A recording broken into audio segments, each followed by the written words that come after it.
Come back, dear friends. Before we begin, let me know where in the world you are watching, and please don't forget to subscribe and like to support the channel.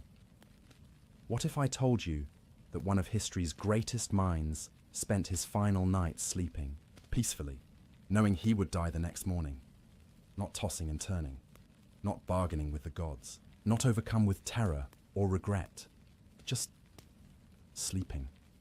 Sleeping so soundly, in fact, that his closest friend couldn't bear to wake him. This isn't fiction. This isn't mythology. This happened in Athens in the year 399 BCE, in a cold prison cell, where a 70-year-old man named Socrates lay waiting for his execution. His friend Crito arrived before dawn. He'd bribed the guards, as friends of condemned men often did, hoping to steal a few final moments together. But when Crito entered that cell, he found something that stopped him cold. Socrates was asleep, not the fitful sleep of the anxious, not the restless half-consciousness of someone awaiting death, but deep, peaceful, undisturbed sleep. The kind of sleep you might have after a satisfying day, with nothing weighing on your conscience, no worries about tomorrow. Crito sat there in the darkness, watching his dearest friend breathe. He couldn't understand it. In just hours, the sun would rise. The prison officials would arrive, the hemlock poison would be prepared, and Socrates would drink it and die. How could anyone sleep through their last night on earth? Later, when Socrates finally woke, Crito would remark on this. He said he had always thought Socrates had a happy disposition, but seeing him sleep so well made him believe it even more. Here was a man bearing what most would call the worst misfortune imaginable, and yet he slept as sweetly as a child. But here's what makes this story truly remarkable. Socrates wasn't just accepting death. He wasn't simply resigned to fate. He was, in a way we'll come to understand, actually looking forward to it. You see, Socrates had spent his entire life thinking about death, not in a morbid way, but as a philosopher thinks about anything, with relentless curiosity and rigorous questioning. And through all that thinking, he'd arrived at a conclusion that most of us would find utterly bizarre. He believed that death might actually be a good thing, perhaps even the best thing that could happen to a person. Now, before you think this is the story of a depressed man embracing oblivion, let me be clear. Socrates loved life. He loved conversation and ideas and the electric thrill of a good argument. He loved the city of Athens with its bustling markets and complicated politics. He loved his students, his friends, even his allegedly difficult wife, Xanthippe. This was not a man who had given up on living. So what did he know that we don't? What had he discovered through decades of philosophical inquiry that allowed him to face death not with fear, but with something approaching curiosity, maybe even hope? The answer lies in a radical idea, one that Socrates presented to the jury that condemned him. He told them that death was one of two things. Either it was a complete absence of consciousness, like a dreamless sleep, or it was a journey to another place where all the dead reside together. Think about that for a moment. Really think about it. When was the last time you had a truly deep, dreamless sleep? The kind where you close your eyes, and then suddenly it's morning, and it feels like no time has passed at all? The kind of sleep where you wake up refreshed, with no memory of dreams or worries, or the long hours passing. Socrates said that if death was like that, an eternal, peaceful, dreamless sleep, then it would actually be wonderful. A relief even. And if death wasn't annihilation, if consciousness continued, well then, Socrates reasoned, he would find himself in the company of all the great minds who had died before him. Homer, the legendary poet. Hesiod, who wrote of the gods. Odysseus, that clever hero. All the philosophers and wise ones who had puzzled over the same questions he spent his life exploring. And in that place, he imagined, he could do what he loved most. Ask questions, seek truth, engage in endless philosophical dialogue. Except now, without the interruptions of hunger or tiredness, or the constant demands of maintaining a physical body. Either way, he concluded, death was nothing to fear. At worst, it was the best sleep you've ever had. At best, it was the ultimate education. But there's something else, something deeper in Socrates' attitude toward death that we need to understand. It wasn't just about what death might be, it was about what life had been. Socrates believed that a life well lived prepared you for death, that if you spent your time cultivating your mind, questioning assumptions, pursuing wisdom rather than pleasure or power or wealth, then when death came, you would greet it as an old friend. He had a phrase for this. He said that philosophy itself was practicing for death. Not because philosophers were morbid or life-denying, but because philosophy taught you to separate yourself from your body's endless demands. It taught you that your true self, your mind, your soul, whatever you want to call the thing that thinks and wonders and knows itself, was distinct from flesh and bone. The body needs constant maintenance. It gets hungry every few hours. It needs sleep. It gets sick, feels pain, grows old and weak. It's demanding and needy and, if we're being honest, kind of a nuisance when you're trying to think deep thoughts. Socrates joked about this. He said that the body was always interrupting philosophy with its needs. You're in the middle of contemplating the nature of justice, and suddenly you're hungry. You're on the verge of a breakthrough about the meaning of courage, and you need to use the bathroom. So death, which separated the mind from the body's tyranny, was something a philosopher might actually welcome. Not because life was bad, but because death promised something potentially better. Either oblivion, which meant no more suffering, no more physical pain, no more needs, or continuation in a realm of pure thought, where you could finally focus on what truly mattered without biological interruptions. This is why Socrates could sleep that final night. He had lived the kind of life that prepared him for this moment. He had examined everything, his beliefs, his actions, his values. He had questioned relentlessly, even when it made him unpopular, especially when it made him unpopular. He had pursued truth over comfort, wisdom over wealth, virtue over victory.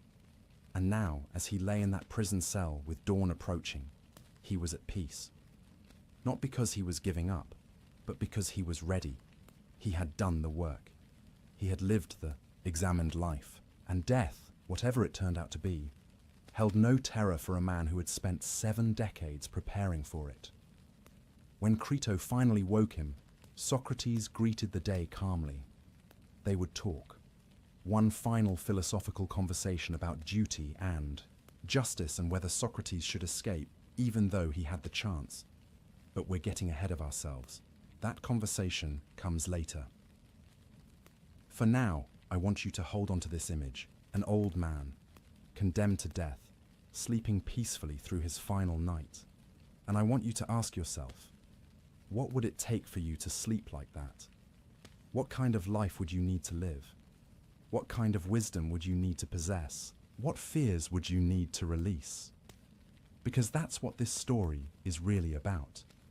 Not just how Socrates died, but how he lived. Not just his philosophy of death, but his philosophy of life, and how the two were inseparably intertwined. In ancient Athens, in the year 399 BCE, something extraordinary happened. A man faced death with the same calm he might bring to an afternoon walk.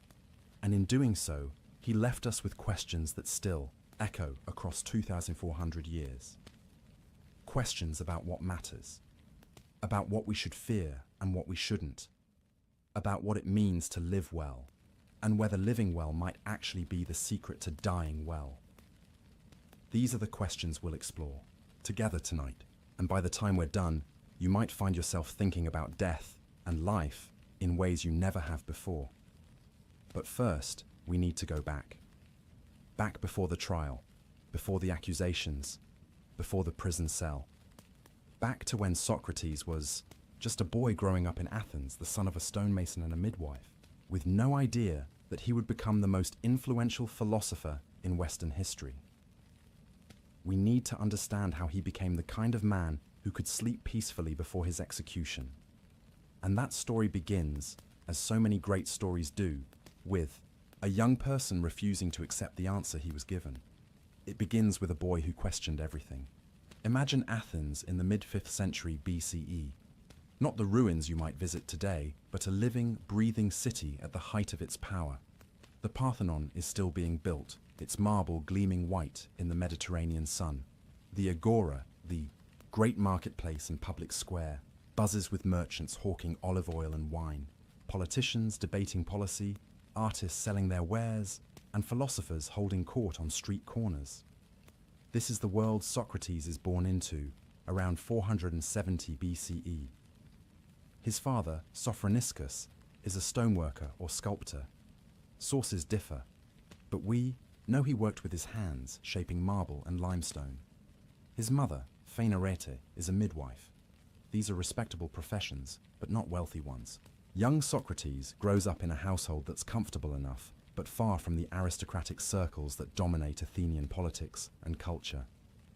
And from what we can piece together, he was an odd child. Not odd in a way that worried his parents. At first, just curious, intense, always asking why, when other children accepted what they were told.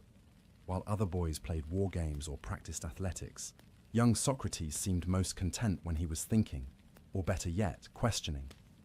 There's a story, and while we can't verify every detail, it captures something essential about who Socrates was even as a young person. His mother, Phaenarete, wanted him to have a better life than his parents had. She dreamed of him becoming a successful merchant. Maybe he could trade in olive oil or fine fabrics. Perhaps he could even own ships someday, importing goods from across the Mediterranean. It was a reasonable dream. Athens was a trading empire, and a clever young man could build a fortune if he applied himself. But Socrates showed no interest in commerce whatsoever. He was, to put it bluntly, terrible at the practical matters that would make him successful in business. He couldn't be bothered to think about profit margins or market trends. His mind was elsewhere, always elsewhere, grappling with questions that had no obvious practical value. One morning, according to the tale, his mother decided to teach him a lesson. She hired a teacher. Some accounts say it was a wise old man from the neighborhood to come and instruct young Socrates about the value of ambition and hard work. The teacher arrived and found the boy lounging in the courtyard, apparently lost in thought when he should have been studying or learning a trade. The teacher decided to use a parable, as teachers of that era often did. He told Socrates a simple story about two birds. One bird woke up early every morning and worked hard, catching the juiciest insects and feeding its young. The other bird slept in, and by the time it woke, all the good food was gone. It struggled to find anything to eat. The teacher finished his tale and looked at young Socrates expectantly. "Now, Socrates," he said, "what did you learn from this story?" The boy thought for a moment, and you can almost see the gears turning in his mind, even at that young age. Then he answered, "That the insects that wake up early get eaten by birds." The teacher blinked. Phaenarete sighed. Because there it was, the essence of Socratic thinking, even in childhood. He had taken the expected lesson, turned it sideways, and found a completely different conclusion. He had questioned the very framework of the parable.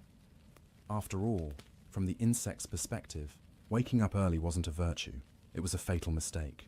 Now we should be careful not to read too much into this story. It might be apocryphal, a legend that grew up around Socrates to illustrate his character. But true or not, it tells us something important. Even as a young person, Socrates had a mind that couldn't simply accept what it was told. He had to examine it from every angle. He had to question the assumptions behind the lesson. And this tendency only grew stronger as he matured. As a young man, Socrates did follow in his father's footsteps for a time, working as a stonecutter or sculptor. Some ancient sources claim he was quite good at it. There was supposedly a statue of the three Graces at the entrance to the Acropolis that Socrates carved, though this too is difficult to verify. What we do know is that he didn't stay in that profession. Something else was calling to him. He also served as a soldier, which surprises people who think of philosophers as weak or bookish. Athens was constantly at war during Socrates' lifetime, against Sparta, against Persia, against various allies who had become enemies, and Socrates fought in several campaigns. By all accounts, he was an excellent soldier, brave in battle, able to endure hardship, and notably tough. There's a famous story about him standing guard duty in the middle of winter, in freezing conditions, while other soldiers huddled together for warmth. Socrates stood there barefoot, apparently lost in thought, seemingly immune to the cold. But warfare, like stone-cutting, didn't hold his attention for long. The questions kept pulling at him. Questions about courage, about justice, about what made a life worth living. Questions that nobody seemed to have good answers to, even though everyone pretended they did. The turning point, the moment that changed everything, came when Socrates was in his 30s. One of his friends, a man named Chaerephon, made a pilgrimage to Delphi, to the famous oracle of Apollo.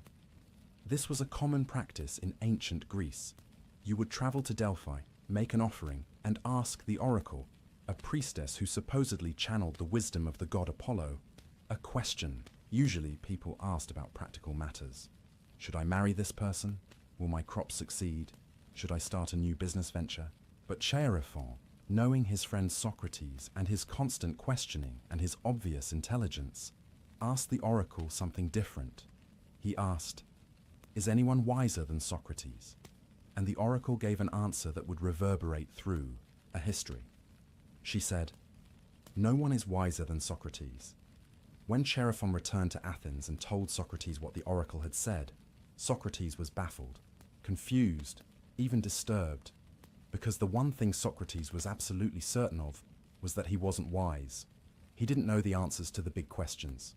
He didn't understand the nature of justice or courage or goodness. He was full of questions, not answers. But there was a problem. The oracle at Delphi was believed to speak divine truth. To dismiss the oracle's pronouncement would be impious, possibly even dangerous. So Socrates found himself in a paradox. The oracle said he was the wisest man in Athens, but he knew he wasn't wise. How could both things be true? This is when Socrates made a decision that would define the rest of his life. He decided to test the oracle's statement. He would go around Athens and find someone who was truly wise, someone who understood these deep questions about how to live and what was truly good. And when he found such a person, he would bring them to the oracle and prove that the oracle had been wrong, or at least unclear. So he started visiting people who had reputations for wisdom. First, he went to the politicians, the men who made decisions about war and peace, about law and justice. Surely they understood what justice really was. But when Socrates questioned them, really questioned them, their knowledge fell apart. They had opinions, certainly, strongly held opinions. But they couldn't defend those opinions under examination. They couldn't explain why they believed what they believed. They just believed it.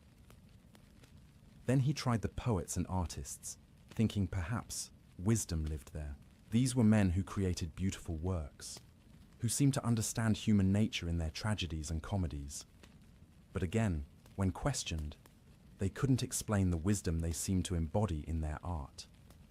They created by inspiration or instinct, but couldn't articulate the truths their work contained. Finally, he went to the craftsmen, the potters, the shipbuilders, the smiths. These men had real knowledge. They understood their crafts deeply. A shipbuilder could tell you exactly why a hull needed to be constructed in a certain way, could explain the principles behind what made a ship seaworthy. But then Socrates noticed something interesting. Because they were experts in their crafts, these men assumed they were experts in everything else too. The shipbuilder, who knew everything about ships, thought he therefore understood justice, courage, and the good life. But he didn't. He just thought he did. And suddenly, Socrates understood what the oracle meant. He was the wisest man in Athens, not because he knew more than everyone else, but because he knew that he didn't know. Everyone else walked around thinking they understood things they didn't actually understand. Socrates, at least, was aware of his ignorance. And that awareness, that honest acknowledgement of not knowing, was a kind of wisdom in itself. This realization transformed him. It became his mission. He would spend the rest of his life doing exactly what he'd been doing to test the oracle, going around Athens, questioning people who claimed to know things, helping them see that they didn't actually know what they thought. They knew. He saw himself as a kind of midwife, like his mother had been. But instead of helping women birth children, he helped people birth ideas. Or rather, he helped them realize when their ideas were malformed, when their certainties were built on sand. He developed a method, what we now call the Socratic method. He would approach someone, often someone with a reputation for wisdom or virtue, and ask them to define something. Define justice, he'd say, or courage, or piety. And the person would give a confident definition. Then Socrates would ask questions about that definition, looking for contradictions, exceptions, problems. And almost always, he would find them. The definition would collapse. The person would have to revise it, and then Socrates would question the revision, and that would collapse too. He never claimed to have the right answer himself. He was just showing that the answers people confidently held weren't as solid as they thought. And some people found this enlightening. Younger men especially flocked to Socrates, fascinated by watching him dismantle the pretensions of their teachers and elders. They started following him around the agora, watching him work, but many others found it infuriating. Imagine being a respected politician or teacher going about your day, and this odd-looking man, Socrates was famously ugly by Athenian standards, with a snub nose and bulging eyes, stops you in the marketplace and starts asking you questions that make you look foolish in front of a crowd. Imagine being forced to admit that you don't actually understand justice, even though you've been making laws about it for years. Socrates made enemies, powerful enemies, people who felt humiliated by his questioning, people who saw him as a threat to the social order, to respect for authority, to the very fabric of Athenian society. And these enemies would remember. They would wait for their opportunity. And years later, when Athens was vulnerable and frightened after losing a war, they would strike. But that comes later. For now, in his 30s and 40s, Socrates is in his element. He's found his calling. He spends his days in the agora, questioning anyone who will engage with him. He's not wealthy. Philosophy doesn't pay, and unlike other teachers of his era, the sophists, he refuses to charge money for his conversations. He thinks wisdom can't be bought and sold like olives or cloth. This means he lives modestly, sometimes relying on the generosity of his admirers for meals. His wife, Xanthippe, is reportedly not thrilled about this arrangement. Ancient writers portrayed her as nagging and difficult, though we might consider that she had good reason to be frustrated with a husband who spent all his time philosophizing instead of earning a decent living. But Socrates doesn't care about comfort or wealth. He's discovered something more valuable than gold. He's discovered a way of living that makes every day an adventure. Every conversation is an opportunity to learn, to question, to dig deeper. He's fascinated by how the human mind works, by how we form beliefs, by how we fool ourselves into thinking we understand things we don't, and he's beginning to form some convictions of his own. Not answers to the big questions, he still doesn't claim to have those, but convictions about how to live. He believes that virtue is the most important thing, that it's better to suffer injustice than to commit it, that the quality of your soul matters more than the condition of your body or the size of your bank account, that an examined life, a life where you constantly question yourself and your beliefs, is the only life worth living. These aren't just abstract philosophical positions for Socrates. He lives them. When he's offered bribes, he refuses them. When powerful people tell him to stop asking questions, he ignores them. When he sees injustice, he speaks up, even when it's dangerous to do so. He's not trying to be a martyr or a hero. He's just being consistent with what he believes. And that consistency, that absolute refusal to compromise his principles for comfort or safety, is what makes him both admired and dangerous. Because a man who cannot be bribed, cannot be intimidated, and cannot be silenced is a threat to anyone whose power depends on lies, corruption, or unquestioned authority. Young Socrates, the boy who questioned the parable of the early bird, has grown into a man who questions everything and everyone. He's become exactly what Athens needs and exactly what Athens' elite fears. He's become a philosopher in the truest sense. Not someone who knows all the answers, but someone who asks all the right questions.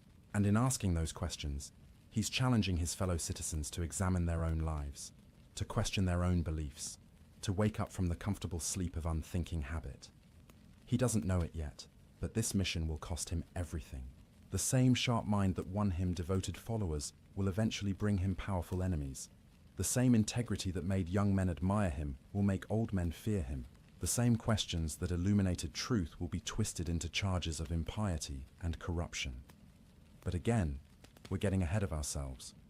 Right now, in the middle of his life, Socrates is at the peak of his powers. He's surrounded by brilliant, young minds who hang on his every word. He's engaged in the work he was born to do. He's living the examined life, and it feels right, feels true, feels like finally being the person he was always meant to be. And in living this way, he's developing a philosophy that will help him face his own death with courage and even joy. Because Socrates is learning something profound about what it means to be human, about what really matters, about how to separate the essential from the trivial. He's learning how to live. And in learning how to live, he's inadvertently learning how to die. But to understand that, we need to go deeper into his method, his madness, his peculiar genius. We need to walk with him through the agora, to hear him question and probe and dismantle the false certainties people cling to. We need to understand what it meant to be on the receiving end of Socratic examination. We need to experience the art of knowing nothing. Picture a typical morning in the agora of Athens. The sun hasn't yet reached its peak, so the marble colonnades still offer some shade from the Mediterranean heat. Vendors are setting up their stalls, pyramids of olives glistening with oil, fabric dyed in rich purples and reds, pottery both practical and decorative. The air smells of bread baking, of fish from the morning's catch, of incense from a nearby shrine.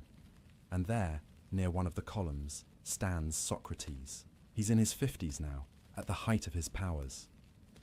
His appearance is distinctive, impossible to miss. While other philosophers of his era might dress in fine robes to signal their status, Socrates wears the same simple cloak year-round. His feet are bare. He's famous for going barefoot even in winter. His face, as we've mentioned, isn't conventionally handsome. Ancient sources describe him as looking somewhat like a satyr, those mythological creatures that were half man, half goat. But there's something magnetic about him anyway. When he speaks, people listen. A small crowd has already gathered around him.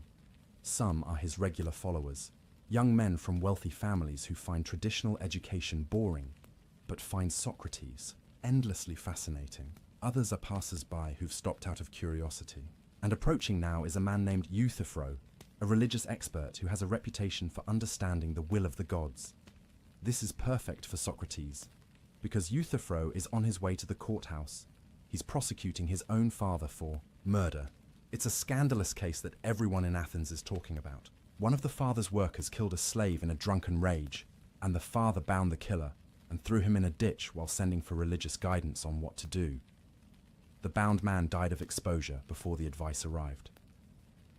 Now Euthyphro is charging his father with murder, claiming it's the pious thing to do. Socrates sees an opportunity. He approaches Euthyphro with what seems like genuine curiosity and respect. "Euthyphro, my friend," he says, "you must know a great deal about piety and impiety to be so confident in prosecuting your own father. Most men would worry about whether they were doing the right thing, but you clearly understand piety. Could you teach me? What exactly is piety?" You can imagine Euthyphro's reaction. He's flattered. Here's the famous Socrates, asking for his wisdom. Of course he can explain piety. He's an expert after all, so he offers his first definition. Piety is doing what I'm doing now, prosecuting wrongdoers, whether they're your father or anyone else. It seems like a reasonable answer. But watch what Socrates does next. He doesn't disagree. He doesn't argue. He just asks another question. That's an interesting example, he says. But I asked you what piety is in itself. You've given me an example of a pious act. But what makes an act pious? What is the essential nature of piety that all pious acts share? Euthyphro pauses. He revises his definition. Piety is what is loved by the gods. Better, Socrates agrees. That's more like a real definition. But then, and here's where the method gets interesting, he asks, but which gods? Don't the gods disagree with each other? Zeus approves of some things that Hera despises. Ares loves war while Athena prefers wisdom. So if the gods disagree, how can we say something is pious simply because a god loves it? Euthyphro sees the problem. He refines the definition again. Piety is what all the gods love. Now we're getting somewhere, Socrates says. But here comes the crucial question, the one that cuts to the heart of everything. Is something pious because the gods love it? Or do the gods love it because it is pious? Stop and think about that question for a moment. It sounds like word games, but it's not. It's asking something profound. Is piety just whatever the gods happen to approve of? In which case, piety is arbitrary, and if the gods change their minds, murder could become pious. Or is there something inherently pious about certain acts, something that exists independently of the gods' opinions, which the gods recognize and approve of? Euthyphro struggles with this. He tries several more definitions, each one sounding good at first, each one collapsing under Socrates' gentle questioning. And finally, frustrated, Euthyphro makes an excuse and hurries off to court, leaving Socrates with his crowd of onlookers, many of whom are now laughing or arguing among themselves about what piety really is. This is the Socratic method in action, and it's important to understand what just happened, because it's not what it might appear to be on the surface. Socrates didn't teach Euthyphro anything. He didn't provide a definition of piety. In fact, by the end of the conversation, Euthyphro is more confused than when he started. He came to the agora confident in his knowledge and left uncertain, even embarrassed.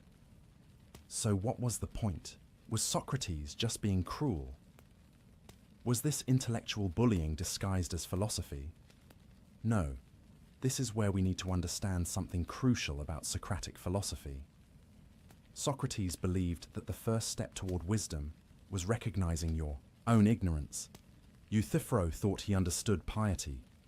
He was so confident in that understanding that he was willing to prosecute his own father based on it. But he didn't actually understand it. He had opinions, strong ones, but they weren't built on solid ground. By questioning Euthyphro, Socrates wasn't trying to humiliate him. He was trying to help him, because as long as Euthyphro believed he understood piety when he really didn't, he would make decisions based on false knowledge. He might do terrible things, thinking they were pious. He would be dangerous to himself and others, precisely because of his unexamined certainty. But if Euthyphro could be brought to a state of aporia, that Greek word meaning at a loss, without a clear path forward, then something beautiful could happen. The certainty would crack open. Space would appear for real questioning, real learning. He would stop pretending to know and start genuinely seeking.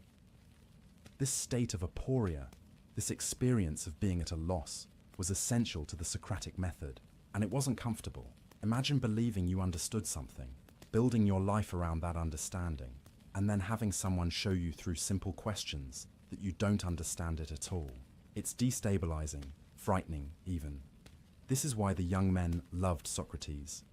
When you're young, you haven't yet built your entire life around certain beliefs. You're still flexible, still learning, still open to having your mind changed. Watching Socrates dismantle the certainties of your elders is thrilling. It's permission to question everything you've been told. It's liberation. But this is also why older men, established men, powerful men, hated him. They had reputations to protect. They had built careers on their supposed wisdom. They had made decisions, some of them life and death decisions, based on beliefs they now discovered were shaky at best. To admit uncertainty at that point in life felt like admitting their entire lives had been based on sand. Let me walk you through another example, because the pattern is so consistent, so revealing. One day, a famous general approaches Socrates. The man has won battles, led armies, received honors from the city. And Socrates asks him, "What is courage?" The general is confident. He knows courage. He's demonstrated it in battle. Courage, he says, is standing your ground in battle, not retreating even when the enemy advances. Socrates nods thoughtfully. That's interesting. But what about the Scythian warriors who use a different tactic? They retreat strategically, drawing the enemy into traps, and this leads to victory. Are they not courageous? The general sees the point. All right, courage is knowing when to stand and when to retreat in order to achieve victory. So courage is a kind of knowledge, Socrates asks. Knowledge of what's dangerous and what's safe. Yes, exactly, the general agrees.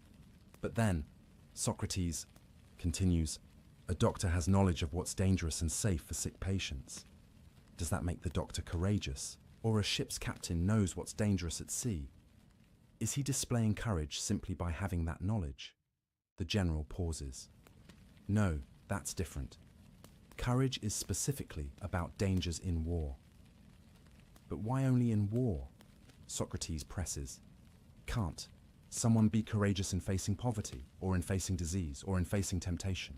Are there not many kinds of dangers that require courage? And so it goes. Every answer leads to more questions. Every definition reveals exceptions, contradictions, or problems. And the general, who began the conversation certain he understood courage, he who had demonstrated courage in battle, ends it uncertain, at a loss. Now here's what's fascinating. Socrates never claims to have the right definition himself. He never says, "You're wrong, here's what courage really is." He maintains throughout that he doesn't know. And this seems paradoxical, almost maddening. How can someone who doesn't know the answer still demonstrate that everyone else's answers are wrong? The answer lies in understanding the difference between knowing something and knowing about something. Socrates might not be able to define courage perfectly, but he knows enough about it to recognize when a definition fails. It's like how you might not be a chef, but you know when food tastes bad. You might not be able to compose a symphony, but you can tell when music is out of tune. Socrates had spent decades thinking about these concepts: justice, courage, piety, wisdom, goodness. He knew them intimately, even if he couldn't define them perfectly. He knew their contours, their complexities, their nuances. So when someone offered a simple, confident definition, he could immediately see its limitations. But there's something even deeper happening in the Socratic method. Socrates believed that the answers were already inside us, buried under layers of false certainty and unexamined assumptions. His questions weren't meant to fill an empty vessel with knowledge. They were meant to help you give birth to understanding. That was already there, waiting to be discovered. This is why he compared himself to a midwife, like his mother. A midwife doesn't create the baby. The baby already exists. The midwife just helps it come into the world. Similarly, Socrates believed that real knowledge was already in your soul, and his questions just helped you access it. There's a famous demonstration of this in one of Plato's dialogues. Socrates encounters an uneducated slave boy who has never studied mathematics, and through questions alone, never teaching, only asking, Socrates gets the boy to discover the Pythagorean theorem. The boy figures out the geometric proof himself, guided only by Socrates' questions. This, Socrates argued, proved that the knowledge was already there. It just needed to be drawn out. Whether you believe in Socrates' theory about knowledge being innate is less important than understanding what the method was trying to do. It was trying to wake people up, to shake them out of the comfortable sleep of unexamined opinion, to make them think for themselves rather than simply accepting what they'd been told. And it worked. At least it worked on people who were genuinely interested in truth. Those who came to Socrates with real curiosity, with humility, with openness to being wrong. They often had transformative experiences. They would leave conversations, feeling uncertain about things they'd been certain of. Yes, but also feeling more alive, more engaged, more aware. One of his students described it beautifully. He said that talking with Socrates was like being stung by a stingray. You'd be swimming along, confident and comfortable, and suddenly, zap, you're paralyzed, unable to move forward with your old certainties. But that paralysis was the beginning of real thought. The problem, of course, was that not everyone appreciated being stung. Some people came to Socrates wanting to show off their knowledge, expecting deference to their expertise. When Socrates questioned them and revealed the limits of that expertise, they didn't feel enlightened. They felt humiliated, and here's where things get dangerous. In a democratic society like Athens, reputation was everything. Your political power, your social standing, your ability to influence decisions, all of it rested on people respecting your wisdom and judgment. So when Socrates publicly demonstrated that you didn't actually understand what you claimed to understand, he wasn't just winning an argument. He was threatening your position in society. Imagine being a wealthy aristocrat who served on juries, advised the assembly, perhaps even led military campaigns. Your neighbors respect you. Young men ask your advice. You're invited to important symposia where decisions are made. And then this strange, ugly, barefoot philosopher stops you in the marketplace and starts asking questions that make you look foolish in front of a crowd that includes your peers, your rivals, and young people who used to respect you. What do you do? Do you admit you don't know what you thought you knew? Do you embrace the aporia, the uncertainty, and start genuinely seeking wisdom? Some did.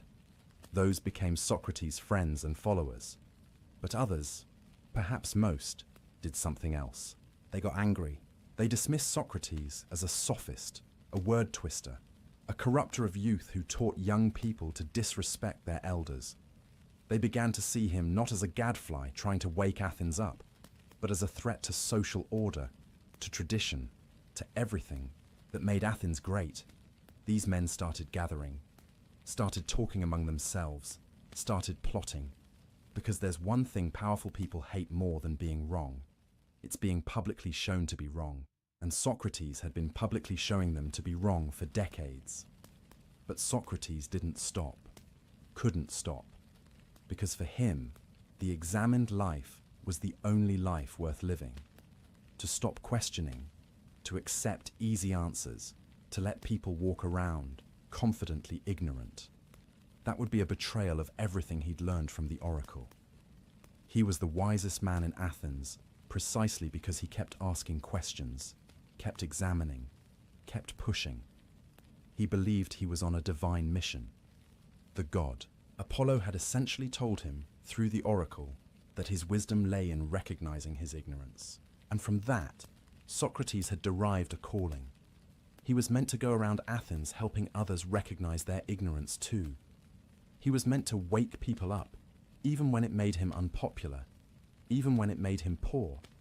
He could have charged for his teaching like the sophists did, but he refused, believing wisdom couldn't be bought, even when it started making him enemies in high places, even when those enemies started becoming dangerous. Because here's what Socrates understood that most of us forget. Comfort is the enemy of truth.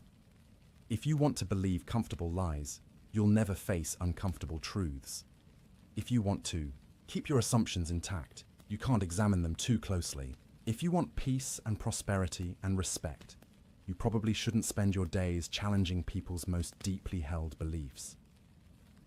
But Socrates had chosen truth over comfort, wisdom over wealth, the examined life over the easy life.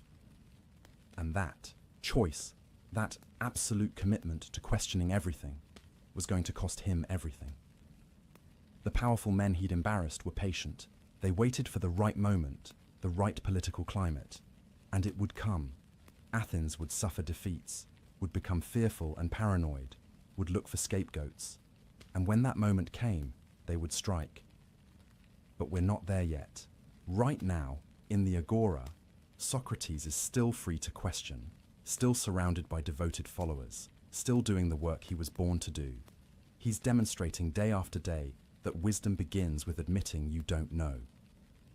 That the unexamined life isn't worth living, that questions are more valuable than answers. He's teaching, though he would insist he's not teaching, only questioning, an entire generation about how to think. Not what to think, but how. How to examine your beliefs, how to question your assumptions, how to distinguish between opinion and knowledge, how to be intellectually honest, how to value truth over ego. And in doing this work, in living this examined life, he's preparing himself for something he doesn't yet know is coming. He's developing a kind of spiritual strength, a philosophical courage that will serve him when the worst happens. He's learning to care more about his soul than his body, more about virtue than reputation, more about truth than survival. He's becoming the kind of man who could sleep peacefully the night before his execution, the kind of man who could drink hemlock without fear, the kind of man who could face death as he faced everything else, with questions, with curiosity, with absolute integrity. But to understand how he got there, we need to go deeper still. We need to understand what Socrates believed about the soul, about virtue, about what makes life meaningful. We need to understand his philosophy of the examined life, not just as a method for questioning others, but as a way of being in the world. Because the Socratic method wasn't just a debating technique, it was a spiritual practice, a way of cultivating wisdom, a path toward becoming fully human. And that's where we're going next. There's a line that Socrates spoke at his trial that has echoed through 2,400 years of human history. It's probably the most famous thing he ever said, and it's become so familiar that we sometimes forget how radical it was, and still is. The full, unexamined life is not worth living, not difficult, not less fulfilling, not suboptimal, not worth living. That's an extreme statement. Socrates is saying that a human life lived without self-examination, without questioning, without constant reflection on how you're living and why, is essentially worthless. It would be better not to live at all than to live unthinkingly. That's a strong claim, strong enough that it's worth taking seriously. What did Socrates mean? And more importantly, what does it mean to examine your life? What does that actually look like in practice? Let's start with what Socrates didn't mean. He wasn't talking about neurotic self-analysis, endless navel-gazing, or paralyzing overthinking that prevents you from taking action. He wasn't suggesting you should spend every moment introspecting to the point of being unable to function in the world. Socrates lived a full life. He was a soldier, a citizen, a husband, a friend. He participated in Athenian society even as he questioned it. No, the examined life was something different. It was about intentionality, about consciousness, about refusing to live on autopilot, doing things simply because that's what everyone does, or because that's what you've always done, or because it's comfortable and familiar. The examined life meant constantly asking yourself, why am I doing this? Is this making me a better person? Does this align with what I believe is good and true? Am I living according to my values, or am I betraying them? Have I really thought through what I believe, or am I just repeating what I've been told? It meant being willing to admit when you were wrong, being willing to change your mind when presented with better arguments, being willing to acknowledge that you don't know something even when everyone expects you to know. And most importantly, it meant caring more about the quality of your soul than about anything else.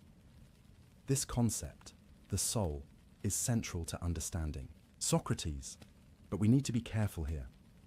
When Socrates talked about the soul, he wasn't necessarily talking about something religious or supernatural, at least not in the way we might think. The Greek word is psyche, and it meant something like that which makes you alive, your consciousness, your mind, your capacity for thought and choice and character.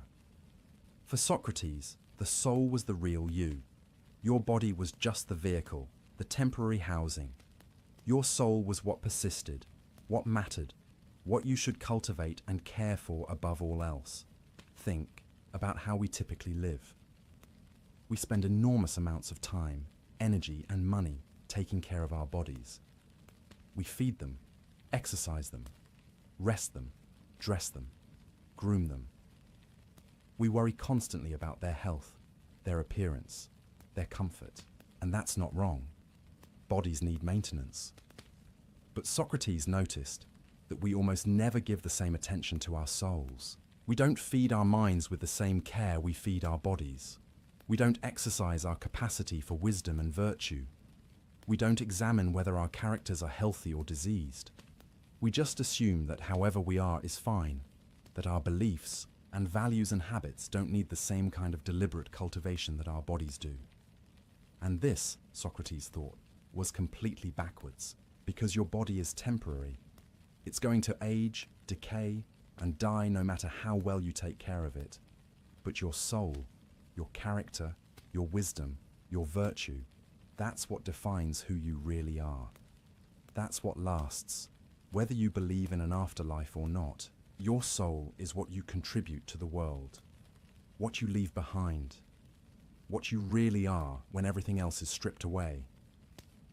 So the examined life was fundamentally about tending to your soul, making sure that the person you were becoming was the person you wanted to be, ensuring that you were growing in wisdom, in virtue, in understanding, not just in wealth or power or reputation. But what does it mean to have a healthy soul?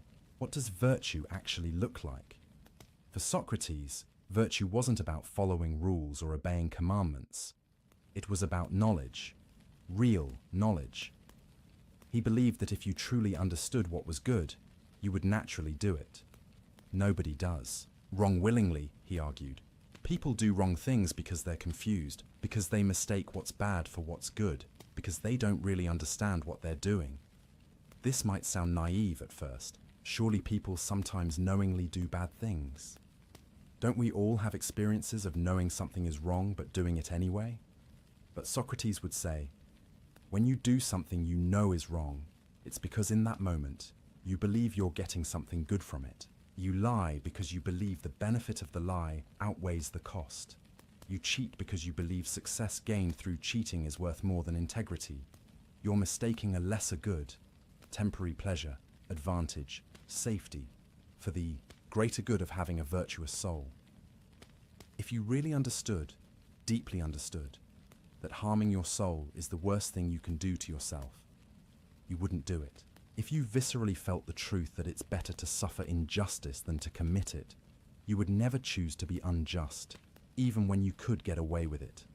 This is why Socrates spent so much time trying to clarify what things like justice, courage, and goodness really were. Because if people truly understood virtue, they would naturally pursue it. The problem wasn't that people were evil. The problem was that they were confused. Let me give you a concrete example of what this looked like in practice. There's a story about Socrates serving on a jury, one of the few times he held any official position in Athens. A group of generals had won a major naval battle, but a storm prevented them from recovering the bodies of fallen soldiers. This was considered a serious religious violation in ancient Athens. The bodies needed proper burial rites, or the souls would wander restlessly. The Field Assembly, in its anger and grief, wanted to try all 10 generals together and execute them all. This was illegal. Each man had the right to an individual trial. But the mob was furious. They wanted justice, or what they thought was justice. They wanted revenge. Socrates was the one member of the presiding committee who refused to allow the illegal vote. He stood alone against the entire angry assembly. People threatened him. They could have charged him with obstruction. They could have harmed him. But Socrates wouldn't budge, because he had examined what justice required, and he knew that violating the law in order to punish people for violating the law was incoherent. It was wrong, no matter how many people demanded it. This is the examined life in action. Socrates had thought deeply about justice. He had questioned his assumptions about it. He had refined his understanding through countless conversations. And because of that work, when the moment came, he knew what to do. His examination had prepared him for the test. Most people, most of the time, operate on unexamined principles. They believe things because their parents believe them, or their society believes them, or they've always believed them. And these unexamined beliefs work fine until they're tested, until you're asked to compromise them for safety or profit or acceptance. Then they crumble because they were never really yours. You never really thought about whether you believed them. You just inherited them. But Socrates had examined everything. He had tested his principles against every objection he could think of. He had refined them through dialogue and debate. So when the moment came to act on them, he had the strength to do it. The examined life had given him certainty, not the false certainty of unquestioned assumption, but the earned certainty of hard-won understanding. This is also why Socrates insisted that virtue was knowledge. If you really know what's right, if you've examined it and tested it and made it truly yours, you'll do it. You won't be swayed by threats or bribes or social pressure, because you'll understand in your bones that compromising your soul for any external reward is a terrible trade. Now you might be thinking, this sounds exhausting. Do I really need to question everything all the time? Can't I just live, make reasonable decisions, try to be a decent person? And the answer is, you can live that way.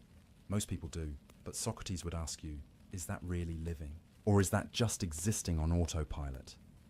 Letting circumstances and social pressure determine who you are. The examined life isn't about being perfect. It's not about never making mistakes. Socrates himself admitted constantly that he didn't have all the answers. The examined life is about being awake, being conscious, being intentional, making choices rather than just reacting to stimuli. It's about asking yourself regularly, am I living according to my values? What are my values? Why do I hold them? Am I becoming the person I want to become? If not, what needs to change? What am I assuming without questioning? Where am I lying to myself? Where am I choosing comfort over truth? These aren't comfortable questions. Examining your life means confronting things you'd rather not confront. It means admitting you've been wrong about things. It means changing behaviors you've grown comfortable with. It means acknowledging that you're not as good, as wise, as virtuous as you'd like to believe. But Socrates would say, isn't temporary discomfort worth it to actually become the person you should be? Isn't a moment of ego-bruising honesty better than a lifetime of self-deception? What's the point of being comfortable if you're comfortable with a lie? And here's where Socrates' philosophy connects directly to his view of death. Because if the quality of your soul is what really matters, if who you are is more important than what you have or how you appear, then death loses much of its power over you. Think about what we're usually afraid of when we fear death. We're afraid of losing our possessions, our status, our pleasures, our relationships, our experiences, all the things that make up our external life. But if you've spent your life cultivating your soul, if you've examined your life and found it good, if you know you've pursued wisdom and virtue to the best of your ability, then death is just a transition. If death is annihilation, you won't suffer. You'll simply cease to experience anything, like dreamless sleep. And if death is continuation, then you'll take your soul with you, and that's the only thing that really matters anyway. This is why Socrates could face death calmly, not because he was sure what death was. He admitted he didn't know, but because he had lived the examined life. He had tended to his soul. He had pursued virtue over pleasure, wisdom over wealth, truth over comfort. Whatever death turned out to be, he was ready for it. His soul was in good condition. Compare that to someone who has never examined their life, someone who has pursued wealth and power and pleasure, assuming those things made life meaningful. Someone who has built their identity on their body, their possessions, their social status. For such a person, death is terrifying, because death takes away everything they've spent their life accumulating, everything they've used to define themselves. But someone who has cultivated their soul, death can't touch what really matters to them. Their wealth might be taken away, but their wisdom remains. Their body might fail, but their character endures. Their reputation might be slandered, but they know who they really are. This is the practical benefit of the examined life. It's not just about being more thoughtful or philosophical. It's about building something that can't be taken from you. It's about knowing yourself so well that external circumstances can't shake you. It's about having a foundation of examined, tested, chosen principles that you can stand on when everything else is uncertain. Socrates believed that most people were prisoners without knowing it. They were enslaved to their appetites, their fears, their need for approval. They thought they were free because they could go where they wanted and do what they wanted, but they weren't really making free choices. They were just reacting to whatever stimulus was strongest at the moment. Hungry, eat, tired, sleep, afraid, run, angry, strike back. They were like animals, driven by impulse and instinct rather than reason and reflection. The examined life was liberation from that slavery. When you examined your life, you became conscious of your patterns. You saw how you were being controlled by unexamined desires and fears. And in seeing them, you could choose differently. You could decide deliberately what kind of person you wanted to be. You could cultivate some desires and starve others. You could face your fears and see which ones were rational and which were phantoms.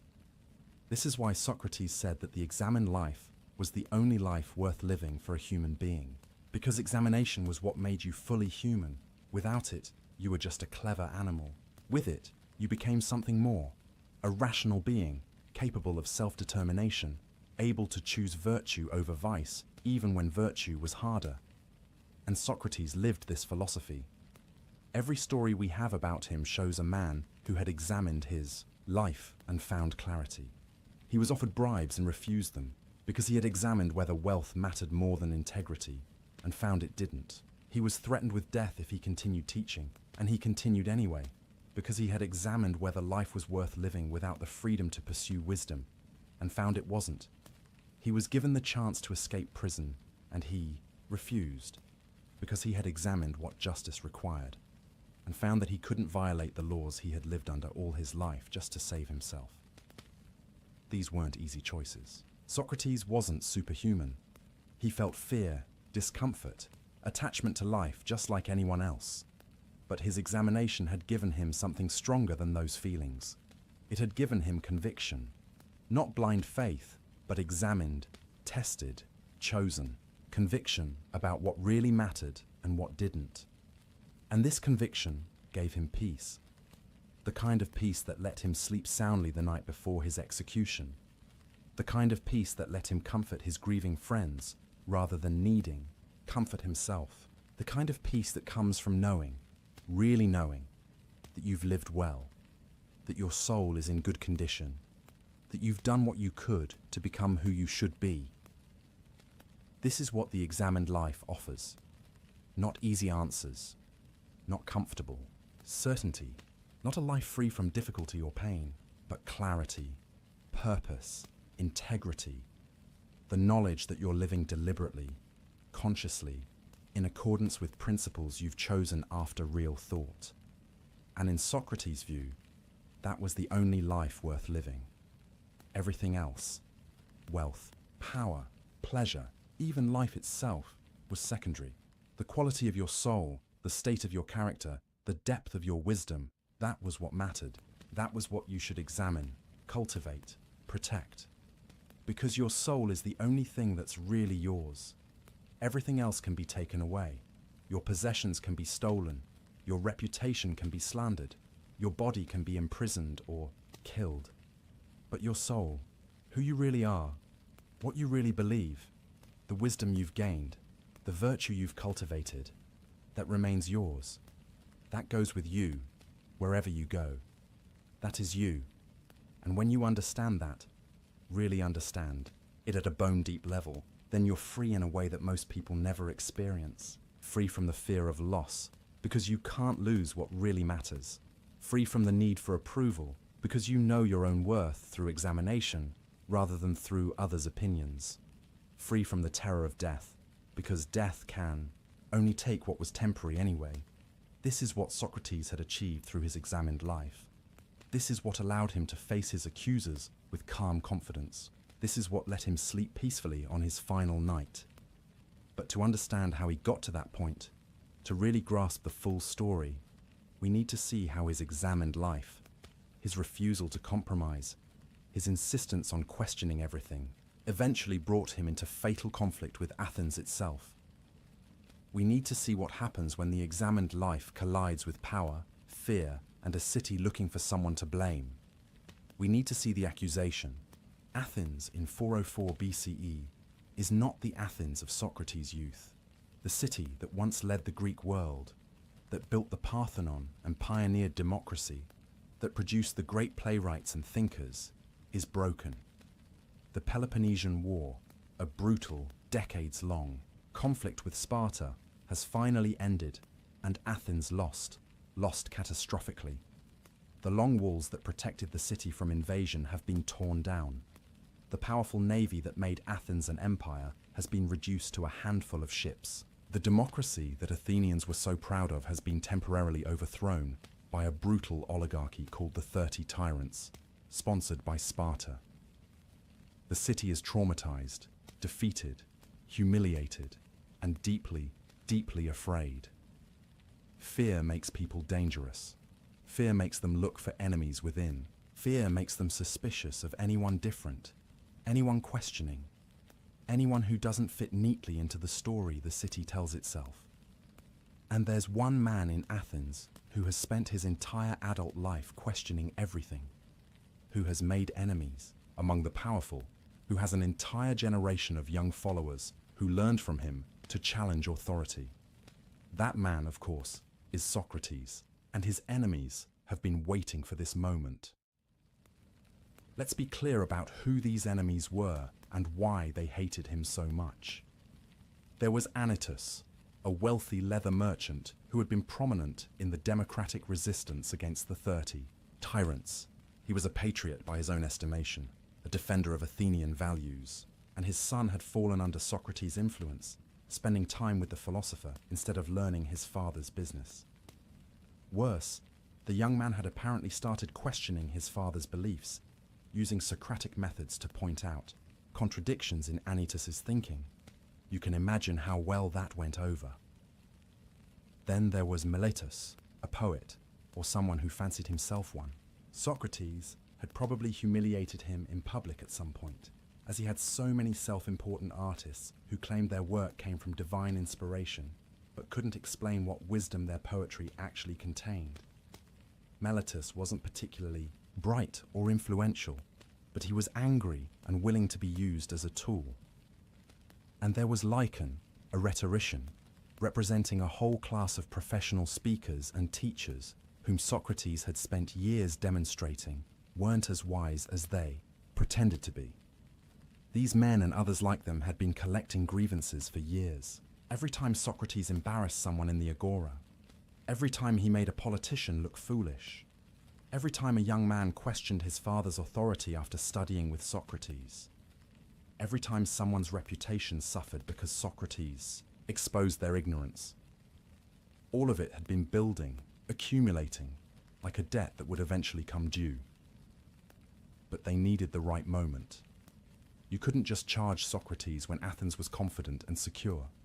He was too well known, too well liked by too many people, including powerful ones. His students included Plato from one of Athens' most distinguished families, and Xenophon, who would become a famous general and historian. Alcibiades, one of Athens' most brilliant but controversial leaders, had been associated with Socrates. Ah, Alcibiades. There's a name that matters. This is important for understanding what happens next. Alcibiades was extraordinarily talented, charismatic, intelligent, ambitious, and completely unscrupulous. He'd been a student of Socrates in his youth. Later, he'd betrayed Athens, defecting to Sparta during the war. Then, he'd betrayed Sparta too. He was brilliant and immoral, exactly the kind of person who learns Socratic questioning, but uses it for manipulation rather than wisdom. When Athens was looking for someone to blame for its defeat, for its loss of moral character, for its young men becoming disrespectful and cynical, it was easy to point at Socrates and say, Look at what he produced. Look at Alcibiades. Look at Critias, another former associate who became one of the most brutal of the 30 tyrants. See what happens. When you teach young men to question everything, they lose respect for tradition, for the gods, for authority. They become dangerous. It was a profoundly unfair argument. Socrates had tried to teach Alcibiades virtue, not vice. He'd tried to show him that wisdom was more valuable than power. It wasn't Socrates' fault that Alcibiades had learned to argue brilliantly, but had no interest in becoming good. But fair or not, the association was damaging. So, in 399 BCE, 5 years after the war ended, and 3 years after democracy had been restored, Socrates' enemies finally made their move. The city was still fragile, still paranoid, still looking for scapegoats. The timing was perfect. The charges were carefully crafted. 3 accusations, each one technically a capital offense. First, corrupting the youth of Athens. This was vague, enough to mean almost anything. It could refer to his questioning of authority, his influence on young men like Alcibiades, his encouragement of independent thinking. It played on every parent's fear that their children were being led astray. Second, not believing in the gods of the city. This was potentially the most dangerous charge. Athens took religion seriously. The gods weren't abstract theological concepts. They were thought to directly influence the city's welfare. If Socrates didn't believe in them properly, if he was impious, he could be bringing divine wrath down on Athens. This could explain why Athens had suffered such devastating defeat. The gods were angry because men like Socrates had corrupted the city's piety. Third, introducing new divinities. This charge was interesting because it contradicted the second one. How could he both not believe in the gods and also introduce new ones? But the accusers were referring to something Socrates often talked about. His daimonion, an inner voice or divine sign that warned him away from certain actions. To his enemies, this sounded like he was claiming to have a private connection to divinity that bypassed the official religious channels. It sounded arrogant, heretical, dangerous. The penalty proposed? Death. When Socrates received the summons to trial, he must have known how serious this was. At 70 years old, he'd lived through enough Athenian politics to recognize a politically motivated prosecution. He knew these men. He probably knew exactly which of his past humiliations they were avenging. But here's what's remarkable. He didn't run. Athens had no police force. It would have been relatively easy to slip away to another city-state, to live out his remaining years in comfortable exile. Many of his friends urged him to do exactly that. Why stay and face trial when the outcome was uncertain and the penalty was death? Socrates' answer was simple. He couldn't live a life inconsistent with his principles. He had spent 70 years arguing that a good person never willingly commits injustice, that it's better to suffer wrong than to do wrong, that you should obey the laws of your city even when it's inconvenient. How could he flee now? How could he save his body by corrupting his soul? So he stayed, and when the day of the trial came, he walked into that courtroom prepared to defend not just himself, but his entire way of life. The trial took place in a large public court. 500 Athenian citizens served as jurors, a huge number by our standards, but typical for Athens. The accusers spoke first, presenting their case. Then Socrates would have his chance to defend himself. There were no lawyers. You represented yourself, made your own arguments. At the end, the jury would vote by dropping a pebble into one of 2 urns, one for guilty, one for innocent. We don't know exactly what Meletus and Anytus said in their accusations, but we have Plato's account of Socrates' defense speech, which he titled The Apology, though apology here means defense, not sorry. And what's astonishing about this speech is that it barely defends Socrates at all, at least not in the way you'd expect. A normal defendant in an Athenian court would have pulled out all the stops. He would have brought his children to weep and beg for mercy. He would have reminded the jury of his military service, his contributions to the city. He would have flattered the jurors, appealed to their emotions, done everything possible to win sympathy. Socrates did almost none of this. Instead, he used the trial as an opportunity to explain, to justify his entire philosophical mission. In a way, he put Athens itself on trial. He began by addressing the charges, but not in the straightforward way the jury expected. He said that before he could answer the formal accusations of Meletus, he needed to address older, deeper prejudices that had built up over decades. He needed to clear away the misconceptions. There are people, he told the jury, who have been saying for years that Socrates is a busybody, someone who inquires into things beneath the earth and in the sky, who makes the weaker argument appear the stronger, and who teaches these things to others. He was referring to a comedy written decades earlier by Aristophanes, called The Clouds, which had portrayed Socrates as a ridiculous figure who ran a thinkery, where he taught young men to argue their way out of debts and obligations. It was satire, exaggerated for laughs, but it had shaped how many Athenians thought about Socrates. "I have nothing to do with such investigations," Socrates told them. "I don't claim to know about the physical world. I don't teach people to make the weaker arguments stronger. I don't run a school or charge fees like the sophists do." So, what did he do? Here Socrates told them about the oracle at Delphi, about his mission to test the oracle's claim that no one was wiser than he was. He explained how he'd gone to supposedly wise people and found they didn't actually know what they claimed to know. How he'd realized that his wisdom consisted in acknowledging his ignorance, while others claimed false knowledge. "This is what I still do," he told them. "I go around examining anyone who seems to be wise, and when I find they're not, I help the god by revealing this. This work keeps me busy. I'm so occupied with this mission that I've neglected my own affairs and live in poverty." Can you imagine how this sounded to the jury?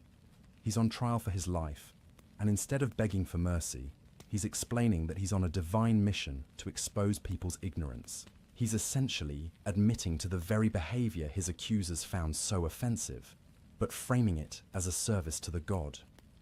Then he addressed why the young men followed him around. They enjoy hearing people questioned who think they're wise but aren't.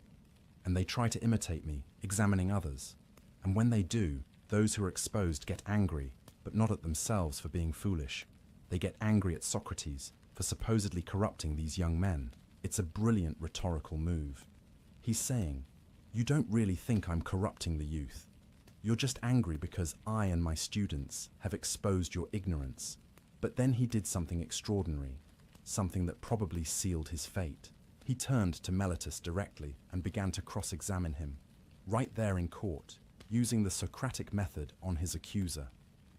"Meletus," he said, "you claim I corrupt the youth, but tell me, who improves them?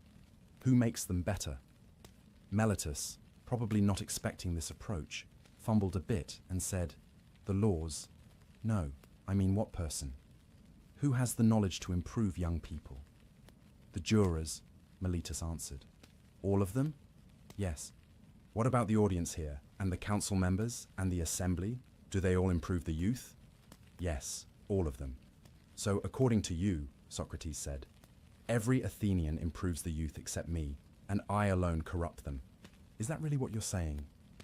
You can almost hear the trap closing, because obviously it's absurd to claim that literally everyone improves young people, except one man. Socrates was demonstrating, right there in court, that Meletus hadn't thought through his accusations.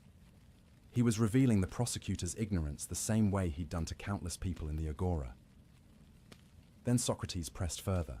"Tell me, Meletus, is it better to live among good citizens or bad ones?" "Good ones, obviously. And does anyone want to be harmed by those around them?" "Of course not." "Then you're accusing me either of corrupting the youth unintentionally, or of corrupting them knowing that they'll harm me. The first means I shouldn't be punished. You should educate me. The second makes no sense. Why would I intentionally make my neighbors worse, knowing they'd harm me?" It was classic Socratic argumentation. He was showing that the charges were incoherent, but he wasn't making friends with the jury. He was doing to Miletus what he'd done to so many others, and the jury was watching someone they might know personally, someone who'd brought these charges, being made to look foolish. When Socrates addressed the religious charges about not believing in the gods, he was even more pointed. He got Miletus to contradict himself, first saying Socrates didn't believe in gods at all, then saying he introduced new ones. You can't have it both ways, Miletus. Either I'm an atheist, or I believe in new gods. Which is it? By the time Socrates was done with Miletus, he'd thoroughly demolished the logical consistency of the charges. He'd shown them to be poorly thought out, contradictory, probably motivated by personal grudges rather than genuine concern for Athens. But then, and this is crucial, instead of stopping there, instead of pivoting to sympathy and mercy, Socrates doubled down. He told the jury that even if they offered to acquit him on the condition that he stopped philosophizing, he would refuse. I cannot stop, he said. The God has placed me here to question people and help them care for their souls. If you kill me, you won't find another like me easily. I'm like a gadfly on a noble but sluggish horse. I sting you awake. You might swat me away, but you'll regret it when you fall back into sleepy thoughtlessness. And then he said something. That must have infuriated many in that courtroom. I'm doing you a favor by being here. In fact, Athens should give me free meals for life in the Prytaneum, the highest honor the city could bestow, usually reserved for Olympic victors and great benefactors. Because no one cares more for your welfare than I do. Can you imagine? He's on trial for his life, and he's telling 500 jurors that they should be honoring him, not prosecuting him. That he's Athens' greatest asset. That they need him more than he needs them. It was defiant, proud, uncompromising. And it was completely in character, because Socrates had never compromised his principles for comfort or safety. Why would he start now? He did, toward the end of his speech, acknowledge his military service. He mentioned that he'd served with distinction at 3 major battles: Potidaea, Amphipolis, Delium. He'd held his post when others fled. He'd been brave in the face of death. If I was willing to risk death in battle to serve Athens, he said, how can I abandon the post the God has given me now, just because I'm afraid? That would be true impiety, disobeying the divine mission because I fear death. And he concluded with a statement that would echo through history. I'm not afraid of death, gentlemen. I'm afraid of doing wrong. Death is nothing to fear. What I fear is standing before the gods someday and having to explain why I betrayed truth and virtue to save my life. When the speech ended, the jury voted. It was close, much closer than his accusers probably expected. Out of 500 jurors, about 280 voted guilty. About 220 voted to acquit. If just 30 people had voted differently, Socrates would have walked free, but they didn't. The verdict was guilty. Now came the penalty phase. In Athenian law, the prosecution proposed a penalty, and the defense could propose an alternative. The jury would then choose between them. The prosecution had proposed death. This was Socrates' chance. He could propose exile. He could propose a fine. The jury had voted guilty, but it was close enough that they might choose a gentler punishment if he gave them the option. Many jurors probably wanted to punish him somehow, but didn't want him dead. Instead, Socrates initially proposed that Athens give him free meals for life in the Prytaneum. He was serious, or at least he was making a philosophical point about what justice really required. But obviously, this wasn't going to fly with a jury that had just convicted him. His friends, watching in horror, finally convinced him to at least propose a fine. Socrates offered to pay 30 minae, a significant sum, guaranteed by wealthy friends like Plato. It was still less than might be expected, still somewhat insulting to the court's dignity. The jury voted again on the penalty. This time, more voted for death. The margin was larger. By trying to maintain his dignity, by refusing to grovel or compromise, Socrates had alienated jurors who might have shown mercy. His pride, or his integrity, depending on how you view it, had sealed His fate. The verdict was final. Death by hemlock poison. And here's what's remarkable. Socrates' immediate reaction wasn't fear or anger or even sadness. It was philosophical speculation. He turned to the jurors and gave one final speech, separate from his defense about what this meant. To those who had voted to acquit him, he said, "Don't be upset for me. This might be a blessing. My daimonion, my inner warning voice, which has stopped me whenever I was about to do something wrong, it didn't stop me at all today. Not when I entered the court, not during my speech, not at any point. That suggests that what happened to me is good, not bad." And then he offered that analysis of death we've already touched on. Either death is like a dreamless sleep, in which case it's pleasant, a relief from life's troubles, or death is a journey to another place, where he'll meet the great thinkers and heroes of the past. Either way, nothing to fear. If I die now, having lived a good life, what loss is that? But if I'd compromised my principles to live longer, that would have been true death, the death of my soul. To the jurors who had voted for his death, he was less kind. "You think you've escaped being tested by condemning me, but I warn you, you'll have more critics now, younger ones, harsher ones. By killing me, you won't silence the questions. You'll just create more questioners." It was a prophecy, and it would prove true. Plato would write, Xenophon would write, others would remember. The death of Socrates would become more powerful than the life of Socrates. His enemies thought they were silencing a troublesome gadfly. They were creating a martyr for philosophy itself. As the court session ended and the guards prepared to take Socrates to prison, he turned to his friends with what might have been a slight smile. "Now it's time for us to go. I to death, and you to life. Which of us goes to the better fate, only the God knows." Even at that moment, sentenced to die, he was questioning. Still uncertain, still humble in the face of the ultimate mystery. But one thing he was certain of: he'd lived according to his principles. He'd maintained his integrity. He'd refused to compromise his soul to save his body. And that meant, in the deepest sense, he'd won. The jury might have condemned him to death, but they couldn't make him do wrong. They couldn't corrupt his virtue. They couldn't touch what really mattered. The examined life had prepared him for this moment, and he was ready. But between the sentencing and the execution, there would be weeks of waiting, weeks in prison, time for friends to visit, to argue, to plead, to plan escapes. Time for Socrates to have conversations that would be remembered forever. Time for one particular dream, mysterious and symbolic, that would reveal something about what he was feeling beneath that philosophical calm. Time for temptation. Time for final tests. Time for goodbyes.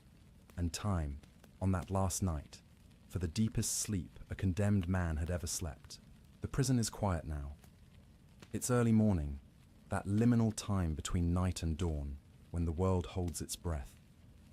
The stone walls are cold, the lights still grey and uncertain.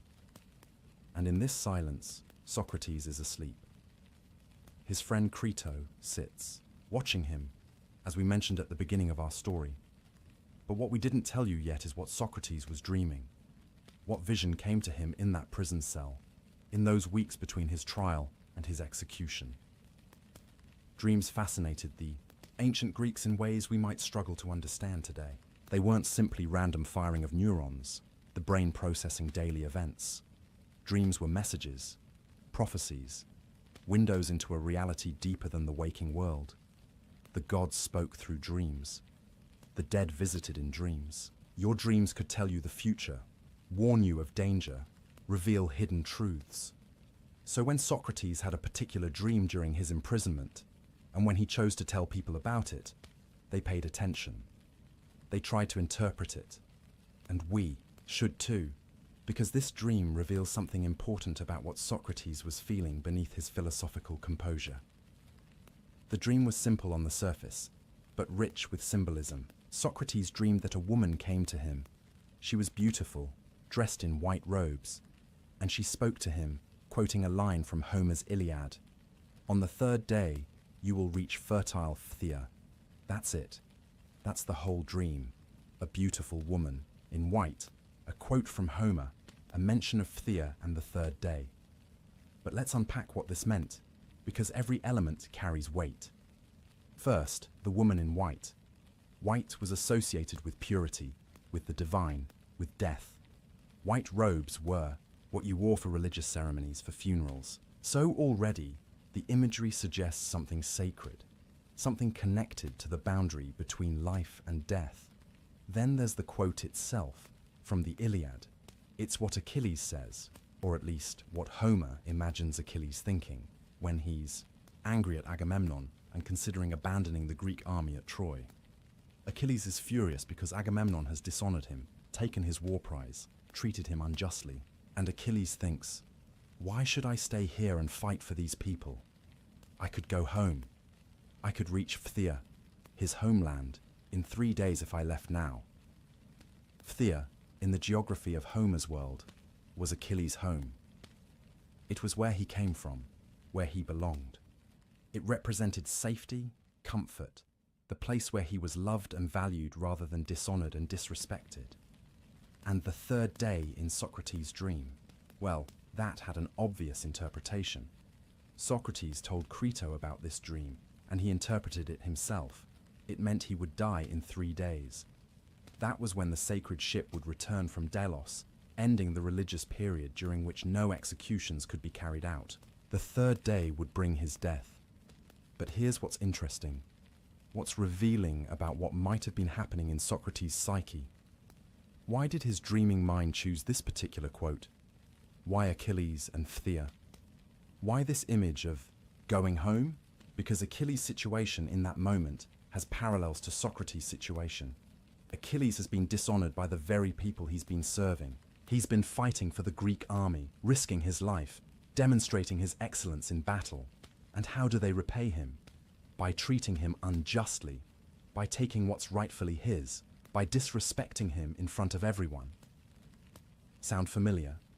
Socrates had spent his life serving Athens, trying to make his fellow citizens better, stinging them awake to examine their lives. And how did Athens repay him? By putting him on trial, convicting him on false charges, sentencing him to death. In the Iliad, Achilles has a choice. He can stay and fight, achieving glory but dying young. Or he can go home to Phthia, living a long, comfortable life, but being forgotten by history. His mother, the goddess Thetis, has told him this explicitly. 2 fates await you. Choose. And Socrates, in his prison cell, faced a similar choice, didn't he? He could escape. His friends were offering him that option, and we'll hear more about that soon. He could flee to Thessaly, which was, coincidentally, the region where historical Phthia was located. He could go home, metaphorically speaking, return to safety and comfort, live out his remaining years in peace, or he could stay, face death, achieve the kind of immortality that comes from dying for your principles. So the dream reveals something.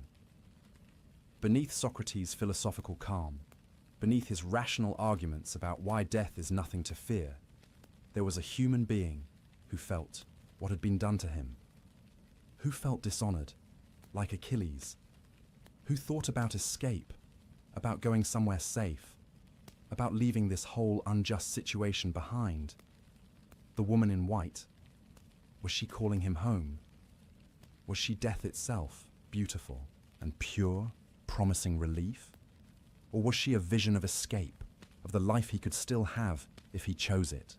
And here's where the dream gets even more layered, even more psychologically fascinating, because Socrates told this dream to Crito, and he interpreted it as a prophecy of his death. But dreams are slippery things. They can mean multiple things at once. Yes, on one level, the dream is saying, in 3 days, you'll die. You'll reach your true home, whatever that is. Phthia might represent Hades, the afterlife, the final destination. But on another level, the dream might be expressing a wish, a desire, deep and probably inadmissible to Socrates' conscious mind, to escape, to go to Thessaly, to fertile Phthia, to live. The dream gives him permission to think about escape by disguising it as a prophecy of death. Think about the symbolism of fertility. Fertile phthia. The Greek word is piothen, emphasizing richness, abundance, life-giving land. Is that really a metaphor for death? Or is it a metaphor for life, for escaping Athens and going somewhere you can grow old, have more conversations, see more sunrises? But Socrates, committed to his principles, interprets the dream in the way that allows him to stay on his chosen path. He reads it as a prophecy that closes off the possibility of escape rather than opening it up. The dream is clear, he tells Crito. I'll die in 3 days. Is the dream really that clear? Or is Socrates choosing the interpretation that fits with what he's already decided to do? We can't know for certain. Dream interpretation, even in our modern age with psychology and neuroscience, remains more art than science. In ancient Athens, it was even more ambiguous. The same dream could be read multiple ways, but what we can say is this. The dream reveals that Socrates was human, that he wasn't simply a rational thinking machine, calmly analyzing his situation without emotion. The dream shows us the conflict beneath the surface, the pull toward life, toward escape, toward fertile Phthia, where he could rest and be safe, and it shows us that he felt the parallel to Achilles, that he saw himself as having been dishonored by his city, just as Achilles was dishonored by Agamemnon, that he understood he was making a choice between two fates, escape and obscurity, or death and immortal fame. Achilles, in the end, chose glory over long life. He stayed at Troy. He fought. He died young. And he became the most famous hero in Greek mythology, his name remembered for thousands of years. Socrates would make the same choice. But unlike Achilles, whose choice was driven by pride and the desire for glory, Socrates' choice was driven by principle, by the belief that it's better to die justly than to live unjustly, by the conviction that escaping would corrupt his soul, more surely than hemlock could kill his body. Still, the dream shows us it was a choice, not an easy, automatic decision, but a genuine struggle. The human part of Socrates wanted to live, wanted to escape, wanted relief from this terrible situation. The philosophical part of Socrates knew what he had to do. And the dream, with its beautiful woman in white, with its promise of reaching home in 3 days, bridged both possibilities. It could be read as encouragement to escape, or as prophecy of death. It was ambiguous enough to hold both meanings, to let Socrates think about escape while still choosing to stay. There's another layer to consider. The woman in white, who was she? Socrates doesn't say in any account we have, but Crito, hearing the dream, might have thought of Thetis, Achilles' divine mother. Thetis appears to Achilles in the Iliad to warn him, to advise him, to comfort him. She's a liminal figure, divine, but also deeply maternal, connected to both the mortal world and the realm of the gods. Could the woman in Socrates' dream represent that same kind of figure? A divine messenger, yes, but also a maternal presence. Remember, Socrates compared himself to a midwife. He'd spent his life helping others give birth to ideas. His own mother had been a midwife, bringing physical life into the world. And now, facing death, he dreams of a woman who might be guiding him through that final birth, the birth of the soul from the body, as he understood death, the transition from this life to whatever comes next.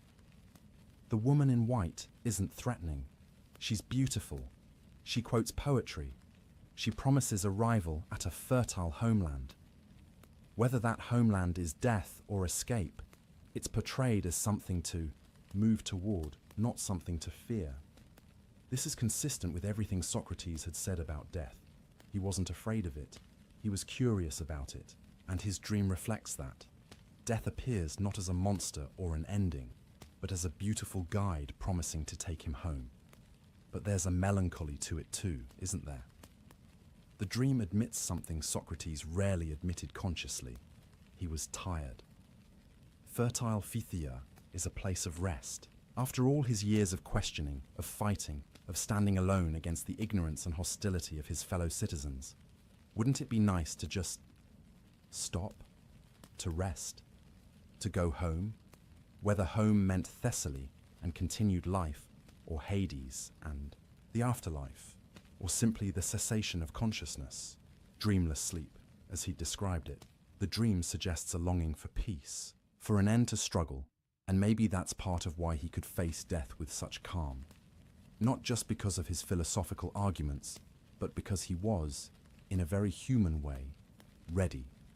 Ready to stop fighting, ready to rest, ready to see if the beautiful woman in white was telling the truth about what waited for him.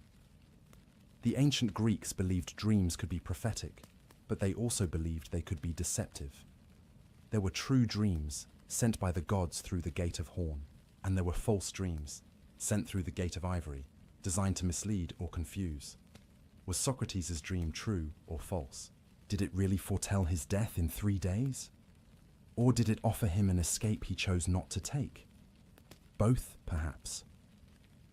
The dream was true in that Socrates did die 3 days later, just as he predicted. But it might have been false in suggesting that death was the only way to reach fertile Phthia. There was another Phthia available, the physical place in Thessaly where Crito wanted to take him.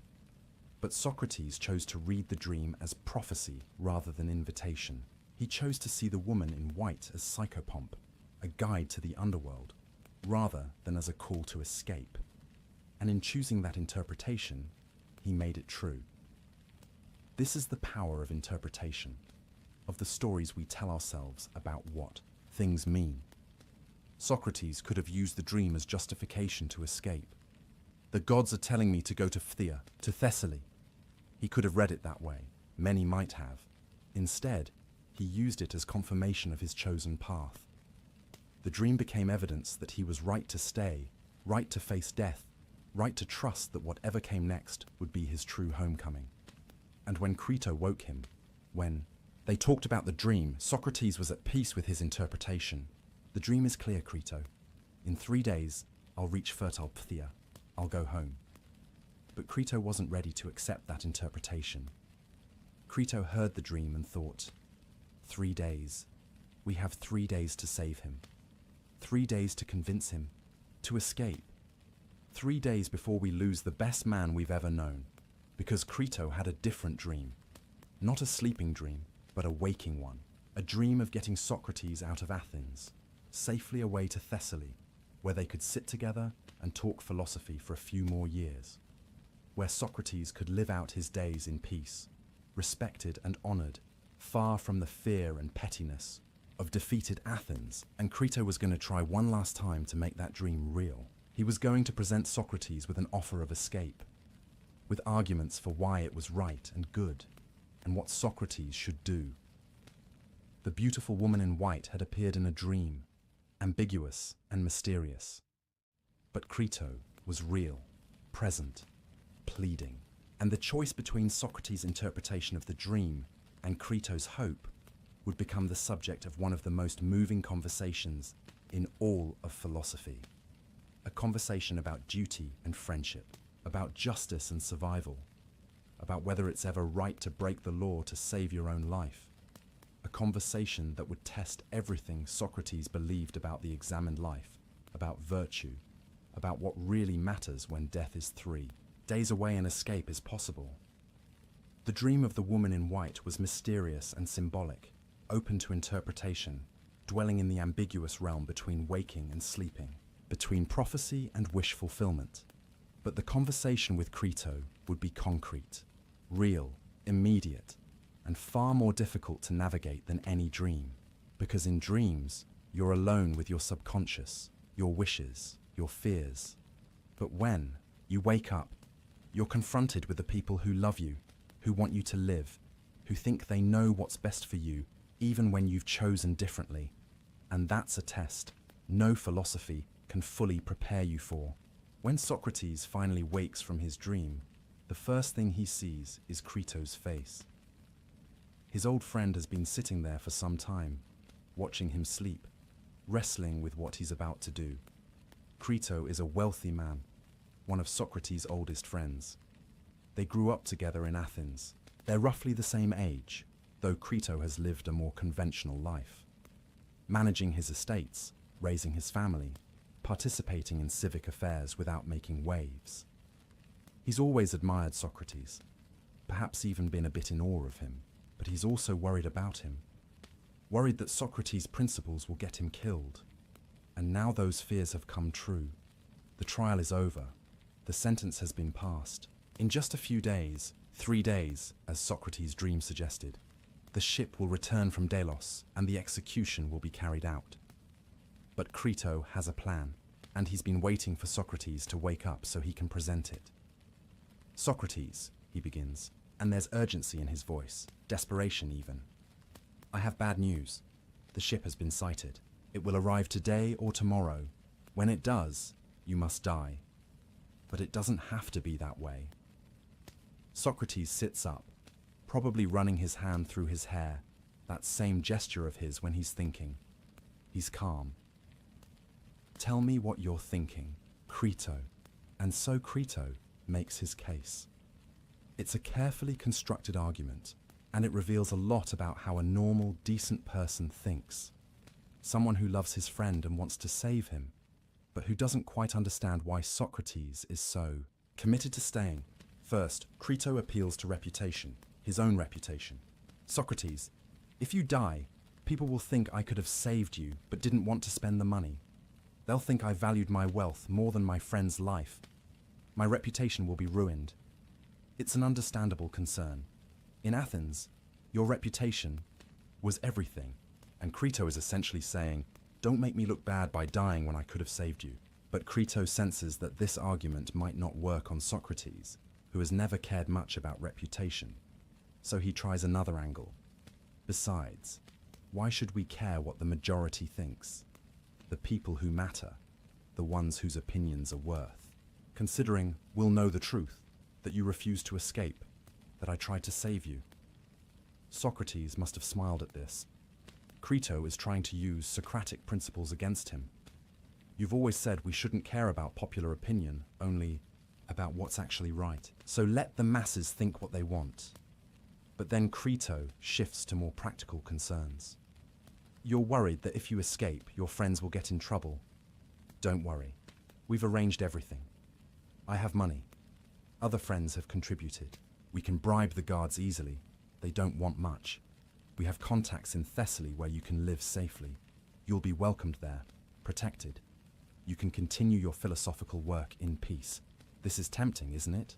The chance to live out your remaining years doing what you love, surrounded by friends, free from persecution. What principle could be more important than that? But Crito isn't done. Now he appeals to duty.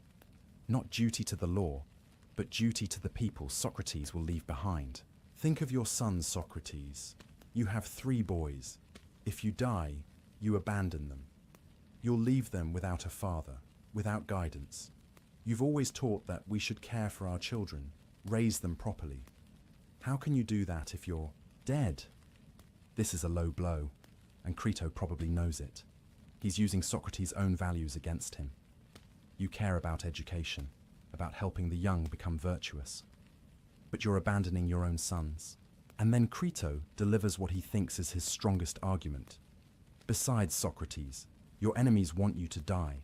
They convicted you unjustly. Why should you cooperate with injustice?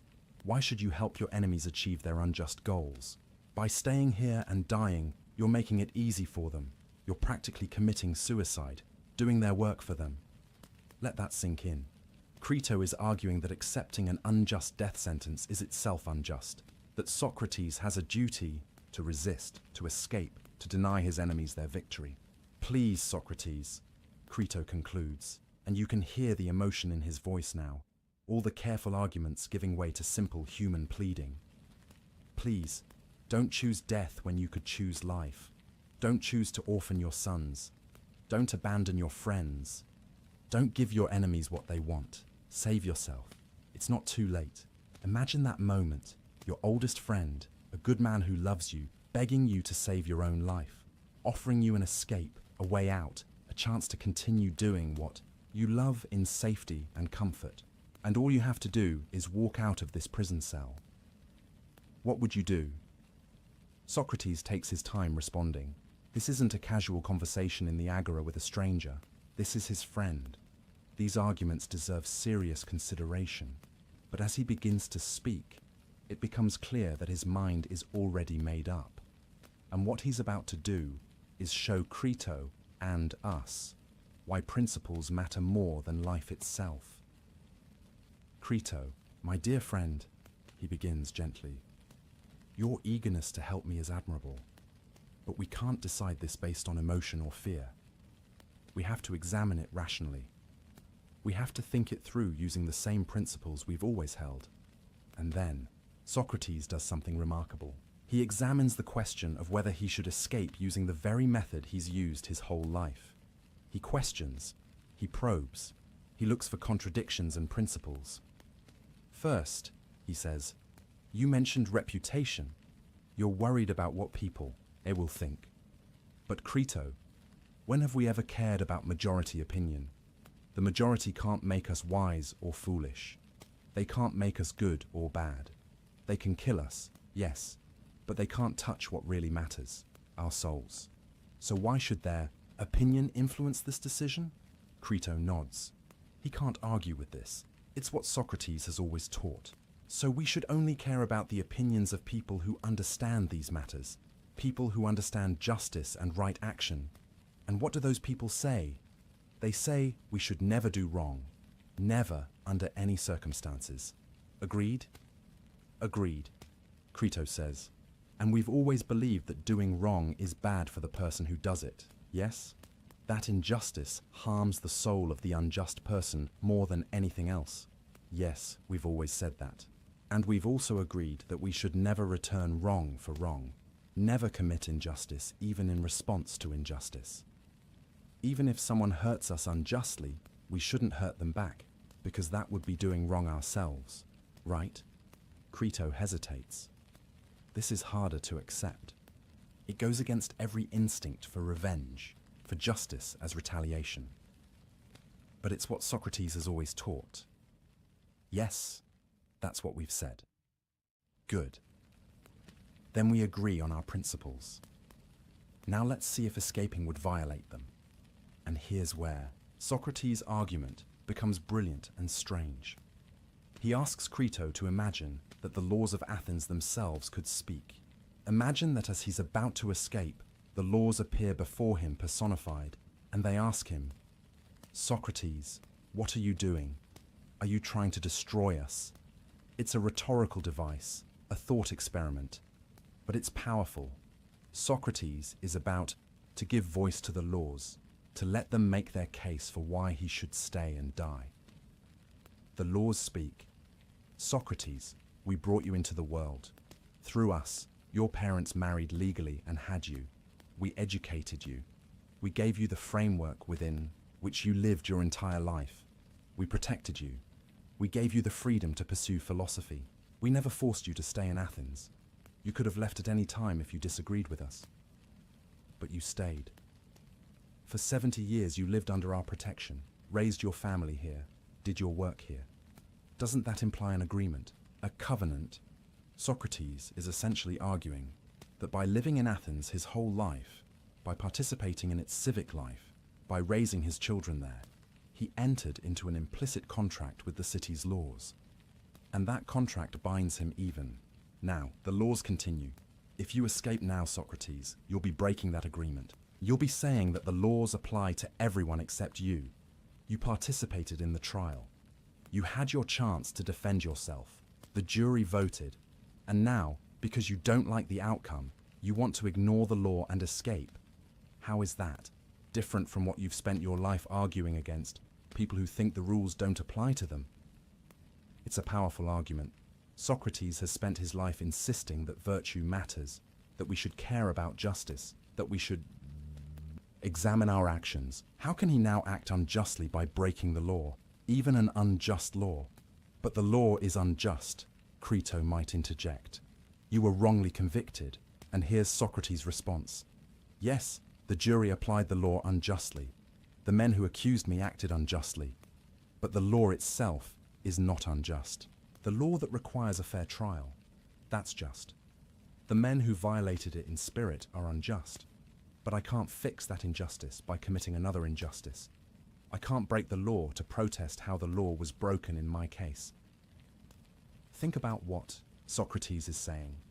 He's making a distinction between the law as a system and the particular application of that law by imperfect humans. The system is worth preserving, even when individuals within that system act badly. If he escapes, he's not just saving his own life, he's undermining the entire legal system. He's saying that anyone who disagrees with a verdict can simply ignore it. He's weakening the rule of law itself, the thing that makes Athens a civilization rather than an anarchy. The personified laws make this explicit. Socrates, if you escape, where will you go? To Thessaly, as Crito suggests. What will you say to the people there? Will you tell them you're a great teacher of virtue who ran away from justice when it became inconvenient? Will you teach their young men to respect laws and justice while being a living example of someone who didn't? And what about your own sons? You think you're abandoning them by dying. At least if you die here, legally, accepting your sentence, they'll have a father they can respect, a father who lived by his principles to the end. But if you escape, you make yourself a fugitive. You teach your sons that principles don't matter when your life is at stake. Is that really better for them?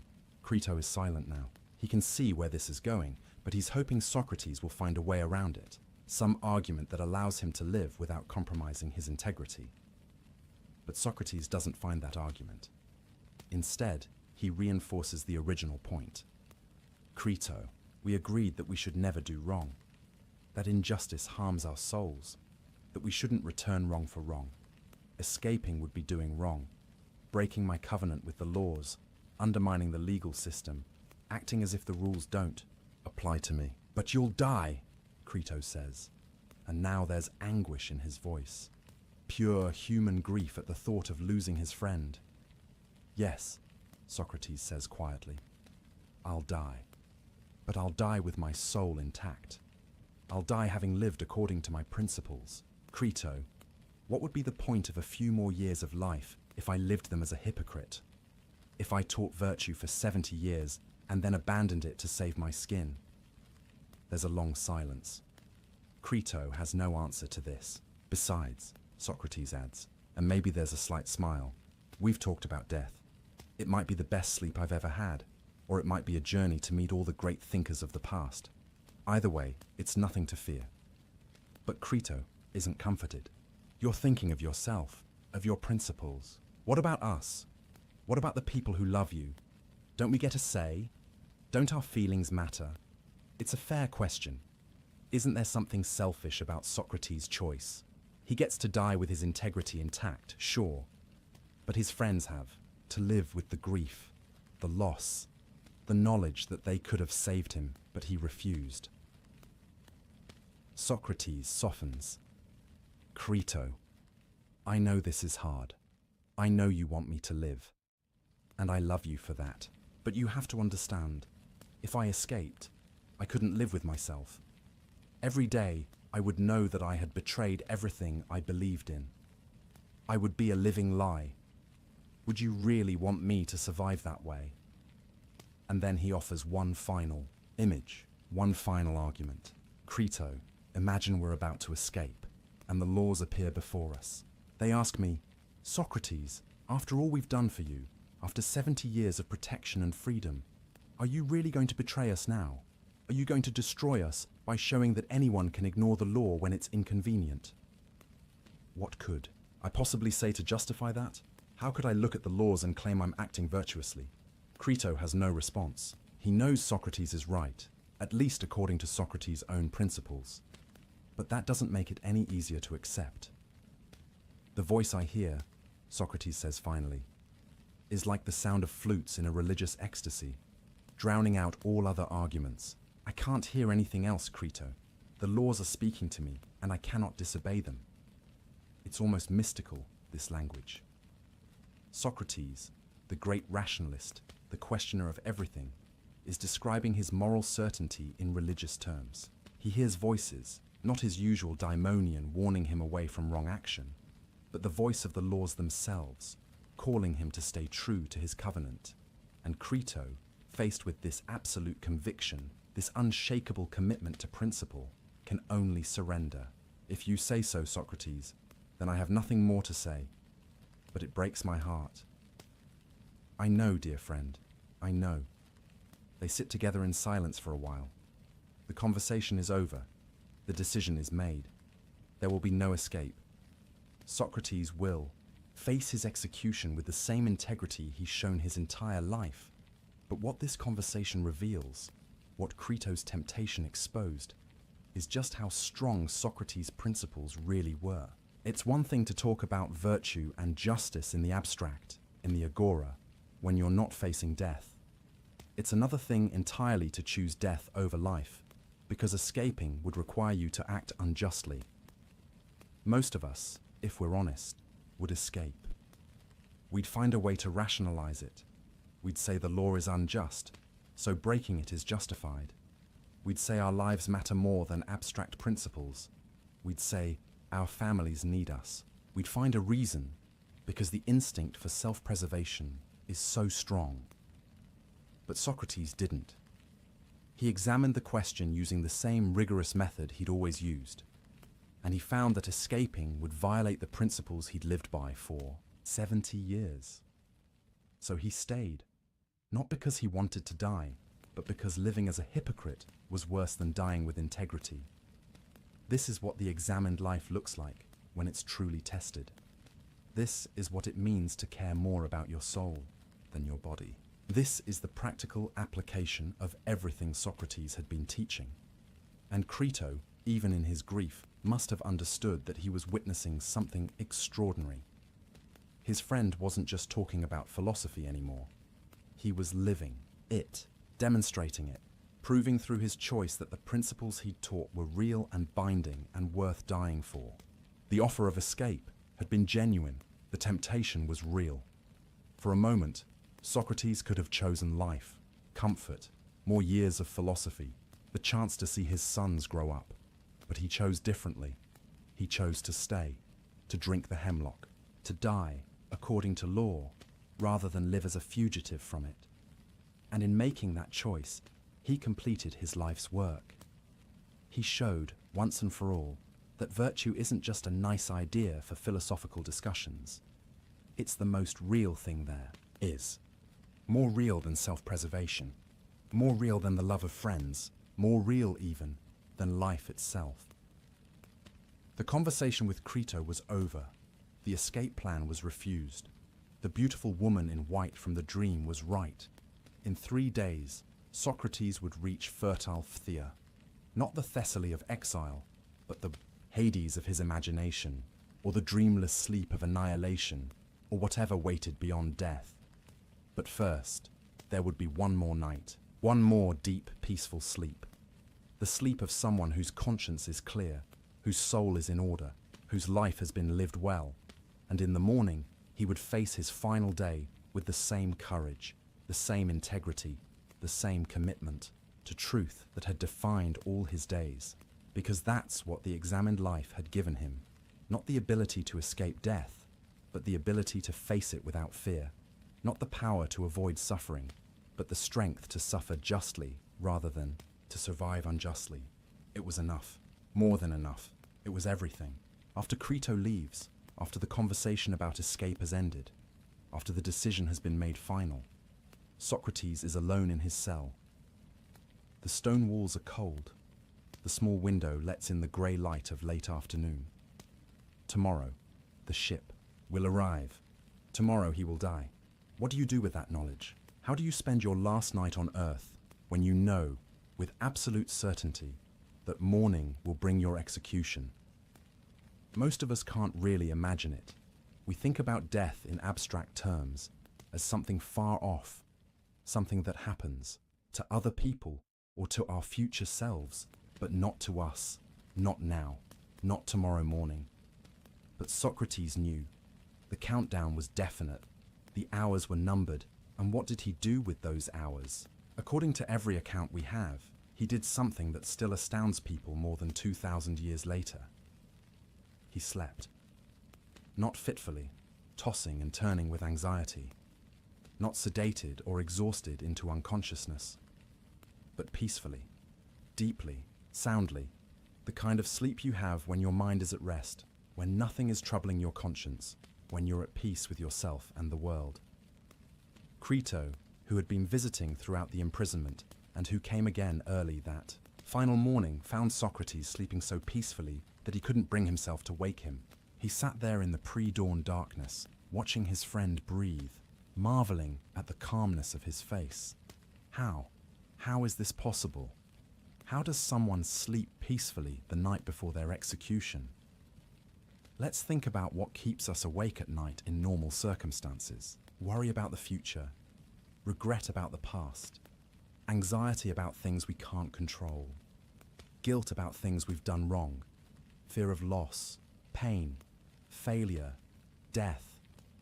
Our minds race, spinning through scenarios, obsessing over problems, rehearsing conversations, imagining disasters. But Socrates had none of this keeping him awake. Or rather, he'd done the work of examining and resolving all of it. Worry about the future? He'd examined death thoroughly and concluded it was either dreamless sleep or continuation in another realm. Either way, nothing to fear. The future, at least his personal future, was settled. There was nothing more to worry about. Regret about the past. He'd lived the examined life. He'd done his best to pursue wisdom and virtue. He'd questioned everything, including himself. Were there mistakes?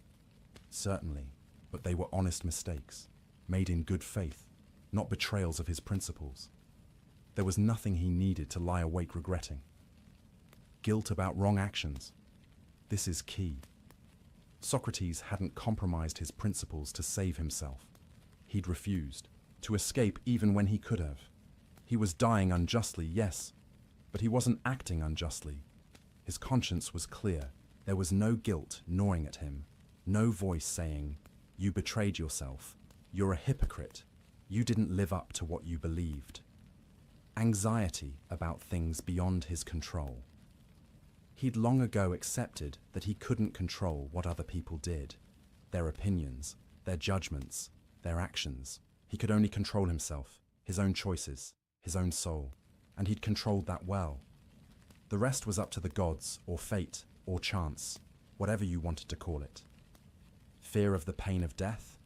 The hemlock poison, as we'll see, was relatively painless. It caused gradual numbness and paralysis, working from the extremities inward. Unpleasant, certainly, but not agony. And Socrates had already faced death in battle multiple times. He knew he could endure physical discomfort without losing his composure. So what was left to keep him awake? Nothing. Everything that usually keeps humans tossing and turning in the night. He'd addressed it, examined it, resolved it, accepted it. This is the power of the examined life when it's fully realized. Socrates had spent 70 years preparing for this moment, though he probably didn't know it. Every conversation about virtue, every questioning of assumptions, every examination of what really mattered, every choice to prioritize soul over body, wisdom over wealth, integrity over comfort, all of it had been training for this final test, and he passed. Not because he was superhuman or felt no fear, but because he'd done the work. He'd examined his life and found it good. He'd lived according to his principles and had no reason for regret. He'd faced the temptation to escape and chosen justice over survival. There was nothing left to resolve, nothing left to worry about, nothing left to keep him awake. So he slept. And in sleeping peacefully that final night, he demonstrated something profound about what philosophy, real philosophy, lived philosophy, can do for a person. There's a concept in ancient Greek thought that we should understand here. The word is ataraxia. It means tranquility, imperturbability, freedom from disturbance. It was considered one of the highest goals a human could achieve, to have a mind so well ordered, so at peace, that nothing could disturb it. The Stoics, who would come after Socrates and be deeply influenced by him, made ataraxia central to their philosophy. They believed that through rational examination of what's truly good and truly bad, through distinguishing between what you can control and what you can't, through accepting fate while maintaining virtue, you could achieve a state of profound inner peace. Not numbness or indifference, but genuine tranquility rooted in wisdom. And the Epicureans, another school that followed, also sought ataraxia, though they pursued it differently. They thought that by understanding the nature of the world, by recognizing that the gods don't intervene in human affairs, by accepting that death is simply the cessation of sensation, you could free yourself from the fears and superstitions that disturb most people's peace. Both schools, different as they were, agreed on this. The goal was peace of mind, and both looked back to Socrates as an example of someone who had achieved it, because there he was, sleeping peacefully in his cell, while his friends sat vigil with tear-stained faces. There he was, facing certain death in the morning, and resting as soundly as a child. This wasn't insensitivity or delusion. Socrates wasn't pretending the execution wasn't happening. He wasn't in denial. He'd examined the situation fully, rationally, from every angle, and having examined it, having made his choice, having done what he believed was right, he had achieved perfect peace. Think about how different this is from how most of us face much smaller challenges. We have a difficult conversation coming up, and we lie awake rehearsing what to say. We have a medical test scheduled, and we can't sleep for worrying about the results. We have a decision to make, and we toss and turn, weighing the options. But Socrates, facing the ultimate challenge, death itself, slept peacefully, because he'd already done the work. He'd already weighed the options, made the decision, aligned his actions with his principles. There was nothing left to agonize over. This is what the examined life offers, not a life free from challenges or difficulties or even death, but a life where you've done the work of figuring out what matters, what doesn't, and how to act accordingly. And having done that work, you can rest, even on your final night, even when tomorrow brings hemlock. There's also something deeply beautiful about Crito watching him sleep. Think about that scene from Crito's perspective. He's about to lose his oldest friend. He's tried everything he can think of to save him. He's pleaded, argued, offered escape, used every rhetorical tool available. And Socrates has said no to all of it. Crito must be devastated, angry maybe at Socrates' stubbornness, confused about why principles matter more than life, grieving for the conversations they'll never have, the years they won't spend together, the world that will be diminished when Socrates is gone. And yet, watching Socrates sleep so peacefully, Crito can't help but feel a kind of awe, because he's witnessing something rare and precious. He's seeing what it looks like when someone has truly mastered themselves, when fear has no power, when conscience is clear, when the soul is at peace. Crito later told people about this moment. He said it moved him profoundly, seeing Socrates sleep so well. It confirmed something he'd always believed about his friend, but had never seen demonstrated so clearly. That Socrates had achieved a kind of wisdom that transcended normal human anxieties. And perhaps Crito also understood in that moment why Socrates had to refuse the escape. Because if Socrates had escaped, if he'd saved his body by compromising his principles, he wouldn't be able to sleep like this. He'd lie awake tormented by guilt, by the knowledge that he'd betrayed everything he believed in. He'd have his life, but he'd lose his peace. Better to die peacefully than to live in turmoil. Better to face tomorrow with a clear conscience than to escape into years of regret. This is what Socrates had tried to explain to Crito during their conversation, that there are things worse than death. That living as a hypocrite, betraying your principles, corrupting your soul, these are the real disasters. Death is just a transition, probably a good one. But spiritual corruption, moral compromise, the death of integrity, that's the real death. and it's one you have to live with every day afterward. Socrates had chosen to keep his soul intact, and because of that choice, he could sleep. His body might die tomorrow, but his soul was healthy, strong, at peace, and in the hierarchy of values he'd spent his life articulating, that was what mattered. There's a parallel worth noting here with something Socrates had said years earlier about sleep and death. He'd described dreamless sleep as one of the most pleasant experiences a person can have. The kind of sleep where you close your eyes and open them, and it feels like no time has passed, no dreams have occurred, just pure, undisturbed rest. He'd said that if death was like that, eternal, dreamless sleep, it would be wonderful. Think about your best night of sleep ever. Deep, restorative, peaceful, no nightmares, no waking, just perfect rest. If death is that, infinitely extended, how is that frightening? And now, on his final night, Socrates was experiencing exactly that kind of sleep. Deep, dreamless, peaceful. Was this a preview, a taste of what death might be like? If so, it was nothing to fear. It was actually quite pleasant. Or maybe, if death turned out to be continuation rather than cessation, the peaceful sleep was Socrates' way of showing that he had no fear of that possibility either. He wasn't staying awake fretting about the afterlife, worrying about judgment or punishment, or whether he'd measure up. He'd lived well. If there was an afterlife with judgment, he was ready for it. Either way, he could rest. And rest he did. There's something else worth considering about sleep as a metaphor for death. Sleep is a kind of daily death, isn't it? Every night, we lose consciousness. We cease to be aware of the world around us. We're vulnerable, helpless, essentially dead to the waking world for hours at a time. And yet we do this willingly, eagerly even. We look forward to sleep. We crave it when we're tired. We create comfortable beds and quiet rooms specifically to facilitate sleep. We don't lie awake thinking, if I go to sleep, I'll lose consciousness and that's terrifying. We just sleep. Why? Because we've done it before, because we wake up refreshed, because sleep is natural and necessary and good.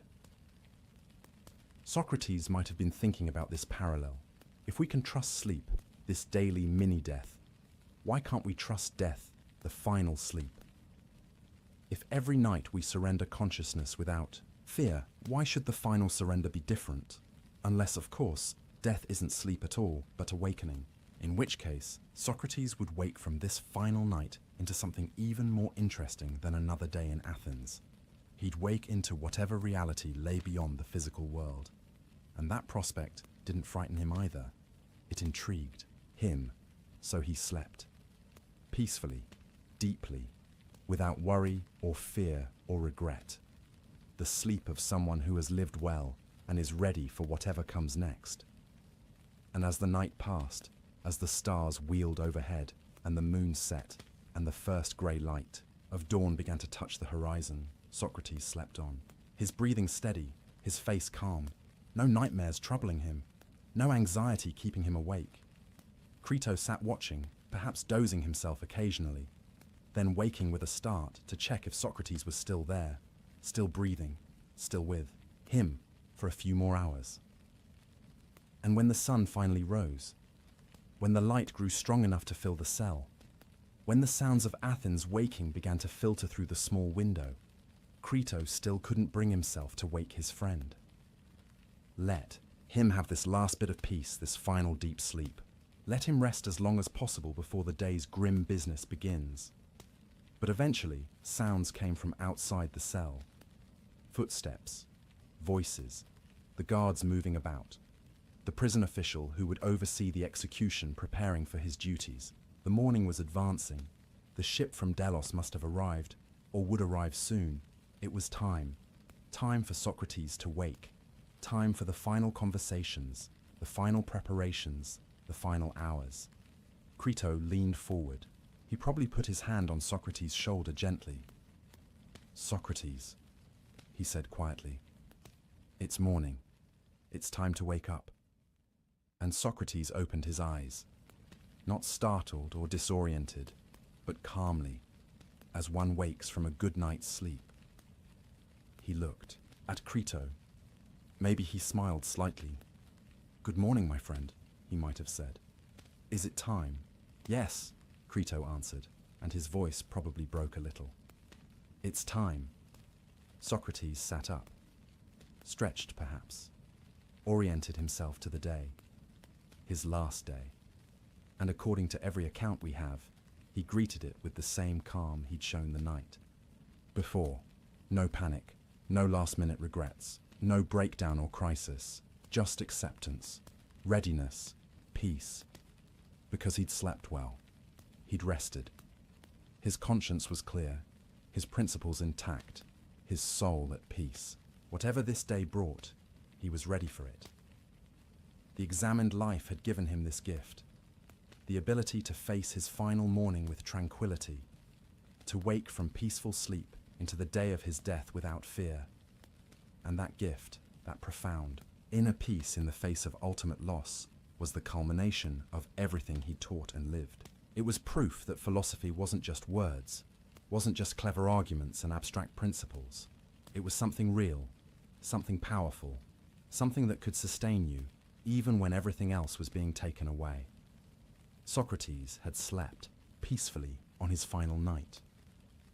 And in doing so, he demonstrated something extraordinary about what human beings can achieve when they live deliberately, examine thoroughly, and choose virtue over everything else. He'd shown that death, the thing we fear most, can be faced without terror. That life, even when it's about to end, can still be lived with grace. That the soul, properly tended, can remain at peace even when the body faces destruction. He'd shown, in the simplest and most profound way possible, what the examined life makes possible. And now, as morning light filled his cell and his final day began, he would show one more thing: how to die well, how to face the end with dignity, with courage, with philosophical grace. But before we get to that final scene, we need to understand what Socrates believed about death itself. We need to explore his two possibilities in depth: the dreamless sleep or the journey to another realm. We need to understand why neither option frightened him, and what that tells us about how to think about our own mortality. Because Socrates' peaceful sleep was rooted in his philosophical understanding of death. And that understanding, radical in its time and still challenging today, is the key to everything that follows. Now that Socrates is awake, now that his final day has begun, we need to step back and really understand what he believed about death. Because his calm in the face of execution wasn't just personal courage or stoic resignation. It was rooted in a carefully thought-out philosophy of death that challenged everything most people believed, and still challenges us today. Let's return to the argument Socrates made to the jury after they'd sentenced him to death. This wasn't his defense speech trying to avoid conviction. That was over. The verdict was in. Death was certain. And with nothing left to lose, Socrates could speak with complete honesty about what he really thought. He told them that death was one of two things. Just two possibilities, that's all. And either way, there was nothing to fear. Let's explore both possibilities deeply, because understanding them is crucial to understanding how Socrates could face his execution with such tranquility. The first possibility, death is complete annihilation, total cessation of consciousness, the end of perception, thought, feeling, awareness. When you die, you simply stop existing. There is no you anymore to experience anything. No pain, no boredom, no loneliness, nothing. Just nothing. For most people, this is the terrifying option. We think non-existence, the end of me, never experiencing anything again, never seeing, hearing, feeling, thinking. That's horrible. But Socrates asked, is it? Really? He compared death to dreamless sleep. Think about the times you've slept so deeply that you had no dreams, no awareness of time passing. You close your eyes at night, and then, instantly, from your subjective experience, It's morning. Hours have passed, but you experienced none of them. There was no you during that time to experience anything. Was that terrible? Was it frightening? Or was it actually quite pleasant? Don't we often wake from deep, dreamless sleep, feeling refreshed, restored, peaceful? Socrates asked the jury to think about the best sleep they'd ever had. That night when you were perfectly comfortable, perfectly safe, perfectly tired from a good day's work. You lay down and simply stopped. And when you woke, it felt like mere moments had passed, and you felt wonderful. Now, he said, compare that single night of perfect sleep to all the other days and nights of your life. Days filled with worry, pain, frustration, disappointment. Nights of anxiety, bad dreams, restless tossing. Even your best days, aren't they filled with needs and wants and efforts and struggles? If you had to choose between one more night of perfect, dreamless sleep and one more day of ordinary life with all its troubles, which would you choose? When you frame it that way, Socrates suggested, death as annihilation starts to look less like a tragedy and more like a gift. It's eternal rest, perfect peace, freedom from all suffering, all anxiety, all the exhausting business of being alive and conscious. You won't be bored because you won't exist to be bored. You won't miss anything because you won't exist to miss it. You won't regret the loss of consciousness because you won't be conscious to feel regret. It's not like being trapped in a dark room aware of your confinement. It's just not being. And not being has no experience of itself. Think about this carefully, because it's a radical reframing of death. We fear death as a loss, the loss of everything we are, everything we have, everything we might experience. But loss is something that happens to someone. You can only lose something if you exist to experience that loss. If death is annihilation, there's no you left to experience the loss. The loss happens to your loved ones, certainly. They lose you, but you don't lose anything because you're not there anymore to have or to lose. Socrates was essentially arguing that fearing death as annihilation is philosophically incoherent.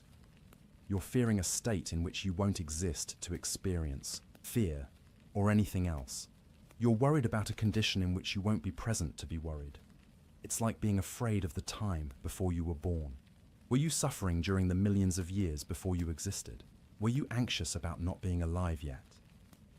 Of course not. You weren't there to suffer or be anxious. Death as annihilation is just returning to that state. And that state wasn't bad. It wasn't anything at all. The Roman philosopher Lucretius, who was influenced by Greek thought, put it beautifully a few centuries after Socrates. He said, "Why should we fear death? When we exist, death is not present. And when death is present, we do not exist. Death is nothing to us." Socrates anticipated this argument. If death is nothing, if it's just the cessation of being, then it's not something to fear. At worst, it's neutral. At best, it's the most perfect rest you could ever have. But Socrates didn't stop there, because there was a second possibility. What if death isn't annihilation? What if consciousness continues? What if the soul, the psyche, the essential you, survives the death of the body and goes somewhere else? For many people, this might seem like the comforting option. At least you still exist. At least there's something rather than nothing. But it could also be terrifying. What if you go to a place of punishment? What if you're judged and found wanting? What if the afterlife is worse than this life? Socrates addressed these concerns head-on, and his answer reveals something beautiful about how he understood justice, virtue, and the nature of reality itself. He said, "If there is an afterlife, if consciousness continues after death, then I'm going to Hades, the Greek underworld, where all the dead were believed to go. And what's in Hades? According to the traditional stories, the place is ruled by just judges: Minos, Rhadamanthus, Aeacus. These were legendary figures known for their fairness and wisdom. So if I go there, Socrates reasoned, I'll be judged justly. not by corrupt politicians or frightened mobs, but by truly just judges who can see into my soul and know what I really am. And that prospect didn't frighten Socrates at all. In fact, it excited him, because he believed he'd lived a good life, not a perfect life.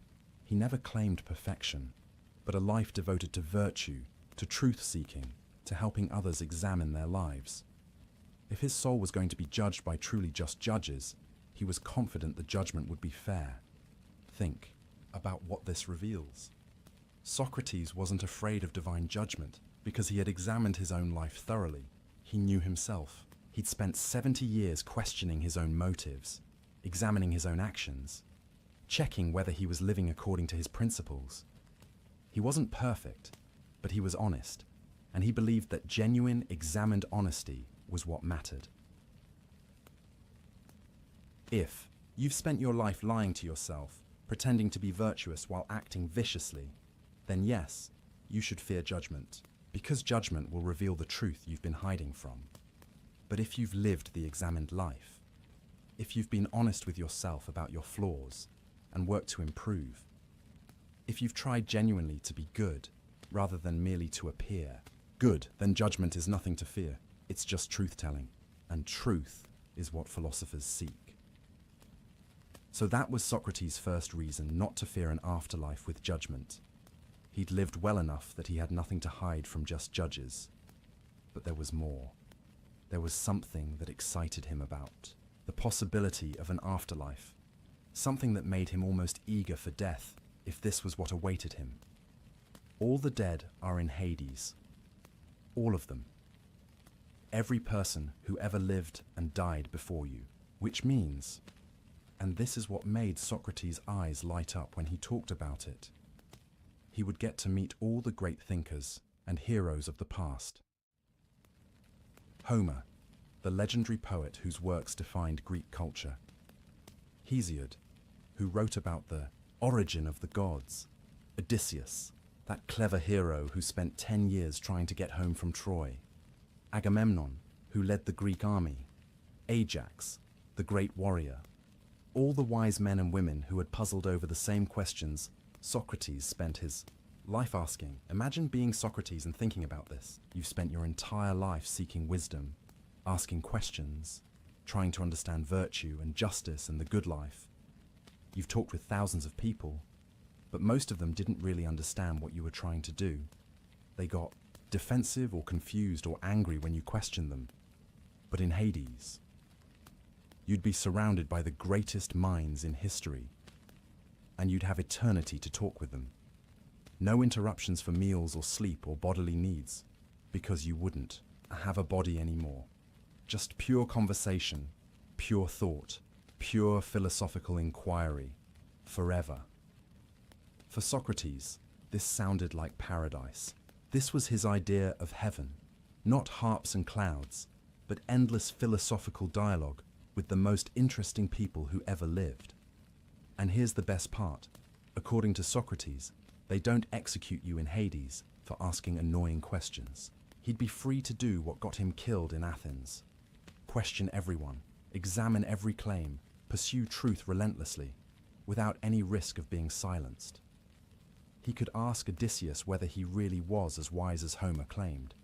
He could question the famous lawmakers about whether they truly understood justice. He could spend centuries just exploring the meaning of courage with Achilles and Ajax. The work he'd started in Athens could continue forever, but without all the inconvenient limitations of having a body. Can you hear the genuine excitement in this? Socrates wasn't just making the best of a bad situation, wasn't just rationalizing away his fear. He was genuinely intrigued by the possibility of death as continuation. If that's what death was, it might actually be better than life. And he pointed out something else interesting. In Athens, his questioning had made him enemies. It had gotten him condemned to death. But in Hades, the only authority figures were just judges. And they wouldn't condemn him for pursuing truth. They would understand. They would appreciate. They might even join in.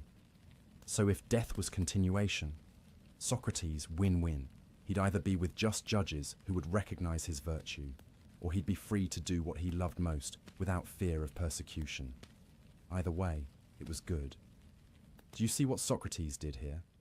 He took the two basic possibilities that most people fear, either non-existence or judgment, and reframed both of them as potentially positive.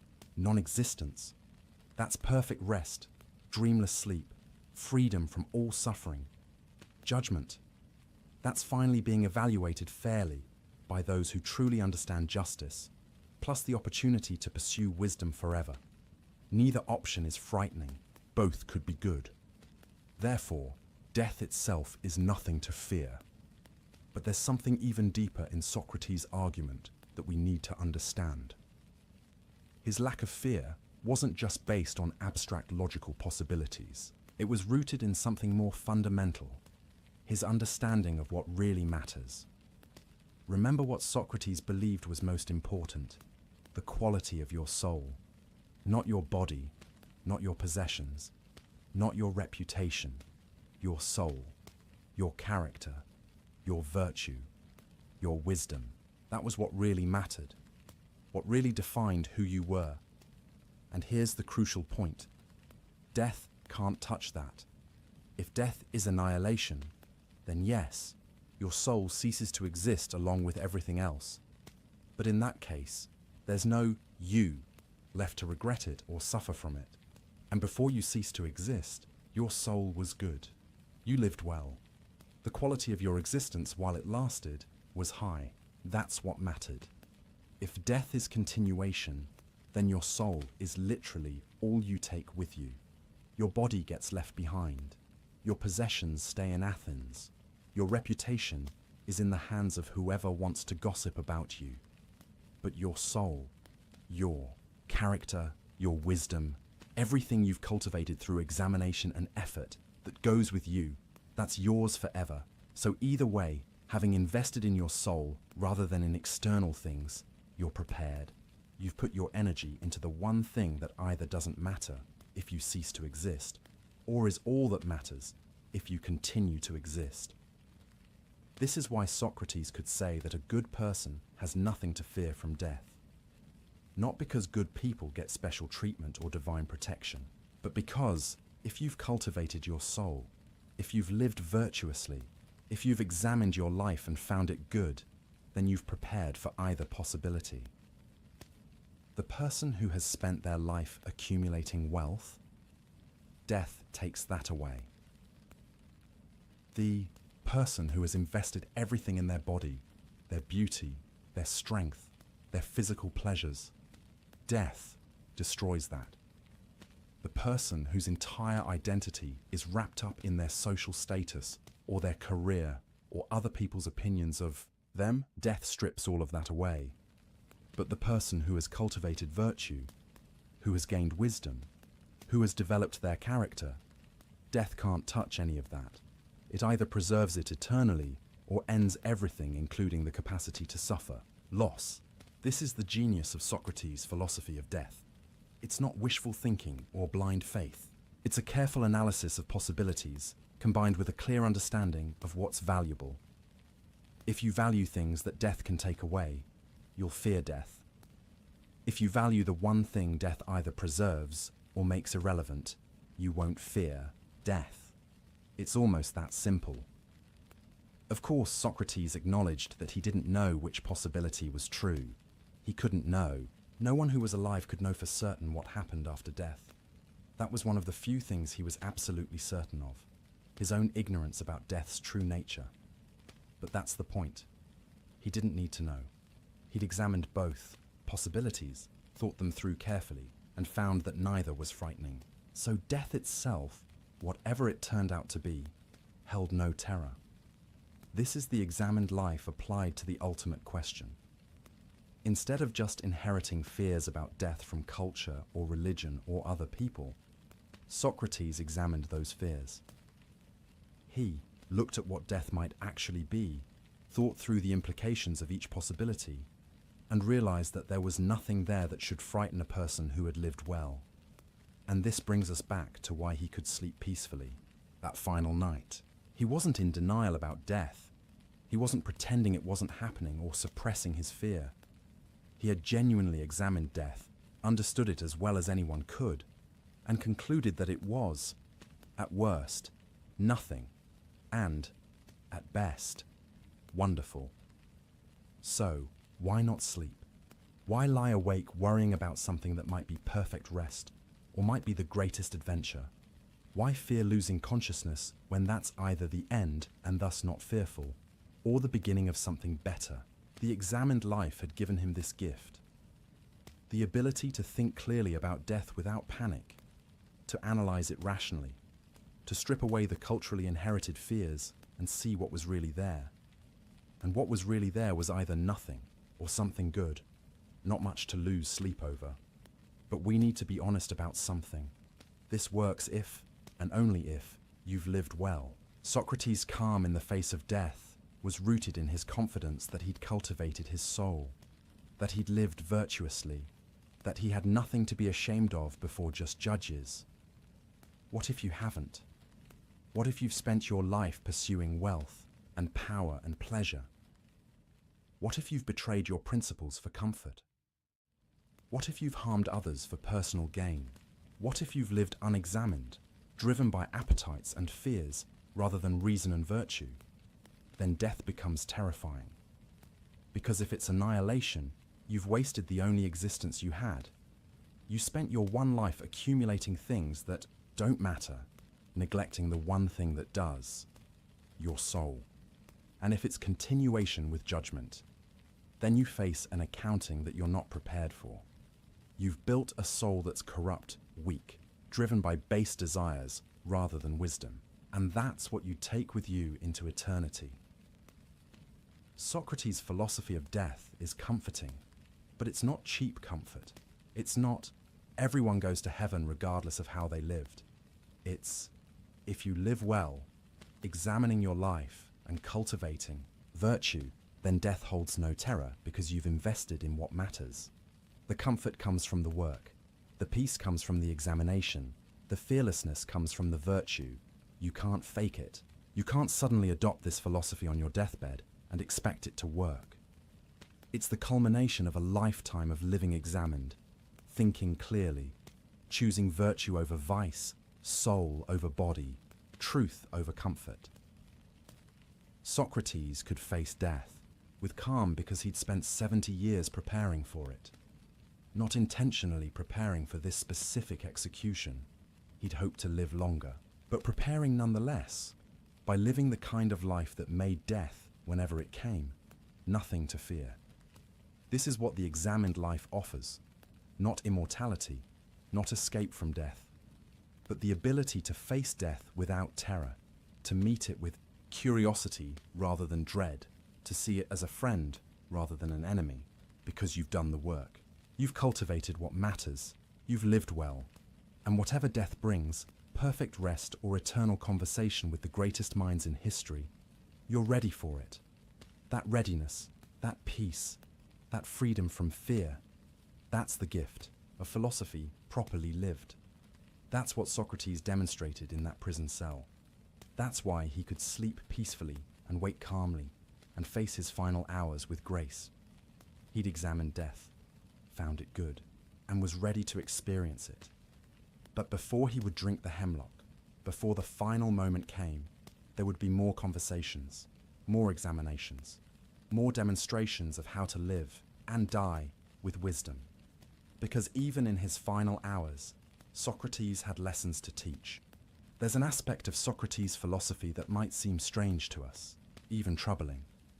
But to understand why he could face death not just calmly, but almost eagerly, we need to explore it. This is the idea that the body is a kind of prison for the soul, and that death, which separates soul from body, is actually a liberation. Now, before we go further, we should be clear. This doesn't mean Socrates hated life or was suicidal, or thought existence was inherently bad. He loved good conversation, beautiful ideas, his friends, the city of Athens. He laughed, ate, walked in the sunshine.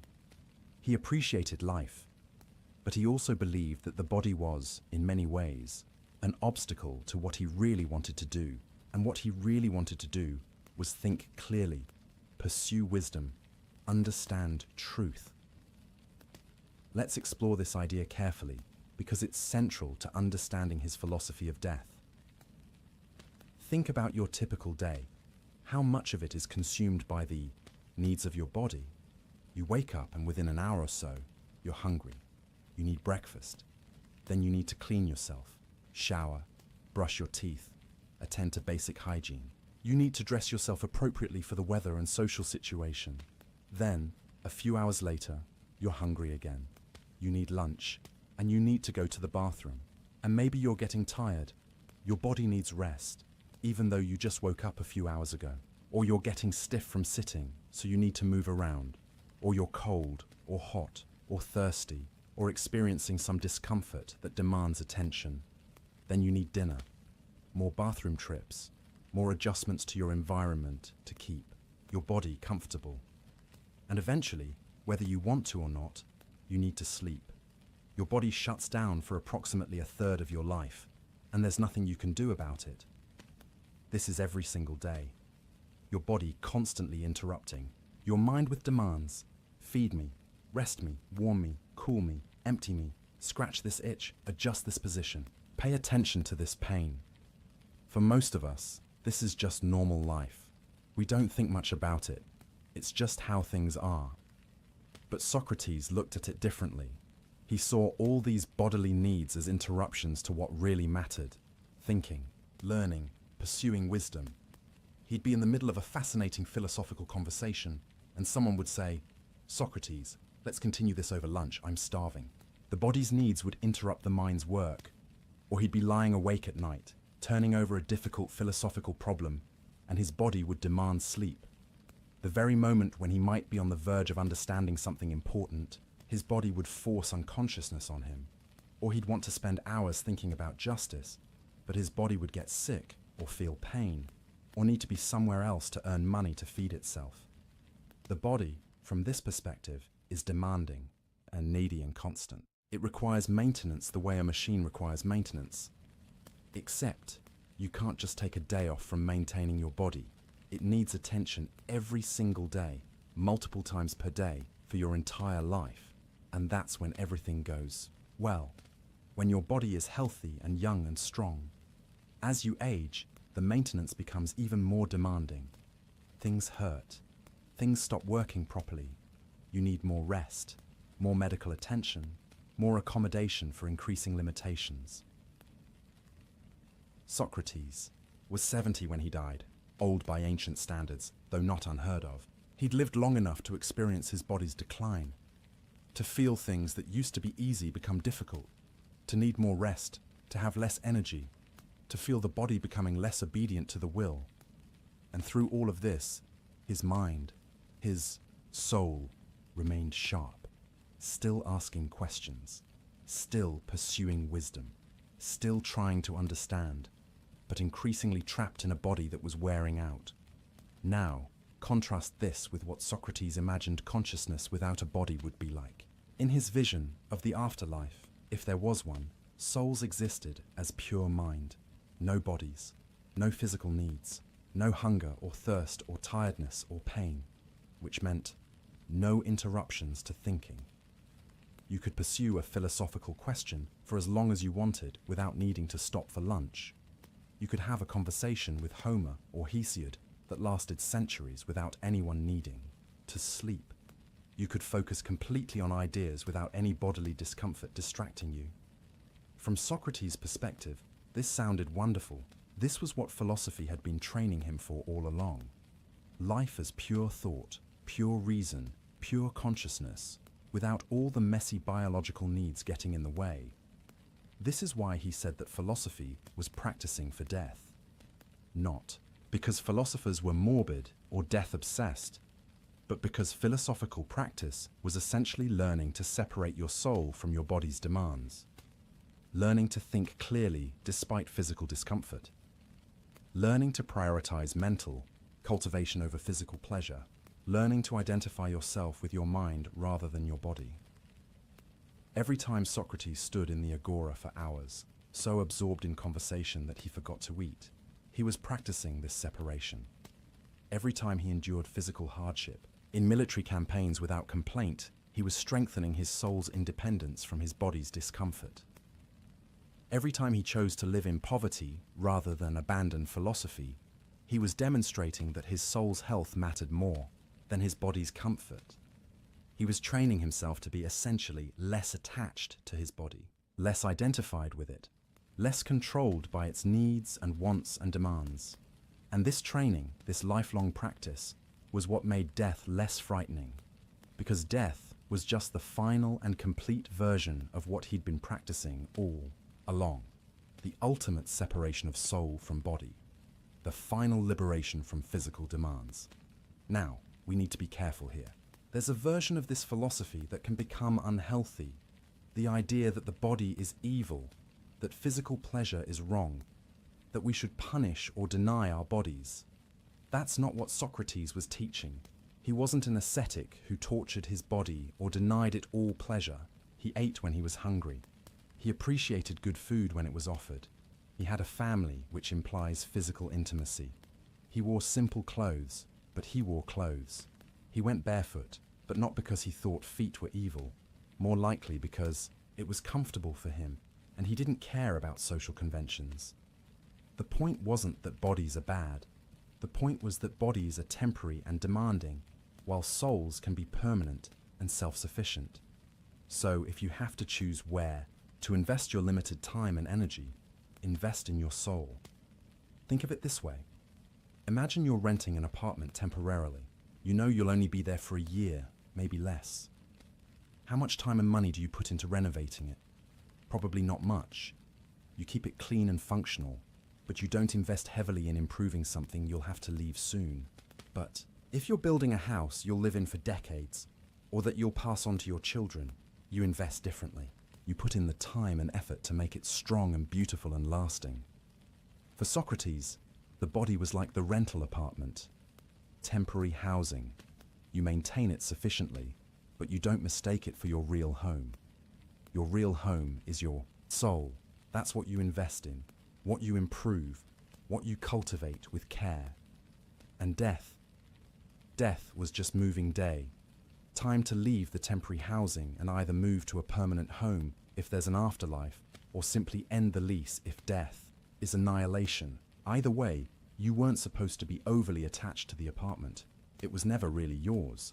This metaphor helps explain why Socrates could face his execution with equanimity. The state of Athens was going to destroy his body, his temporary housing. So what? He'd known from the beginning it was temporary. He hadn't invested his identity in it. He'd focused on his soul, on cultivating virtue and wisdom, and that couldn't be destroyed by hemlock. There's a story that illustrates this beautifully. During Socrates' imprisonment, a friend came to visit and found him sitting up, rubbing his leg where the chains had been removed. The guard had just taken off the leg irons, and Socrates was experiencing that mixture of pain and pleasure as circulation returned. He remarked on how strange it was, pain and pleasure, such opposites, yet they follow each other so closely. Remove the pain, and pleasure comes. Indulge in too much pleasure, and pain often follows. They're bound together, these physical sensations. And then he made an offhand comment about how if someone were going to write a fable about pain and pleasure, they could describe them as two creatures that Zeus decided to tie together by their heads, so that wherever one goes, the other follows. This is revealing. Here's Socrates, hours or days from execution, and he's philosophizing about the nature of pleasure and pain, based on having his leg irons removed. He's not despairing about his fate or raging against injustice. He's observing, analyzing, trying to understand, and his observation is essentially this. Physical sensations, pleasure and pain, are bound together and inherently unstable. You can't have one without the other, but that's a feature of bodily existence, not of the soul. The soul, properly cultivated, can be at peace regardless of whether the body is experiencing pleasure or pain. This is what Socrates had achieved. His body was in prison, his body had been chained, his body would soon be poisoned. But his soul, His soul was free, free from the dominance of physical sensation, free from the tyranny of bodily needs, free from fear of bodily death. And this freedom, this independence of soul from body, was what philosophy had given him. It was what the examined life had cultivated. And it was what made death not just bearable, but, in a strange way, a culmination of everything he'd been working toward. Think about what death represented for Socrates. If his philosophy was right, if death was either annihilation or continuation as pure mind, then either way it meant freedom from the body's constant demands. No more hunger interrupting thoughts, no more tiredness forcing sleep when you want to think, no more pain distracting from philosophy, no more aging body limiting what you can do, no more biological needs determining how you spend your time. Just consciousness, just thought, just the soul, doing what it does best, thinking, understanding, pursuing wisdom, without any physical obstacles. For someone who had spent their entire life frustrated by the body's interruptions, this was genuinely appealing. Not because life was bad, but because this aspect of life, being bound to a needy, aging, mortal body, was finally ending. It's like being a painter who loves to paint, but whose hands are arthritic and painful. Every brushstroke costs something. The thing you love most is impeded by your physical condition. And then imagine someone offers you a way to paint without hands, to create directly from imagination without physical limitations. Wouldn't that be appealing? Not because you hate painting or hate life, but because you could finally do what you love without the physical impediments. That's how Socrates thought about death. He loved wisdom, loved philosophy, loved thinking and understanding, and his body increasingly got in the way. Death promised either perfect rest, fine, he was tired anyway, or pure consciousness, even better, philosophy without physical limitations. This is radically different from how most of us think about death. We fear losing our bodies because we identify with them. We are our bodies, in our understanding, our experiences, our pleasures, our connections to the world, all mediated through our bodies. To lose the body is to lose everything. But Socrates had spent his life cultivating a different identity. He identified with his soul, his mind, his consciousness. His body was something he had, not something he was. And when you have that perspective, death becomes much less frightening. There's a deeper philosophical point here about suffering and happiness. Socrates believed that most human misery comes from being too attached to the body and its pleasures. We suffer when our bodies are in pain. We suffer when we can't have the physical pleasures we crave. We suffer when our bodies age and decline. We suffer when we compare our bodies to others and find them lacking. All of this suffering comes from over-identifying with the body, from thinking that bodily condition determines happiness. But what if it doesn't? What if happiness comes from the soul's condition, from wisdom, virtue, integrity, self-knowledge? Then physical suffering becomes much more bearable. Not because it doesn't hurt, it does, but because it doesn't threaten what really matters. Your body can be uncomfortable, imprisoned, even dying, and your soul can still be at peace. This was Socrates' lived experience in that prison. His body was confined, awaiting execution, but his soul was free. He spent his final days having fascinating conversations, thinking through difficult problems, teaching and learning and doing what he loved most. The prison couldn't confine what really mattered, and the hemlock would soon kill his body. But his soul, if it continued, wonderful.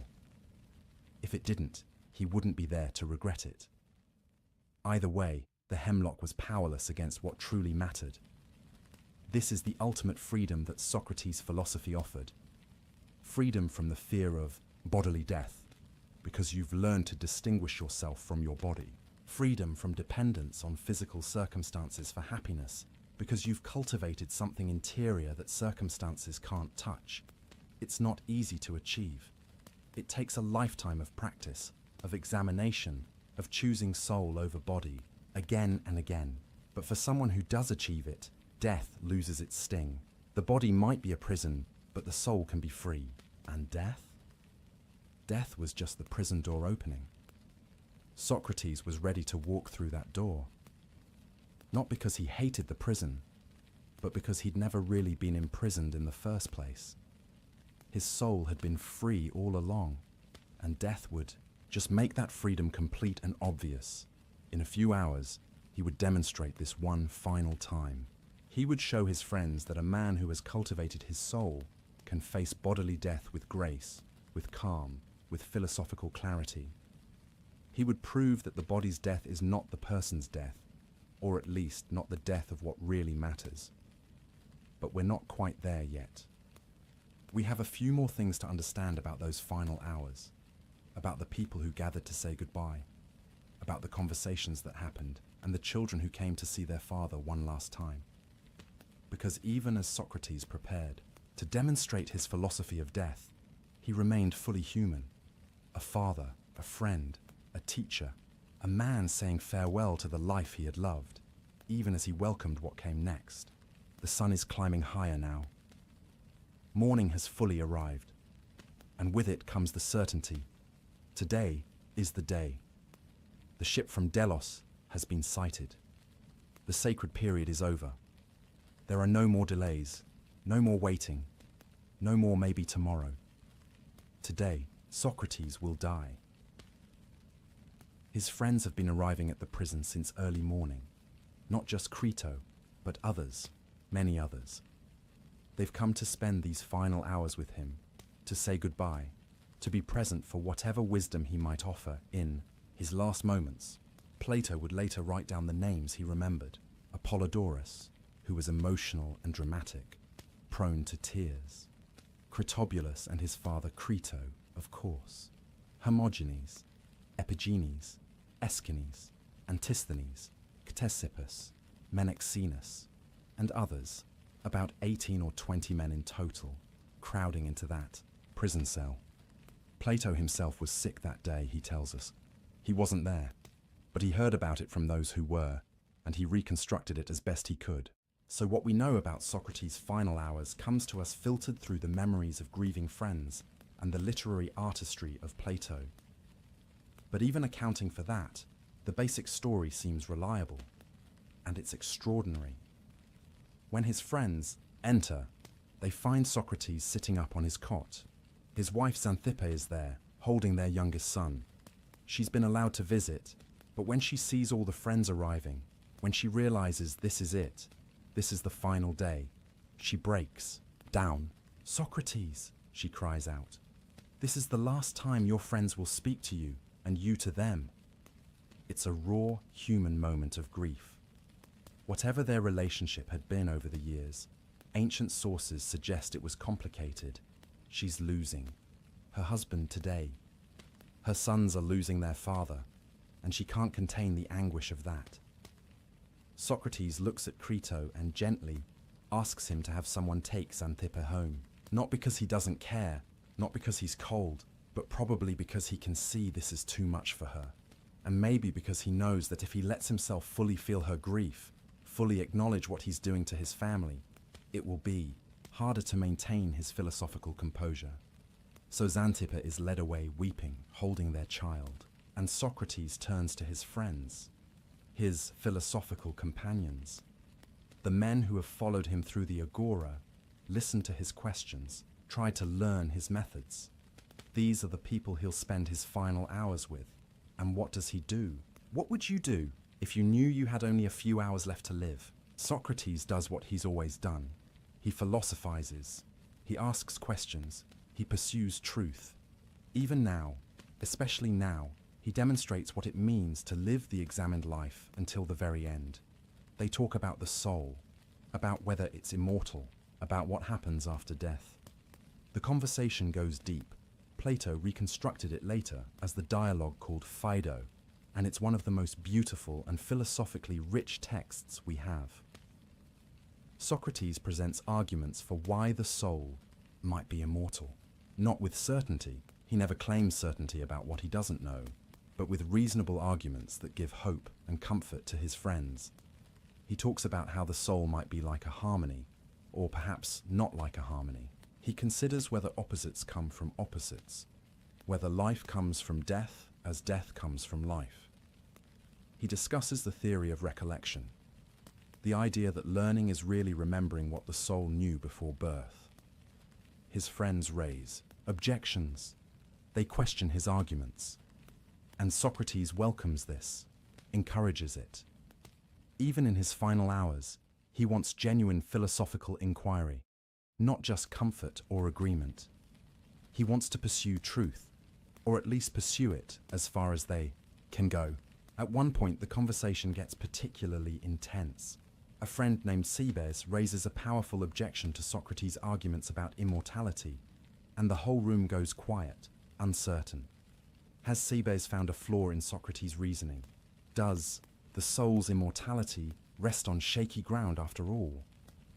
Socrates responds with one of the most beautiful passages in all of philosophy. He talks about the danger of misology, hatred of reason, just as there's misanthropy, hatred of humanity.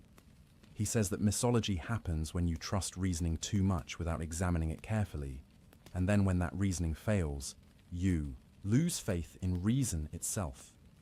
We must not allow into our souls the conviction that there is no soundness in reasoning, he tells them. Rather, we should believe that it is we who are not yet sound, and we must take courage and be eager to become sound. Even here, facing death, he's teaching them not to give up on reason and philosophy, even when it's difficult, even when the arguments are hard, even when the stakes are this high.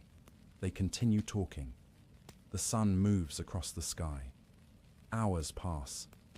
And then, late in the afternoon, the prison servant enters. This is the man whose job it is to prepare the hemlock, to administer it, to oversee the execution. He's done this many times before.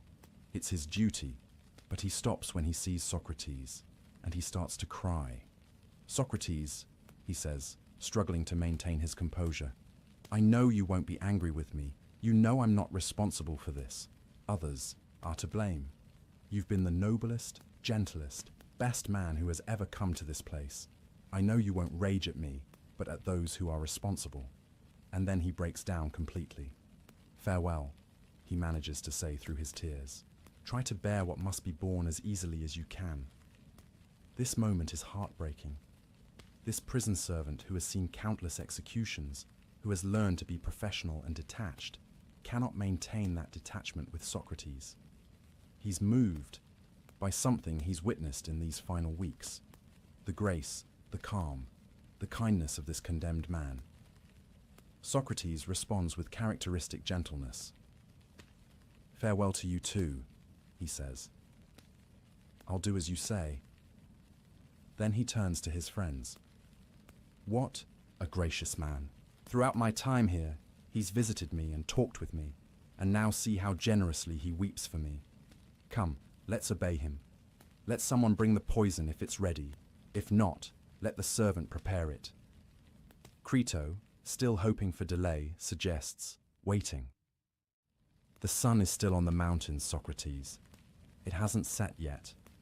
Others have delayed, feasting and drinking, spending time with their loved ones. There's no rush." But Socrates is firm. "Those men you mention have their reasons for doing that. They think they gain something by it, but I have my reasons for not doing it. I think I'd gain nothing by drinking the poison a little later, except to become ridiculous in my own eyes, clutching at life when there's nothing more to gain." "Go on," he tells Crito. "Do as I say." So Crito nods to the servant, who leaves to prepare the hemlock. While he's gone, there's a heavy silence in the room. Everyone knows what's coming. Some of the men are weeping openly now. The philosophical discussion seems impossible to continue. But then Socrates breaks the silence with something almost mundane. He asks if he should bathe before drinking the poison. It's a practical question. The custom was to wash the body before death, to save the women the trouble of washing a corpse. They tell him yes, that would be appropriate. So Socrates goes off to bathe, accompanied by Crito. The other friends wait. talking among themselves in low voices, thinking about what's about to happen, thinking about the loss they're about to suffer. When Socrates returns, clean and prepared, his 3 sons are brought to him, 2 older boys and the youngest, just a child. Xanthippe returns with them for a brief time. We don't know what Socrates said to his sons. Plato doesn't record it. Maybe it was too private, too painful. Maybe Plato wasn't told. But we can imagine instructions on how to live, encouragement to pursue virtue, apologies perhaps for leaving them, love expressed in whatever way Socrates expressed love, probably through teaching, through trying to make them understand why he had to do what he was doing. Then Xanthippe and the children are taken away again. Socrates returns to his friends, and the servant enters carrying a cup. The hemlock is ready. Socrates takes the cup without any hesitation, without any trembling. His friends later remarked on this, how steady his hand was, how calm his face.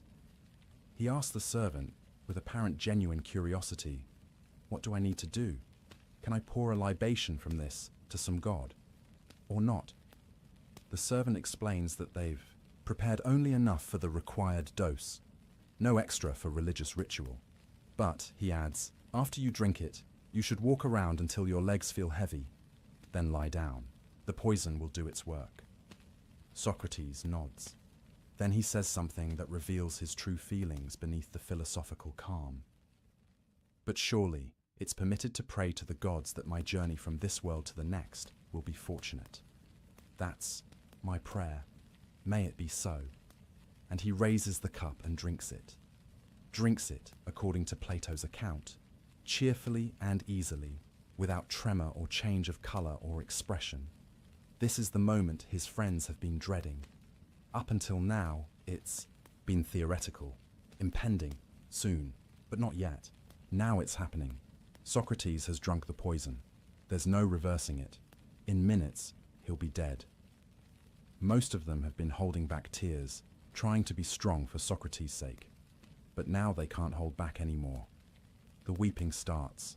Apollodorus, who's been on the verge all day, begins to wail. Others join in. The sound of grief fills the cell. Socrates, who has just drunk hemlock, who is experiencing the first effects of the poison, stops and looks at his friends with something close to exasperation, though a gentle exasperation. "My friends, what are you doing?" he asks. "I sent the women away mainly so they wouldn't behave in this way. I've heard that one should die in silence. Be still and control yourselves." It's a rebuke, but a loving one. He's trying to give them one last lesson. This is how to face death. With calm, with dignity, with philosophical grace, not with wailing and grief, but with acceptance and peace.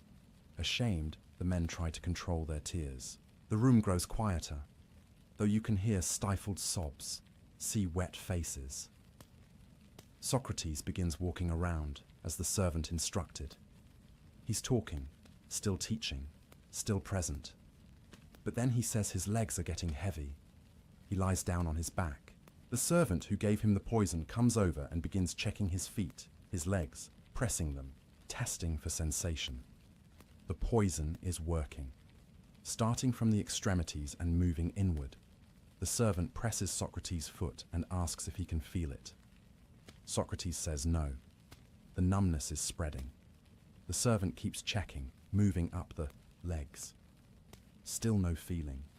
The hemlock is paralyzing him gradually, shutting down his body bit by bit. His friends watch in anguish, seeing him slip away, knowing there's nothing they can do, nothing to say that hasn't been said. When the numbness reaches his waist, Socrates uncovers his face. He'd covered it at some point, perhaps for privacy in these final moments, and speaks his final words. "Crito," he says, "we owe a rooster to Asclepius. Pay the debt. Don't forget." Crito, through his tears, says he'll do it. "Is there anything else?" he asks. But there's no answer. A moment later, Socrates makes a slight movement. The servant uncovers his face and checks his eyes. They're fixed, staring, lifeless. Socrates is dead. Crito closes his friend's eyes and mouth, the task that he'd hoped never to perform, that he'd tried to prevent by offering escape, by pleading for Socrates to value life over principle. That task is done.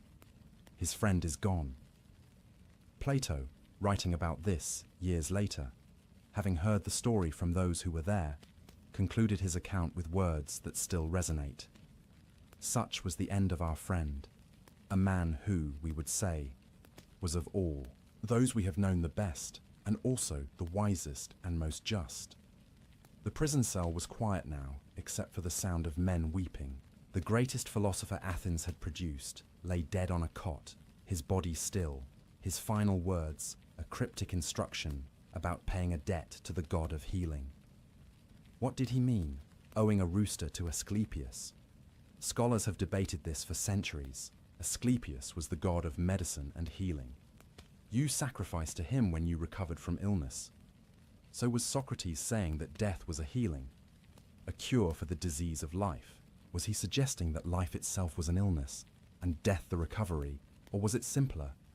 Just a debt he owed, a promise he'd made, one final practical matter to attend to even as he died? We don't know. Maybe Crito didn't know either, but he would pay the debt as he'd promised. One last service to his friend. The men eventually left the prison. They went back to their homes, to their lives that would continue even though Socrates had ended. They carried with them the memory of what they'd witnessed, a death that was unlike any other death. A man who had faced execution with calmness, with grace, with philosophical integrity maintained to the very end. Some of them, like Plato, would spend the rest of their lives thinking about what they'd learned from Socrates, writing about him, teaching his methods, trying to live up to his example. The death of Socrates would become more influential than the life of almost anyone else in history, but that comes later.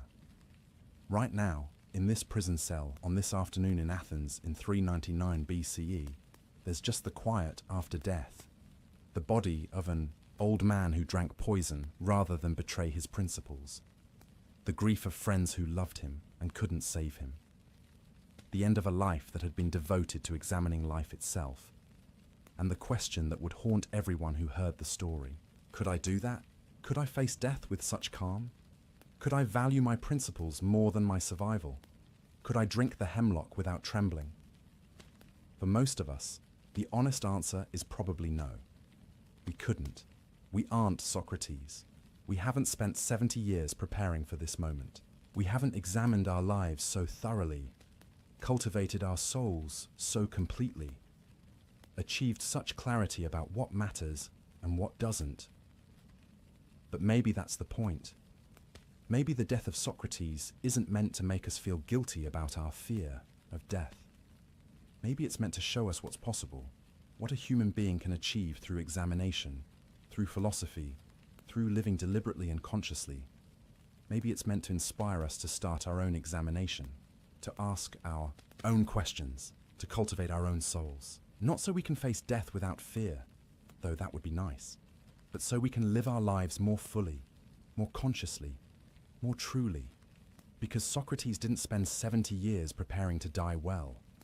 He spent 70 years living well. The peaceful death was just the natural conclusion of a well-lived life.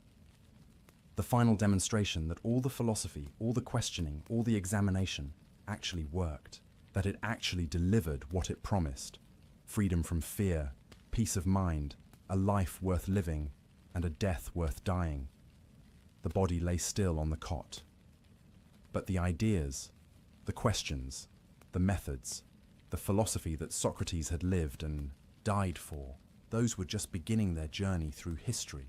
And that journey continues today, more than 2,000 years later, as we tell the story again, examine it again, try to understand what this strange, ugly, brilliant man discovered about how to live and how to die. The hemlock did its work. The body ceased functioning. The breath stopped. The heart stopped. The brain stopped. But what about the soul? Did it cease too, returning to the dreamless sleep Socrates had described? Or did it continue, making its way to Hades to meet all those ancient heroes and thinkers he'd been eager to question. We don't know. We can't know. Just as Socrates didn't know. But he'd examined both possibilities and found neither frightening, and he'd lived in a way that made him ready for either one. That was his final lesson. That was his gift to everyone who would hear his story. Not certainty about death, but preparedness for it. Not knowledge of what comes next, but peace about whatever does come next. And that peace, that readiness, that freedom from fear, it came from living the examined life. The sun was setting now on Athens. The light that had filled the prison cell was fading. Soon it would be dark. But something was just beginning to dawn. The news of Socrates' death spread through Athens quickly. By evening, everyone knew.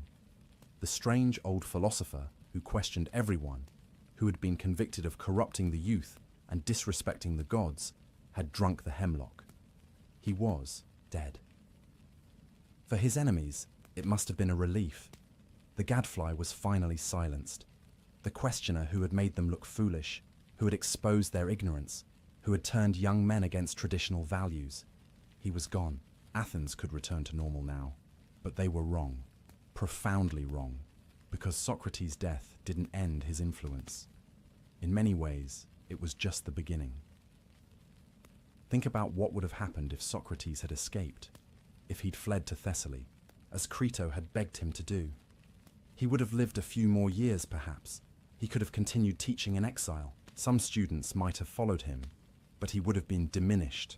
A man who talked about principles, but abandoned them when they became inconvenient. A philosopher who preached virtue, but chose survival over integrity. His enemies in Athens would have said, "See?" All his fine talk about the examined life, and when it mattered, he ran away like a coward. His teachings would have lost their power. His example would have been compromised. He might have lived longer, but his philosophy would have died. Instead, by refusing to escape, by drinking the hemlock with calm dignity, by dying exactly as his philosophy said a wise person should die, Socrates did something extraordinary. He proved that everything he'd taught was real, not just clever words or abstract theory, but a genuine way of living and dying that actually worked. His death became the ultimate validation of his philosophy. It said, this isn't just talk, this is real. A person who lives the examined life, who cultivates their soul, who values virtue over survival, really can face death without fear. I'm showing you. I'm proving it. Watch. And people did watch. People are still watching. More than 2,000 years later. Plato was 28 when Socrates died.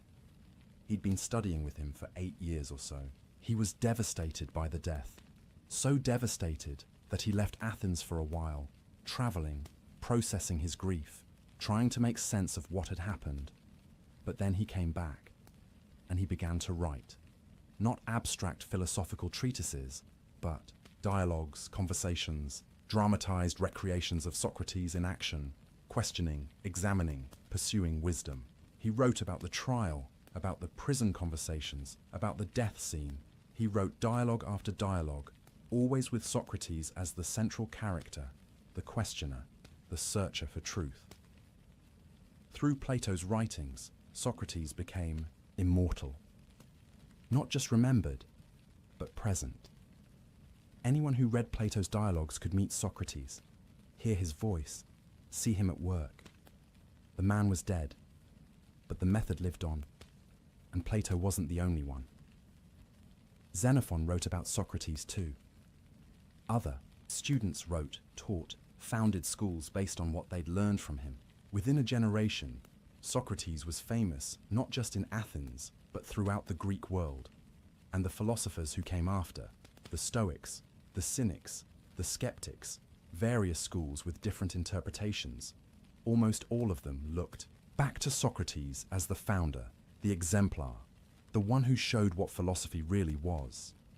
He became, in death, what he'd never quite been in life, the father of Western philosophy, not because he wrote anything, he didn't, Not because he founded a school, he didn't do that either, but because he lived and died in a way that proved philosophy wasn't just intellectual games. It was a way of life that could transform how you thought, how you lived, and how you faced death. The Stoics in particular were profoundly influenced by Socrates' death. They built an entire philosophy around the idea that virtue is the only true good, that external things like health and wealth and even life itself are indifferent, neither good nor bad in themselves. What matters is how you respond to them, what choices you make, how you maintain your character regardless of circumstances. And when they wanted to illustrate this philosophy, when they needed an example of someone who had truly achieved Stoic virtue, they pointed to Socrates. Look at how he died, they said. That's what we mean. That's what it looks like to value virtue over everything else. Epictetus, a Stoic philosopher who lived centuries after Socrates, used him as an example again and again. When Epictetus wanted to explain that you can't be harmed by external things, only by your own vice, he pointed to Socrates. Did Athens have the power to harm Socrates? No, it could kill him, but it couldn't harm him. The harm would have come only if he'd betrayed himself by escaping. The Cynics, who rejected conventional society and lived with radical simplicity, also looked to Socrates. They saw in him someone who cared nothing for wealth or status or comfort, who lived according to reason and virtue alone. Even the Epicureans, who disagreed with much of Socratic philosophy, respected his death. Their whole philosophy was about achieving tranquility by understanding that death is nothing to fear. And Socrates had demonstrated that tranquility perfectly. So Socrates' death became a touchstone for all of Greek and Roman philosophy. Different. Schools interpreted him differently, claimed him as their predecessor, argued about what he really meant. But they all agreed on one thing. His death mattered. It showed something important about how a philosopher, how any wise person, should face mortality. And this influence didn't stop with ancient philosophy. When Christianity spread through the Roman Empire, Christian thinkers had to grapple with Socrates. Here was a pagan who had died for truth, who had remained faithful to his principles even unto death, who had spoken of the soul's immortality and divine judgment. In some ways, he seemed almost like a Christian saint avant la lettre, before Christianity even existed. Some early Christian writers, like Justin Martyr, argued that Socrates had been inspired by the divine Logos, the same force that would later be fully revealed in Christ. They saw his death as a kind of proto-martyrdom, a prefiguring of Christian witness. Throughout the Middle Ages, despite being a pagan, Socrates was respected and studied. Medieval philosophers read Plato's dialogues, encountered Socrates, and had to reckon with this man who seemed to have discovered important truths through reason alone, without revelation. The Renaissance humanists were even more enthusiastic. They saw in Socrates an example of human dignity, of the power of reason, of the nobility of dying for truth. He became a hero of the humanist movement, proof that human beings could achieve wisdom and virtue through their own efforts. And in the modern era, Socrates has remained endlessly fascinating. Philosophers, historians, playwrights, novelists, all have returned again and again to this story. The trial, the prison conversations, the death scene, they've been retold, reimagined, reinterpreted countless times. Why? What is it about this death, this particular death of one old man in Athens 2,400 years ago, that continues to grip people's imagination? Part of it is surely the drama. It's a great story. The unjust accusation, the dignified defense, the refusal to escape, the calm. Death. It has all the elements of tragedy, except Socrates himself doesn't seem to experience it as tragic. He's at peace. That paradox is fascinating. But it's more than just dramatic. Socrates' death asks us a question that never gets old, never becomes irrelevant. What would you die for? What principles? What values? What truths matter enough to you that you choose death rather than betray them? Most of us, if we're honest, don't have a good answer to that question. We'd like to think we have principles we'd die for, but we're not sure.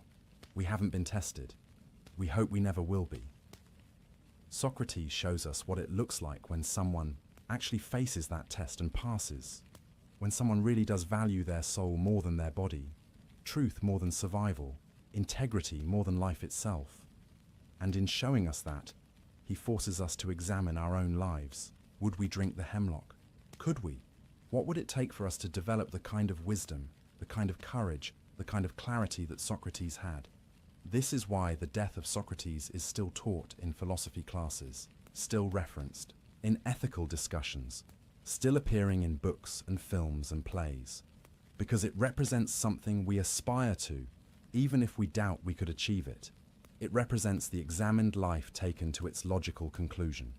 It shows us what philosophy looks like when it's not just academic or theoretical, but actually lived, when it actually transforms how you face the ultimate test. But there's something else important about Socrates' legacy that we need to understand. His death didn't just validate his philosophy, it also changed what philosophy was, what philosophers did, how they understood their mission. Before Socrates, Greek philosophy was mostly about understanding the natural world. What is everything made of? How did the cosmos come into being? What are the fundamental elements? These were important questions, but they were external.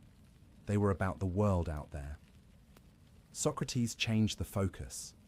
He made philosophy about the self, about how to live, about virtue and the soul. He made it personal and practical. Philosophy wasn't just about understanding nature. It was about improving yourself, examining your life, becoming a better person. And he showed that this kind of philosophy had real stakes. It wasn't just interesting, intellectual work. It was a way of life that could get you killed, because it challenged power, exposed hypocrisy, questioned authority. But it was also a way of life that could give you a kind of peace and freedom that nothing else could. After Socrates, that's what philosophy became. Not just natural science or logic puzzles, but a guide to living. A way of achieving wisdom and tranquility. A path to the good life. The Stoics made this explicit. They divided philosophy into three parts: logic, physics, and ethics. But they said ethics was the most important, and the others only mattered insofar as they helped you live well. Philosophy was about how to live and how to die. This Socratic understanding of philosophy dominated for centuries. Whether you were Stoic or Epicurean or Cynic or skeptic, you agreed that philosophy was supposed to transform your life, not just fill your head with theories. It's only in the modern era that philosophy has become primarily academic, primarily theoretical, primarily separated from life. And even now, there's a counter-movement. People trying to recover philosophy as a way of life, trying to make it practical again, trying to return to the Socratic ideal. And when they do, when they ask what that ideal looks like, they look back to Socrates, to his method of questioning, to his focus on ethics, to his calm in the face of death. The death itself becomes a teaching. It says, this is what matters. This is what philosophy is for. Not publishing papers or winning arguments, but developing the kind of wisdom and courage that lets you face anything, even death, with tranquility. There's a famous painting of the death of Socrates by Jacques-Louis David, painted in 1787, more than 2,000 years after the event. It shows Socrates, upright in bed, one hand reaching for the cup of hemlock, the other hand raised as if still teaching, still making a point. Around him are his grieving students. His body is idealized, heroic, like a classical statue. It's not historically accurate. Socrates was 70 and probably didn't look that noble. But it captures something true about how his death has been remembered. As noble, as heroic, as a moment of supreme moral courage. That painting influenced how generations of people thought about death, about principle, about courage. It became an icon of the Enlightenment, of the power of reason, of the dignity of dying for truth. And it's just one of hundreds of artistic representations of Socrates' death. Sculptures, paintings, plays, operas, films. Artists keep returning to this moment, trying to capture it, to understand it, to show what it means, because it does mean something, not just historically, not just philosophically, but personally. It asks each person who encounters it, how will you face death? What will you have lived for? When everything is stripped away, what will remain? Socrates had an answer. He'd examined his life thoroughly. He'd cultivated his soul carefully. He'd lived according to his principles consistently. And when death came, he was ready. He'd done the work. His soul was in order. There was nothing to fear. Most of us haven't done that work, haven't examined that thoroughly, haven't lived that consistently. And so death remains frightening, because we know we're not ready. We know there are things unexamined, things unresolved, things we've been putting off. But Socrates' death tells us it's not too late. Start now. Begin the examination. Ask the questions. Pursue wisdom. Cultivate your soul. Live deliberately, consciously, according to principles you've actually thought through. You probably won't have to drink hemlock. You probably won't be condemned to death by your city, but you will die someday. That's certain. And when that day comes, wouldn't it be better to face it as Socrates did? With calmness, with clarity, with a well-examined life behind you. That's the gift his death gave us. Not a formula for avoiding death. We can't. Not even certain knowledge about what happens after death. We still don't have that. But an example of how to face death when it comes. An example of a life well lived, a soul well cultivated, a death well met, and the knowledge that it's possible, that a human being really can achieve this, that through examination and philosophy and virtue, you really can develop the kind of wisdom that makes death nothing to fear. Socrates did it. We saw him do it. We have the testimony of his friends who were there, who watched him drink the hemlock without trembling, who heard his final words, who witnessed his peaceful end. It happened. It's real. It's possible.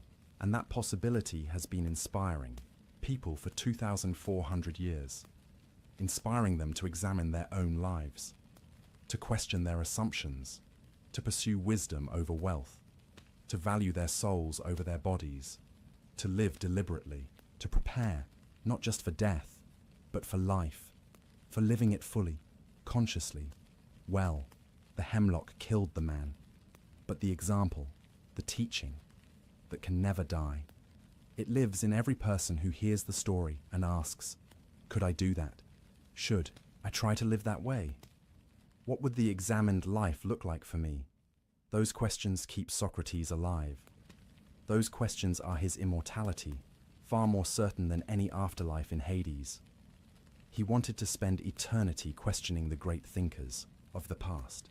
Maybe, in a way, he got his wish, because we're still questioning him, still thinking about him, still examining his life and death and trying to understand what he discovered. And in doing that, in examining his examined life, we're doing exactly what he wanted us to do. We're questioning, we're thinking. We're not accepting easy answers.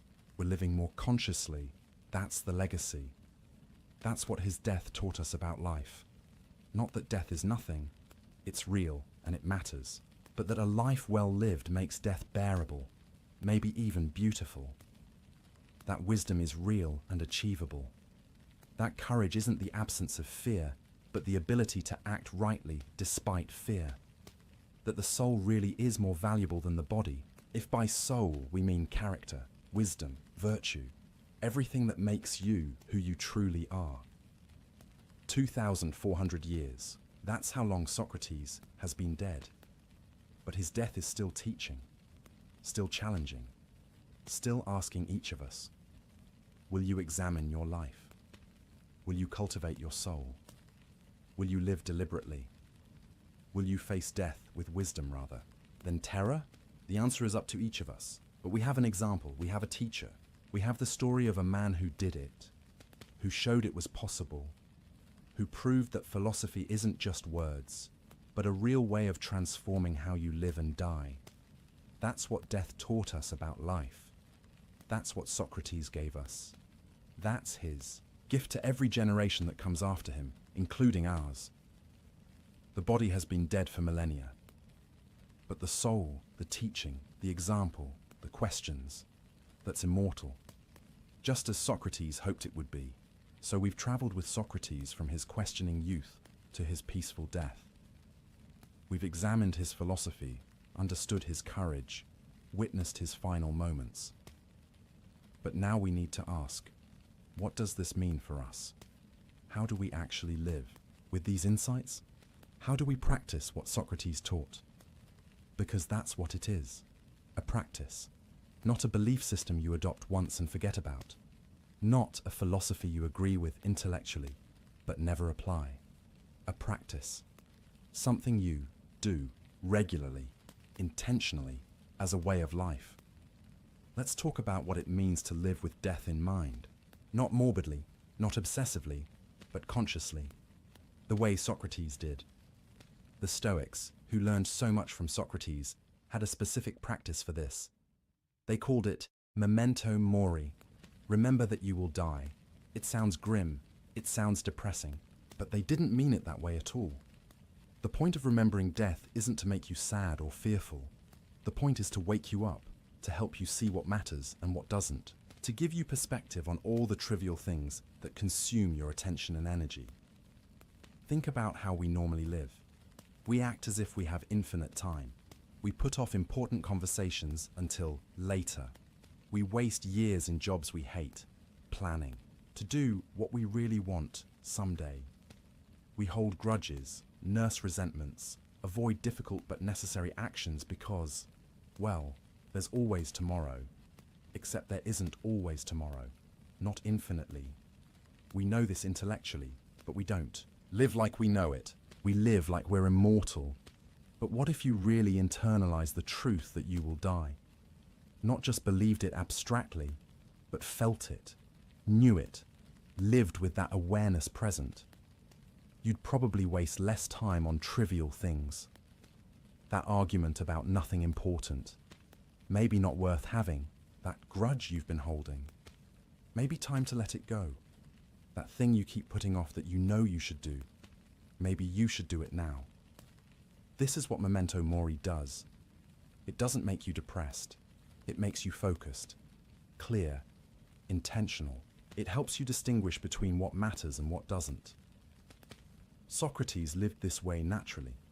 He'd spent so much time thinking about death, examining it, understanding it, that he was always aware of mortality, not in a way that paralyzed him, but in a way that freed him. He knew his time was limited, so he used it well. He pursued wisdom, cultivated relationships, lived according to his principles. No time to waste on trivialities. And here's the paradox. Thinking about death regularly doesn't make life worse. It makes life better, richer, more vivid, more meaningful. When you're aware that today could be your last day, you pay attention. You notice things. You're present. That conversation with a friend isn't just something to get through so you can get back to scrolling on your phone. It's precious, irreplaceable time with someone you care about. That sunset isn't just weather. It's a beautiful thing you might never see again. Better really look at it. That chance to say, I love you, or I'm sorry, or thank you. Better take it. You might not get another chance. This is what Socrates understood. This is what his philosophy of death gave him. The ability to live fully, presently, consciously, because he knew it wouldn't last forever. So how do we practice this? How do we incorporate memento mori into our lives without becoming morbid or anxious? Here are some practical approaches drawn from Socratic and Stoic wisdom. First, start your day with a simple acknowledgement. Before you get out of bed, before you check your phone, take a moment to recognize, I woke up. I'm alive. This is not guaranteed. Today is a gift, and it's finite. How do I want to use it? This isn't about inducing anxiety. It's about inducing clarity. What actually matters today? What should I prioritize? What should I let go of as unimportant? The Stoic emperor Marcus Aurelius did this. He'd remind himself each morning that he might not see evening, and each evening that he might not see morning, not to frighten himself, but to help himself focus on what was truly important.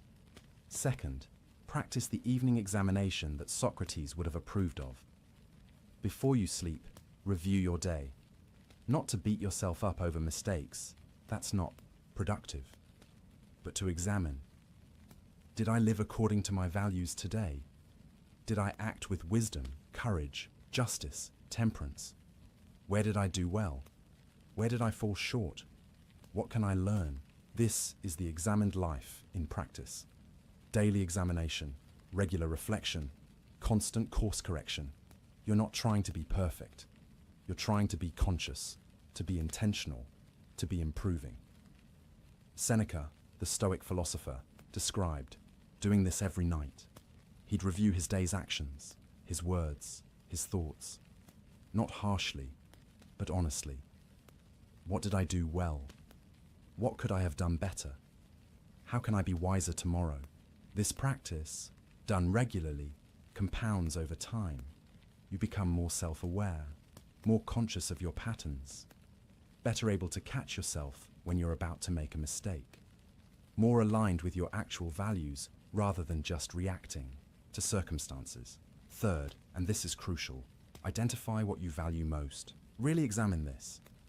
Don't just accept the default values of your culture or your family or your peer group. Question them, the way Socrates questioned everything. What do you actually believe is important? Not what you're supposed to believe, not what sounds good to say, but what you really, genuinely value when you think about it deeply. Is it wealth? Be honest. Is accumulating money really what you want your life to be about? If you knew you'd die in a year, would you spend that year trying to make more money? Is it status? If you're gone tomorrow, how much will it matter what people thought of you? Would you trade a year of your life for a better title or more social media followers? Is it pleasure? If life is just about maximizing pleasant experiences, what happens when you can't have those experiences anymore? What happens when you're too old or too sick, or simply when the pleasures become boring? Or is it something else? Wisdom, perhaps? Love? Creativity? Service? Growth? Meaning? Virtue? Socrates was very clear about what he valued. Wisdom, virtue, the quality of his soul. And because he was clear about that, he could make hard decisions. He could refuse escape, because he valued integrity more than survival. He could face death calmly, because he'd invested in things that death couldn't touch. If you're not clear about your values, you'll be blown around by circumstances, by other people's expectations, by whatever seems urgent in the moment. But if you examine your values, really think them through, make conscious choices about what matters most, then you have a foundation, a center, something to navigate by. Fourth, practice small deaths. This might sound strange, but bear with me. What I mean is, practice letting go of things before you're forced to. That argument you want to win but doesn't really matter. Let it go. That grudge you're holding, release it. That attachment to being right, to being admired, to being comfortable. Practice loosening your grip. These are small deaths, small experiences of losing something, accepting loss, surviving it, and discovering you're okay. You're still you. The loss didn't destroy you, and this practice, repeated many times, prepares you for bigger losses, for aging, which is the body slowly dying, for the loss of loved ones, eventually for your own death. If you've never practiced letting go of anything, if you cling desperately to everything you have, then every loss will be devastating. But if you've practiced, if you've learned that you can lose things and be okay, then even major losses become more bearable. This was part of Socratic philosophy too. The recognition that everything external to your soul, your body, your possessions, your reputation, other people's opinions, all of it can be taken away. And if your happiness depends on keeping all of that, you'll be miserable, because loss is inevitable. But if your happiness comes from your soul's quality, from your wisdom and virtue and character, then you're free, because those can't be taken away unless you abandon them yourself. Fifth, contemplate worst-case scenarios. Not to induce fear, but to remove it. The Stoics called this premeditatio malorum, premeditation of evils. What's the worst thing that could happen? Really think about it. You could lose your job. You could get sick. Someone you love could die. You could die. And then ask, if that happened, would I survive it? Could I handle it? What would I do? Usually you realize that even worst-case scenarios are survivable. Not easy, not pleasant, but survivable. And this realization is liberating. It removes much of the fear that controls us. Socrates faced the actual worst case, unjust execution, and he handled it. He demonstrated that even that was survivable in a sense. His body died, but his soul, his integrity, his wisdom, his principles remained intact. Most of us will never face anything that extreme. But if we contemplate difficult scenarios ahead of time, we prepare ourselves psychologically. We remove the shock factor. We have a plan, or at least a sense that we could handle it. Sixth, and this is perhaps most important, live in a way that you wouldn't be ashamed of if you died tomorrow. This is the heart of the Socratic practice. Ask yourself regularly, if I died tonight, would I be satisfied with how I spent today? With how I treated people? With what I prioritized? With who I was? This isn't about being perfect. It's about being honest, about living authentically, according to your actual values, rather than on autopilot. Socrates could face death calmly because he'd been asking himself these questions for 70 years. He'd lived examined. He'd course-corrected when he'd gotten off track. He'd prioritized what mattered.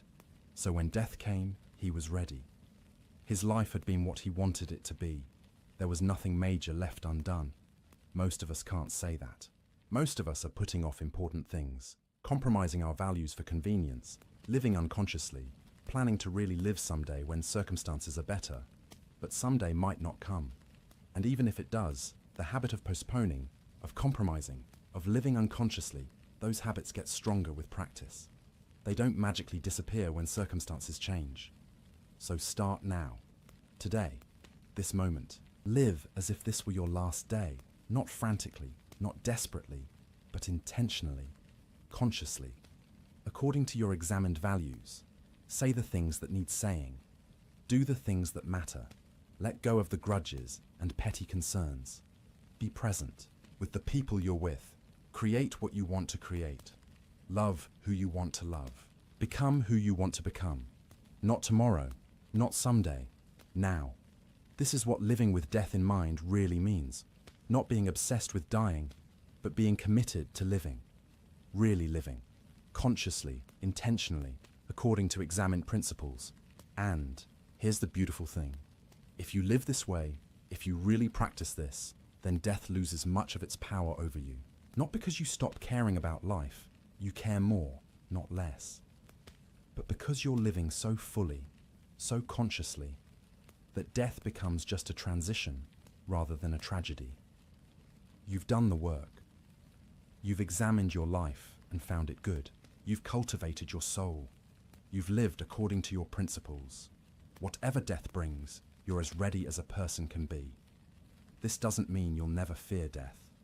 Fear is a natural response to the unknown, to loss, to change. Even Socrates might have felt some fear, though he chose not to be controlled by it. But the fear becomes manageable. It doesn't paralyze you. It doesn't prevent you from living well. It's just an emotion, passing through, acknowledged, but not obeyed.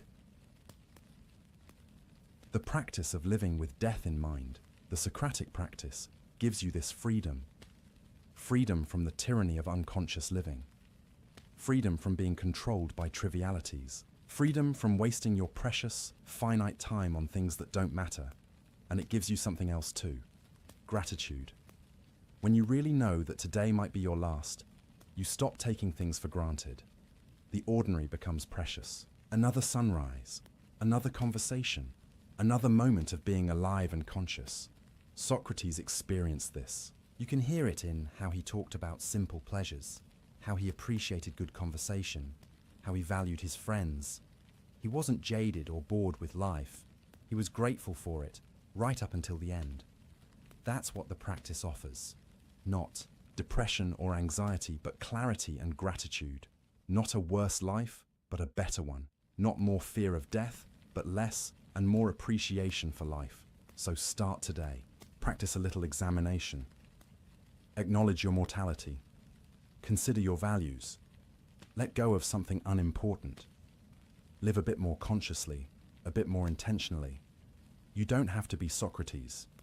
You don't have to face execution with perfect calm. You just have to be a little more awake than you were yesterday, a little more examined, a little more alive. Do that consistently, over time, and you'll be amazed at the transformation, at how much clearer life becomes, how much more meaningful, how much more free you feel. This is the Socratic practice. This is what living with death in mind really means, and it's available to anyone who chooses to begin, even now, even you, even today. And so we return to where we began, to that image of Socrates sleeping peacefully on his final night, his friend watching over him, the dawn approaching, the end certain, yet the sleep undisturbed. What did he know that allowed him to rest so completely?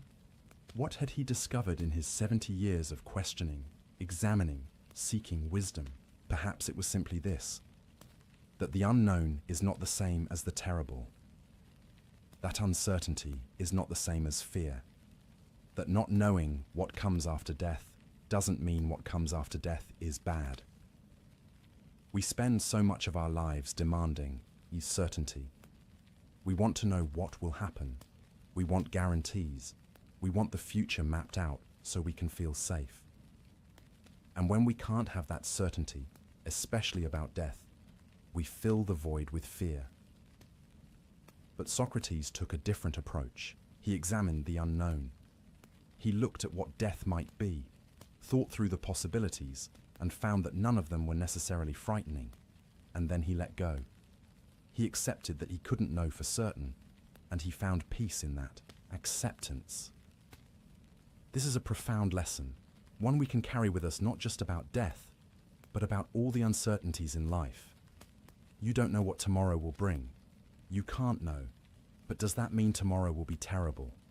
Or does it just mean tomorrow is unknown, which means it could be good, could be bad, could be neutral, could be surprising in ways you can't predict? When you frame it that way, when you recognize that uncertainty doesn't equal disaster, something shifts. The anxiety loosens its grip just a little. You can breathe a bit easier. This is what Socrates found in his philosophy of death. Not certainty. He never had that. But peace in uncertainty. The recognition that he'd done what he could, lived as well as he could, examined as thoroughly as he could. And whatever came next, dreamless sleep or eternal conversation with the great minds of history, he was ready. That readiness, that peace, that's what we've been exploring throughout this long night together. Think about how far we've traveled. We met young Socrates, questioning the parable of the birds, already seeing the world differently than those around him. We watched him develop his method, his mission, his commitment to the examined life. We saw him make enemies, face trial, refuse escape, drink the hemlock without fear, and through it all we've been asking, how? How did he do it? What made this possible? And the answer, complex as we've explored it, comes down to something simple. He did the work. He examined. He questioned. He cultivated his soul. He aligned his actions with his values. He lived consciously, deliberately, intentionally. And when you do that work, really do it, over years and decades, death becomes different. Not easy, perhaps. Not without natural fear or sadness at leaving life behind, but not the terror that haunts so many. not the desperate clinging and denial, just a transition, a change, the next thing. As you lie here now, in this moment, thinking about these ideas, you're doing something Socrates would have approved of. You're examining, you're thinking. You're not just accepting the default fears and assumptions about death. You're looking at them, questioning them, trying to understand. That's the beginning. That's how it starts. One question, one examination, one moment of conscious thought instead of unconscious reaction. And if you continue that practice, if you make examination a habit, if you question your assumptions regularly, if you cultivate your soul consciously, then over time, you'll find what Socrates found. Not certainty, not perfect peace, but something real and valuable. You'll find that you're less controlled by fear, less driven by unconscious impulses, more aligned with your actual values, more present in your life, more able to face difficulties with clarity rather than panic. And yes, more able to face death, when it eventually comes, with something approaching calm, because you'll have done the work. You'll have examined your life and found it good, or at least found it honest. You'll have cultivated what matters. You'll have lived deliberately, and that's all anyone can do. That's all Socrates did. He was just a man, after all. Not a god, not perfect, not immune to human feelings. Just a man who questioned everything, thought deeply about how to live, and then lived according to what he discovered. You can do that too. Maybe not as thoroughly as Socrates. 70 years is a long time to devote to philosophy. But you can do some of it. Start where you are. Examine what you can. Question what seems questionable. Live a bit more consciously each day and over time that compounds. The examined life becomes easier, more natural. The peace becomes more accessible. The fear becomes more manageable. You might not ever sleep as peacefully as Socrates did on his final night, but you might sleep better than you do now. You might face each day with more clarity, more purpose, more presence. And when death does come, whether soon or far in the future, you might be able to greet it not with joy perhaps, but without terror, with acceptance, with readiness, with the knowledge that you lived well, that you did what you could, that your soul is in order. That's what Socrates gave us. Not a way to avoid death, not certainty about what comes after, but a way to face death without being destroyed by fear. A way to live that makes death bearable. And maybe, just maybe, if his philosophy is right, if death really is either perfect rest or beautiful continuation, then it's not just bearable. It's actually fine. Maybe even good. We won't know until we experience it ourselves, but we don't need to know. We just need to live well, to examine, to cultivate wisdom and virtue, to care for our souls, to be present, conscious, intentional. Do that, and whatever comes, whether in this life or after it, you'll be as ready as any person can be. So rest now. Let these thoughts settle. Let the story of Socrates wash over you. Not as something to figure out or solve, but as something to absorb. A reminder, an inspiration, an example. He slept peacefully on his final night because he'd lived an examined life, because he'd done the work, because he was ready. You're not on your final night. You have time still. Time to examine. Time to question. Time to grow. Time to cultivate your soul and live deliberately. What a gift that is. Not the gift of certainty or immortality or perfect peace, but the gift of time, the gift of consciousness, the gift of choice. You can choose, as Socrates did, to examine your life, to question your assumptions, to live according to your actual values rather than unconscious habits. You can choose to prioritize your soul, your character, your wisdom, your growth, over the temporary pleasures and pains of the body. You can choose to practice small deaths, letting go of attachments, learning to accept loss. You can choose to live with death in mind, not morbidly, but as a clarifying force that helps you see what matters. These choices are available to you. They were available to Socrates 2,400 years ago. They're available to you now. They'll be available tomorrow and the next day and every day you have left. That's the beauty of philosophy as a practice. It's never too late to start. Never too late to begin examining. Never too late to live a bit more consciously, a bit more deliberately. And who knows, maybe decades from now, when your own final night comes, you'll find yourself able to rest peacefully, not because you've achieved perfection, no one does, but because you've done the work. You've examined your life. You've lived according to your principles. You've cultivated your soul. And if death is dreamless sleep, then you'll rest well. The best rest imaginable, perfect, undisturbed, eternal peace.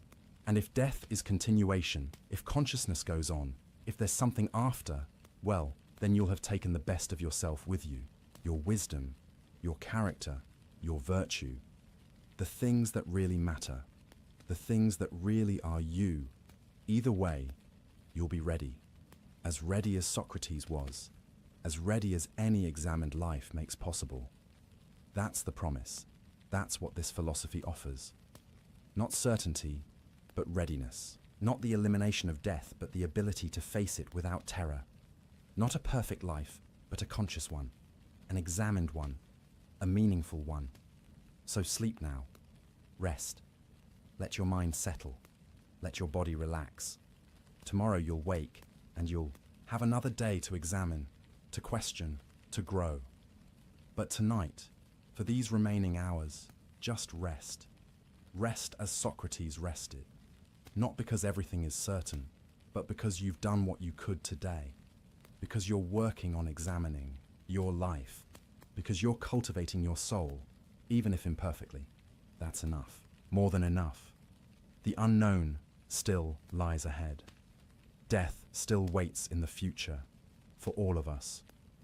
But the unknown is not the terrible. Death is not the enemy. Fear is the enemy. Unconsciousness is the enemy. Living unexamined, unintentionally, on autopilot, that's the enemy. And you're here now, thinking, examining, questioning. You're not that enemy. You're something else. Something better. Something wiser. You're someone who's willing to look at death, to think about mortality, to examine the ultimate question. That takes courage. That takes wisdom. And if you can do that, if you can face these questions now, then you're already practicing what Socrates practiced, already walking the path he walked. Maybe you won't walk it as far as he did. Maybe you'll take a different path eventually. That's fine. That's good even. Socrates would want you to question him too, to examine his philosophy, to make your own choices. But for now, for tonight, you've walked with him. You've heard his story. You've understood his method. You've glimpsed what the examined life makes possible. That glimpse is valuable. Hold on to it. Let it inform how you live. Let it help you examine a bit more, question a bit more, live a bit more consciously, and rest. Rest peacefully, as Socrates did. Not because you've solved the mystery of death, but because you don't need to solve it tonight. Because you've done enough for today. Because you're on the path, even if you've only taken the first steps. The woman in white from Socrates' dream said he would reach fertile Phthia in 3 days. For him, that meant death. But for you, it might mean something else. A place of rest, a place of peace, a place where the examined life bears fruit. You'll get there, not in 3 days perhaps, but eventually, if you keep examining, keep questioning, keep living consciously. And when you arrive, whether in this life or after it, you'll find what Socrates found. Not all the answers, but peace with not having them. Not certainty, but readiness for whatever comes. That's enough. That's everything, really. So rest now, dear friend. Rest peacefully. Tomorrow brings another chance to examine, to question, to grow. But tonight, just sleep. Sleep as deeply as Socrates slept on his final night. Sleep without fear, without anxiety, without clinging. Just sleep. The examined life awaits you in the morning. But for now, let it wait. For now, just rest. Rest well. Sleep peacefully. And may you wake tomorrow ready to examine, to question, to live consciously once more. Until then, good night. Good evening and welcome back. At this moment, take a deep breath. As you exhale, unwind your body and let go of all the air within and prepare. In today's journey, we'll delve into the paradoxes of ancient Buddhist philosophy. We'll transform how you understand rest, peace, and letting go. Welcome to this exploration of ancient wisdom, a journey into what the Buddha understood about suffering, and how this understanding holds the key to the deep, restorative rest you seek. Tonight, we shall travel together through teachings that have brought peace to countless minds across 25 centuries. These are not mere words to help you sleep. They are truths that transform how you relate to your own mind, your own experience, and ultimately, how you find rest. You see, the Buddha made a remarkable discovery. He found that our inability to rest, our racing thoughts at night, our anxious minds that refuse to settle, these are not random afflictions. They arise from a fundamental misunderstanding about the nature of existence itself. Most sleep guiders tells you to quiet your mind, to push away thoughts, to force relaxation. But the Buddha taught something far more profound. He taught that true rest comes not from suppressing the mind, but from understanding it so deeply that it naturally settles, like mud gradually clearing. From disturbed water, the connection between suffering and sleeplessness is not metaphorical. It is direct. It is causal. And once you understand this connection, once you truly see it, the quality of your rest transforms forever in the hours ahead. We shall explore 3 profound insights from the Buddha's teachings.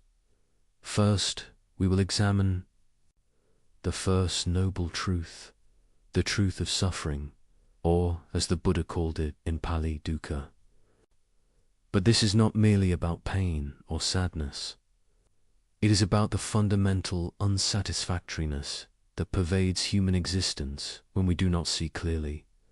We will understand why the unexamined mind cannot rest, why it churns endlessly through the night, replaying the past and rehearsing the future.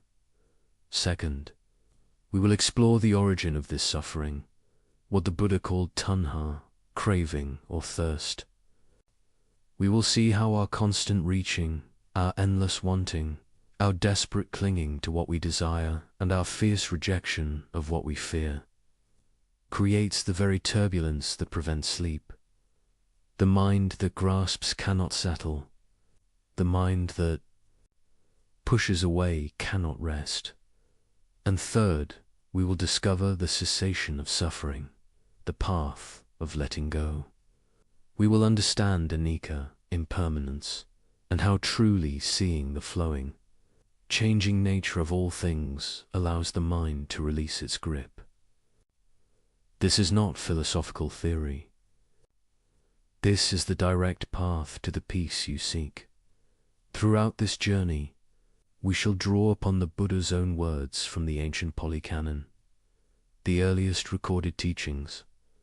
We shall explore stories and parables that have guided seekers for millennia, and we shall see how these ancient insights speak directly to the modern mind, struggling to find rest in our turbulent world. So settle yourself comfortably now. There is nowhere you need to be, nothing you need to do. Simply listen and allow these teachings to work upon your understanding. The Buddha taught that right view, correct understanding, is the foundation of all transformation. Tonight, we cultivate that view together.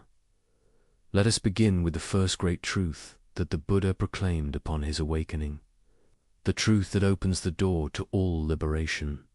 the recognition of suffering itself. The Buddha's first teaching after his enlightenment was delivered in the deer park at Sarnath to 5 ascetics who had been his former companions. This teaching, known as the Dhammacappapo-Sutta, the discourse on the turning of the wheel of Dharma, begins with a statement so simple yet so profound that it has echoed through the centuries. Birth is suffering, aging is suffering, illness is suffering, death is suffering, union with what is displeasing is suffering, separation from what is pleasing is suffering, not to get what one wants is suffering. This is the first noble truth, the truth of dukkha now. The word dukkha is often translated as suffering, but this translation, while convenient, does not capture the full depth of what the Buddha meant. Dukkha is not merely pain or obvious distress. It is something far more subtle, far more pervasive. Dukkha means unsatisfactoriness. It means the inherent instability and unreliability of all conditioned phenomena. It means the deep, often unnoticed stress that comes from living in a state of fundamental misunderstanding about the nature of reality. The Pali word dukkha is actually composed of 2 parts. Du means bad or difficult, and ka originally referred to the axle hole of a wheel. A wheel with a poor axle hole, one that is off-center or misaligned, creates a rough, uncomfortable ride. This is dukkha, the journey of life when we do not understand its nature correctly, when we are out of alignment with reality, becomes unnecessarily difficult and uncomfortable. Consider your own experience as you lie here tonight. Perhaps your body is comfortable, perhaps you are safe, perhaps there is no immediate crisis, yet the mind churns, it worries, it replays conversations from the day, it rehearses scenarios for tomorrow, it judges itself for not sleeping, it fears the consequences of tiredness. This churning, this inability to rest even when all external conditions are favorable. This is dukkha. The Buddha made a radical observation. He saw that even in moments of pleasure, even in experiences we call happiness, there is an undercurrent of dukkha. Why? Because all pleasant experiences are impermanent. They arise and they pass away. And in their passing, there is disappointment, there is loss, there is the subtle ache of wanting them to continue. We cannot hold on to pleasure. We cannot make happiness permanent. And this very fact, this inability to secure lasting satisfaction, creates a background tension in the mind. This tension prevents sleep. The mind that believes it can secure permanent happiness, that believes it can arrange all conditions perfectly, that believes it can control outcomes, this mind can never truly rest. It is always vigilant, always planning, always defending, always reaching. The Buddha identified 3 forms of dukkha, 3 layers of this unsatisfactoriness that we must understand if we are to find peace. The first is dukkha, the suffering of suffering. This is the obvious pain, physical discomfort, emotional distress, grief, fear, anger. This is what we commonly recognize as suffering. When the body aches, when loss strikes, when fear grips the heart, we know we are suffering. This form is unmistakable. The second is viparinamadukkha, the suffering of change. This is more subtle. This is the suffering inherent in the fact that all pleasant experiences must end. The wonderful meal finishes, the holiday concludes, the moment of joy fades. Even as we experience pleasure, if we are attentive, we can feel the shadow of its ending. We tighten around the experience, trying to hold it, trying to make it last. This tightening is itself a form of suffering. Think of a beautiful sunset you once witnessed. In the moment of watching, there was perhaps a sense of awe, of peace, of connection to something larger. But even as you experienced this beauty, was there not also a subtle sadness, a knowing that this moment would pass, a wish that it could last? Perhaps you took a photograph, trying to capture the moment, to make it permanent. But the photograph is not the sunset. It is a memory, a representation, already one step removed from the living experience. This is viparinamadukkha, the suffering that comes from the changing nature of all pleasant experiences. And the third, the most profound, is sankhara dukkha, the suffering of conditioned existence itself. This is the deepest teaching. The Buddha saw that the very nature of conditioned phenomena, the nature of all things that arise dependent on causes and conditions, is inherently unsatisfactory. Why? Because everything conditioned is impermanent, unreliable, and beyond our ultimate control. We build our sense of self, our sense of security, our sense of meaning upon things that are by nature unstable. This is like building a house upon sand. The structure may stand for a time, but its foundation is unreliable. Your sleeplessness tonight is rooted in this third form of dukkha. The mind is trying to secure itself, trying to establish control, trying to create permanence in a world where everything is flowing and changing. The mind lies awake, reviewing, planning, worrying, because it believes that through mental activity, it can secure what cannot be secured. It believes that through thinking, it can make the impermanent permanent, the unreliable reliable, the uncontrollable controllable. This is the fundamental delusion that the Buddha awakened from. And it is this delusion that keeps you awake. Now, let us be clear about what the Buddha was not saying. He was not saying that life is only suffering, that there is no joy, no beauty, no love, no wonder. This would be a nihilistic misunderstanding of his teaching. The Buddha himself experienced deep peace, profound joy, genuine happiness. What he was pointing to is that if we do not understand the nature of experience correctly, if we cling to pleasure and push away pain, if we try to make permanent what is by nature impermanent, then we create suffering for ourselves. The recognition of dukkha is not meant to make us pessimistic or depressed. Quite the opposite. It is meant to awaken us to reality as it actually is, so that we stop fighting against the nature of things. When we stop fighting, when we stop resisting, when we stop demanding that reality be other than it is, a profound peace becomes possible. In the Majjhima Nikaya, the middle-length discourses, the Buddha uses a powerful simile to illustrate this point. He compares our usual relationship to experience to being shot by two arrows. The first arrow is the actual experience, the pain, the loss, the difficulty. This arrow is unavoidable. It is part of the nature of conditioned existence. But the second arrow, the Buddha says, we shoot at ourselves. This second arrow is our reaction to the first, our resistance, our anger, our fear, our story about what. The pain means our judgment of ourselves for experiencing it. The first arrow is dukkha in the sense of the inevitable challenges of existence.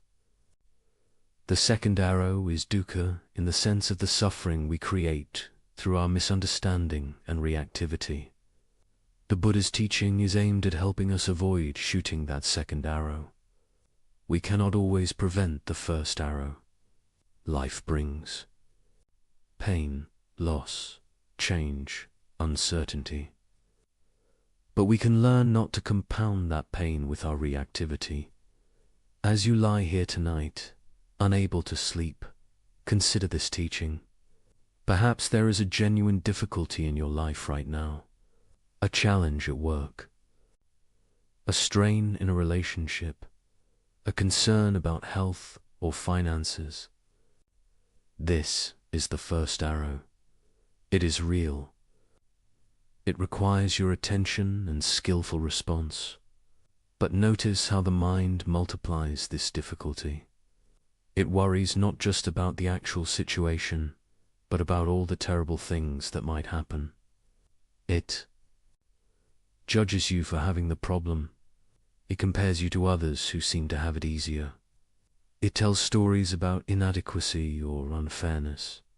This proliferation, this multiplication of the original difficulty, this is the second arrow. And this is where most of our suffering actually lies. Let us examine more deeply how this dukkha manifests in the specific context of sleep and rest. The Buddha taught about the 5 aggregates of clinging, the 5 bundles of grasping that constitute what we call the self.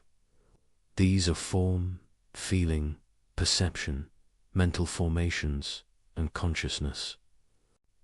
It is through clinging to these aggregates as me and mine that dukkha arises. Consider the aggregate of form, the physical body.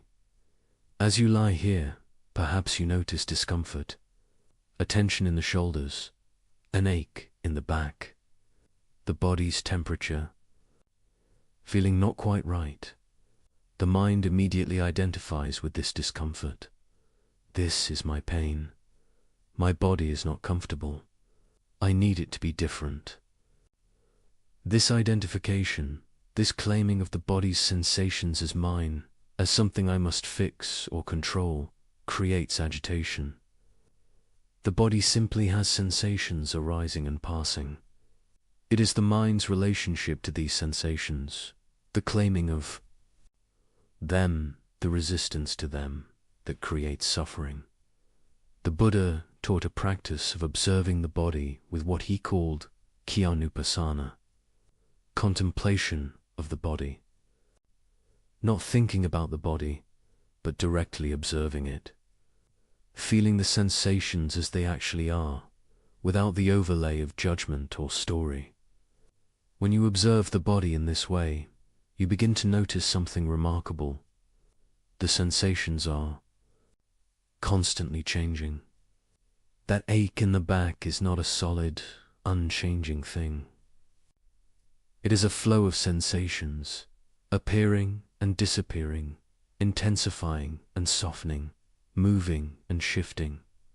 When you stop trying to make it go away, when you simply observe it with clear awareness, often it changes on its own, not because you controlled it, but because change is its nature. Or consider the aggregate of feeling, the pleasant, unpleasant, or neutral tone that accompanies every experience. A thought arises about tomorrow's responsibilities. An unpleasant feeling accompanies it. Immediately, the mind contracts around this unpleasantness. It tries to push the thought away.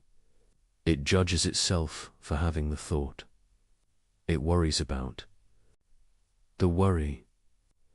Layer upon layer of reactivity builds upon a simple, unpleasant feeling tone. The original feeling may have lasted only a moment, but the mental proliferation around it continues for hours, preventing sleep. The Buddha taught Vedananupassana, contemplation of feelings. This means observing the feeling tone of experience directly, pleasant, unpleasant, or neutral. That is all. Not the story about the feeling, not the judgment of the feeling, not the reactivity to the feeling, simply the bare feeling tone itself. When you observe feelings in this way, you notice that they too are impermanent. A pleasant feeling arises and passes. An unpleasant feeling arises and passes. Even what seems like a continuous, unpleasant feeling, when observed closely, is actually a series of moments, each slightly different, appearing and disappearing in rapid succession. And here is the liberating insight.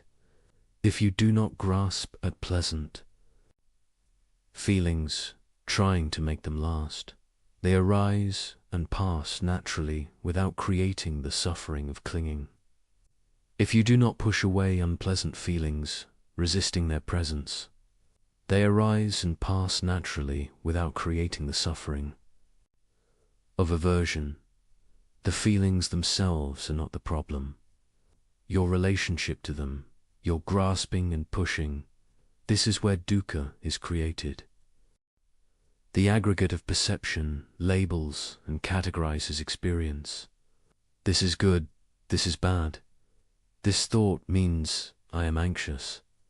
This sensation means something is wrong. These perceptions, these labels, are not reality itself. They are the mind's interpretation of reality, but we take them as absolute truth. We believe our perceptions completely, and this belief keeps us trapped in reactivity. The Buddha taught sana, the understanding that perceptions are constructed, not given. They arise based on past conditioning, past experience, learned patterns. A sound in the night is perceived as threatening or benign based on past association, not on the sound itself. A bodily sensation is perceived as dangerous or harmless, based on learned interpretation. These perceptions happen so quickly, so automatically, that we rarely recognize them as perceptions. We think we are perceiving reality directly, but we are always perceiving through the filter of past conditioning. When you recognize this, when you see that your perceptions are interpretations rather than direct reality, something loosens. You can question your perceptions. You can hold them more lightly. You can recognize that the story your mind is telling about a situation may not be accurate. This creates space between stimulus and response, space where wisdom can operate rather than automatic reactivity. Mental formations. The fourth aggregate include all our habits of mind, our conditioning, our patterns of response. Perhaps you have a habit of reviewing the day before sleep, analyzing what went wrong, planning how to do better. This habit feels productive, feels necessary, but it is simply a conditioned pattern, repeated so many times it has become automatic. The Buddha taught that we can observe these patterns without being controlled by them. We can see them as sankhara-conditioned formations, arising due to past causes, not as essential aspects of who we are. This aggregate is vast. It includes all our volitional activities, all our intentions, all our habitual responses. It includes our tendencies toward anger or fear, our patterns of self-judgment, our default ways of interpreting situations. All of this is conditioned. All of this has been learned. And crucially, all of this can be unlearned, or rather, seen through. When you recognize a mental formation as a mental formation, when you see a habitual pattern as just a pattern, not as truth, not as self, you are no longer completely controlled by it. And consciousness, the fifth aggregate, is awareness itself, the knowing of experience. Even this, the Buddha taught, is impermanent and conditioned. Consciousness arises dependent on contacts between sense organ and sense object. It is not a permanent self, not an unchanging witness. It too comes and goes, appears and disappears. Eye consciousness arises when the eye contacts a visible form. Ear consciousness arises when the ear contacts a sound. Mind consciousness arises when the mind contacts a mental object, a thought or memory. This teaching is subtle and can be difficult to grasp. We tend to think of consciousness as the stable background, the unchanging observer of changing experience. But the Buddha pointed to something more radical. Consciousness itself is part of the flow. It arises and ceases, moment by moment. There is no eternal witness standing apart from experience. There is simply the arising and passing of knowing. Different types of consciousness appearing and disappearing based on conditions. When we cling to any of these aggregates as me or mine, when we identify with them, when we try to control them, dukkha arises. The body, feelings, perceptions, mental formations, consciousness, all are flowing, changing, unreliable. To grasp at them for security is to grasp at water. To demand that they be other than they are is to fight against the fundamental nature of conditioned existence. This is why ordinary approaches to sleep so often fail. They treat the symptoms without addressing the root cause. They try to manipulate the aggregates, to force the body to relax, to suppress thoughts, to create pleasant feelings, to control consciousness. But these aggregates cannot ultimately be controlled. They operate according to their own nature, arising and passing based on conditions, not on our will. The Buddha's approach is radically different. Rather than trying to control experience, he taught us to understand it. Rather than fighting against the aggregates, he taught us to see them clearly, to recognize their impermanent, unsatisfactory, and selfless nature. And in that recognition, clinging naturally releases. When clinging releases, dukkha ceases. When dukkha ceases, the mind settles into its natural state of peace. In the Anattalakkhana Sutta, the discourse on the not self-characteristic, the Buddha questions his 5 companions systematically about each aggregate. Is form permanent or impermanent? He asks. Impermanent, venerable sir, they reply. Is what is impermanent satisfactory or unsatisfactory? Unsatisfactory, venerable sir. Is it fitting to regard what is impermanent, unsatisfactory, and subject to change as, this is mine, this I am, this is myself? No, venerable sir. He asks the same questions about feeling, perception, mental formations, and consciousness. Each time, the answer is the same. These aggregates are impermanent, unsatisfactory when clung to, and not fit to be regarded as self. This systematic questioning is not meant to be merely intellectual. It is meant to be investigated directly in one's own experience. The Buddha is inviting us to look closely at what we take to be ourselves and see if it holds up under examination. In the Satipatthana Sutta, the discourse on the foundations of mindfulness, the Buddha provides detailed instructions for observing these aggregates.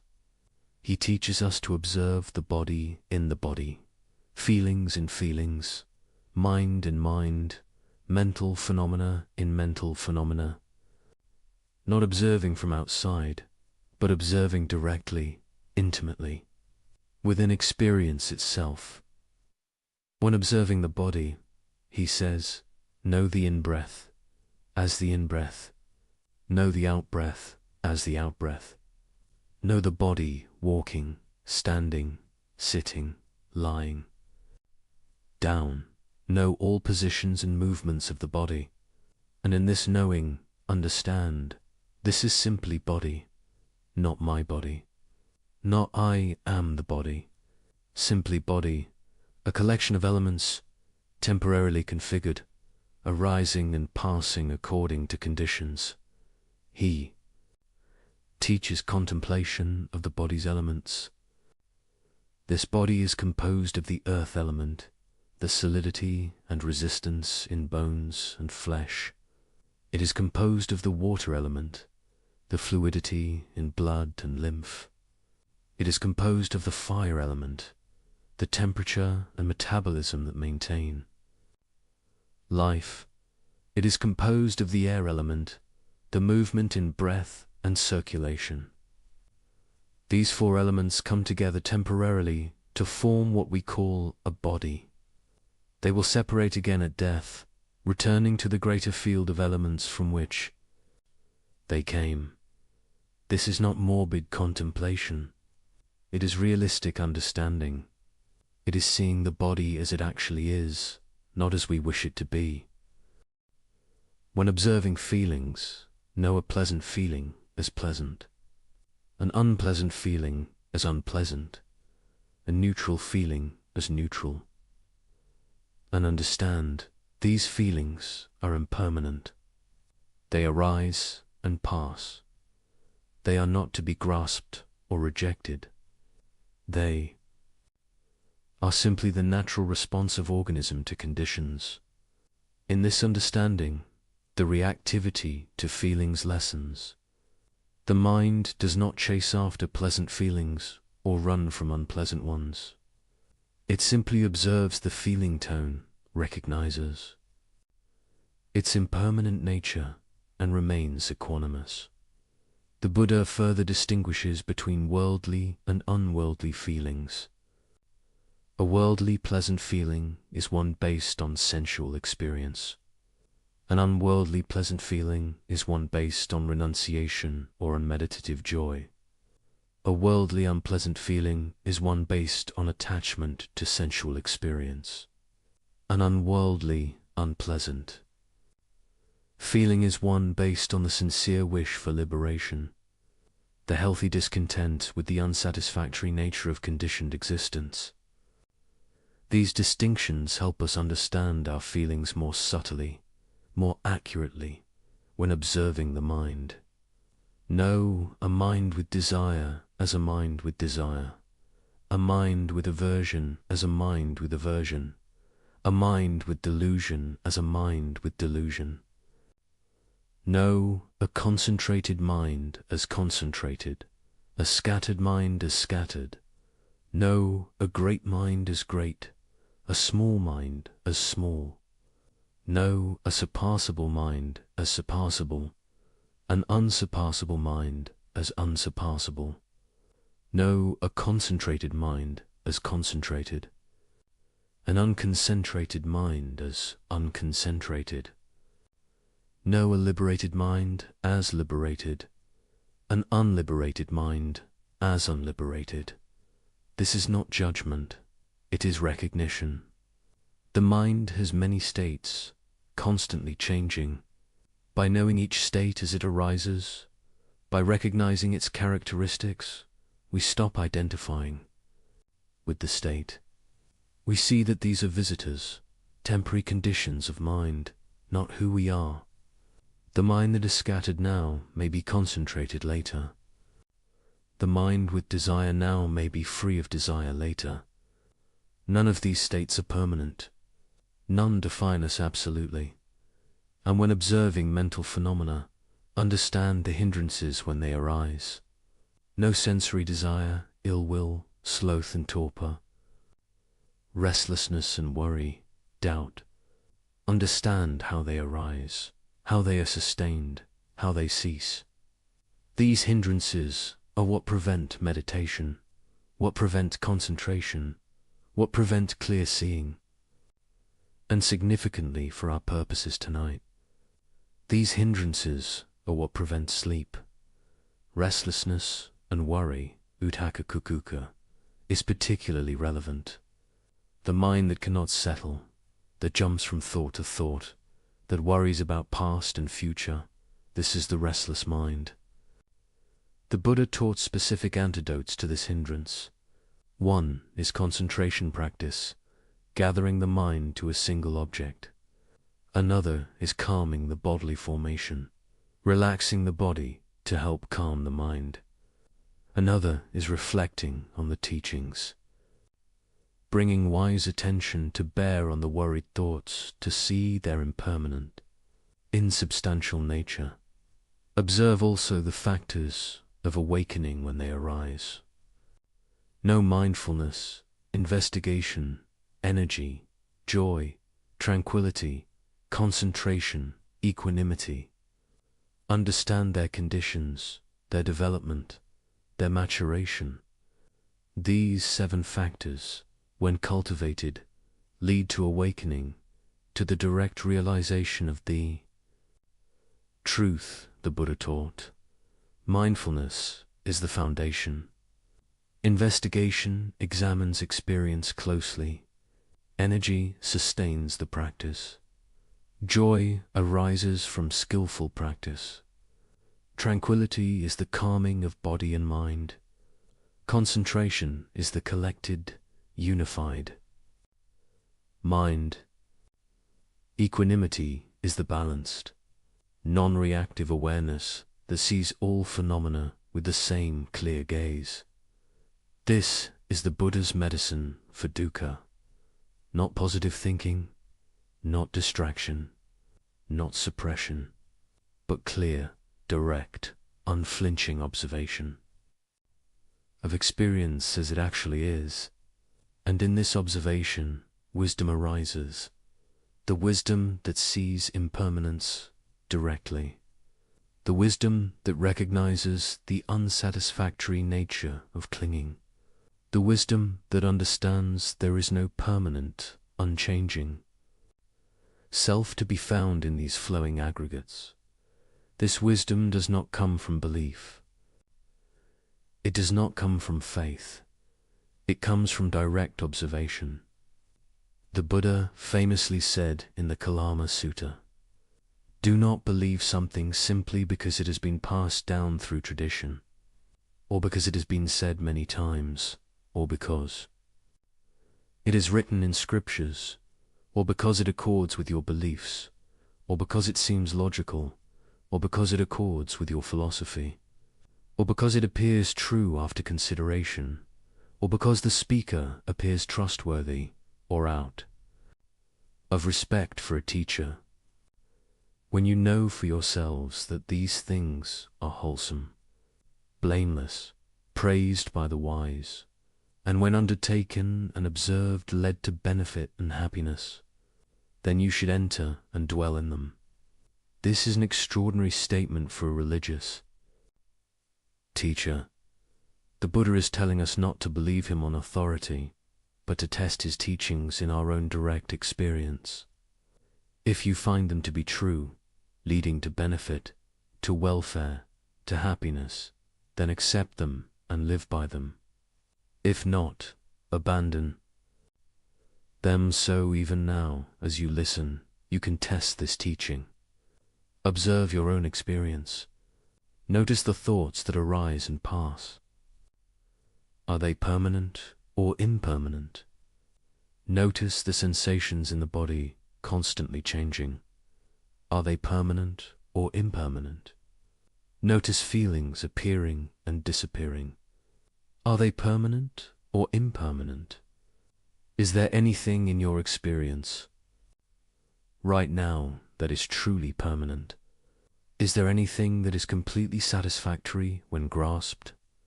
Is there anything that is truly under your absolute control? If you observe carefully, honestly, you will see that the Buddha's teaching is not philosophy or theory. It is description. It is pointing to what is already true, what has always been true, but what we have not clearly seen. We have been so busy trying to control experience, trying to make it conform to our desires, that we have not stopped to observe what it actually is. There is a story from the Pali Canon that illustrates this teaching beautifully. It is the story of Patakara, a woman who experienced devastating loss and, through that loss, came to profound awakening. Patakara was born into a wealthy merchant family in Savatthi. As a young woman, she fell in love with a servant in her household. Her parents, disapproving of this relationship, planned to marry her to a man of suitable status. In desperation, she fled with her lover to a distant village where they lived. As simple farmers, years passed and Patakara became pregnant. As the time of birth approached, she wished to return to her parents' home for the delivery, as was the custom. Her husband refused, fearing her parents' anger. But when he was away, Patakara set out on the journey alone. Driven by her longing for her family, her husband, discovering she had left, rushed after her. But on the road, far from any village, her labor began. She gave birth beside the path. That night, as they huddled with their newborn, a terrible storm arose. Her husband went to gather materials to build a shelter. In the darkness, he disturbed a nest of vipers and was bitten. He died there, alone, trying to protect his family. Patakara, not knowing what had happened, waited through the night with her infant and her toddler son. At dawn, she found her husband's body, grief-stricken, but, needing to survive, she continued toward her family home, carrying her infant and leading her toddler by the hand.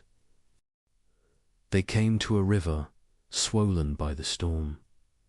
She could not carry both children across at once. She left her toddler on the bank and waded across with her infant. She placed the baby on the far shore and returned for her older son. But as she reached the middle of the river, a hawk, seeing the infant alone, swooped down and seized it. Patakara screamed and waved her arms, but the hawk flew away. The toddler, hearing his mother's cry and thinking she was calling to him, stepped into the river. The current swept him away before her eyes. Mad with grief, she continued to her parents' home. On the outskirts of the city, she met a man coming from town. She asked about her family. The man, not recognizing her, told her that in the storm, a wealthy merchant's house had collapsed, killing the merchant, his wife, and their son. He pointed to the smoke rising from their funeral pyre. In one day, Patakara had lost her husband, both her children and her entire family. Her mind shattered. She tore off her clothes and wandered the streets, insane with grief, crying out her losses to anyone who would listen. She wandered thus until she came to the Jetavana monastery where the Buddha was teaching. The monks tried to prevent her from entering, but the Buddha, seeing her, said, "Let her come. Bring her to mindfulness." As Patakara approached, the Buddha spoke to her with great compassion. "Sister, recover your mindfulness." At his words, something shifted in her. A small portion of clarity returned. Someone gave her a robe to cover herself. She bowed before the Buddha and told him her story, weeping. The Buddha listened, and then he spoke. "Patakara, do not think you are alone in your grief. Throughout countless lifetimes, the tears you have shed for lost loved ones are greater than the waters of the 4 great oceans. In the long journey of birth and death, you have experienced this loss not once, but thousands upon thousands of times. You have lost children, parents, husbands, friends, beyond counting. This is the nature of conditioned existence. All that arises passeth away. All that meets must part. This is not punishment. This is not personal. This is simply the nature of all conditioned things." He continued, Searching for your loved ones in birth and death is like seeking someone in a dream. Where have they gone? They have gone where all conditioned things go. They have dissolved back into the elements, the earth, water, fire, and air from which they were temporarily composed. To cling to them, to demand that they remain, is to cling to the impossible. It is this clinging, this resistance to the truth of impermanence, that creates your suffering. Then the Buddha taught her about dukkha, about the unsatisfactory nature of all conditioned existence when we do not see it clearly. He taught her about the arising and passing of all phenomena. He taught her to observe her own mind, to see grief as a conditioned response arising due to causes, and capable of ceasing when those causes are understood. But Akara listened deeply, and as she listened, understanding arose in her. She saw that her resistance to what had happened, her desperate wish that things could be different, her clinging to what was already gone, this was the source of her torment. The events themselves were already past. They could not be changed. But her relationship to those events, her understanding of them, this could transform. The Buddha taught her in stages. First, he established her in moral conduct, in sila. She took the precepts, the ethical guidelines that create a stable foundation for practice. Then he taught her about generosity, about dana, the practice of giving that loosens the grip of selfishness. Then he taught her about the heavenly realms, about the fruits of good action. And then, seeing that her mind was ready, pliant, without hindrances, elevated and clear, he taught her the Four Noble Truths. Bhattakara became a nun and devoted herself to practice. Later, after she had developed concentration and insight, she was washing her feet one evening. She poured water from a vessel and watched it flow down the slope. Some water traveled only a short distance before being absorbed into the earth. Some water flowed farther before disappearing. Some water flowed all the way to the bottom of the hill. As she watched this simple phenomenon, sudden, complete understanding arose. She saw that lives are like this water. Some beings live only briefly. Some live longer. Some live to old age. But all, without exception, flow toward death. None escape. This is not tragedy. This is simply the nature of conditioned existence. All formations are impermanent. All formations are unsatisfactory when clung to. All phenomena are not self. In that moment, Bhattakara awakened fully. She became an arahant, one who has realized complete liberation. Her grief did not disappear entirely. The memory remained, but her suffering ended.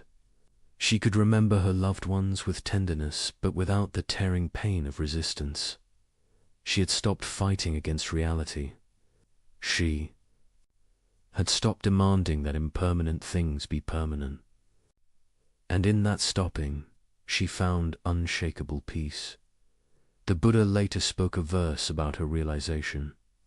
Though one should live 100 years without seeing the arising and passing of things, yet better is a single day lived seeing their arising and passing. Bhattakara became a great teacher herself.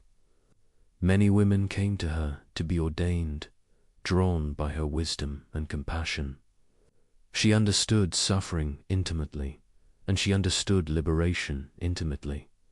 She could guide others with the authority of direct experience. The verses attributed to her in the Theragatha, the verses of the elder nuns, speak of her complete freedom, her utter release from all bondage. This story teaches us the essence of the first noble truth. Dukkha is not the pain itself. Bhattakara experienced genuine, devastating loss. The dukkha, the unnecessary suffering, was her resistance to the impermanent nature of all things. When she saw clearly that all conditioned phenomena arise and pass, when she stopped demanding that reality be different from what it is, her suffering ceased even though the memory of loss remained. This is the understanding that allows the mind to rest, the mind that accepts impermanence, that does not cling to the past or grasp at the future, that sees clearly the flowing nature of all experience. This mind can settle. It has nothing to defend. It has nothing to secure. It can simply be, moment by moment, with what is now. Patakara's realization was complete and sudden, the fruit of intense practice and the perfect ripening of conditions. For most of us, understanding develops more gradually, but even a partial glimpse of this truth, even a momentary recognition of impermanence, can bring relief. When we see, even for a moment, that our thoughts are just thoughts, that our feelings are just feelings, that this moment of discomfort or anxiety is simply a passing condition, not a permanent state, something loosens in the mind. The Buddha compared the untrained mind to a monkey, swinging from branch to branch, never still, always grasping the next thing. This monkey mind lies awake at night, swinging from thought to thought, worry to worry, memory to planning to judgment, never resting. Why? Because it believes that through this constant movement it can secure itself. It believes that if it just thinks enough, plans enough, reviews enough, it can make things safe, make things permanent, make things controllable. But the trained mind, the mind that understands dukkha, sees the futility of this endless grasping. It sees that safety cannot be found through control, because the nature of conditioned existence is beyond our ultimate control. It sees that permanence cannot be achieved, because the nature of all things is impermanence. And in seeing this clearly, deeply, repeatedly, the grasping begins to release. This releasing is not resignation. It is not giving up or becoming passive. It is something far more profound. It is the recognition of what is actually possible and what is not. We cannot make impermanent things permanent. We cannot control all conditions. We cannot prevent loss and change. These are simply not possible.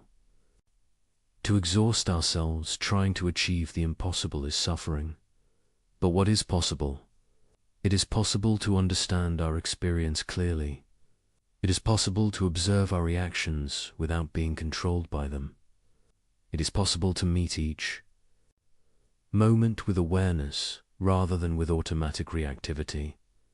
It is possible to recognize impermanence directly and to live in harmony with it rather than in opposition to it. And it is possible to find peace, deep and unshakable peace, not through controlling conditions, but through understanding their nature. This understanding is what the Buddha called right view, samadhi, the first factor of the Noble Eightfold Path. It is the foundation of all transformation. Without right view, we are lost in the forest of confusion, mistaking the impermanent for permanent, the unsatisfactory for satisfactory, the not self for self. With right view, the path becomes clear. We see where we are, where we need to go, and how to get there. Right view has two aspects. There is mundane right view and supramundane right view.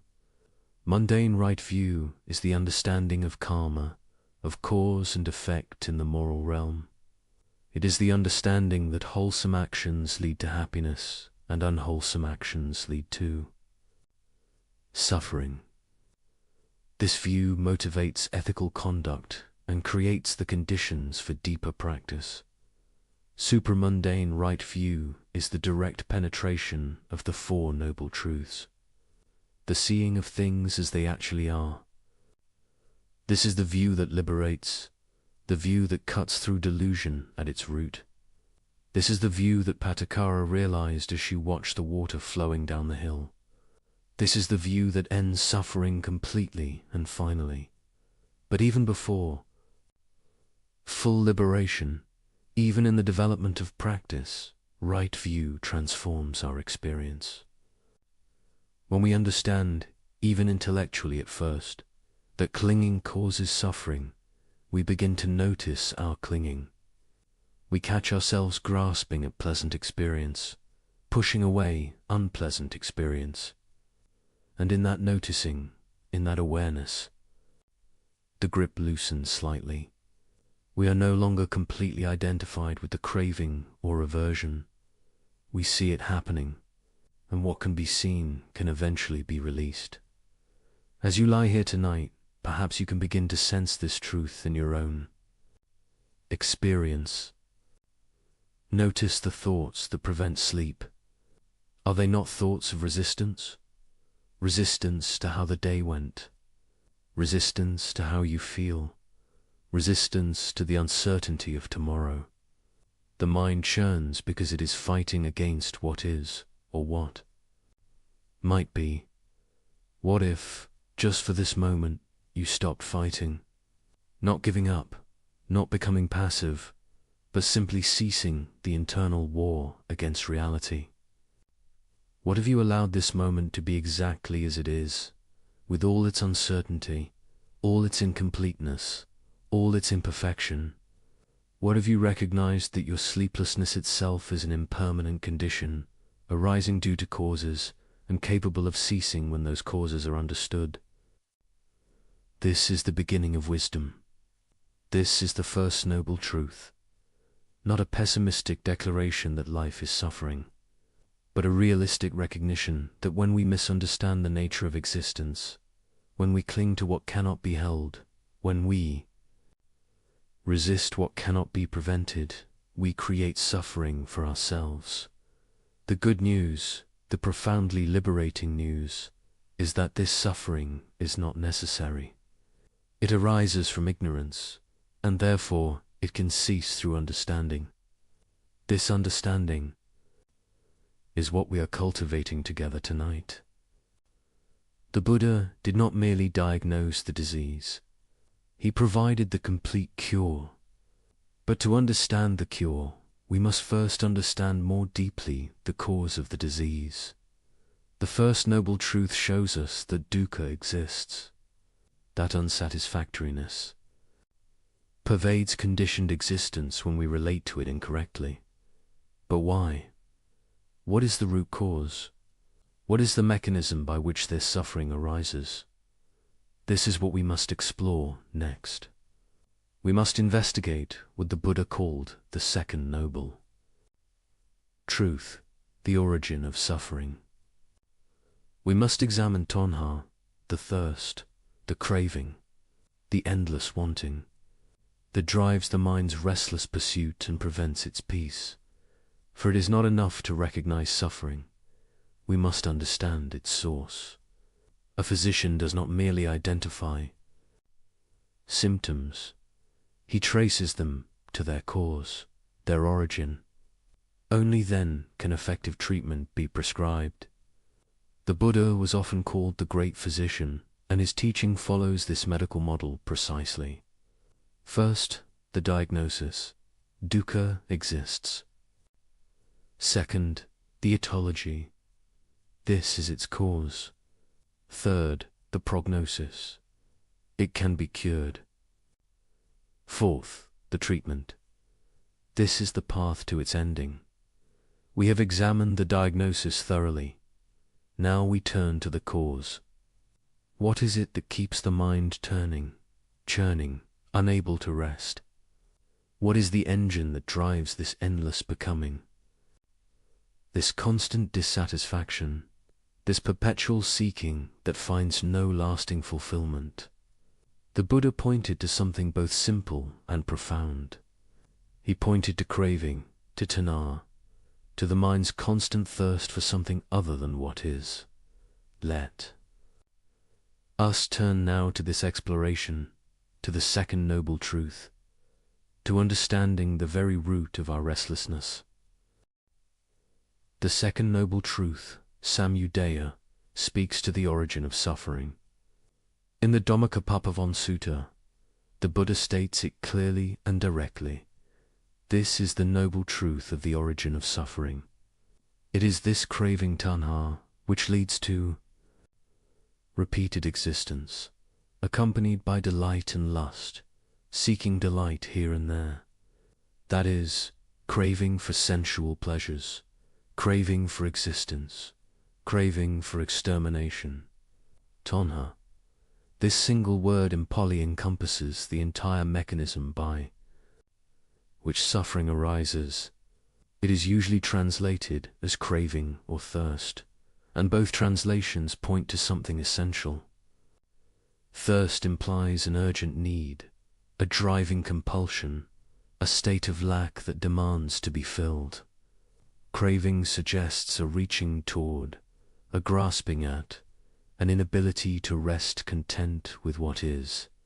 Consider actual physical thirst. When the body needs water, everything else becomes secondary. The mind focuses on the need, on finding water, on satisfying the thirst.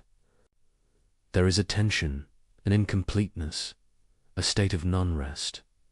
And even after drinking, after the immediate thirst is quenched, thirst will arise again. It is never permanently satisfied.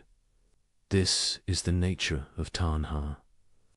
It is an endless cycle of wanting, temporary satisfaction, and wanting again.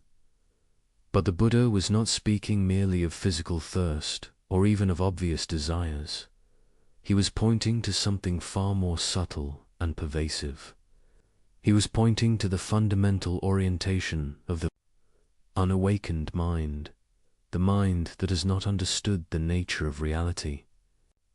This mind is always in a state of reaching, always seeking, always dissatisfied with what is, always believing that fulfillment lies just ahead, in the next experience, the next achievement, the next moment. This is why you cannot sleep. The mind is thirsty. It is reaching. It is wanting.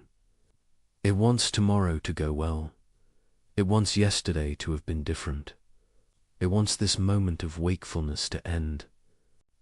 It wants sleep, and in wanting sleep, it creates the very agitation that prevents sleep. This is the paradox of tanha. The more we crave, the more we suffer. The more we grasp, the more we create the conditions for dissatisfaction. The Buddha identified 3 types of tanha, 3 forms of craving that keep us bound to suffering. The first is kama-tanha, craving for sensual pleasures. This is the most obvious form. The craving for pleasant sights, sounds, smells, tastes, touch, sensations. The desire for wealth, for status, for the pleasures of the senses. This craving drives much of human activity. We organize our lives around the pursuit of pleasant experiences and the avoidance of unpleasant ones. We work to earn money to buy things that will bring pleasure. We seek relationships that will provide emotional satisfaction. We consume entertainment to stimulate pleasant feelings. None of this is inherently wrong. The Buddha was not an ascetic who rejected all pleasure. He himself had experimented with extreme asceticism before his enlightenment and found it unhelpful. He taught the middle way, neither indulgence nor denial. But he saw clearly that when we are driven by craving for sensual pleasure, when we believe that happiness lies in acquiring and consuming pleasant experiences, we create suffering for ourselves. Why? Because sensual pleasures are impermanent. They arise and they cease. The delicious meal ends. The pleasant sensation fades. The exciting experience becomes ordinary through repetition. And in their ending, in their fading, there is disappointment. There is loss. There is the immediate arising of craving for the next pleasant experience. We are on a treadmill, constantly running, never arriving. The second type is bhavatanha, craving for existence or becoming. This is more subtle. This is the craving to be someone, to become something, to establish ourselves as a particular identity. It is the craving for recognition, for achievement, for the building up of self. We want to be seen as successful, as intelligent, as attractive, as spiritual, as good. We create a self-image, and then we crave experiences that confirm and enhance this image. This craving for becoming is intimately tied to our sense of self. We have an idea of who we are and who we want to be, and we organize our lives around becoming that person. We pursue goals, we develop skills, we cultivate relationships, all in service of this project of becoming. But this too is ultimately unsatisfactory. The self we are trying to establish is itself impermanent, unreliable, constantly changing. The achievements we grasp fade. The recognition we receive is temporary. The identity we build is always under threat, always needing defense, always requiring maintenance. As you lie here tonight, notice this craving for becoming. Perhaps your mind is planning how you will be tomorrow, what you will achieve, how you will handle challenges, how you will present yourself. This is bhavatanha, the mind trying to construct a self, trying to become someone, trying to secure itself through future becoming. And this very activity prevents rest. The mind that is always becoming cannot simply be. It cannot rest in the present moment as it is. The third type is vibhavatanha, craving for non-existence or annihilation. This may seem contradictory. How? Can craving for non-existence be a form of craving? But the Buddha saw this clearly. This is the craving to escape, to avoid, to make unpleasant experiences disappear. It is the wish for difficult emotions to end, for challenging situations to vanish, for aspects of ourselves we dislike to be eliminated. In its extreme form, it is the desire for complete annihilation, for the self to cease to exist. But this too is craving. It is still the mind reaching, still the mind in a state of resistance and dissatisfaction. Instead of grasping toward pleasant experience, it is pushing away unpleasant experience. But the mechanism is the same. It is tanha. It is the inability to rest with what is. It is the constant movement of attraction and repulsion, reaching and rejecting. Notice in your own experience tonight. The mind that cannot sleep is engaged in all three forms of craving. It craves pleasant experiences, perhaps remembering pleasant moments from the past or imagining pleasant scenarios in the future. It craves to become someone who handles things well, who is productive tomorrow, who overcomes current difficulties.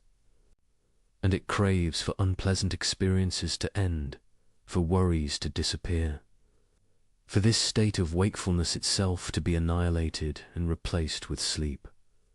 All three forms of craving create agitation. They prevent the mind from settling. They keep it in constant motion, constantly seeking, constantly dissatisfied. The Buddha saw this pattern with perfect clarity, and he saw that this pattern is not personal, not unique to any individual. It is the default operation of the unawakened mind. It is what the mind does when it does not understand the nature of reality. Now, why does craving arise? What is its source? The Buddha traced it back to feeling, to Vedana. When a pleasant feeling arises, craving to prolong it arises. When an unpleasant feeling arises, craving to end it arises. When a neutral feeling arises, often ignorance about its nature arises, and then craving for something more interesting, more stimulating. This is the sequence. Contact between sense organ and sense object gives rise to consciousness. Consciousness and contact give rise to feeling. Feeling gives rise to craving. Craving gives rise to clinging. And from clinging arises all suffering. This is called paticca samuppada, dependent origination. It is the Buddha's most profound teaching on causality, on how suffering arises through a chain of conditions. Each link in the chain depends on the previous link. Break any link, and the chain is broken. Suffering ceases. This is not fatalism. This is empowerment. Because if suffering arises through causes, then by removing the causes, suffering can be ended. The crucial link, the one where intervention is most effective, is the link between feeling and craving. Feeling arises automatically. It is part of the nature of consciousness. When the eye sees a pleasant form, a pleasant feeling arises. We cannot prevent this. It happens naturally. But what happens next is not automatic. Between feeling and craving, there is a space, a moment where wisdom can operate, a moment where we can observe the feeling without immediately reacting to it with craving. This is the practice. This is where freedom lies. Not in preventing feelings from arising, which is impossible, but in observing feelings clearly, understanding their impermanent nature, and not reacting to them with craving. When we can do this, when we can feel a pleasant feeling without grasping at it, feel an unpleasant feeling without pushing it away, then craving does not arise.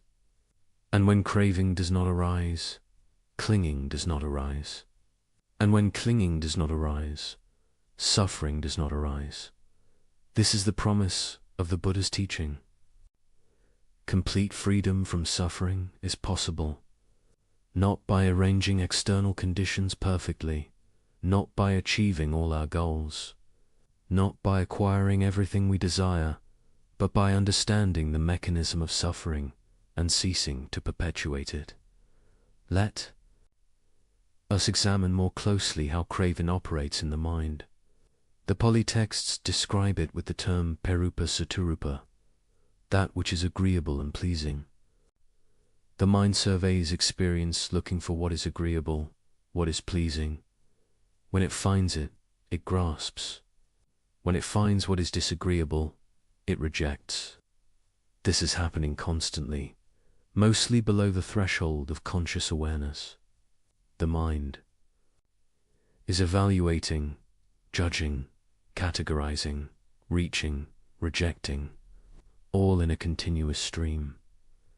This evaluating mind, this judging mind, this craving mind prevents rest. To rest, to truly rest, the mind must stop this constant activity. It must cease. The endless project of seeking pleasure and avoiding pain. It must come to a state of non-craving, of non-reaching, of acceptance of what is. But how? Simply telling the mind to stop craving does not work. Craving is deeply conditioned. It has operated for so long, through so many lifetimes according to the Buddhist view that it feels like our nature. It feels like who we are. We identify with our desires. We think we are what we want, what we fear, what we hope for. To stop craving feels like ceasing to exist. And here we encounter a profound teaching. The Buddha said that craving arises from ignorance, avidya. We crave because we do not see clearly. We do not understand the nature of what we are craving. We think that acquiring the object of craving will bring lasting satisfaction. We think that avoiding what we fear will bring lasting security. We think that becoming what we want to be will bring lasting happiness. These are all mistakes. They are misunderstandings about the nature of reality. Every object of craving is impermanent. It will change and pass away.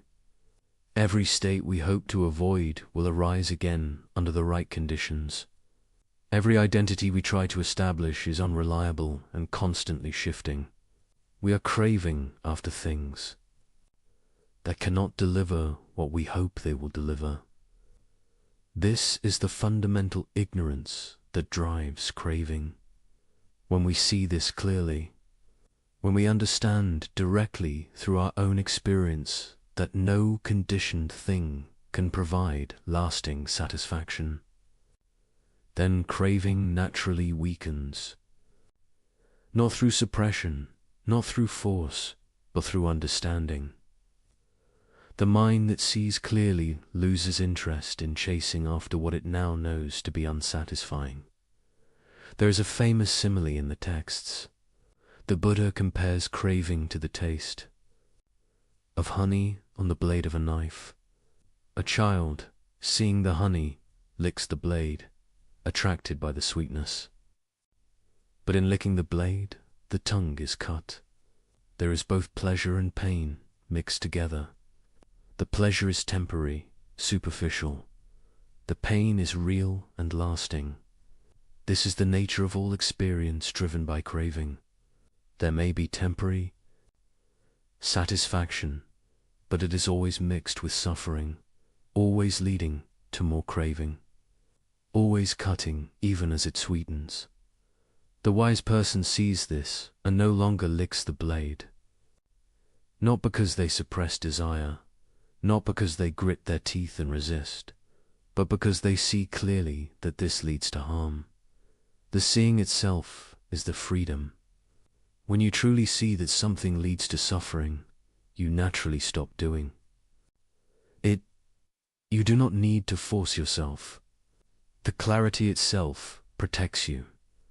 This is why the Buddha emphasized wisdom, panna, over willpower. Willpower can suppress craving temporarily, but it creates tension, creates struggle, creates a sense of deprivation. Wisdom sees through craving, understands its nature, and in that understanding, craving releases naturally. There is no struggle, no sense of giving something up. There is simply clarity and the natural response to clarity. Consider how this works in your own experience. When you were a child, perhaps you believed in certain myths or stories that you later outgrew. When did you stop believing? Not through forcing yourself, not through willpower, simply through growing in understanding, through seeing more clearly. The belief fell away naturally when it was no longer supported by your level of understanding. This is how craving falls away through wisdom, not through struggle, but through seeing. As you lie here tonight, you can begin to observe craving directly. Notice when a thought arises and there is a reaching toward it or a pushing away from it. That movement, that lean of the mind, that is tanha. Notice how the mind wants things to be different. It wants sleep when there is wakefulness. It wants tomorrow to come so today can be over. It wants certain thoughts to stop and other thoughts to continue. All of this is craving. All of this is the movement that prevents rest. And notice something else. Notice the suffering that accompanies craving, the tension, the dissatisfaction, the sense of incompleteness. Craving and suffering arise together. They are two sides of the same coin. Where there is craving, there is suffering. Where craving ceases, suffering ceases. This is not theory. This is something you can observe directly in your own mind right now. The Buddha taught about the proximate cause of craving, what conditions give rise to it. He said that craving arises dependent on feeling, but also dependent on ignorance. It is the combination. Feeling plus ignorance equals craving. Feeling plus wisdom equals equanimity. Same feeling, different response, depending on the presence or absence of understanding. So the practice becomes clear. We must develop wisdom. We must understand reality as it actually is. And specifically, we must understand three characteristics of all conditioned phenomena. These are called the tilakkhana, the three marks of existence. All conditioned things are impermanent anicca. All conditioned things are unsatisfactory when clung to dukkha. All conditioned things are not self-ownata. When these three characteristics are directly seen, deeply understood, thoroughly penetrated, craving loses its grip. The mind sees there is nothing to grasp, nothing that will provide the permanent satisfaction it seeks, nothing that can be claimed as me or mine. Let us explore a traditional story that illustrates the nature of craving and its consequences. This is the story of King Pasenadi and the lesson of the 4 horses.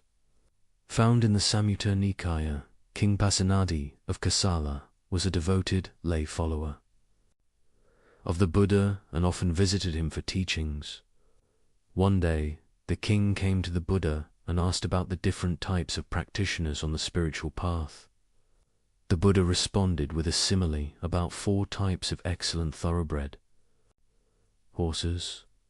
The first horse, the Buddha explained, moves at the mere shadow of the whip before any physical contact. This horse is so sensitive, so responsive, that the slightest indication is enough. It understands immediately what is required and responds with perfect compliance. The second horse moves when the hairs of its body are touched by the whip. The third horse moves when its flesh is touched. And the fourth horse moves only when the whip strikes to the bone. The Buddha then explained the meaning. The first type of practitioner hears about the suffering in someone else's experience, perhaps in another village, perhaps even in another land. Someone has fallen ill, someone has died, someone has lost everything. And hearing this practitioner reflects deeply. They understand that this same suffering could come to them. Impermanence is universal. No one is exempt. This understanding penetrates so deeply that they are moved to practice with urgency, to develop wisdom, to prepare for the inevitable changes of life. This is like the horse that moves at the shadow of the whip. The second type of practitioner needs to see suffering more directly. Someone in their own village becomes ill. Someone they know experiences loss. Now the reality of impermanence becomes more vivid, more personal, and this moves them to practice. This is like the horse that moves when its hairs are touched. The third type needs suffering to come even closer. Someone in their own family falls ill. Someone they love dies. Now suffering is at their door, and they cannot ignore it. This, finally, moves them to earnest practice. This is like the horse that moves when its flesh is touched.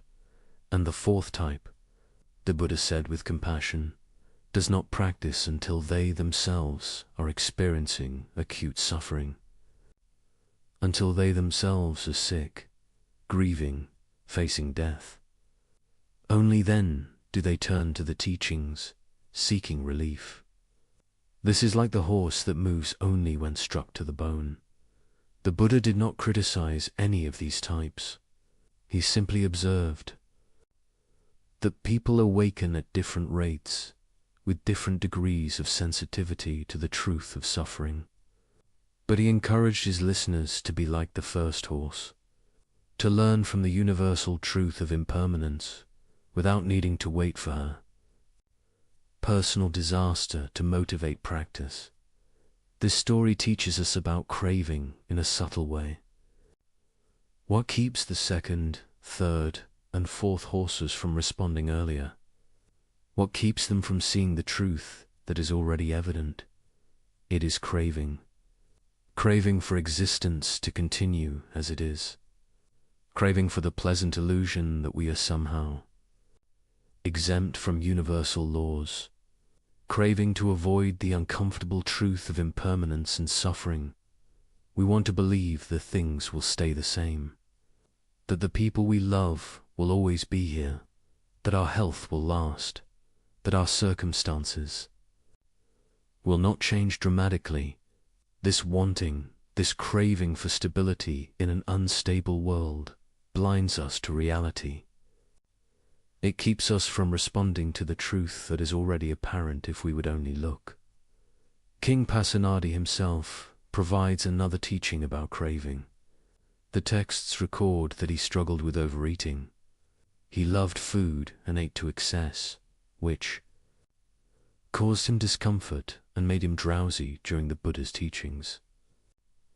The Buddha taught him a verse to recite while eating. When a person is constantly mindful, knowing moderation in the food they eat, their ailments decrease, they age slowly, and they preserve their life force. This simple teaching about food contains the entire teaching about craving. Craving leads to excess. Excess leads to suffering.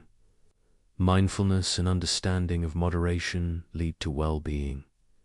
This applies not just to food, but to all experience. Craving leads us to excess in all things, to always wanting more, to never being satisfied with what is. And this constant wanting is exhausting. It is what keeps the mind churning, unable to rest. The king took this teaching to heart and practiced moderation. The texts say that he became healthier and more alert.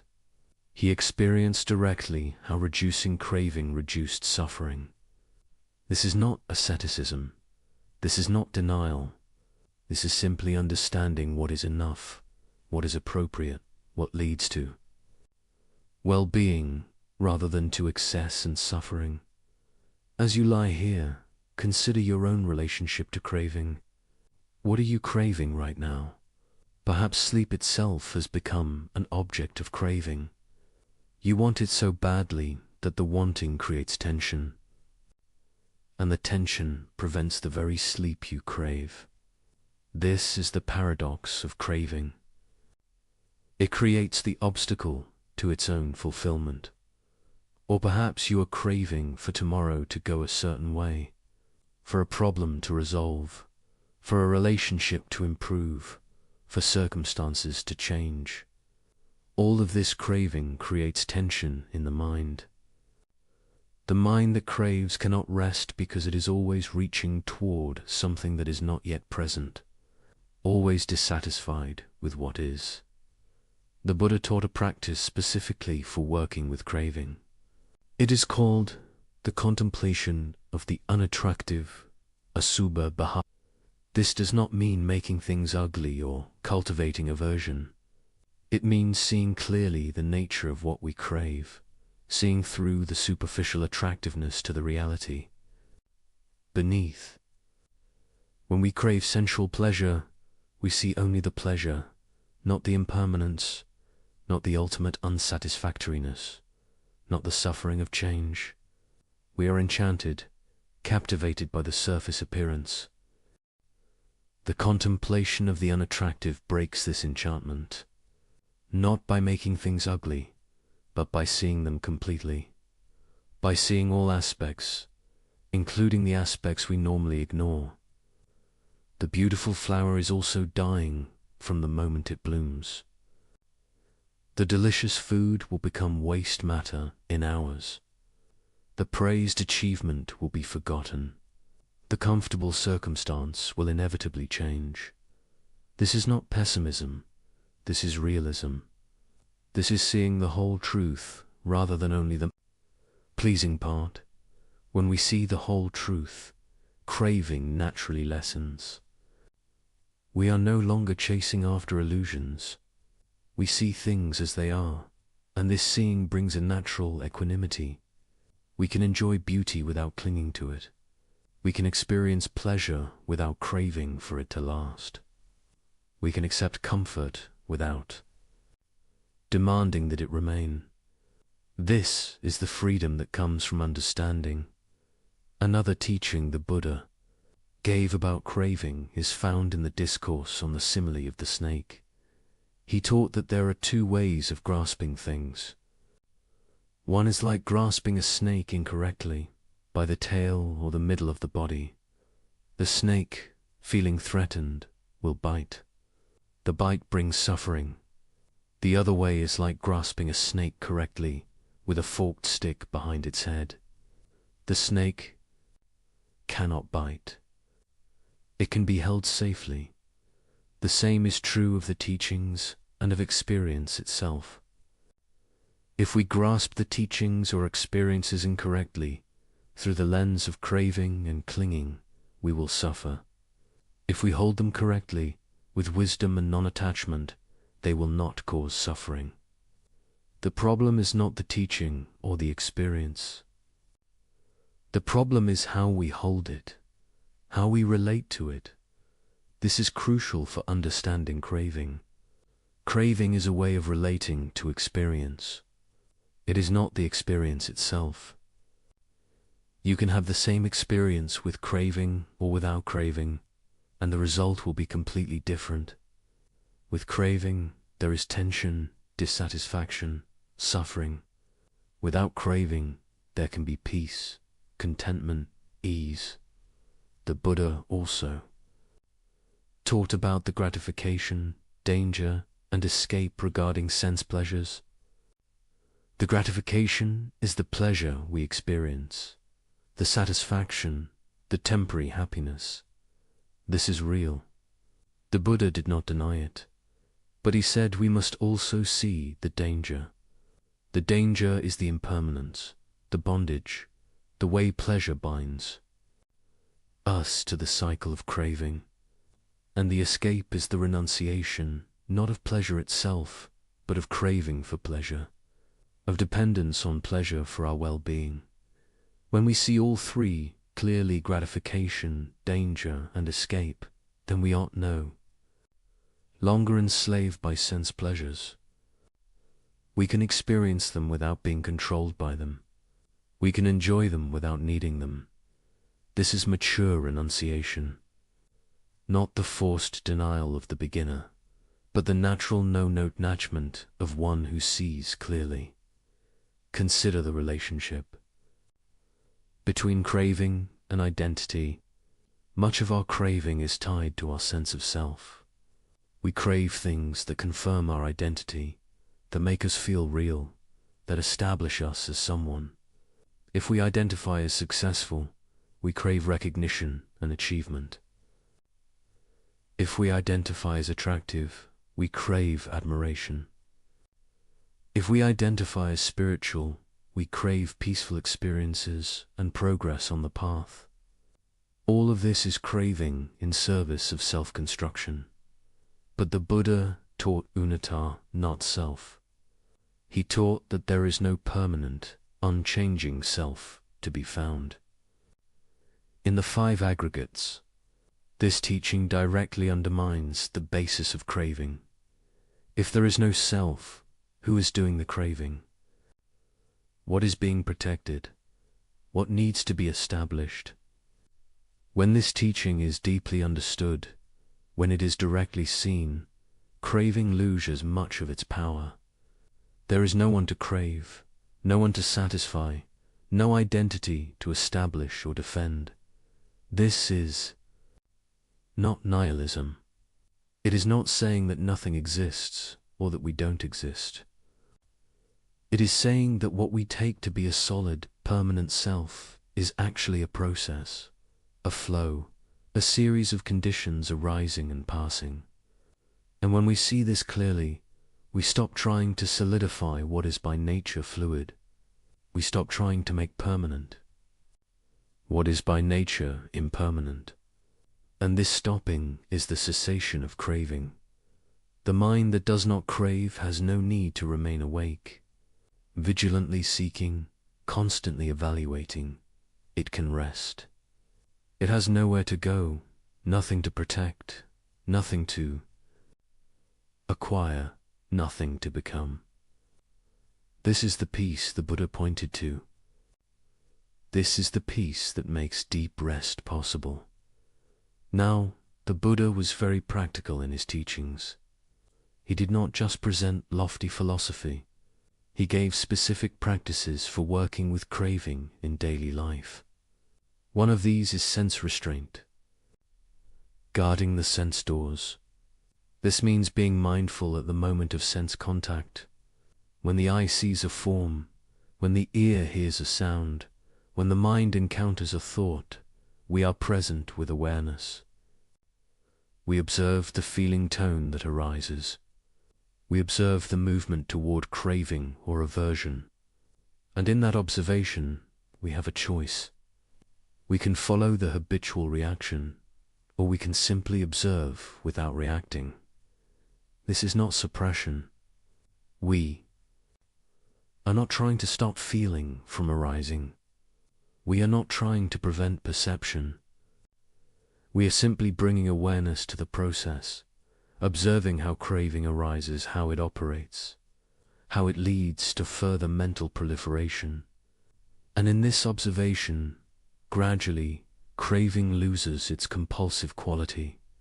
We see it happening, and what can be seen has already lost some of its power over us. Another practice is contentment, santuthi. The Buddha praised contentment as great wealth. The contented person is rich, regardless of external circumstances. The discontented person is poor, even with abundance. Contentment is not complacency. It is not giving up on skillful effort or improvement. It is the absence of the constant craving for things to be other than they are. It is the ability to be at peace with what is, even while working skillfully to improve conditions. This contentment is especially relevant to sleep. The mind that is content can rest. The mind that constantly wants things to be different churns endlessly. Contentment does not mean you must like everything about your circumstances. It means you recognize and accept what is, even as you work to address what can be addressed. This acceptance, this lack of internal resistance, creates the conditions for rest. The Buddha also taught about the nutriment of craving, what feeds it, what sustains it. He said that inappropriate attention, ayoniso manasakara, is the nutriment of craving. Inappropriate attention means attending to things in a way that increases craving. For example, focusing on the attractive aspects of something while ignoring the unattractive aspects. Focusing on what you lack rather than what you have. Comparing yourself unfavorably to others. All of this is inappropriate attention. It feeds craving. It makes it stronger. Appropriate attention, yoniso manasakara, is attending to things in a way that decreases craving. Seeing things as they actually are, with all their aspects. Seeing impermanence, seeing unsatisfactoriness, seeing not-self. Reflecting on the danger in what you crave and the benefit in what you resist. This appropriate attention starves craving. It withdraws the nutriment that keeps it alive. You can practice this right now. Notice the thoughts that arise about tomorrow, about your current situation, about yourself. How are you attending to these thoughts? Are you feeding, craving, or starving it? Are you ruminating in ways that increase dissatisfaction? Or are you observing with clear comprehension that reduces reactivity? The ultimate teaching on craving. Is it cessation nirvana? The Buddha taught that craving can cease completely, utterly, without remainder. This is not temporary suppression. This is the complete ending of craving. And with the ending of craving comes the ending of suffering. This is nirvana, the unconditioned, the deathless, the supreme peace. The cessation of craving is possible because craving is conditioned. It arises due to causes. It is sustained by conditions. When those causes and conditions are removed, it ceases. This is the great hope of the Buddha's teaching. Suffering is not inherent to existence. It is not punishment. It is not fate. It is the result of causes, and those causes can be addressed. As you lie here tonight, you are practicing. Perhaps you did not realize it, but listening to these teachings, reflecting on them, observing your own mind, this is practice. You are developing understanding. You are seeing more clearly the nature of craving, how it operates, how it creates suffering. And in this seeing, already, craving begins to loosen its grip. The path to the cessation of craving is gradual for most people. There are sudden breakthroughs, moments of profound insight, but these are built on a foundation of accumulated understanding. Each moment of seeing craving clearly, each moment of not following it, each moment of resting in awareness. Rather than reaching with desire, these moments accumulate. They change the mind. They develop new patterns, wholesome patterns that lead toward peace rather than toward suffering. You need not try to stop craving through will. Simply observe it, see it clearly, understand its nature. And as understanding grows, craving naturally weakens. This is the gentle way, the middle way, the way the Buddha taught. Not violent suppression, not forced denial, but wise understanding leading to natural release. And now, having explored the origin of suffering, having examined how craving arises and operates, we are ready to turn to the most liberating teaching of all. We are ready to explore the third noble truth, the cessation of suffering. We are ready to understand how craving can be released, how the mind can find complete peace, how liberation is possible. Let us continue this journey into the heart of the Buddha's wisdom. We come now to the third noble truth, Narada, the cessation of suffering. In the Dhammacappavan Sutta, the Buddha proclaimed, "This is the noble truth of the cessation of suffering. It is the remainderless fading away and cessation of that same craving, the giving up and relinquishing of it, freedom from it, non-reliance on it. This is the most liberating teaching in all of Buddhism. Suffering can end, not temporarily, not partially, but completely, utterly, finally. The craving that drives suffering can cease. The grasping can release. The mind can find peace so profound that no circumstance can disturb it. This is not wishful thinking. This is not religious faith. This is the direct testimony of one who achieved it, and the confirmation of countless practitioners across 25 centuries, who have followed the same path and reached the same destination. The third noble truth is the declaration that Nibbana exists. Nibbana, nirvana in Sanskrit, literally means extinguishing or blowing out. Like a flame that is extinguished when its fuel is exhausted, suffering is extinguished when its fuel, craving, is removed. This is not annihilation of existence. It is the extinguishing of greed, hatred, and delusion. It is the end of suffering, not the end of being. But what does this cessation feel like? How can we understand it? The Buddha used many terms to describe it because it is beyond ordinary language. He called it the unconditioned, the deathless, the supreme peace, the secure, the refuge, the island amidst the flood, the further shore, the end of suffering, the unbinding, the letting go, the freedom, the liberation in the Udana collection. Of inspired utterances, the Buddha speaks of Nibbana directly. There is, monks, an unborn, unbecome, unmade, unconditioned. If there were not that unborn, unbecome, unmade, unconditioned, there would be no escape from the born, become, made, conditioned. But since there is an unborn, unbecome, unmade, unconditioned, therefore an escape from the born, become, made, conditioned is discerned. This is a profound statement. The Buddha is pointing to something that is not part of the conditioned realm, not subject to arising and passing, not subject to birth and death. This is what makes escape possible.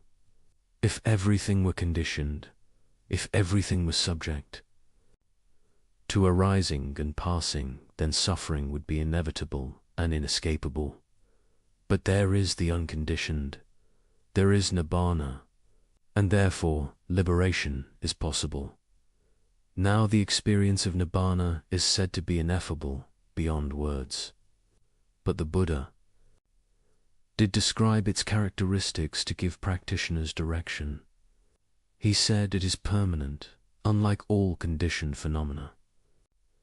It is happiness, but not the happiness dependent on conditions.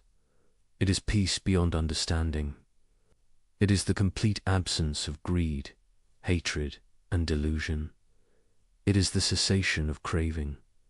It is the ending of dukkha. But how is this cessation achieved? This is what we must understand carefully. The cessation of craving is not achieved through more craving. We cannot crave our way to non-craving. We cannot force cessation through willpower alone. We cannot make it happen through effort. In the ordinary sense, this is a subtle point that many practitioners misunderstand. The Buddha taught that cessation comes through understanding. When the nature of craving is fully understood, when its origin is fully understood, when its danger is fully seen, when the benefit of its cessation is fully appreciated, then craving naturally releases, not through force, but through wisdom, not through suppression, but through seeing clearly.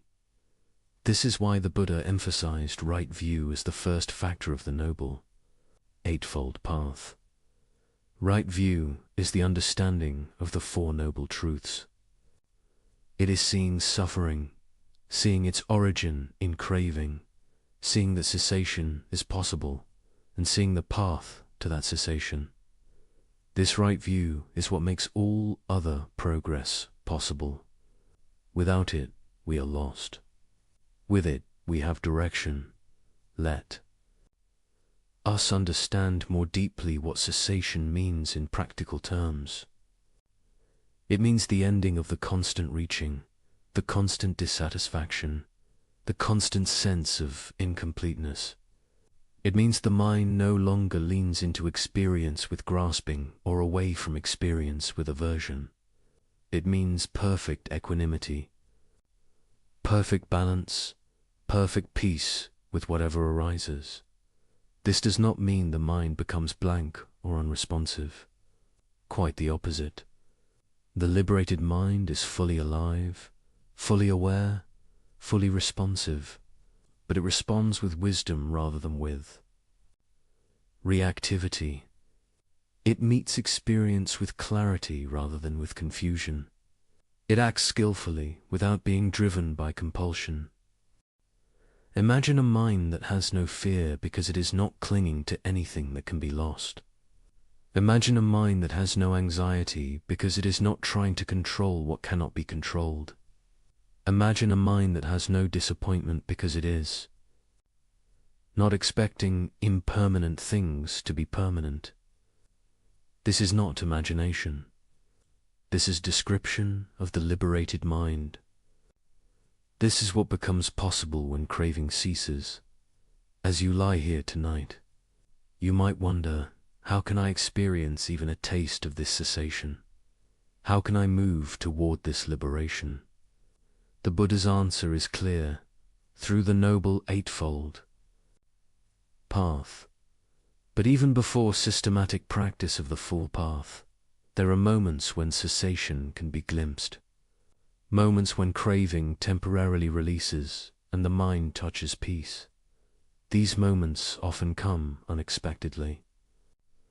Perhaps you are in nature, standing before a vast landscape, and suddenly the constant mental chatter stops. There is simply the experience, pure and immediate, without the overlay of wanting or fearing. This is a moment of cessation, or perhaps, in deep meditation, the mind settles and all reaching ceases. There is simply awareness, resting in itself, content. This is a taste of cessation, or perhaps in a moment of profound loss. After the initial storm of grief has passed, there comes a moment of complete acceptance. Not resignation, not defeat, but a deep letting go. An understanding that this is how things are. This is the nature of existence. In that moment, while pain may remain, suffering ceases. This cessation arising through wisdom born of experience. The Buddha taught that there are two kinds of nibbana. There is nibbana with residue esaropadisa, nibbana and nibbana without. Residue and upadisasa, nibbana. The first is the experience of the living errant, the fully liberated one who still has a physical body and continues to experience the world through the senses. The body may experience pain, may experience pleasant and unpleasant sensations, but there is no craving, no suffering. The mind is completely free even while the body continues. The second is the final nibbana at the death of the arahant, when even the five aggregates dissolve completely. This is beyond all description because there is no reference point left in the conditioned world. But the Buddha assured his disciples that this is not annihilation. It is not nothingness. It is the unconditioned, which cannot be understood through conditioned concepts. For our purposes tonight, what matters is the first kind, the cessation that is possible here and now, in this very life, with this very mind. This is what the Buddha taught is achievable through dedicated practice. This is what makes the teaching practical and relevant. We need not wait for death to experience liberation. We can taste it now, develop it now, realize it now. The key to this cessation is letting go, relinquishment, vasaga in Pali. This is perhaps the most important word in the Buddha's practical teachings. Letting go. Not suppressing, not denying, not running away, but releasing, relinquishing, allowing to be. But what does it mean to let go? This is often misunderstood. Letting go does not mean not caring. It does not mean becoming passive or indifferent. It does not mean abandoning responsibility or wisdom or compassion. Letting go means releasing, clinging, releasing the grasping, releasing the identification with experience as me and mine. You can care deeply about someone without clinging to them. You can work diligently toward goals without craving results. You can enjoy pleasant experiences without grasping at them. You can learn from unpleasant experiences without pushing them away. This is the art of letting go. This is the middle way between attachment and aversion. The Buddha used the simile of a man carrying a heavy burden. Every step is effortful, exhausting. Then he sets the burden down. There is immediate relief, immediate ease. This is what letting go feels like. The burden of craving, of constant grasping and pushing is heavy. When it is released, even momentarily, there is palpable relief. The mind becomes light. The body relaxes. Peace arises naturally. You can experience this right now. Notice where you are holding tension, either in body or mind. Notice where you are resisting what is, where you are wanting things to be different. And just for this moment, experiment with letting go. Not changing anything externally, but internally releasing the clinging, releasing the resistance. Notice what happens. Notice if there is even a small sense of ease, of relief, of peace. This is not magical. This is the natural result of ceasing to create suffering. When we stop the internal war against reality, when we stop demanding that impermanent things be permanent, when we stop trying to control what cannot be controlled, suffering naturally decreases. This is cause and effect. This is the law of dependent origination operating in reverse. When craving ceases, suffering ceases. The Buddha taught specific practices for cultivating this letting go. One is the practice of impermanence contemplation, anakonapassana. This means observing directly, repeatedly, persistently, that all conditioned phenomena are impermanent. Every thought arises and passes. Every sensation appears and disappears. Every emotion comes and goes. Every experience is in constant flux. When impermanence is seen clearly, deeply, repeatedly, clinging naturally weakens. Why grasp at what is already slipping away? Why try to hold on to what is by nature flowing? The mind that truly understands impermanence learns to move with the flow rather than against it. It learns to appreciate each moment as it is, knowing it will not last, and therefore not demanding that it last. Another practice is the contemplation of not-self, anattanupassana. This means observing that nowhere in experience can a permanent, unchanging self be found. The body is not self, it is changing. Feelings are not self, they come and go.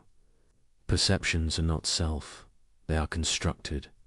Mental formations are not self, they are conditioned. Consciousness is not self, it arises and ceases. When not self is understood, the question arises, who is doing the clinging? If there is no permanent self, what is being protected? What is being established? This understanding undermines the very basis of craving. Craving operates on the assumption of a self that needs protecting, satisfying, establishing. When that assumption is seen through, craving loses its foundation. A third practice is the contemplation of suffering, dukkha nupassana. This means observing clearly how suffering arises through clinging and ceases through letting go. Not just believing this intellectually, but seeing it directly in your own experience. Watch how grasping at a pleasant experience creates tension. Watch how resisting an unpleasant experience creates struggle. Watch how letting go brings ease. This direct observation is more powerful than any teaching. When you see for yourself, repeatedly, that clinging causes suffering and letting go brings peace, The mind naturally inclines toward letting go. It is not forced. It is not effortful. It is simply the natural response to clear seeing. There is a story in the Majjhima Nikaya that beautifully illustrates letting go. It is the story of the lute string told by the Buddha to the monk Sona. Sona was a young monk who was practicing with great intensity. He would walk in meditation until his feet bled. He pushed himself relentlessly, thinking that only through extreme effort could he achieve awakening. But despite his heroic efforts, he made no progress. Instead, he became exhausted and discouraged. He began to think perhaps he was not suited for the monastic life. Perhaps he should return to his family, to the wealth he had left behind, and practice as a layperson. The Buddha, through his telepathic powers, knew what Sona was thinking. He appeared to him and asked Sona, "When you were a householder, were you skilled at playing the lute?" Sona confirmed that he was. The Buddha then asked, "When the strings of your lute were too tight, was it in tune and playable?" Sona replied, "No, venerable Sir." "And when the strings were too loose, was it in tune and playable?" "No, venerable Sir." "But when the strings were neither too tight nor too loose, but adjusted to an even pitch, was your lute then in tune and playable?" "Yes, venerable sir." The Buddha then taught, in the same way, Sona, excessive energy leads to restlessness, and insufficient energy leads to laziness. Therefore, Sona, resolve on an even level of energy, find the right pitch for your faculties, and take up your task there. Sona followed this advice. He adjusted his practice, finding the middle way between extreme effort and laxity. Soon after, he achieved full liberation. He became an arahant. This story teaches us about letting go in a profound way. Letting go is not a matter of more effort, more striving, more forcing. It is a matter of balance, of finding the right adjustment, of allowing rather than demanding. When the mind is too tight with effort, there is strain. When the mind is too loose with laxity, there is no progress. But when the mind finds the middle way, when there is alert relaxation, engaged ease, then progress becomes natural. This is directly relevant to sleep. The mind that tries too hard to sleep cannot sleep. The trying creates the obstacle, but the mind that gives up all effort may simply continue churning. The middle way is alert relaxation, aware but not striving, present but not grasping. This is the quality that allows sleep to come naturally. The Buddha also taught about gradual cessation, how the mind progressively lets go of grosser attachments before it can let go of subtler ones. He compared it to the ocean, which deepens gradually, slopes away gradually, not plunging suddenly to great depths. In the same way, the practice leads gradually to deeper and deeper letting go. First, we let go of gross unwholesome behaviors. We stop harming others. We stop taking what is not given. We stop harmful speech. This is moral conduct sila, the foundation of practice. Without this foundation, the mind is too disturbed, too burdened with remorse and consequence, to progress further. Then we let go of gross hindrances. We observe the mind's tendency towards sensual desire, ill will, sloth and torpor, restlessness and worry, doubt. We see these arising and we practice not feeding them, not following them. This allows concentration to develop. As concentration develops, we let go of identification with thoughts. We see thoughts arising and passing like clouds in the sky. We do not take them so personally, so seriously. This is a significant letting go. Most people are completely identified with their thoughts, believing that their thoughts are truth, a reality, are who they are. When this identification releases, there is great freedom. Then we let go of identification with emotions. We see emotions as energy moving through the body-mind, arising due to conditions, passing when conditions change. We do not need to suppress them or act them out. We can simply observe them with equanimity. This letting go brings stability. Progressively, we let go of identification with all 5 aggregates: form, feelings, perceptions, mental formations, consciousness. All are seen as impermanent processes, not as self. This is the deepest letting go, the letting go that leads to complete liberation. But we need not achieve complete liberation to benefit from the teaching of letting go. Every small release, every moment of non-clinging, brings a measure of peace. The practice is not all or nothing. It is gradual, progressive, cumulative. Each step taken is valuable in itself and prepares the ground for the next step. The Buddha taught that there are 4 stages of awakening, for progressively deeper realizations of truth. The stream enterer has glimpsed Nibbana directly and can never again completely fall back into ignorance. The one's returner has weakened sensual desire and ill-willed significantly. The non-returner has eliminated them completely. The Arahant has eliminated all fetters, all chains that bind consciousness to suffering. But even before stream entry, even in the very beginning of practice, there are benefits. The person who practices moral conduct experiences the peace of blamelessness. The person who develops concentration experiences the peace of a settled mind. The person who cultivates wisdom experiences the peace of understanding. All of these are valuable. All of these are worth pursuing. And here is a liberating truth. You are already practicing. Right now, as you lie here listening to these teachings, contemplating them, observing your own mind, you are engaging in wise reflection. You are developing understanding.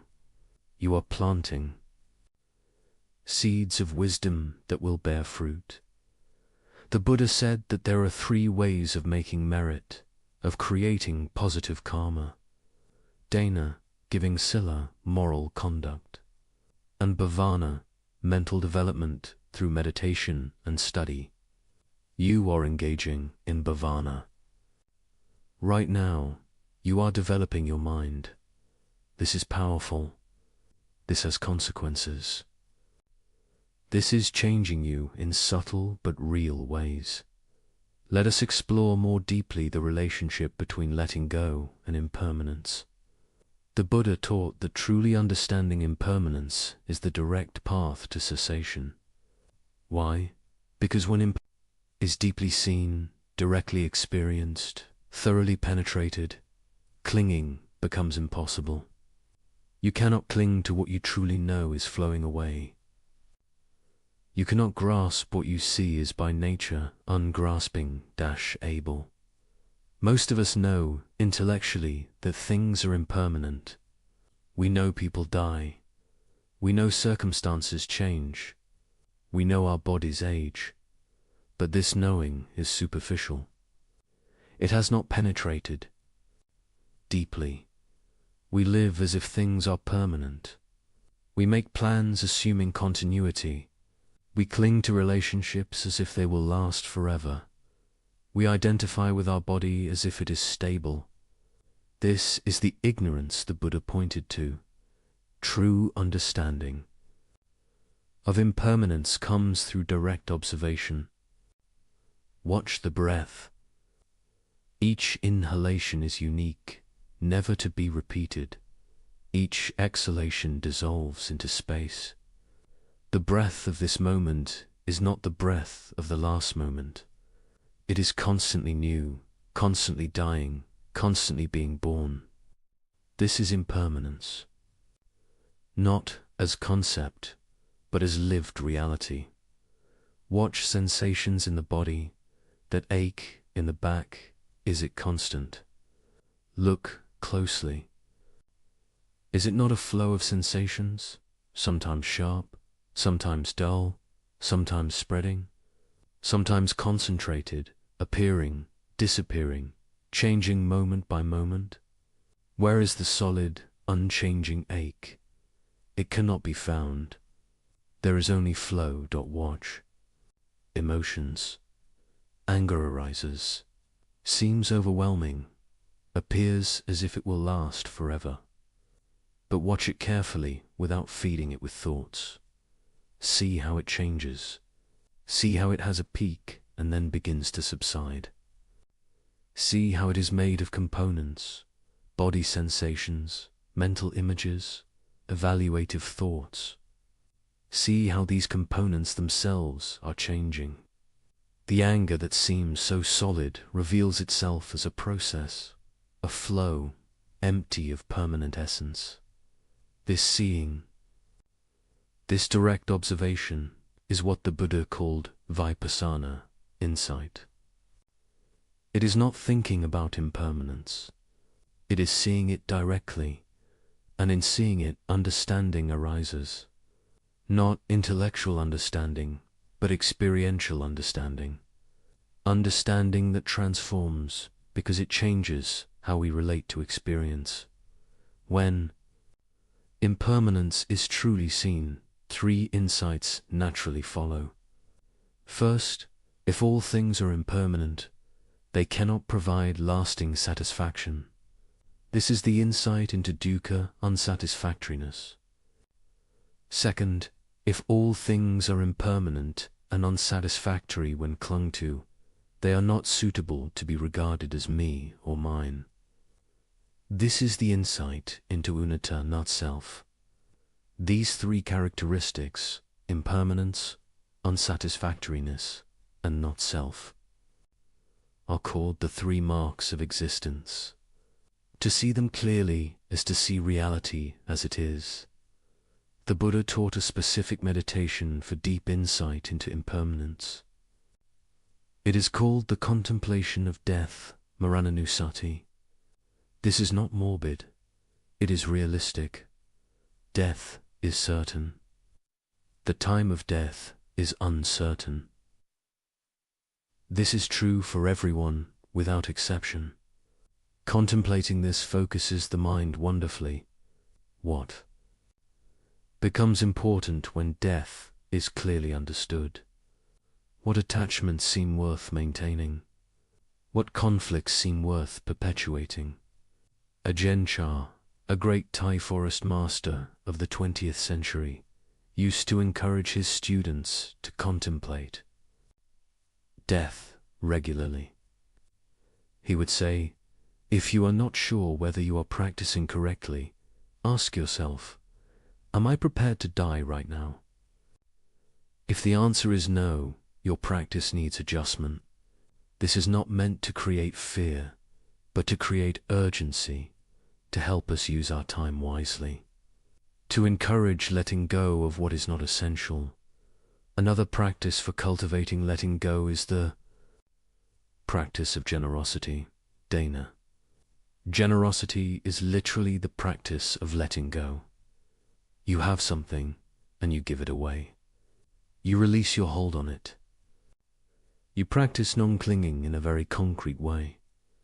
The Buddha taught that generosity is the foundation of the path. Before people are ready for deeper teachings, they should first practice giving. Why is generosity so important? Because it directly counters greed, one of the three roots of suffering. When you give, you experience that letting go brings happiness. You see that your security does not depend on accumulating and hoarding. You see that there is joy in releasing rather than in grasping. This experiential understanding then carries over into other areas of practice. You can practice generosity of material things, of time, of attention, of presence, of forgiveness. All of these are forms of giving, forms of letting go. All of them create happiness for yourself and others. All of them weaken the grip of craving. The Buddha also taught metta, loving kindness, as a practice that leads toward letting go. When the heart is filled with love, with genuine care for the welfare of others, there is no room for hatred, for ill will, for resentment. Metta is a way of releasing the heart from negative states, allowing it to rest in a positive, wholesome quality. That traditional metta practice involves mentally reciting phrases of well-wishing. May I be happy. May I be healthy. May I be safe. May I live with ease.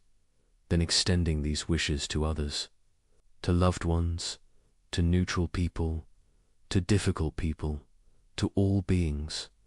This practice softens the heart.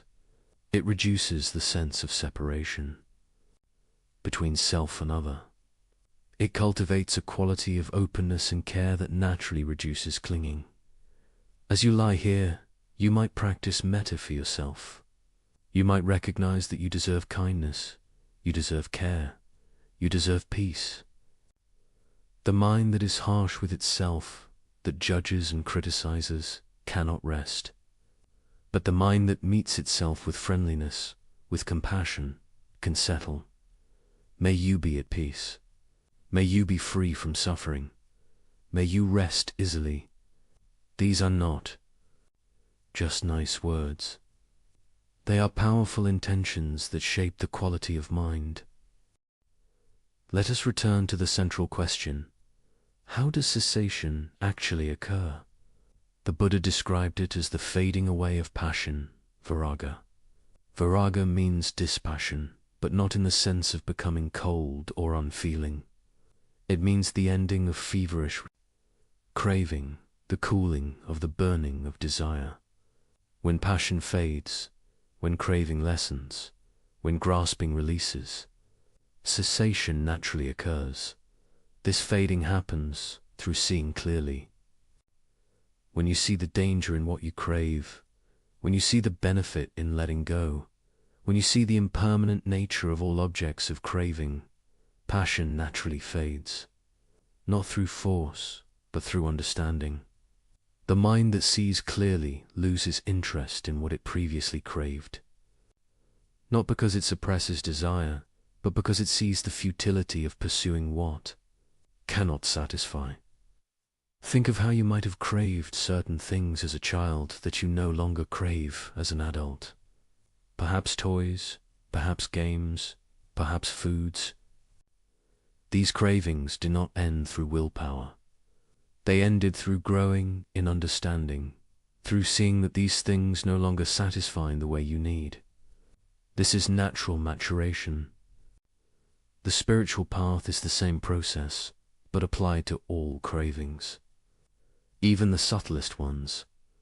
The Buddha compared this process to the ocean gradually evaporating under the heat of the sun. Drop by drop, the ocean decreases. In the same way, moment by moment, through clear seeing, through understanding, through non-engagement with craving, the ocean of suffering gradually evaporates. There may not be a dramatic moment where everything suddenly changes, though such moments do occur for some. More commonly, there is gradual transformation, gradual lightening, gradual peace. This gradual path should encourage us. We need not achieve complete enlightenment in one night. We need only take one step, understand one thing, let go of one clinging. This is enough. This is valuable. This is progress. And each step makes the next step easier. There is a beautiful teaching in the Itavataka, a collection of short discourses. The Buddha says, there are these two kinds of happiness, the happiness of household life and the happiness of renunciation.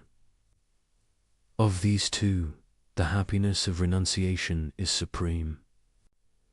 There are these two kinds of happiness, the happiness connected to attachment and the happiness not connected to attachment. Of these two, the happiness not connected to attachment is supreme. There are these two kinds of happiness, the happiness of the senses and the happiness not of the senses. Of these two, the happiness not of the senses is supreme. This teaching points to progressive, letting go leading to progressively deeper happiness. We might think that letting go means losing happiness, but the Buddha teaches the opposite. The happiness that comes from letting go is superior to the happiness that comes from grasping. Why? Because it is not dependent on conditions. It does not fade. It does not disappoint. It is the happiness of freedom itself. You might taste this even now. Notice if there is any moment where craving has temporarily ceased, perhaps in a moment of full attention to the present, perhaps in a moment of acceptance of what is. In that moment, how does the mind feel? Is there not a quality of ease, of peace, of okayness? This is the happiness of non-clinging. This is what becomes available when we stop fighting reality. The final teaching we must understand about cessation is that it is not a distant goal, not something that exists only at the end of the path. Every moment of letting go is a moment of cessation.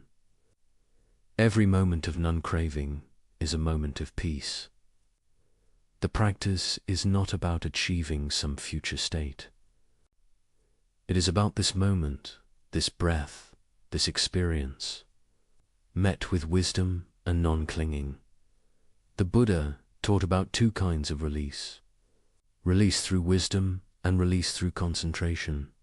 Release through wisdom is seeing clearly the three characteristics and thereby letting go of clinging. Release through concentration is the temporary suspension of hindrances through deep meditative absorption. Both are valuable. Both bring peace. Ultimately, complete liberation requires wisdom, but concentration supports and enables the development of wisdom. As you lie here, you might experience moments of deep concentration naturally arising. The mind settles, becomes absorbed in the teachings, becomes quiet. These are valuable moments. They give the mind rest. They show what is possible. They create faith that peace is achievable. Do not grasp at them. Do not try to force them to continue. Simply appreciate them when they occur and let them go when they pass. This itself is practice of letting go. We must also understand that letting go does not mean we become passive or indifferent. The Buddha was enormously active. He taught for 45 years after his enlightenment, traveling constantly, establishing the Sangha, guiding thousands of students. He was not passive, but he was free from craving. His actions came from wisdom and compassion, not from craving and aversion. This is the key difference. You can engage fully with life while letting go of clinging. You can work diligently without craving results. You can love deeply without grasping at the beloved. You can care about outcomes without being attached to. Then, this is the middle way, the balanced way, the wise way. It is not cold detachment. It is warm engagement combined with wisdom. As we come to the end of this exploration of cessation, let us reflect on what we have understood. Cessation is possible. It is the ending of craving through understanding. It comes through seeing clearly. the impermanent, unsatisfactory, and not self nature of all conditioned phenomena. It develops gradually through practice, and it brings happiness that surpasses all conditioned happiness. This is the third noble truth, the truth that gives hope, the truth that motivates practice. Because of this truth, we know that our efforts are not in vain. We know that peace is possible. We know that the suffering we experience is not necessary, not permanent, not inevitable. This knowledge gives us strength to practice, patience, to persist, faith to continue. And now, having understood that cessation is possible, having glimpsed what it might mean to let go, we turn to the practical question: how? What is the actual path? What are the specific practices that lead to this? Cessation. This is the fourth noble truth, the truth of the path, the most practical and detailed teaching the Buddha gave. Let us explore this path together, the path that leads from suffering to peace, from bondage to liberation, from ignorance to wisdom. And so we come to the end of this journey through the Buddha's wisdom. We have traveled together through the landscape of suffering and its cessation, through the territory of craving and letting go, through the understanding that transforms. How we meet each moment. Let us rest now in what we have explored. There is no need to hold tightly to any of it. These teachings are not possessions to be grasped. They are signposts pointing to truth, invitations to look more deeply at your own experience. The words will fade, but the understanding they point to can continue to unfold. Remember the essence. Suffering arises from misunderstanding, from relating to experience through the lens of craving and clinging. When we see clearly the impermanent, flowing nature of all things, when we understand that grasping at what cannot be held creates pain, when we learn to meet life with wisdom rather than with compulsive reactivity, suffering naturally decreases. Peace naturally arises. This is not distant philosophy. This is immediate, practical truth. Right now, in this moment, as you lie here, you can practice what we have explored. Simply notice experience as it is. The breath moving in and out. Sensations in the body appearing and disappearing. Thoughts arising and passing like clouds. All of it flowing, changing, empty of permanent essence. And notice your relationship to this flow. Are you fighting against it? Are you wanting it to be different? Or can you, just for this moment, allow it to be exactly as it is? Can you rest in the flow rather than struggling against it? This is the practice. This is the path. This is what leads from agitation to peace. The Buddha taught that we should be like the earth, like water, like fire, like wind.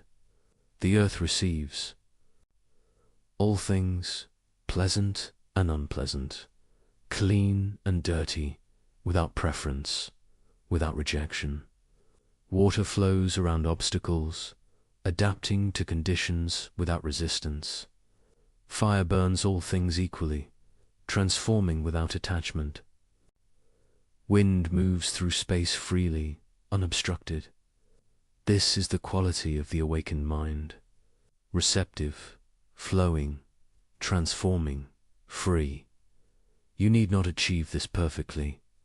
You need only incline toward it. The mind that inclines toward wisdom, toward letting go, toward understanding, this mind is already on the path, already changing, already moving toward peace. As you settle deeper into rest, know that this is not wasted time. This listening, this contemplation, this gentle observation of your own experience, all of this is practice. You are cultivating. the seeds of wisdom.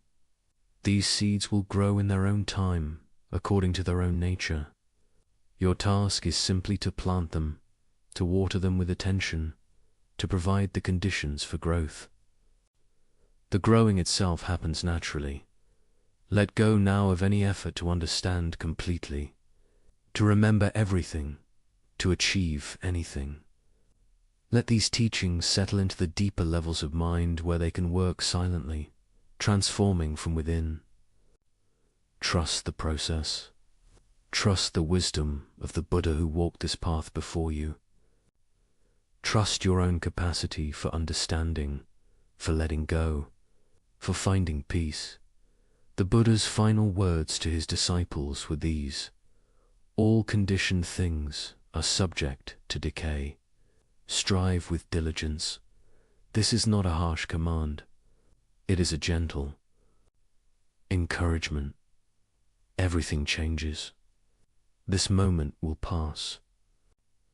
This night will end. This life will conclude. Knowing this, use your time wisely. Practice with sincerity. Develop understanding. Cultivate peace. But strive with the right kind of effort. Remember Sona and the lute string. Not too tight, not too loose. Find the middle way. The effort that is relaxed yet alert, engaged yet peaceful, directed yet flowing. This is the effort that bears fruit, and even as you practice, remember to be gentle with yourself. The path is gradual. Progress is not always obvious. There will be difficulties, doubts, setbacks. This is natural. This is part of the journey. The Buddha himself, before his awakening, experienced 6 years of intense struggle. But he persevered, he adjusted his approach, and he found the way. You too will find the way in your own time, according to your own conditions. For now, simply rest. Let the body be at ease. Let the breath flow naturally. Let thoughts come and go without engagement. There is nowhere you need to be, nothing you need to do, nothing you need to become. Just this moment, just this breath, just this awareness.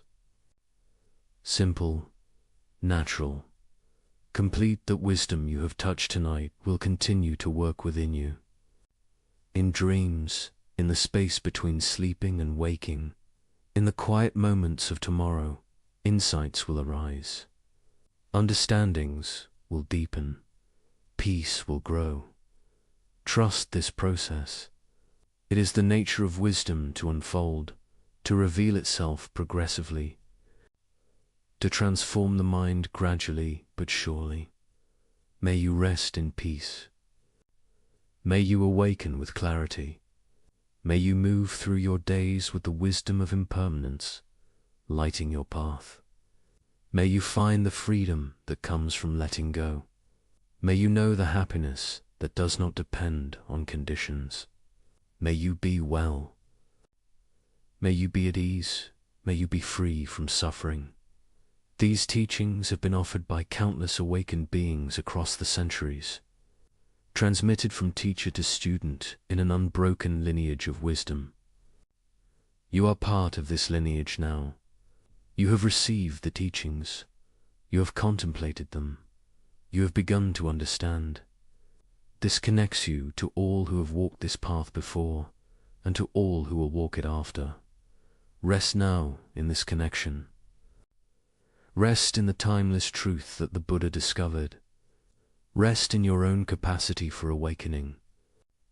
Rest in the peace that is always available when we stop fighting against reality and learn to flow with it. The Buddha once said, "Peace comes from within. Do not seek it without." This is the final teaching. What you are seeking is not far away. It is not in some future achievement or attainment. It is here, now, in the simple act of letting go, of accepting what is, of resting in awareness itself. So let go now. Release the day that has passed. Release concern for the day to come. Release even these teachings. Let everything settle. Let everything be. And in this letting go, discover what remains when all grasping ceases. Discover the peace that has always been here, waiting beneath the turbulence, waiting beneath the striving, waiting to be recognized. Sleep well, rest deeply, and may the wisdom of the Buddha's teachings bring you lasting peace, now and always. Greetings, friends. Please unwind, feel comfortable, and drift into the paradoxes of thought with me. Get ready to challenge your assumptions while exploring unraveling philosophy and psychology. Is it better to be loved or to be feared? This is the question that begins our journey. A question that has echoed for centuries. A question that seems simple at first, but grows heavier the longer we sit with it. Pause for a moment and reflect. If you were in a position of power, which would you choose? Love with all its warmth and loyalty, or fear with all its force and reliability? Niccolo Machiavelli forces us to face this dilemma without comfort. He does not allow us to hide behind ideals. He does not let us escape into fantasy. He pushes us to stare directly at the mechanics of power in all their beauty, in all their brutality. Who was Machiavelli? To many, he is a sinister name, a whisper in political history. To others, he is a genius, a man who saw the truth of politics more clearly than anyone before him. He was born in Florence in 1469, a city of art, ambition, and endless intrigue. He lived through wars, shifting alliances, and the fall of powerful families. For a time, he served as a diplomat, moving between the courts of kings and popes. He saw power up close. He studied how men rose and how they fell. But Machiavelli's life was not one of endless triumph. When the Medici family returned to power in Florence, he was cast out. He was accused of conspiracy, imprisoned, even tortured. When he was finally released, he was forced into exile. His career seemed broken, his influence gone. Yet it was in that exile, stripped of privilege and honor, that he wrote his most famous work, The Prince. Many read The Prince as a manual for tyranny, a book that teaches rulers how to deceive, manipulate, and control. Others see it as satire, perhaps a veiled attack on the very leaders it appears to praise.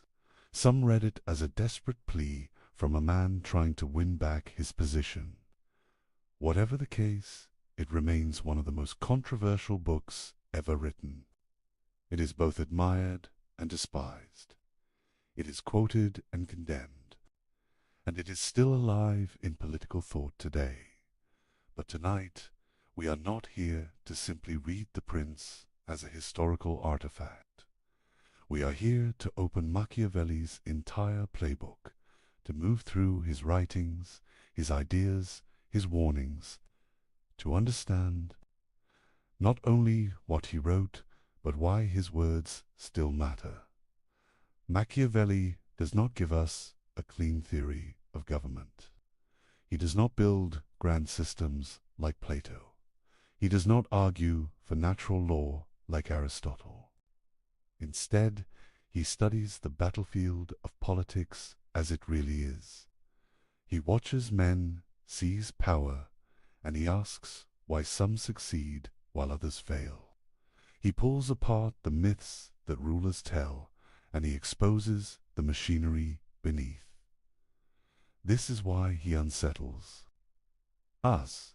He reminds us that behind every ideal of justice, there is calculation. Behind every display of mercy, there is strategy. Behind every speech about unity or faith, there is ambition. Machiavelli is not interested in how things should be. He is interested in how they actually are. And so this lecture is not simply a reading of old texts. It is an exploration of strategies that remain alive in politics, in business, in leadership, and in human behavior. Each section we will examine reveals another tool in Machiavelli's power playbook. Some tools are violent. Some are subtle. Some seem obvious, while others shock us with their coldness. Together, they form a portrait of power that is as fascinating as it is unsettling. We begin with questions, and we will not always end with answers. Because Machiavelli does not comfort us with certainty. He offers instead a mirror that reflects the ambition, the fear, the cunning, and the cruelty that drive human affairs. Over the course of this exploration, we will see how Machiavelli redefined ideas like virtue, fortune, loyalty, and cruelty. We will examine his metaphors of the lion and the fox, his warnings about mercenaries and corruption, his reflections on republics and monarchies, and his relentless insistence that power must be maintained through action, not through hope. Be prepared for ideas that may disturb you. Be prepared for truths that may feel uncomfortably close to the world you see today. And be prepared to find yourself returning again and again to that first question. Is it better to be loved or to be feared? Because by the time we have moved through Machiavelli's playbook, that question will not feel simple anymore. It will feel like the key that unlocks every struggle for power, from the courts of Renaissance Italy to the halls of modern governments, corporations, and even our own relationships. Let us begin. When we think of politics, we often imagine it wrapped in ideals. We picture justice, fairness, or virtue as the guiding lights of rulers. From Plato to Augustine, philosophers before Machiavelli told us that politics should aim at the highest good. They taught that leaders must embody wisdom, courage, and morality. They drew images of republics ruled by reason, kingdoms guided by divine law, and communities built upon virtue. Machiavelli cuts through these illusions with a single stroke. He says, in effect, that politics is not about what should be. It is about what is. The ideals may look beautiful, but they are fragile masks. Behind them lies the raw struggle for survival, dominance, and control. In The Prince, Machiavelli writes that a ruler who tries to live up to ideals will be ruined among men who are not ideal. He insists that leaders must be prepared to act against faith, against charity, against humanity, even against religion, if that is what their survival requires. This is not because he rejects morality outright.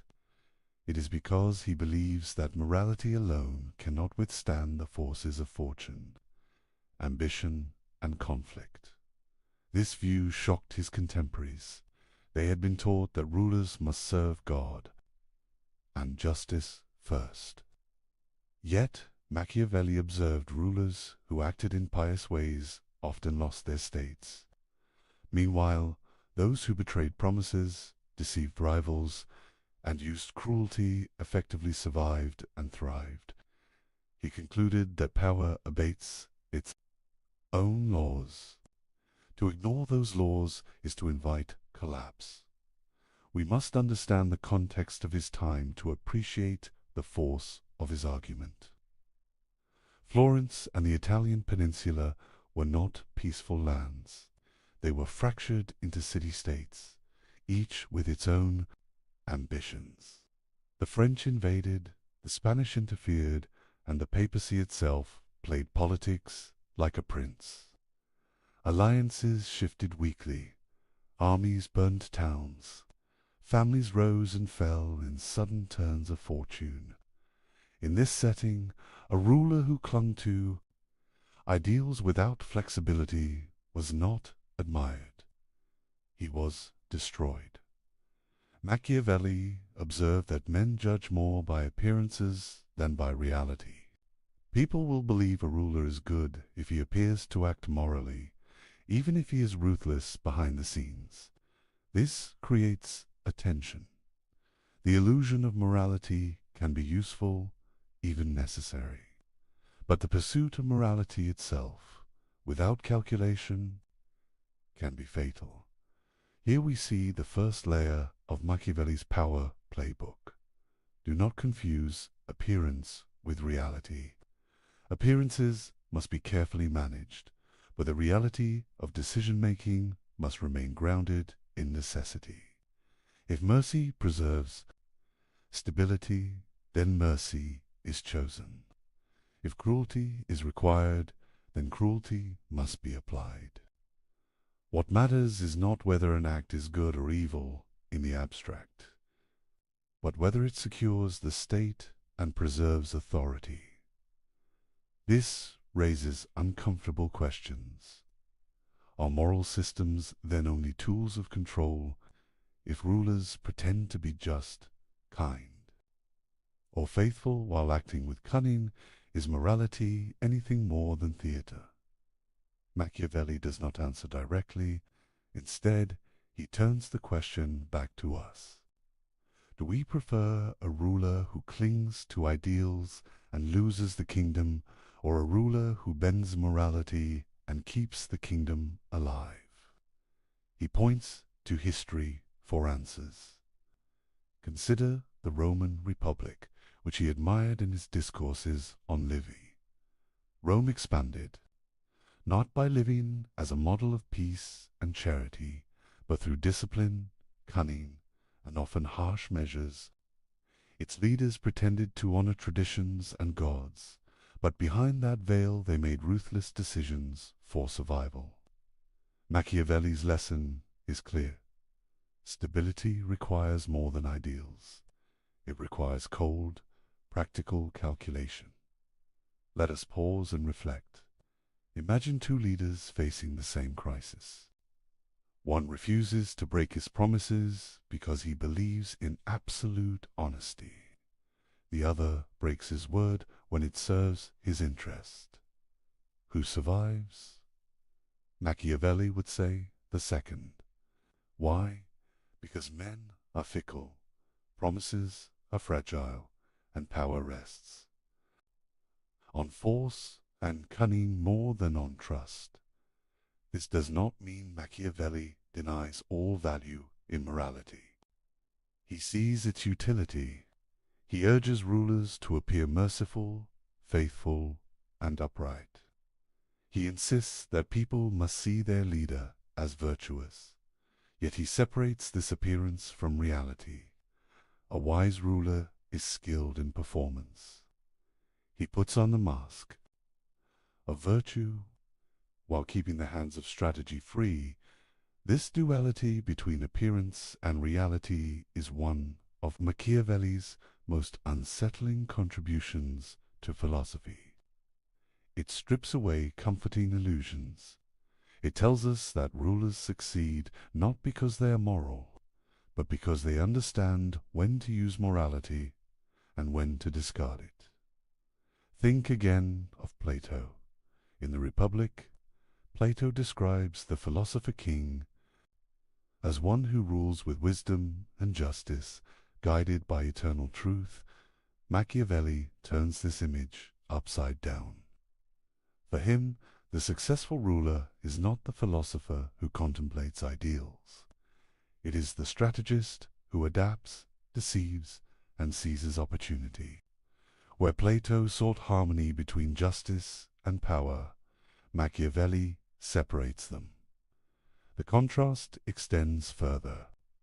Christian thinkers taught that rulers must be shepherds of their people, accountable to divine law. Machiavelli does not dismiss religion entirely, but he treats it as another instrument.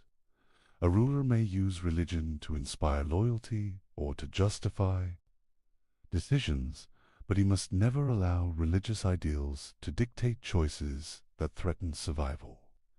Here again, the reality of power trumps the illusion of morality. What does this mean for us? It means that when we look at history, we should ask whether the actions of rulers were driven by ideals, or whether ideals were used as masks for pragmatic calculation. It also means that when we look at our own time, we must ask whether the values leaders display are genuine, or whether they are carefully chosen illusions. Machiavelli offers no comfort in these questions. He offers only clarity. He tells us that power, stripped of illusions, is not gentle. It is harsh, competitive, and endlessly unstable. If rulers refuse to face this reality, their states collapse. If rulers embrace it too openly, they risk hatred and rebellion. The art lies in walking the fine line between appearance and necessity. As we move deeper into Machiavelli's playbook, we must hold on to this tension. The illusions of morality are powerful, but the reality of power cannot be ignored. In his writings, Machiavelli shows us again and again how rulers who fail to balance these forces are destroyed. Some cling too tightly to virtue and fall to cunning enemies. Others display cruelty without restraint and provoke hatred. The survivors are those who master the balance, who act without hesitation, yet who know how to clothe their actions in the garments of morality. This is why Machiavelli's work endures. It is not a celebration of evil, but a study of necessity. He strips away the comforting myths of political philosophy and forces us to confront the engine that drives human affairs. And once we see it, the illusions of morality can never fully shield us again. In Machiavelli's writings, two concepts dominate the landscape of power. These are fortuna and virtue. To understand his playbook, we must first understand them. Fortuna is often translated as fortune or luck. It represents the unpredictable elements of life. It is the flood that can sweep away kingdoms. It is the sudden death of a prince. It is the betrayal of allies, the revolt of citizens, the invasion of foreign armies. Fortuna is chaos made tangible virtue. On the other hand, is not morality. It is not virtue in the sense of goodness or justice. It is a kind of strength, skill, and decisiveness. It is the ability to shape circumstances. It is a capacity to act boldly, to plan wisely, and to respond quickly. Virtue allows a ruler to confront fortune and, when possible, to bend it to his will. Machiavelli presents these two forces as intertwined. Fortune is like a river that rises and falls without warning. Virtue is the dam, the levee, or the engineer who redirects the waters. Without virtue, fortuna will destroy even the strongest ruler. Without fortuna, virtue has no challenges to overcome, but its presence is constant. It tests leaders, punishes hesitation, and rewards audacity. Consider his famous river metaphor. Machiavelli describes fortune as a river that floods suddenly. The flood destroys villages, drowns cattle, and scatters crops. Those who prepare levees, who build channels, who anticipate the rising waters, survive. Those who do not are swept away. In human affairs, fortune functions in the same way. Wars, betrayals, deaths, and revolutions can overwhelm a state in an instant. Virtue is the preparation, the adaptability, and the courage to confront these forces. This does not mean that fortune can be fully controlled. Machiavelli is clear. Fortune is unpredictable and often cruel, but it can be mitigated. A prince who acts boldly, decisively, and with cunning can reduce the power of fortune. He can turn its unpredictability into opportunity. History is full of examples. Leaders who hesitated in crises perished. Leaders who seized the moment thrived. Machiavelli observes that fortune favors the bold vertic also requires knowledge and action. It is not enough to be courageous. A ruler must understand the world in which he lives. He must study the patterns of human behavior, the weaknesses of rivals, and the strengths of allies. Virtue is intelligence applied to power. It is flexibility combined with decisiveness. It is the ability to act swiftly when opportunity appears and to recover quickly when disaster strikes. Machiavelli repeatedly emphasizes that virtue must be practicable. A prince cannot rely on ideals alone. He must take risks, sometimes calculated, sometimes bold, to secure his position. He must not wait for luck or hope for fortune to protect him. Fortune may knock on the door, but only Vert can open it. The interplay of fortune and virtue appears in Machiavelli's historical examples. Consider Cesare Borgia. He inherited a position of power and expanded it through audacity and strategy. He knew when to use force, when to deceive, and when to negotiate. He acted decisively against enemies, and fortune, in some measure, favored him. Yet Borgia's success was not guaranteed. When his father, Pope Alexander VI, died, fortune turned. Borgia's enemies struck, and his state collapsed. This demonstrates the limits of virtue when fortune is overwhelming. Machiavelli also examines the role of timing in virtue. Acting too soon can provoke resistance before power is secure.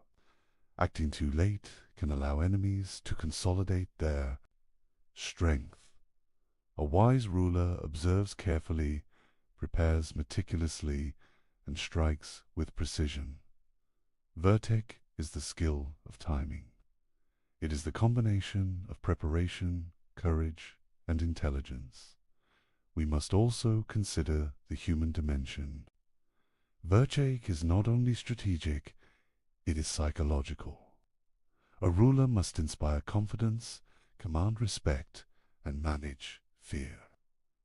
Virtue allows a leader to read the hearts of men, to discern who will betray, who will follow, and who will hesitate. It is the skill of understanding not just events, but people. Fortune tests the world. Virtue tests human nature. There is a deeper lesson here. Machiavelli does not glorify luck. He does not suggest that fortune alone creates great leaders. He insists that a ruler's success depends on his ability to seize opportunity, adapt to changing circumstances, and act decisively. Virtue is the engine that drives mastery over fortune. Without it, chaos reigns. With it, a skilled prince can turn crises into triumphs. This interplay explains why Machiavelli values preparation. A ruler must study war, politics, and human behavior. He must anticipate rebellion, treachery, and misfortune. Virtue is cultivated through experience, observation, and learning. A leader cannot rely on theory alone. Action, informed by knowledge, is the only path to stability. Yet Machiavelli warns against arrogance. Virtue is not omnipotence. It does not make a ruler invincible. Fortune will always remain partially beyond control. A wise leader recognizes this, adapts, and uses every opportunity to shape events. The balance of Vertec and Fortuna is delicate. Too much reliance on one without respect for the other leads to disaster. Machiavelli's exploration of these concepts also has modern resonance. In politics, business, and personal ambition, we see fortune as chance and circumstance. Virtue is preparation, strategy, and decisiveness. Those who succeed are rarely the luckiest. They are the most capable of turning opportunity into advantage and disaster into survival. Finally, it is essential to understand the moral neutrality of Machiavelli's framework. Vertec is not about ethics. It is about effectiveness. Fortune is not about justice. It is about unpredictability. Together, they create a landscape where success is determined by skill, courage, and adaptability, not by adherence to moral ideals. This is the essence of Machiavelli's playbook. To master power. One must respect the force of fortune. One must cultivate Vertec relentlessly. One must act decisively when opportunity arises. One must recognize the limits of human control and act within those boundaries. This is the anatomy of fortune and virtue. It is the foundation upon which all other strategies of Machiavelli will build. By understanding this, we begin to see how a ruler can survive in a world that is uncertain, dangerous, and ever-changing. Fortune will challenge him. Virtue will guide him. The wise prince knows when to bend, when to strike, and when to appear steady. This is the essence of the strategy that underlies every decision in Machiavelli's writings. Machiavelli confronts one of the most enduring questions of power. Is it better for a ruler to be loved or to be feared? This is not a question of morality. It is a question of survival. Leaders throughout history have struggled with it. The answer, according to Machiavelli, is complex, but it carries a clear warning. He begins by observing human nature. Men are generally self-interested. They will break promises, betray allies, and abandon leaders if it suits their advantage. They are fickle and changeable. Their loyalty is often dependent on circumstances rather than conviction. A ruler who relies solely on love risks being abandoned when it is inconvenient. Fear, in contrast, is more reliable. When men fear the consequences of disloyalty, they are less likely to act against a ruler. Fear can be controlled, punishments can be applied consistently. Laws and consequences create order. In Machiavelli's view, fear provides stability in a way that love cannot always guarantee. Yet Machiavelli does not advocate cruelty for its own sake. He warns against excessive cruelty that provokes hatred. Hatred is dangerous. It can unite enemies, inspire rebellion, and destroy a ruler. The wise leader uses fear strategically. He applies it decisively and at the right time. Fear must be measured and directed at threats, not at loyal subjects. Love, however, cannot be ignored entirely. People prefer to follow a leader who is respected and admired. Popular support reduces the need for harsh enforcement. A ruler who is loved can govern with less constant pressure. The ideal balance, according to Machiavelli, is to be feared without being hated. This requires skill, judgment, and careful management of perception. He illustrates this with historical examples. Consider Cesare Borgia. He was feared by his enemies and respected by his allies. He applied cruelty swiftly and decisively, eliminating threats before they could grow. Yet he avoided widespread hatred among the populace by controlling his image and demonstrating fairness to those who served him faithfully. Borgia's ability to combine fear with calculated generosity allowed him to maintain power effectively. Machiavelli also emphasizes the role of appearance in managing loyalty. A ruler must cultivate the perception of virtue, kindness, and justice.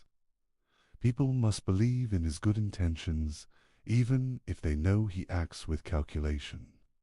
This combination of fear and the appearance of love creates a form of control that is both effective and sustainable. He cautions against relying solely on love. History is full of rulers who were adored but who fell because their followers placed personal interest above loyalty. Affection alone cannot ensure obedience. Love is fragile, easily broken by greed, ambition, or external pressure. Fear, however, can endure because it is grounded in consequences. The management of fear and love also requires understanding of human psychology. Machiavelli notes that men forgive injury quickly if they benefit from the ruler. They remember cruelty longer if it threatens them personally. A wise leader uses this knowledge to act decisively against enemies while reassuring allies. This creates a hierarchy of loyalty based on both respect and self-interest. Timing is essential. Fear applied too early can provoke resistance. Fear applied too late may allow threats to grow unchecked. Love applied indiscriminately may encourage complacency. Machiavelli teaches that the ruler must act like a conductor, orchestrating both fear and affection to maintain harmony in the state. He also addresses the relationship between fear, love, and reputation. A ruler's name is powerful. If people believe he is just, merciful, and strong, his authority is reinforced. Reputation amplifies both fear and love. A clever ruler manages his image with care, demonstrating strength when necessary and benevolence when advantageous. Machiavelli warns that extremes are dangerous. Excessive cruelty provokes hatred. Excessive leniency invites disobedience. Excessive reliance on affection leaves the ruler vulnerable to betrayal. The key is moderation and calculation. The ruler must constantly assess the loyalty of subjects and the stability of his power. Another important point is the unpredictability of human nature. People's emotions cannot be controlled completely. Leaders must accept that loyalty will fluctuate. Virtue, the skill and decisiveness we explored earlier, allows a ruler to respond to these fluctuations. By applying fear strategically and cultivating respect, he can shape loyalty in his favor. Machiavelli's insights extend beyond rulers. The principles of fear, love, and loyalty apply to leaders in all forms of organization. In business, politics, and social structures, Those who understand human nature can maintain influence and control. Those who rely on idealized notions of affection or loyalty risk failure. He also highlights the symbolic dimension of fear and love. Public punishments, ceremonies, and displays of power communicate strength. Generosity, rewards, and recognition communicate benevolence. The combination of these signals reinforces loyalty while minimizing resentment. The careful use of symbols is part of the art of leadership. Finally, Machiavelli presents a stark choice. Leaders must decide where to place their reliance. They can seek love, risk invulnerability. They can seek fear, risk in hatred. The wise ruler achieves a balance that maximizes loyalty while minimizing threats. This balance is not fixed. It changes with circumstances, enemies, and the temperament of the populace.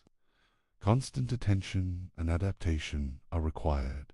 Through these lessons, Machiavelli demonstrates that power is not granted. It is constructed. It is maintained through understanding, skill, and strategy. Fear and love are tools, not ends. They are instruments in the broader architecture of control. The ruler who masters them can survive where others fail. This exploration of fear, love, and loyalty illustrates the precision of Machiavelli's playbook. It shows his deep understanding of human behavior and the mechanics of authority. By studying these principles, we see why he remains one of the most influential thinkers in the history of political thought. The question we opened with returns now with greater weight. Is it better to be loved or to be feared? Machiavelli does not give a simple answer. He shows us that the wise ruler must navigate between these forces, mastering both when possible, balancing them against the unpredictable currents of fortune, and always remaining aware of the human tendencies that shape every political act. Machiavelli introduces one of his most memorable metaphors. He tells us that a successful ruler must be both a lion and a fox. This is not a simple comparison. It is a lesson in the duality required to maintain power. Strength alone is insufficient. Cunning alone is inadequate. Both must coexist within the leader. The lion represents strength and force. A lion attacks, overpowers, and defends territory with raw power. It inspires respect and fear.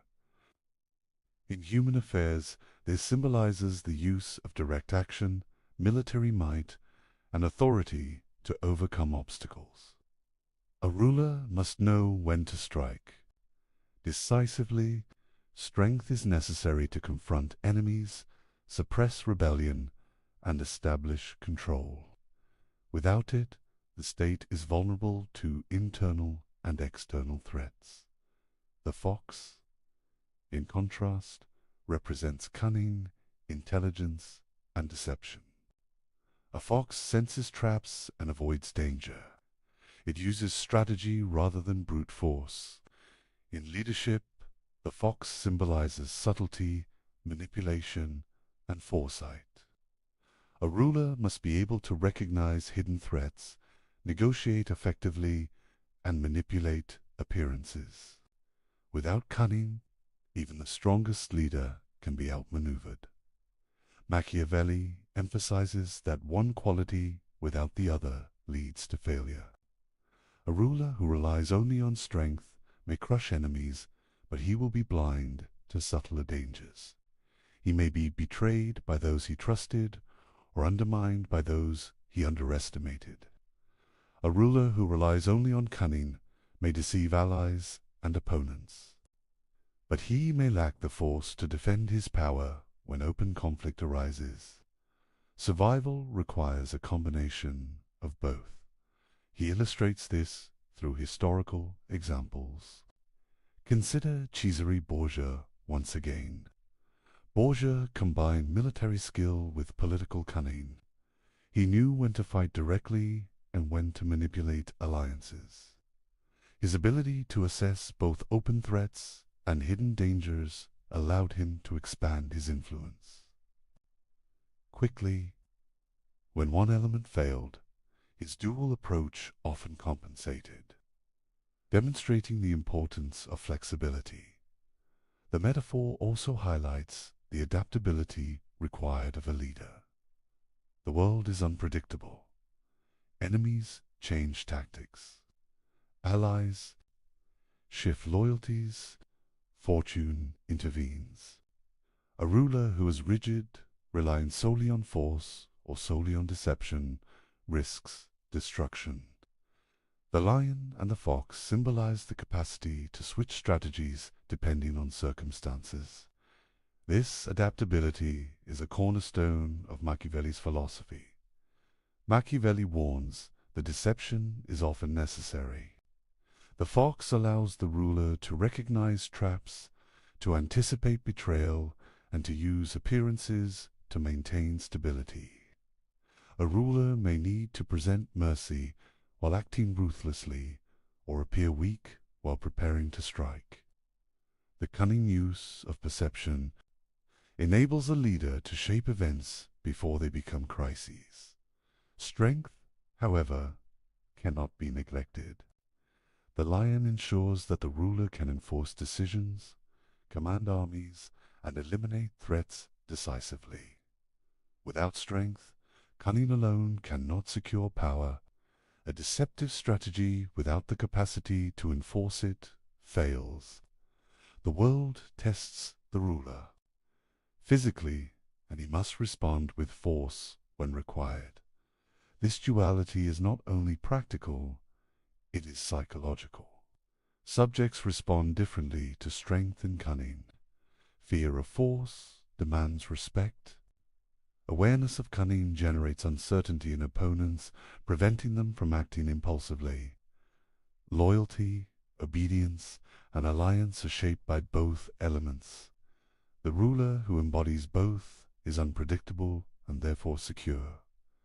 Machiavelli also considers timing. The lion and the fox must be deployed according to circumstances. A time of rebellion may demand the strength of the lion. A time of diplomacy may demand the subtlety of the fox. A ruler who cannot read the situation or who applies the wrong method invites disaster. Success is contingent upon judgment as much as skill.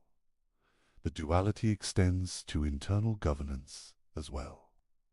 Rulers must manage advisors, nobles, and citizens with both strength and cunning. They must reward loyalty, punish betrayal, and manipulate perception. The lion ensures the power to act decisively. The fox ensures the capacity to navigate complex social and political networks. Together, they allow the ruler to maintain stability over time. Machiavelli also notes that appearances matter. The ruler should project the qualities of both animals. Even when they are not fully exercised, a leader who appears strong can deter enemies. A leader who appears cunning can prevent plots. Perception is an instrument of power, reinforcing both force and strategy. The lesson for leaders is clear. One cannot rely solely on morality, ideology, or a single skill. Survival demands versatility, perception, and intelligence applied to action. The lion and the fox are not symbols of good or evil. They are tools for navigating the realities of human behavior. Leaders who master both can withstand fortune, outmaneuver enemies. and maintain control. Machiavelli's metaphor also has a modern application. Leaders in business, politics, and society face challenges similar to those of Renaissance princes. Threats come from competitors, shifts in power, and unpredictable circumstances. The balance of force and strategy, boldness and cunning, remains essential. Those who rely exclusively on one approach fail to achieve lasting success. Finally, this duality emphasizes preparation and self-awareness. A ruler must cultivate both strength and intelligence continually. Complacency in one domain invites disaster. The combination of lion and fox requires constant vigilance, learning, and adjustment. Leadership is not a static condition. It is an ongoing process of adaptation and mastery. Machiavelli's insight is that the art of power is not a single skill. It is a composite of capabilities applied with judgment. The lion and the fox exemplify this. They teach that power is dynamic, conditional, and deeply intertwined with human nature. A leader who embodies this duality understands both the threats he faces and the opportunities he can seize. By studying this principle, we begin to see the depth of Machiavelli's strategy. Power is never absolute. It must be constantly managed. Force and cunning are complementary tools. They must be balanced, applied with foresight, and adapted to shifting circumstances. This understanding sets the foundation for every further strategy in Machiavelli's playbook. Machiavelli addresses one of the most controversial aspects of his philosophy. He argues that cruelty, when applied correctly, can be necessary for the stability of a state. This idea challenges conventional morality. It is not intended to shock. For its own sake, it is practical. It is rooted in the realities of human behavior and political survival. He begins by distinguishing between types of cruelty. There is cruelty that is well used. There is cruelty that is excessive or poorly timed. Well-used cruelty is decisive. It is applied quickly and with purpose. It eliminates threats, prevents rebellion, and secures authority. Poorly used cruelty is endless and arbitrary. It breeds hatred, fear without respect, and eventual collapse. Machiavelli explains that cruelty is most effective when it is limited and targeted. A ruler may need to eliminate rivals or punish conspirators. When this is done decisively, the message is clear. Potential enemies understand the consequences of opposition. This type of cruelty prevents disorder, it consolidates power, it does not invite continuous resistance because it is controlled. Historical examples illustrate his point. Consider Cesare Borgia. Borgia faced a fragmented state and rebellious subjects. He acted with ruthless efficiency against those who threatened his authority. Ramiro de Orco, one of his lieutenants, was sent to enforce discipline. The people initially resented the actions, but Borgia quickly executed de Orco, presenting himself as just. The cruelty served a purpose, and then it ended. This calculated approach stabilized the region. Machiavelli emphasizes that cruelty must be applied at the beginning of a ruler's tenure. Early decisive actions prevent prolonged unrest. Hesitation allows enemies to grow stronger and emboldens conspirators. Once a ruler establishes control through measured force, ongoing cruelty becomes less necessary. The goal is to secure loyalty, not to perpetuate fear indefinitely. He also warns against arbitrary cruelty. Violence without purpose undermines authority. It creates resentment. It destabilizes rather than strengthens. The wise leader uses cruelty as a tool, not as an expression of personal anger. Decisions must be calculated and disciplined.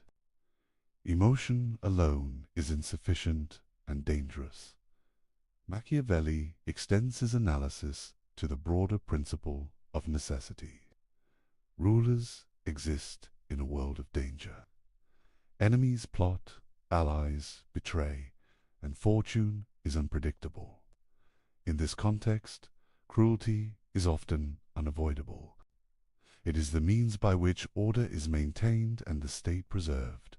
Without it, instability spreads. Without it, even the most virtuous ruler can be overthrown. The psychological dimension is important. People fear what is visible and immediate. When a ruler applies force decisively, the population learns the consequences of disobedience. This fear can be controlled and focused. In contrast, excessive leniency or delayed punishment allows resentment to fester. Threats multiply when cruelty is inconsistent or unclear. Machiavelli also highlights the perception of cruelty. A ruler should not appear cruel for its own sake. Actions should be framed as necessary for the common good or for the security of the state. Public perception shapes loyalty. People tolerate force if it is justified and purposeful. They rebel when cruelty seems arbitrary or self-serving. Timing, again, is essential.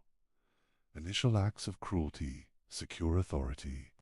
After stability is established, further violence can be reduced.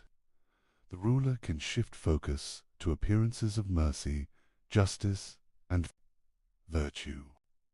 This balance between force and benevolence creates a stable environment, where loyalty is earned and rebellion is minimized. He contrasts this approach with inaction. Leaders who hesitate to apply necessary force often face prolonged conflict. Revolts persist, enemies grow bolder, and alliances shift unpredictably. The failure to act decisively in critical moments leads to greater suffering and eventual downfall. Cruelty, when properly applied, prevents this escalation. Machiavelli also warns against cruelty motivated by personal desire. A ruler must never act purely out of vengeance. The goal is not to indulge anger or assert ego. The goal is the preservation of the state. This disciplined use of force distinguishes effective rulers from tyrants who provoke hatred and rebellion. He explores the relationship between cruelty and fear. Cruelty generates fear, but fear must be carefully controlled. The ruler who is feared but not hated maintains authority. Those who apply excessive, indiscriminate cruelty provoke hatred and ultimately destabilize their position. Fear must be directed strategically, not indiscriminately. Machiavelli's insights extend beyond the battlefield. Internal governance, management of nobles, and handling of conspiracies all require careful application of force. The principles of decisive action, targeted punishment, and public perception apply in political, social, and administrative contexts. Modern examples illustrate these principles. Leaders who act decisively to confront threats often maintain stability, while leaders who hesitate or act inconsistently invite chaos. Strategic force applied with purpose, is not cruelty for cruelties. Saki, it is a calculated method of maintaining order. Finally, Machiavelli emphasizes the moral neutrality of these actions. Cruelty is neither inherently good nor evil. Its value is measured by results. The wise ruler considers the long-term stability of the state. He acts decisively when necessary, restrains force when possible, and manages perception carefully. Through this lens, cruelty becomes a tool, a necessary instrument for survival. It is not arbitrary, it is not personal, it is part of the disciplined exercise of power. To ignore this principle is to misunderstand the realities of governance. To apply it without judgment is to invite destruction. The balance, timing, and purpose of cruelty determine the ruler's success. By understanding the necessity of cruelty, we begin to see how Machiavelli redefines power. He strips away comforting illusions. He shows that stability requires action, decisiveness, and control. Leaders must confront danger, manage perception, and use force strategically. This principle underpins much of the remaining strategies in his playbook. Machiavelli understood that power is not only about force or cunning, it is also about perception. How a ruler is seen can determine whether he succeeds or falls. Reputation is a currency of authority. Image shapes loyalty.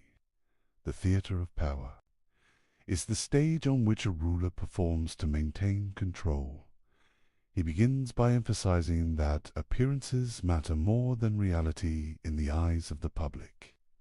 People judge leaders based on what they see, not always on what they know. A ruler may act with calculation, manipulation, or even deception, but the perception of virtue, justice, and courage solidifies authority. Maintaining this perception is essential to survival. Machiavelli notes that a ruler must project qualities that inspire both respect and admiration. He should appear merciful, faithful, humane, and religious. Yet he should also demonstrate strength, decisiveness, and strategic intelligence. These qualities may not always exist fully in practice, but their display maintains confidence among subjects and allies. He illustrates this through historical examples. Consider the Medici family in Florence. Their authority relied heavily on appearances.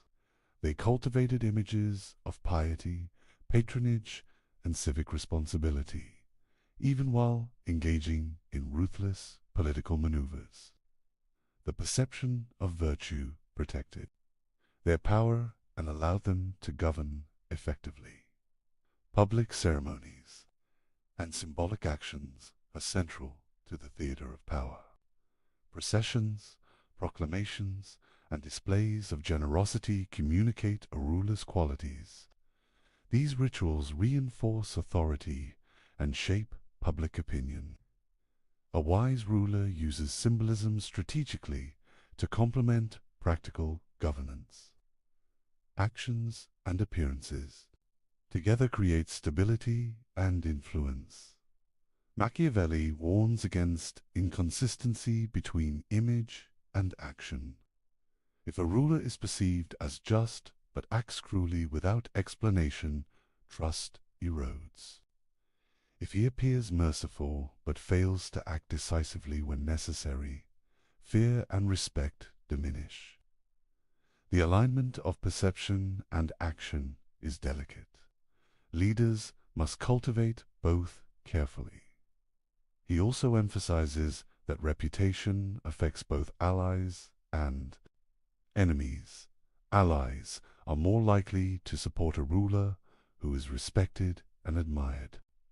Enemies are more likely to hesitate if they believe a leader is capable, decisive, and shrewd.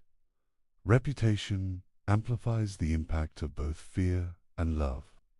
It extends influence beyond immediate actions and creates strategic leverage. Machiavelli explores the importance of consistency. While flexibility is essential in tactics, the public perception of a ruler must appear stable.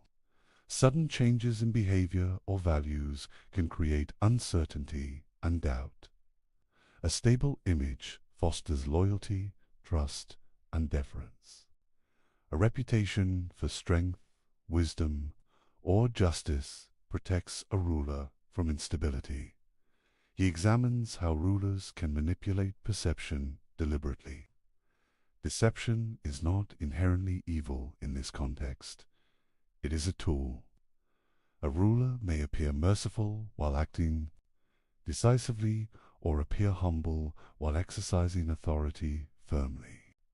By managing appearances, the ruler controls not only immediate reactions, but also the long-term loyalty of subjects. Machiavelli also highlights the interplay of private action and public display. A ruler may act ruthlessly in private to secure control while presenting fairness publicly.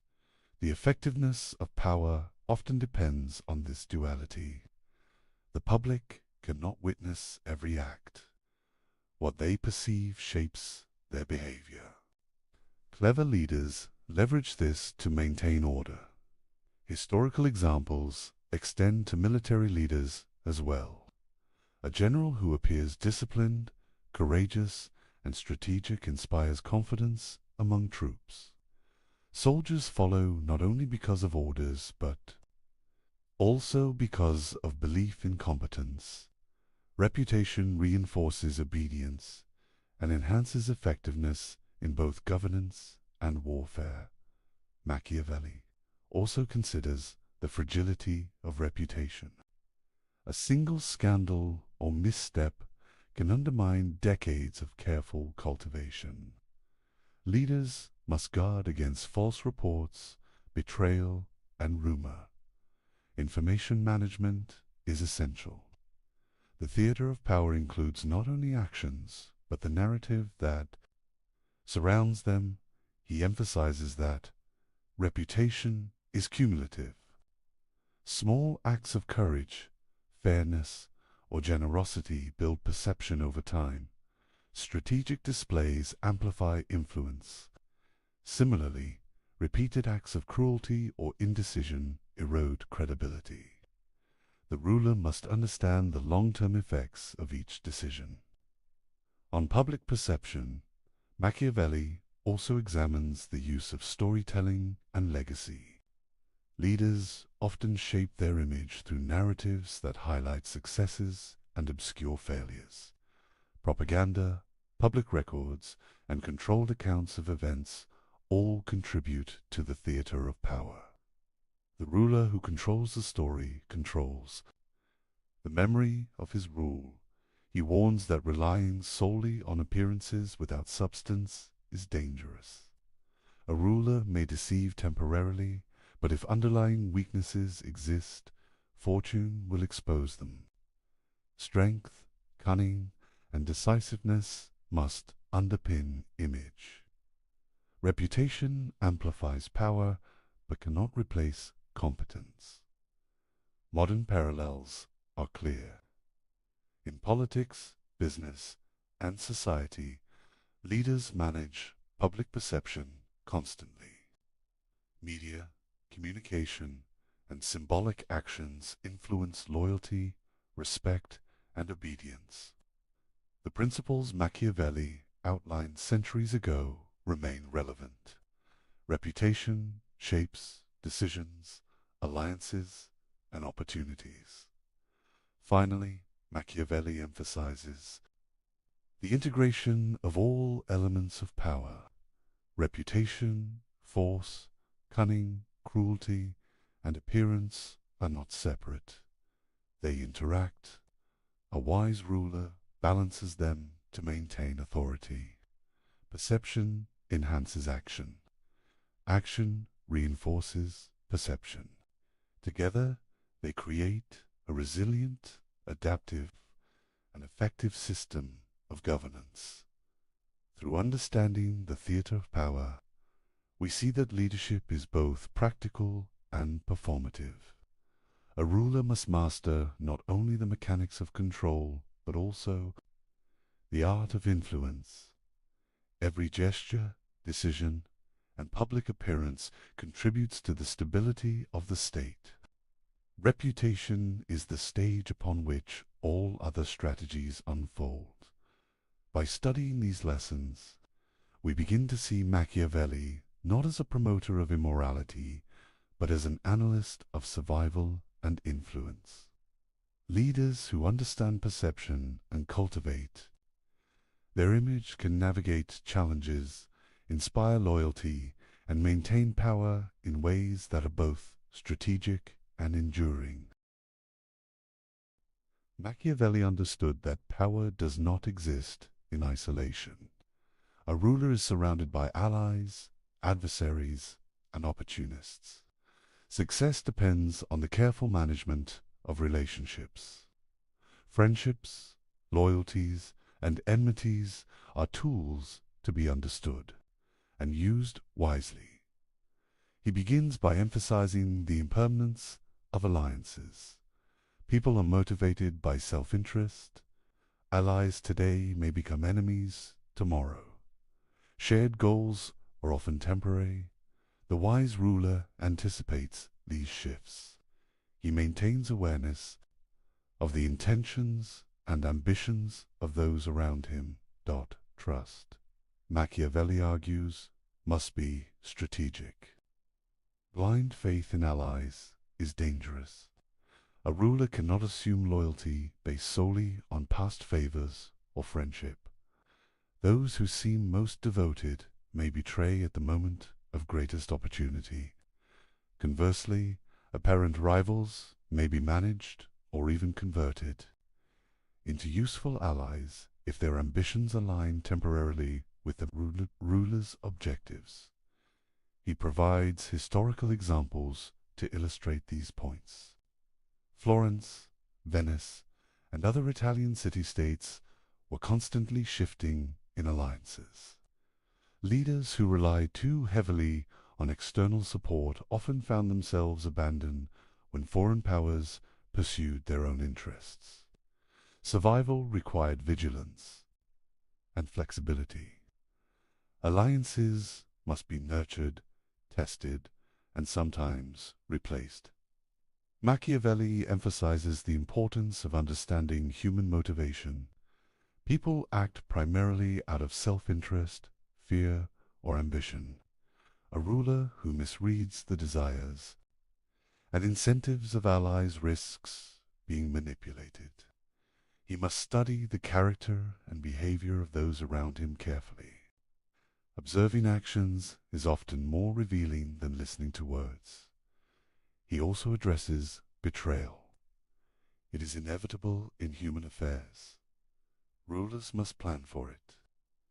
Defensive measures, such as dividing potential adversaries, rewarding loyalty, and punishing treachery decisively, reduce the likelihood of surprise attacks. Machiavelli stresses that swift and calculated responses to betrayal send clear signals, reinforcing both fear and respect. Another principle is the selective cultivation of friends and enemies. Not all alliances are equally valuable. The ruler must identify those who can contribute to stability, military strength, or economic advantage. Some rivals can be left unchecked if their ambitions are contained. Others must be neutralized through diplomacy, coercion, or strategic force. Proper management ensures that threats are minimized while benefits are maximized. Machiavelli also highlights the importance of adaptability. Relationships are not static. Circumstances change. A once trusted ally may become dangerous. A previously hostile neighbor may become an opportunity for alliance. The successful ruler continually reassesses the political landscape. Decisions must be based on the current balance of power, not past assumptions or sentiments. He examines the role of deception in managing allies and enemies. Transparency can be exploited. The ruler must sometimes conceal intentions, provide misleading signals, or present false security to maintain advantage. Deception is a tool, not a moral failing. When used to preserve the state and protect power, historical examples reinforce these lessons. The Papal States frequently negotiated alliances with city-states and foreign powers. Those who overestimated loyalty or underestimated ambition often lost territory or influence. Leaders who balanced diplomacy with readiness for conflict maintained authority more effectively. Machiavelli's observations emphasized pragmatism over idealism. He also considers the psychological impact of power. Allies observe how a ruler handles threats, betrayal, and opportunity. Swift action and decisive judgment inspire confidence. Hesitation and indecision undermine trust. Reputation, decisively linked to behavior, shapes future relationships.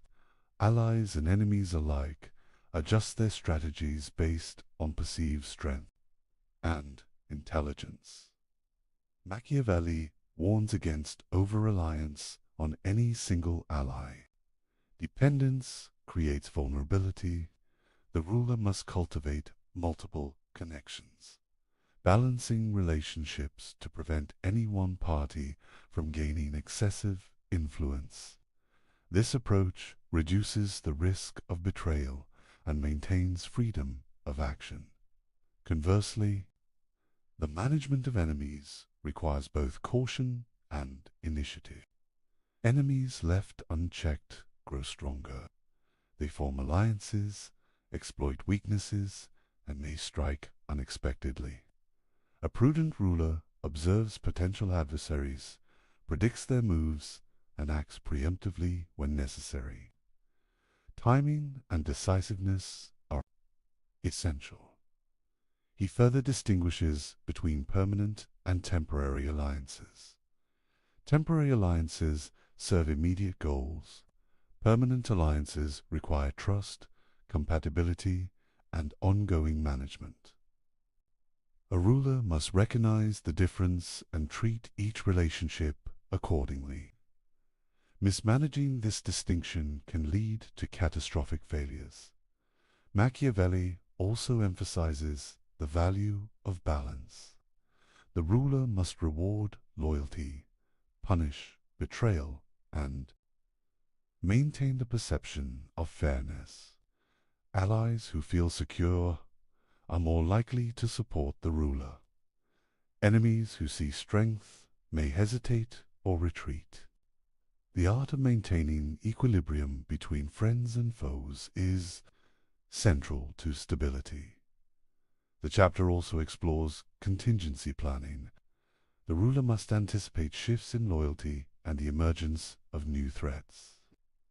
By preparing for multiple scenarios, he ensures that betrayal or unexpected opposition does not lead to collapse. Flexibility and foresight are the hallmarks of skillful leadership. Machiavelli concludes that the management of relationships is an ongoing task. Power is dynamic, and human behavior is unpredictable. The ruler's survival depends on vigilance, judgment, and adaptability. Understanding human ambition, fear, and self-interest allows the ruler to navigate complex networks of friends and enemies. Finally, these lessons have modern relevance. corporate leaders, politicians, and social strategists face analogous challenges. Alliances form and dissolve. Rivals emerge unpredictably. Understanding motivations, maintaining reputation, and managing perception remain critical. Machiavelli's analysis of friends and enemies provides insight into human behavior and the dynamics of influence. By mastering alliances, anticipating betrayal, and managing relationships with skill and judgment, the ruler secures stability and extends authority. This is the essence of Machiavelli's guidance. Power is relational, adaptive, and dependent on understanding the currents of human nature. Machiavelli presents a paradoxical view of religion. He does not dismiss faith entirely, yet he emphasizes its utility as a tool for rulers. Religion, in his eyes, is a mechanism for shaping human behavior. It unifies, motivates, and controls populations. He admires its practical effects rather than its spiritual truths. He begins by examining the role of religion in society. Religion establishes rules and moral codes. It encourages obedience to laws. It provides a shared framework of values. Citizens are guided by fear of divine punishment as well as social expectation. This shared belief system strengthens social cohesion. A ruler who harnesses this can govern more effectively. Machiavelli admires Roman religion for its practical virtues. The ancient Romans used rituals, festivals, and public devotion to unify the state. Religion reinforced loyalty to the republic. Citizens internalized the values necessary for civic duty. The gods themselves, in Roman practice, were instruments of order. This example demonstrates how faith can stabilize power. He emphasizes the distinction between personal belief and public utility. A ruler may or may not be devout. What matters is the appearance of piety. Public displays of religious devotion create trust and legitimacy. Citizens are reassured when their leader observes sacred customs. This perception reinforces authority. Faith becomes a political instrument, independent of private conviction. Machiavelli warns against neglecting religion entirely. A state that appears irreligious or dismissive of sacred traditions risks alienating its people. Citizens may interpret this as moral weakness or disrespect for communal norms. Revolts, disobedience, and factionalism become more likely. Leaders must manage perception as carefully as they manage armies. He explores the paradox of morality in leadership. Ethical behavior is valuable when it supports stability. Rulers should maintain the appearance of virtue, honesty, and justice. Yet personal morality is secondary to effectiveness. Actions are justified by results rather than abstract principles. Religion helps bridge the gap between moral expectation and practical governance. Machiavelli introduces a suspenseful question. Is religion, for him, less about God than about human obedience? He implies that the sacred functions primarily to regulate behavior. The threat of divine punishment or social censure encourages loyalty. Citizens are motivated to act in ways that sustain the state. Faith becomes an instrument of political control. He analyzes how rulers can utilize religious structures. Priests, temples, rituals, and laws reinforce obedience. Leaders who control religious messaging can direct attention, unify populations, and suppress dissent. Religion becomes a stabilizing force, reducing reliance on coercion and military enforcement alone. Historical examples illustrate this principle. The Roman Republic, as Machiavelli admired, integrated religion into public life. Festivals, sacrifices, and civic rituals reinforced collective identity. Leaders who neglected religious appearances often faced instability. The power of perception, supported by shared belief, reinforced authority more effectively than force. Alone, Machiavelli also highlights the psychological dimension. People are more likely to follow laws and respect authority when they believe the ruler shares their values. Ritual, symbolism, and demonstration of piety cultivate trust. Even if a ruler privately doubts or manipulates faith, the public perception is what matters. Religion becomes a form of social technology. He contrasts genuine devotion with performative faith. Personal belief is not required for effective governance. What matters is consistent display. Leaders who observe sacred customs, attend ceremonies, and speak in morally resonant terms project stability. Citizens respond to visible piety. The mask of religion is a tool to maintain social order. Machiavelli further explores the consequences of neglecting this tool. A ruler who appears impious risks alienating both the people and the elite. Disrespect for religious norms can be interpreted as moral corruption, inviting rebellion and resistance. Maintaining the appearance of faith is therefore both pragmatic and necessary. He examines the interplay between religion and law. Laws gain additional authority when reinforced by moral and sacred frameworks. Citizens perceive obedience as both a civic duty and a spiritual obligation. This dual motivation enhances compliance and reduces the need for constant enforcement. Religion becomes intertwined with governance. Machiavelli also considers the long-term effects of religious manipulation. Stability achieved through shared belief can endure beyond a ruler's lifetime. Citizens internalize norms and expectations. Institutions anchored in religious or moral frameworks continued to function. Religion, in this sense, is both a stabilizing force and a legacy of authority. He warns that superficiality alone is insufficient. Religious appearances must be credible and consistent. Contradictions between words and actions weaken influence. Rituals, observance, and public demonstration reinforce credibility. The ruler who carefully manages both perception and action maintains legitimacy. Finally, Machiavelli emphasizes that religion is inseparable from the exercise of power. It is not simply a private matter.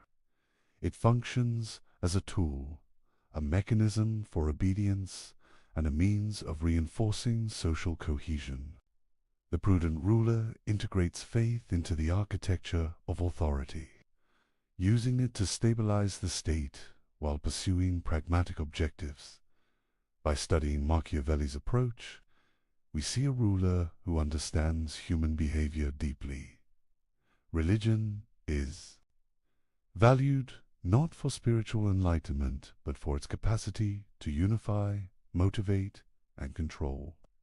This principle demonstrates the sophisticated pragmatism at the core of Machiavelli's philosophy of power. Machiavelli places audacity at the center of political success. He asserts that fortune favors the bold. Leaders who act decisively seize opportunities, shape events, and maintain control. Hesitation, by contrast, invites misfortune and collapse. Boldness is not reckless. It is calculated, informed, and timely. He introduces the concept of fortune as a force that can be influenced. Fortune is unpredictable. It presents opportunities and challenges. Machiavelli famously writes that fortune must be beaten down like a woman.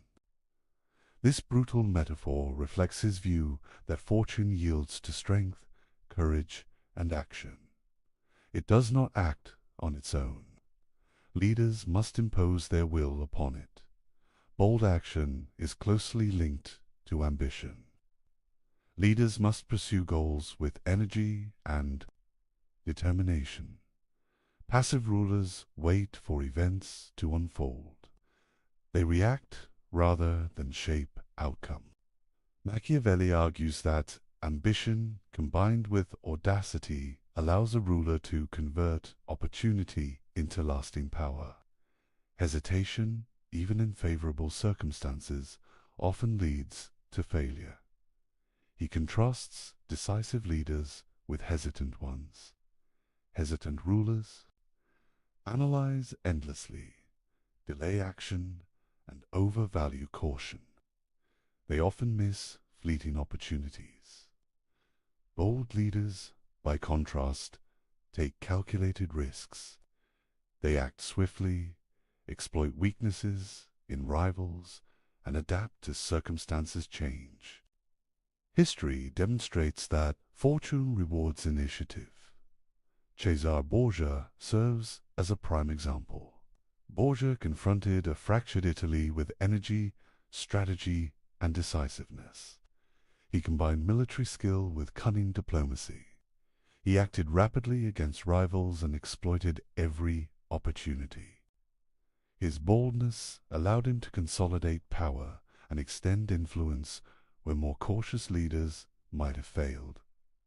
In contrast, Florentine republicans struggled to respond effectually to crises. Internal divisions, indecision, and excessive adherence to process prevented swift action.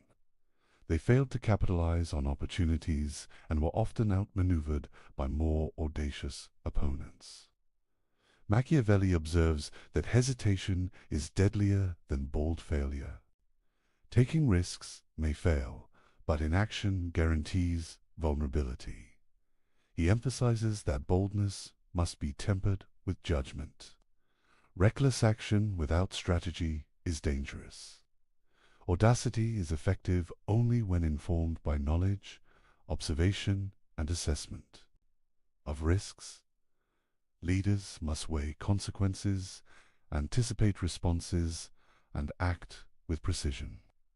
Boldness without direction can provoke disaster. Machiavelli also discusses the timing of action. Fortune rewards those who strike at the right moment. Hesitation allows rivals to strengthen, alliances to shift, and opportunities to vanish. Bold action involves both speed and discernment.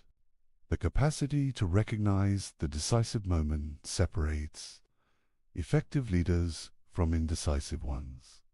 He explores the psychological dimension of audacity.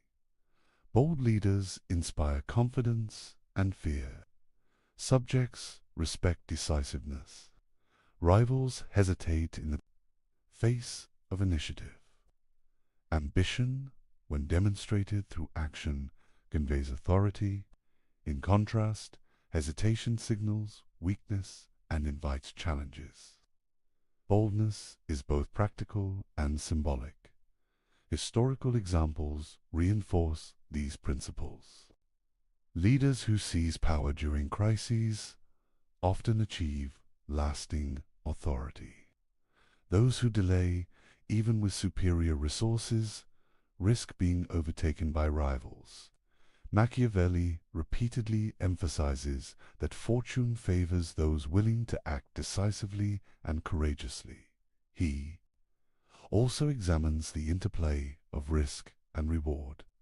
Bold decisions carry potential for failure, but the consequences of hesitation are often greater. Leaders who fail while acting decisively can recover.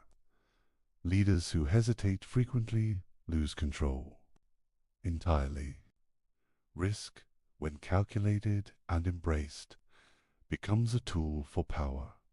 Machiavelli stresses that audacity affects both internal and external politics. Domestically, decisive action quells dissent and inspires loyalty.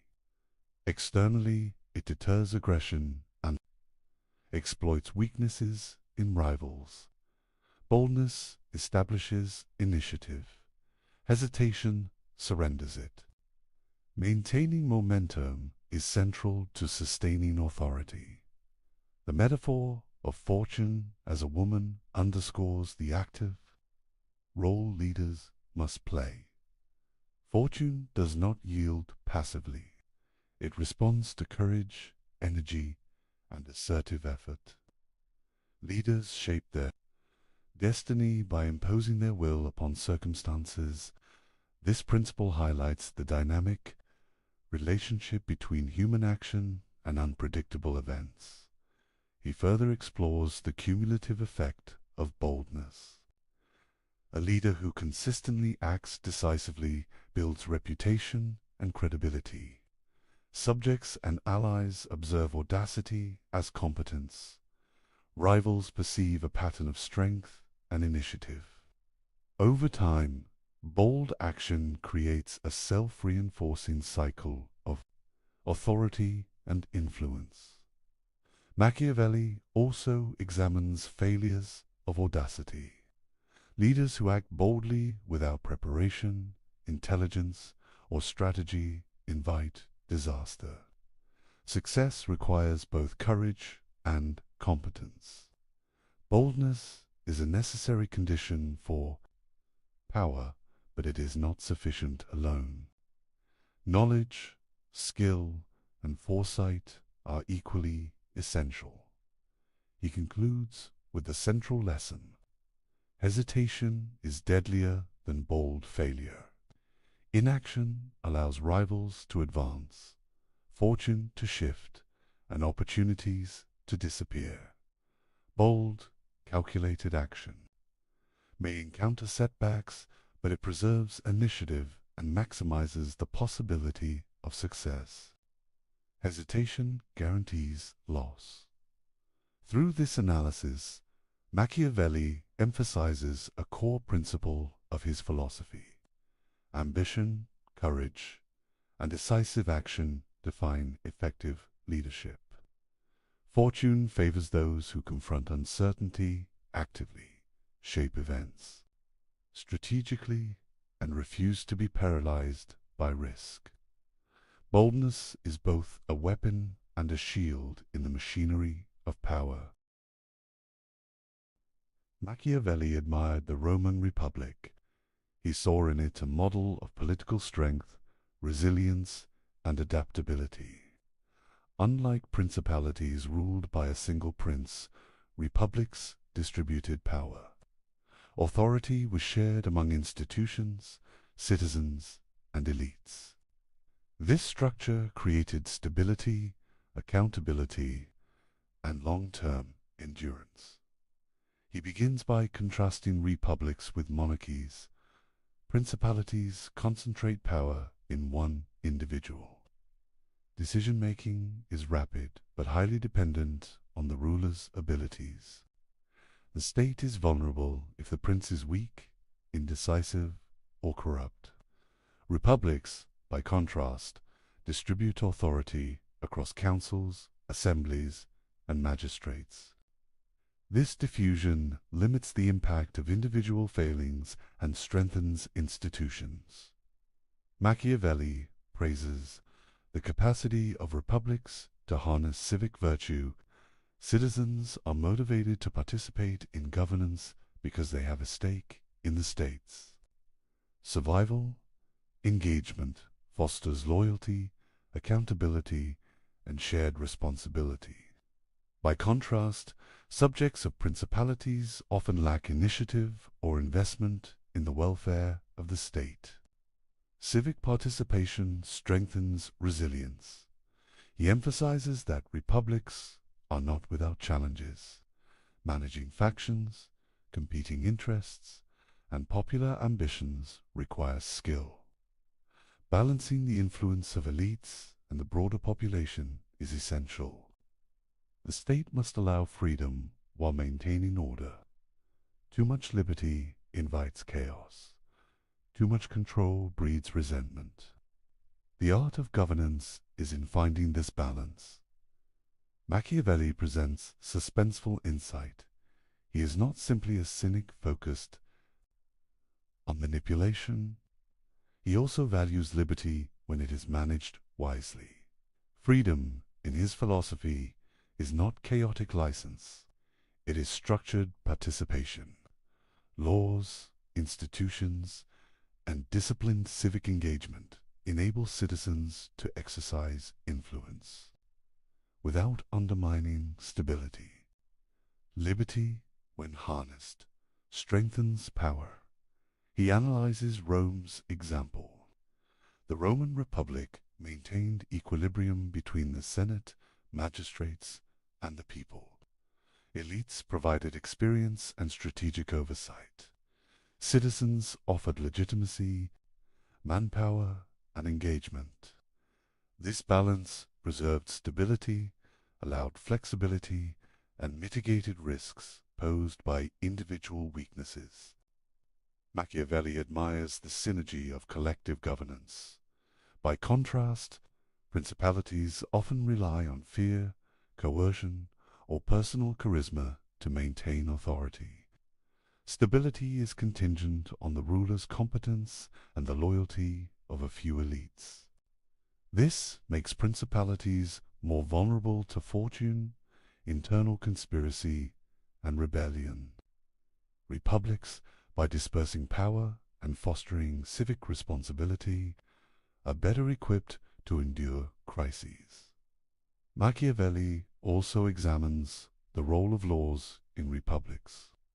Legal frameworks create predictable rules, reducing the influence of arbitrary decisions.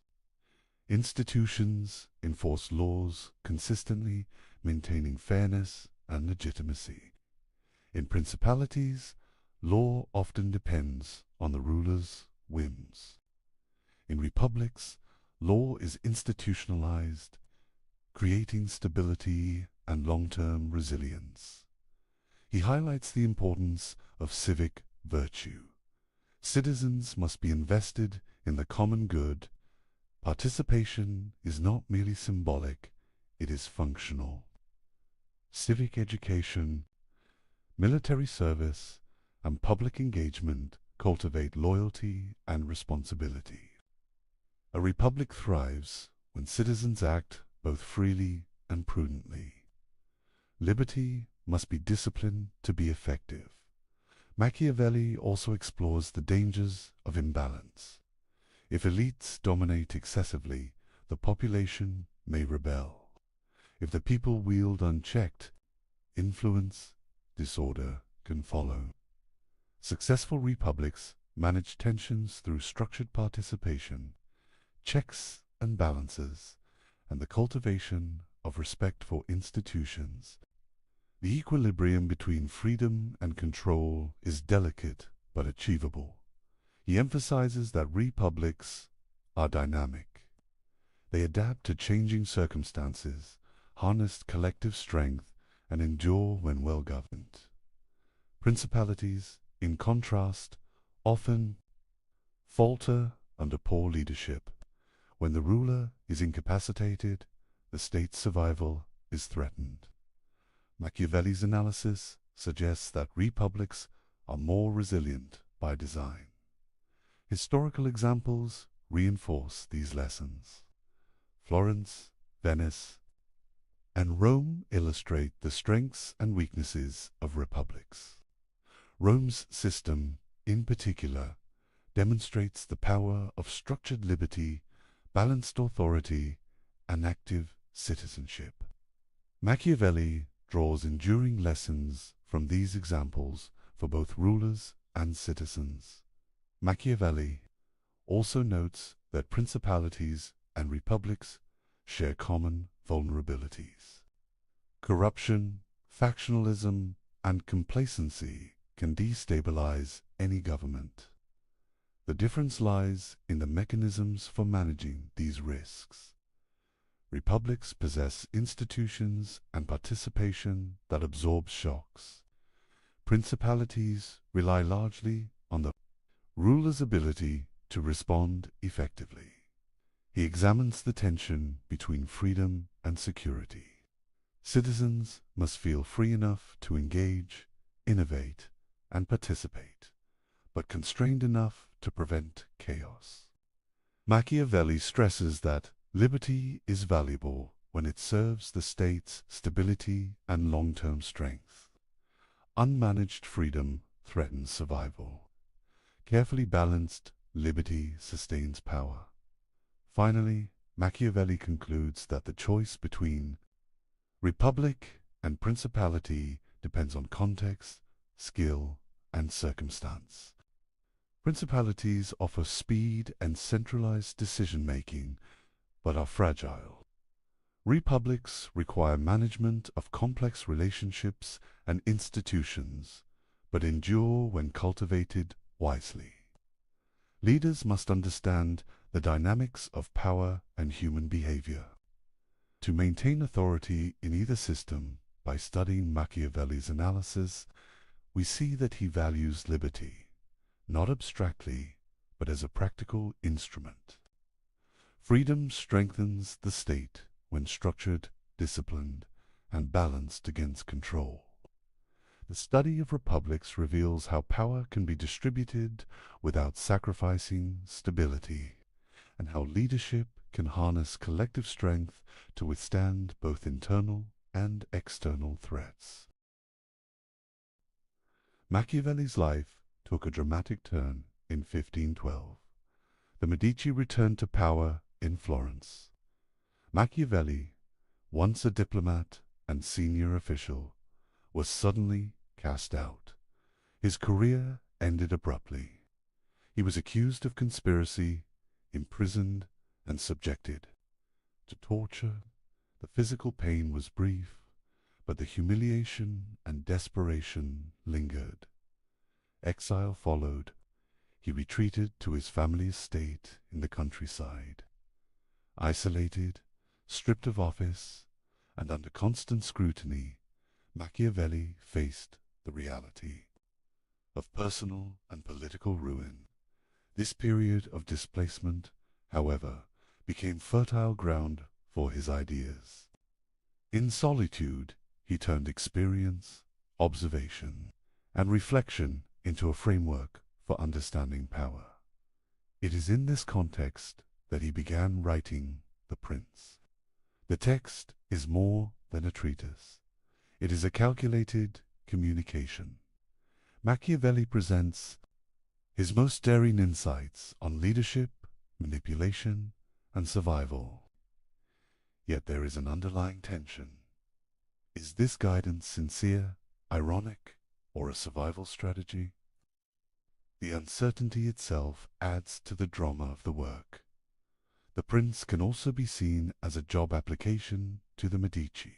Machiavelli presents himself as a thinker capable of advising rulers, particularly Lorenzo de' Medici. Every paragraph balances demonstration of knowledge with subtle flattery. It is strategic, persuasive, and highly personal. He seeks to regain influence and relevance through the written word. Suspense is central to understanding this moment. Imagine Machiavelli seated at his desk, quill in hand, contemplating the boldest ideas he has ever conceived. He writes of cruelty, deception, and manipulation, fully aware of the dangers these thoughts carry if misinterpreted. Every sentence is calculated, every example carefully chosen. He is both fearless and cunning. Machiavelli's writing reflects a mind sharpened by adversity. Exile forced him to analyze politics with clarity and detachment. Personal experience, observation of leaders, and historical case studies converge in his analyses. The Prince emerges as a concentrated playbook of power distilled from the turbulence of Italian politics. He also reflects on the morality of rulers. In exile, he confronts the paradox of ethics in governance. Leaders must act decisively and sometimes ruthlessly. Yet the survival of the state often demands choices that defy conventional morality. Machiavelli writes not as a moralist, but as a realist.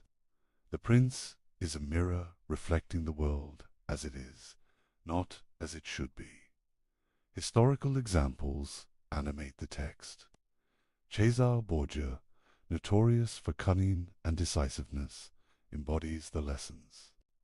Machiavelli admired the strategies he describes are drawn from observation, not imagination. Each case illustrates the consequences of action or inaction, courage or hesitation, loyalty or betrayal. The examples lend urgency and credibility to his argument. The writing process itself is dramatic. Exile breeds tension, reflection, and intensity. Machiavelli composes a work that is audacious in content and form. He imagines the Medici reading his words, evaluating his intellect, and judging his insight.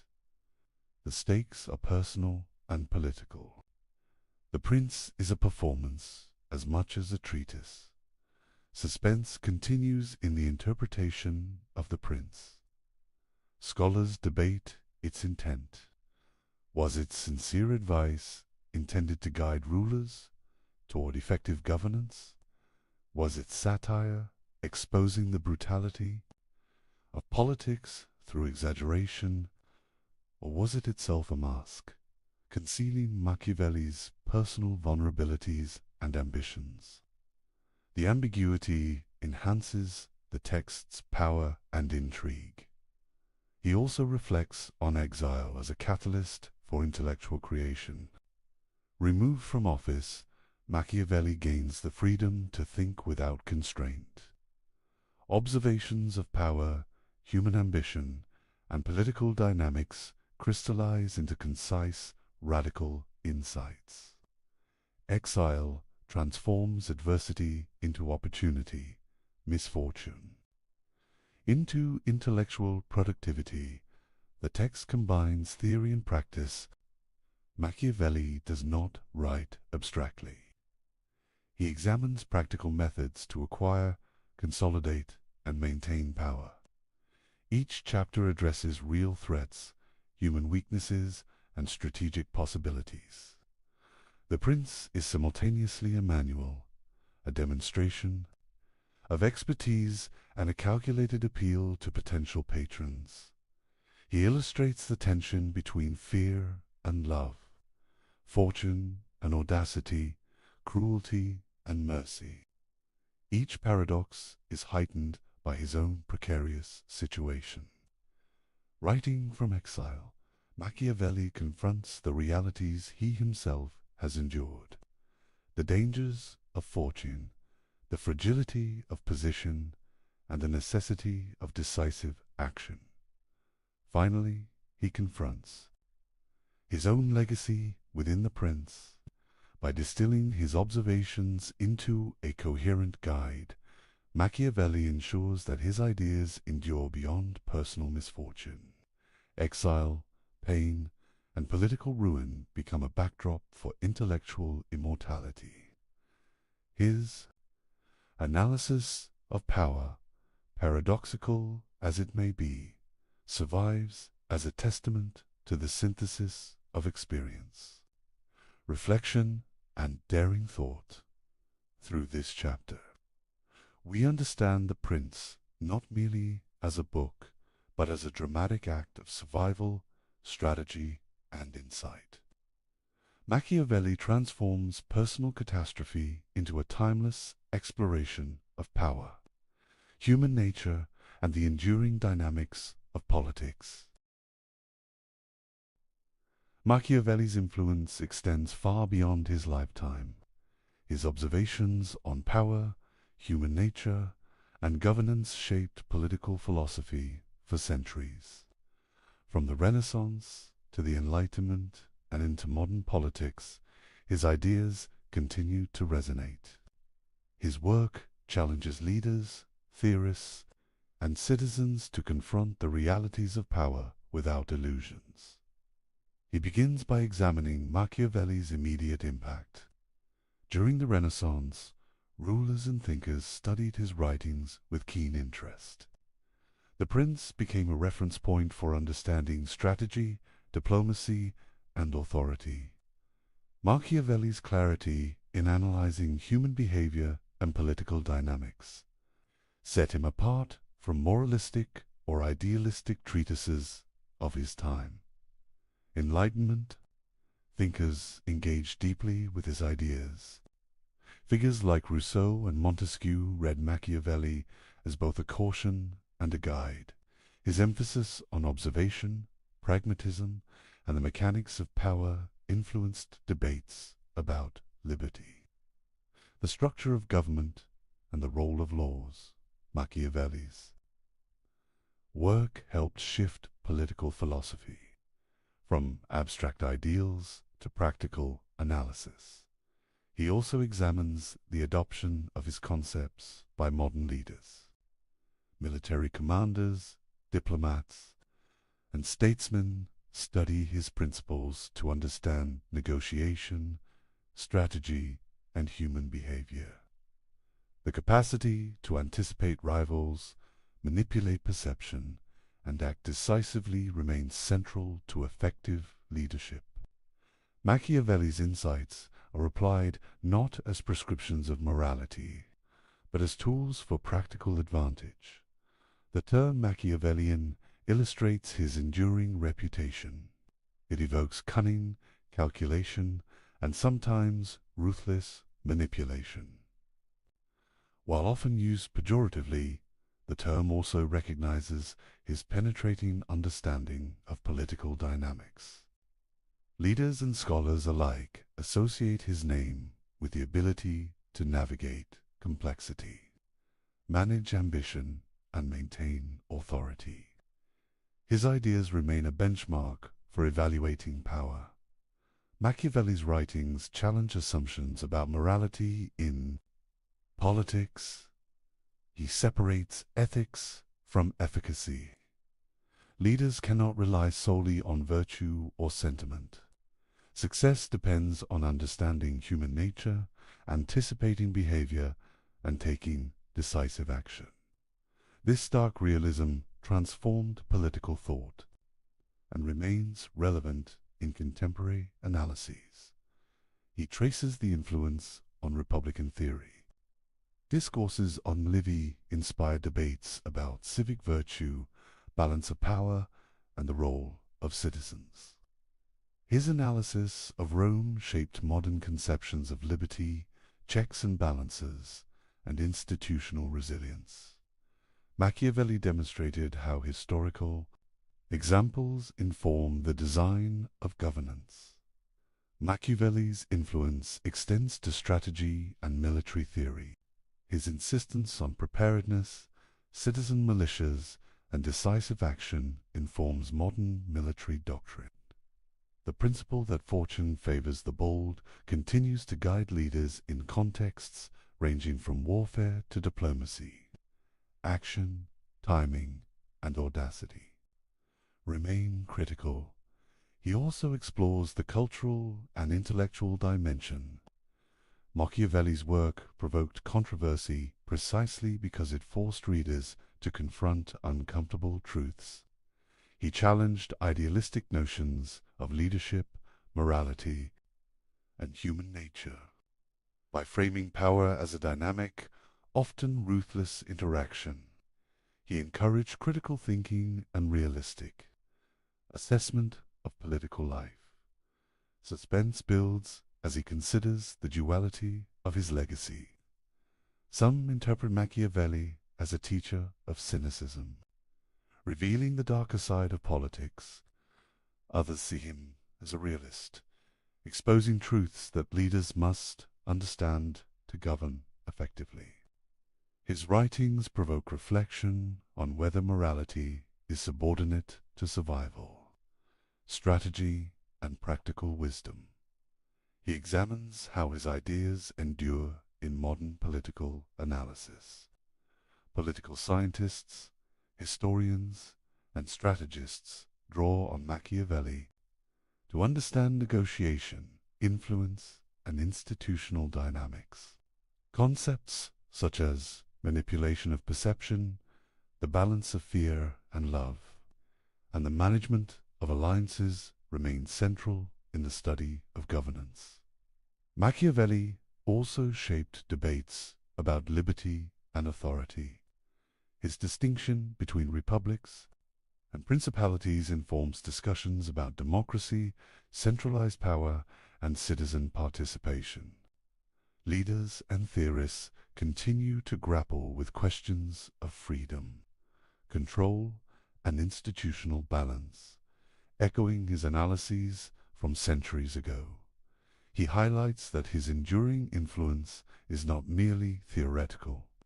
The real-world application of his principles demonstrates their practical value. Leaders who understand human ambition, fortune, and the dynamics of power are better equipped to maintain authority, anticipate threats, and shape events. Machiavelli provides tools for navigating the complexities of political life. Finally, Machiavelli leaves us with a profound question. Did he reveal the truth of politics, stripped of illusion and idealism? Or did he invent a darker lens, teaching leaders to view human nature through suspicion, fear, and manipulation? The tension persists. His legacy forces reflection, debate, an examination of power in every age. Through this chapter, we see that Machiavelli's influence endures because he confronts the realities of human behavior and political life with unflinching clarity. His work continues to challenge, provoke, and inform leaders, scholars, and citizens alike. The playbook he left behind remains relevant, controversial, and profoundly instructive. We return to the opening question. Is it better to be loved or feared? Machiavelli does not give a simple answer. He suggests that leaders must navigate a complex interplay of both. Love can inspire loyalty, but it can also breed weakness. Fear can enforce obedience, but excessive cruelty can provoke rebellion. The tension between these forces defines the challenge of leadership. Machiavelli's playbook forces us to confront uncomfortable truths about human nature. People are ambitious, self-interested, and unpredictable. Institutions and laws can guide behavior, but they cannot erase the realities of desire, fear, or ambition. Leaders must act with awareness of these truths if they hope to maintain power. Throughout his writings, we see that power is not abstract. It is practical, dynamic, and often unforgiving. Leadership requires courage, decisiveness, and sometimes ruthlessness. Machiavelli reminds us that morality, perception, and strategy are intertwined. Effective governance demands understanding, adaptation, and foresight. The reflection extends beyond rulers. Machiavelli challenges us to examine our own responses to authority, ambition, and ethical dilemmas. How do we balance ideals with practical needs? How do we respond to fortune, risk, and opportunity. His insights apply as much to personal decision-making as to statecraft. Finally, the lecture closes not with definitive answers, but with an invitation. Machiavelli leaves us questioning, observing, and analyzing. The study of power, human behavior, and political life is ongoing. His work endures because it challenges assumptions, provokes thought, and demands engagement. We are left with curiosity, reflection, and the awareness that leadership, morality, and human nature are complex and intertwined. The questions he raises are as relevant today as they were 5 centuries ago. The task is to keep questioning, keep observing, and keep learning from the playbook he left behind.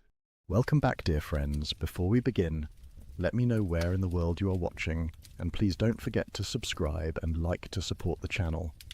Picture this. A 13-year-old boy stands in a sunlit courtyard in northern Greece, surrounded by gardens that will become his classroom for the next 3 years. His father, the most powerful king in the Greek world, has just introduced him to a middle-aged philosopher with small, penetrating eyes and a slight lisp. The boy is Alexander, destined to conquer an empire stretching from Greece to India. The philosopher is Aristotle, who will conquer something far more enduring. He will map the territory of human excellence itself. Aristotle leans forward and asks the young prince a question that will echo through 23 centuries to reach us tonight. What does it mean to live well? Not how to conquer kingdoms, not how to accumulate wealth or fame or power, but something more fundamental, more urgent, more intimately relevant to each of us preparing for sleep on this quiet evening. What does it mean for a human being to flourish? What is the good life? Tonight, as the world settles into darkness and your breathing slows, we will follow Aristotle's answer to this question. We will trace his path from the dusty academies of ancient Athens to his private conversations with history's greatest conqueror. We will discover why this question still matters, why Aristotle's response speaks to our modern anxieties perhaps more powerfully than it did to his contemporaries, and why the ancient Greek word eudaimonia contains a vision of happiness that our culture has largely forgotten. This is not a lecture. Think of it as an evening walk through one of the most beautiful minds in human history, a mind that believed human excellence was not only possible but achievable, that understood virtue as a practical skill we could develop through practice, that saw happiness not as a fleeting emotion, but as a way of being in the world. As you settle deeper into comfort, let Aristotle's measured reasoning guide you. His logic has a way of being unexpectedly captivating, building understanding slowly, stone by careful stone, until suddenly you see the complete architecture of a life well lived. Fair warning, you may find yourself wide awake at the end, mind illuminated by ideas that have guided humanity's greatest achievements. But even if sleep claims you early, these thoughts will settle into your rest like seeds in fertile soil, quietly working their transformation while you dream. So breathe deeply, let the tensions of your day release, and allow yourself to wonder, as that young prince wondered in a garden 2 millennia ago, what would it mean for me to truly flourish? The ancient Greeks had no word for religion as we understand it. They had no word for science as a separate discipline. They had no division between mind and body, no split between reason and emotion, no separation of private ethics from public politics. What they had was philosophy, literally the love of wisdom, and it encompassed everything. To study philosophy in ancient Athens was to ask the most practical question imaginable. How should I live? Into this world, in the year 384 before the Common Era, a boy was born in the small coastal city of Stagira on the Macedonian frontier. His name was Aristotle.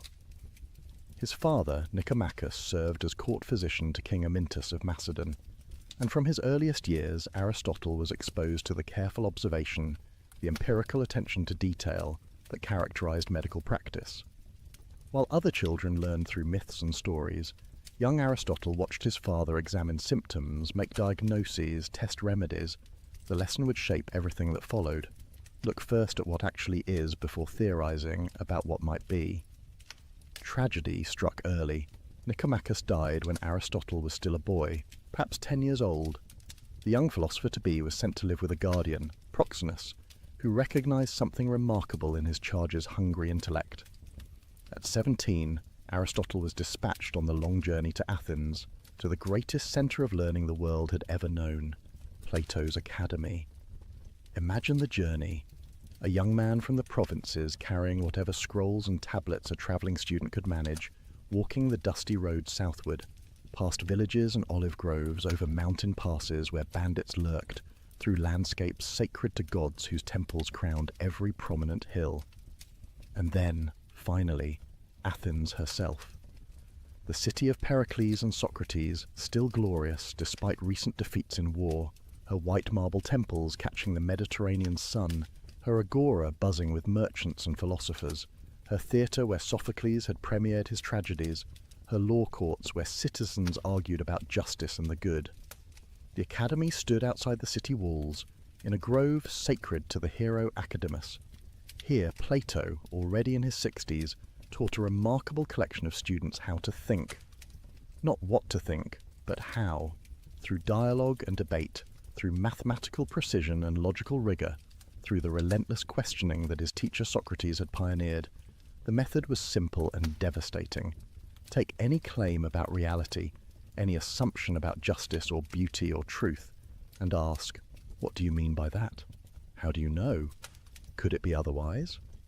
Question after question after question until either the claim stood on solid foundation, or collapsed into incoherence.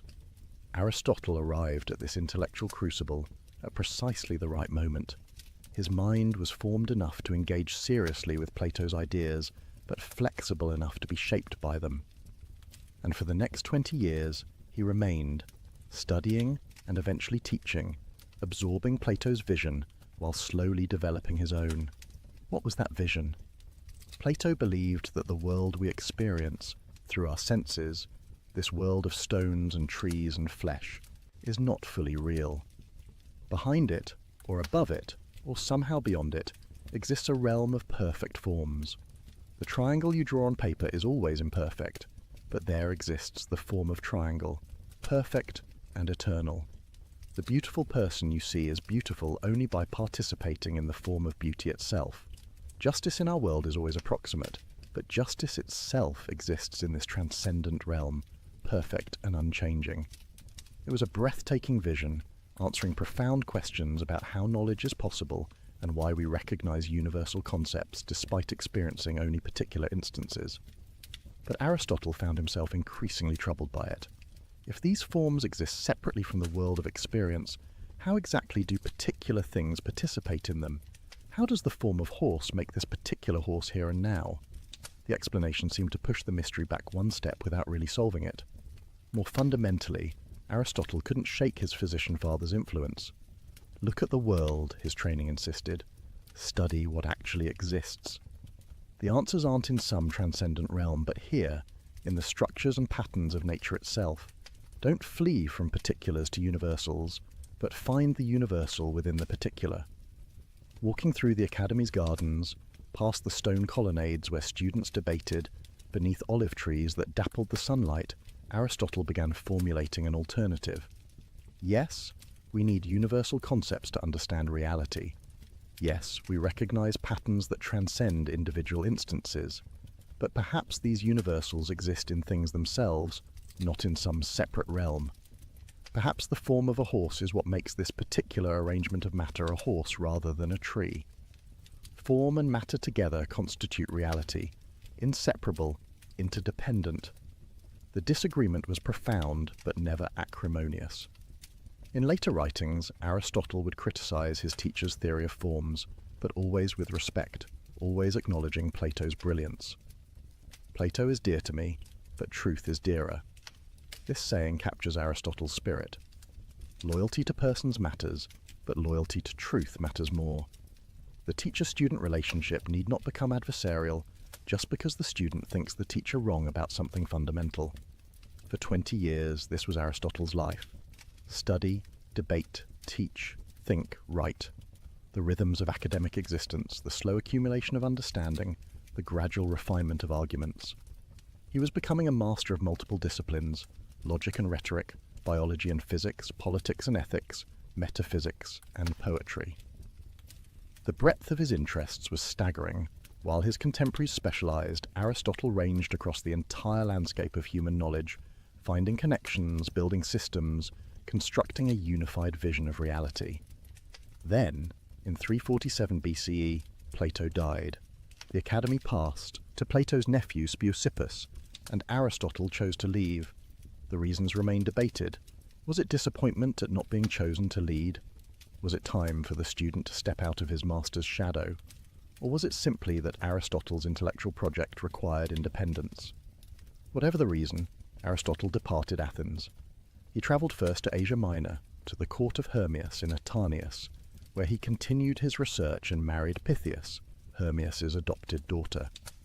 He spent time on the island of Lesbos, studying marine biology, wading through tide pools, dissecting sea creatures, observing with the meticulous attention to detail that would characterize all his work.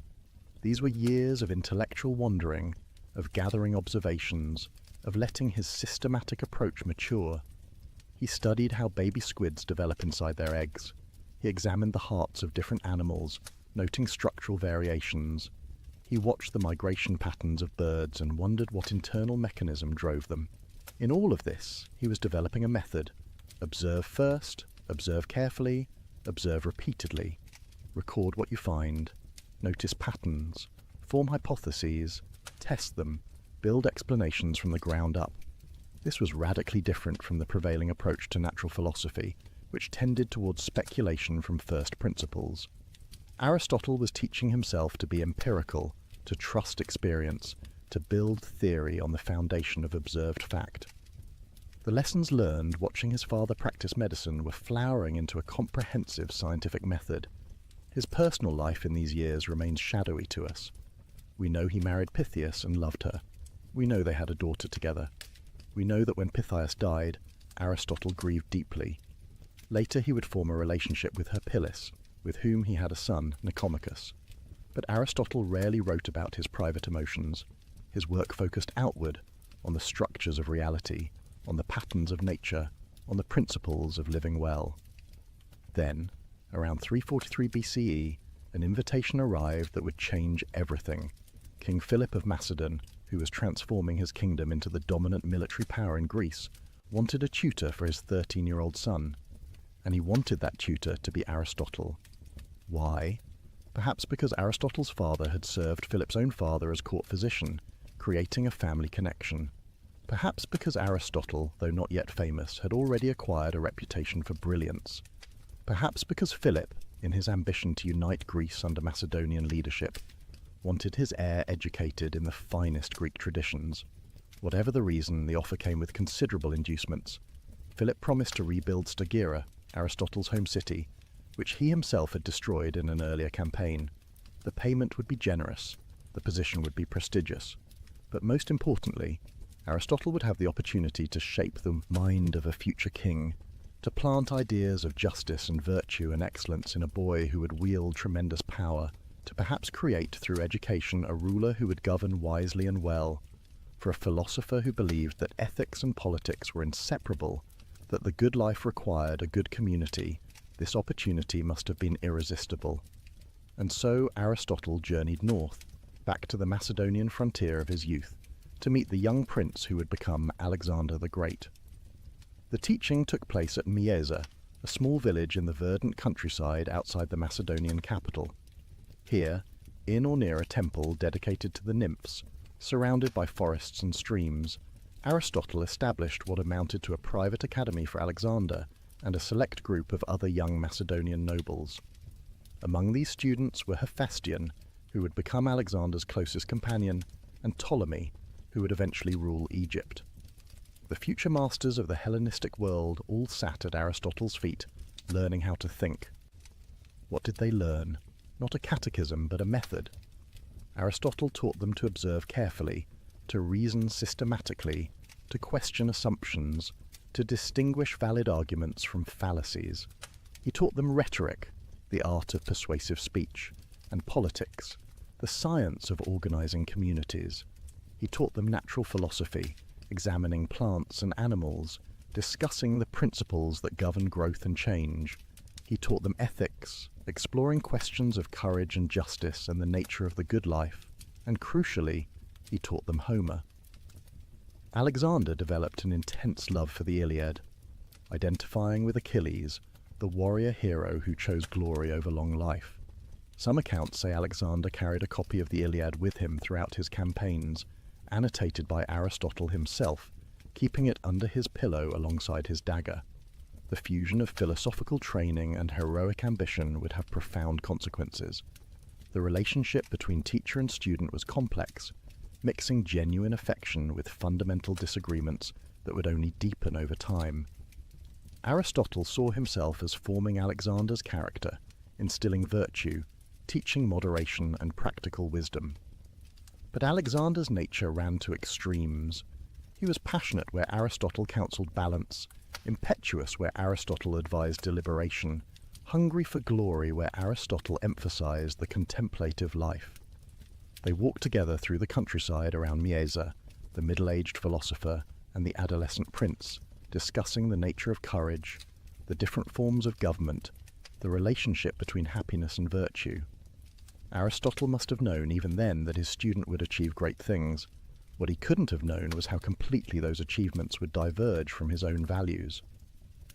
For Aristotle believed in Greek superiority. He viewed non-Greeks, Persians, Egyptians, all the peoples who would fall to Alexander's conquests, as barbarians, natural slaves, suited only to serve their Greek masters. This ugly prejudice was common in classical Greece, born from centuries of conflict with Persia, reinforced by cultural chauvinism. When Aristotle advised Alexander on politics, he apparently suggested treating Greeks as free citizens and barbarians, as subjects to be ruled despotically. Alexander would ultimately reject this advice. His great vision, perhaps his greatest, was of a multicultural empire where Greeks and Persians could intermarry, where talent mattered more than ethnicity, where civilization could transcend its Greek origins. In this, the student proved wiser than the teacher. But that lay in the future. For 3 years the education continued. Philosophy in the morning, physical training in the afternoon, discussions of metaphysics and dissections of animals, poetry and mathematics, the young nobles learning not just information but how to think, how to argue, how to analyze. Aristotle was forming minds, planting seeds that would bear fruit in ways he couldn't anticipate. Then, in 340 BCE, Philip summoned his son home. At 16, Alexander would serve as regent while his father campaigned in Thrace. The formal education was over.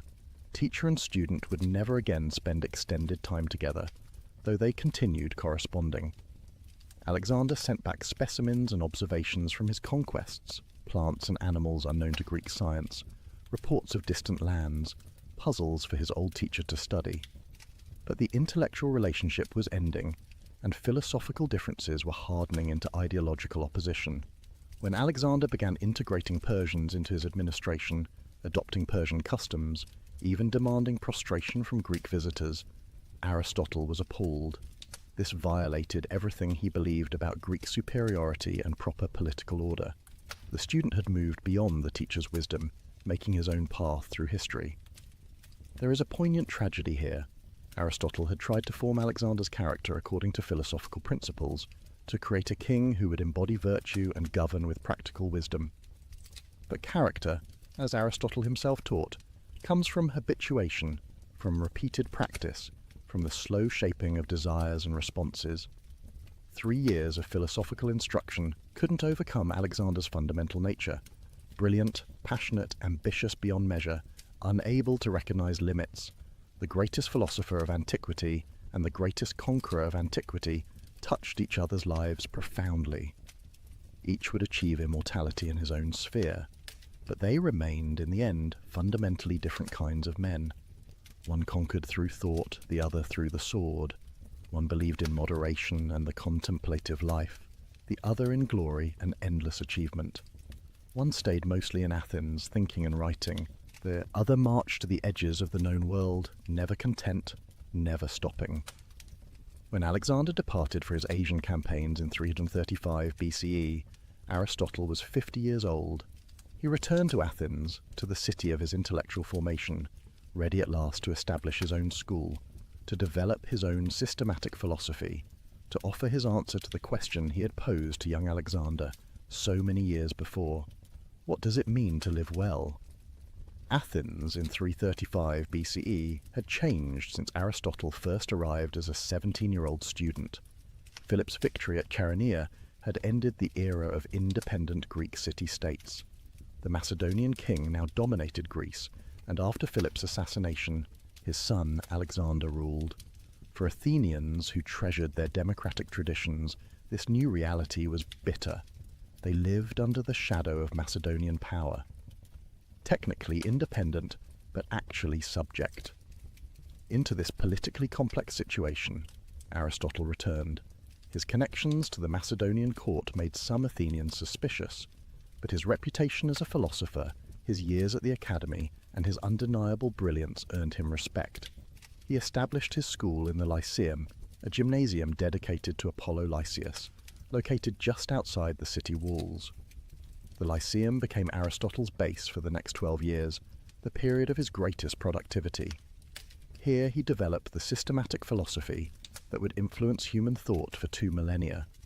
Here he gathered around him the brightest students Athens could offer, and here he perfected his distinctive method of teaching.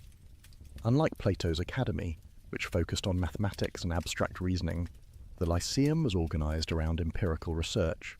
Aristotle collected specimens, plants, animals, minerals. He gathered maps and documents. He compiled observations sent by correspondents throughout the Greek world, including, remarkably, from Alexander's campaigns. The Lyceum was part school, part research institute, part museum. It was the first institution of its kind, and it set a pattern that universities would follow for centuries. The physical layout encouraged Aristotle's teaching style. The Lyceum had a covered walkway called a peripatos, where Aristotle liked to walk while lecturing. This habit gave his school its name, the Peripatetics, the walkers.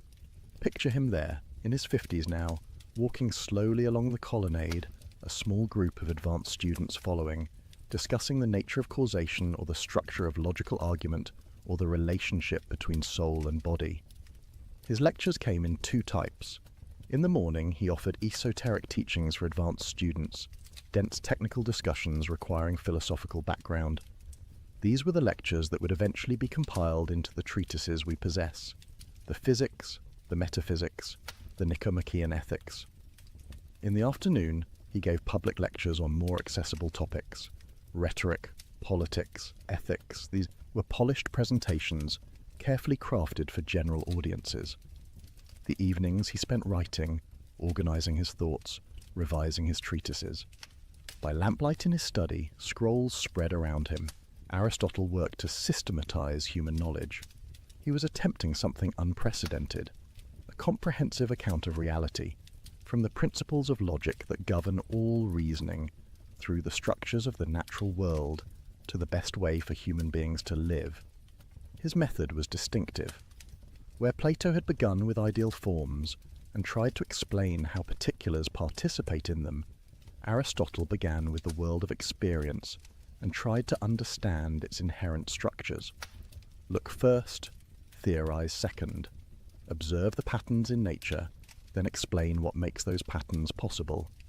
This empirical orientation appeared in all his work.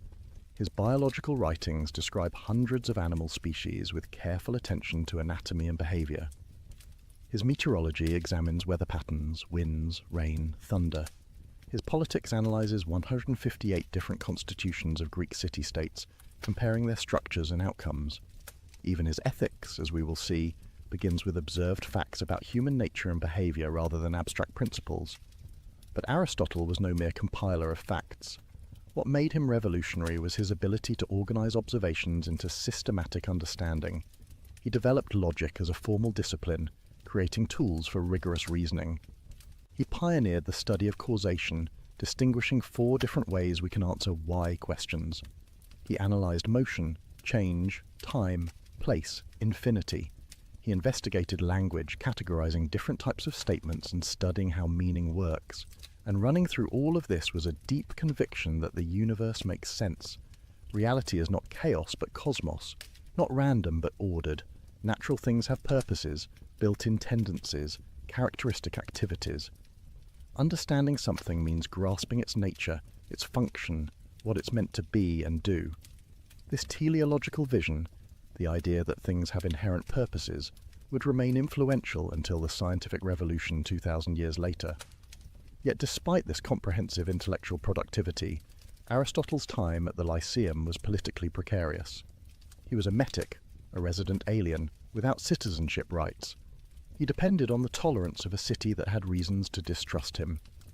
When Alexander died suddenly in 323 BCE, everything changed. The death of the conqueror unleashed a wave of anti-Macedonian sentiment across Greece. Athens erupted in rebellion, and Aristotle, known to have been Alexander's tutor, connected to the Macedonian court, suddenly found himself in danger.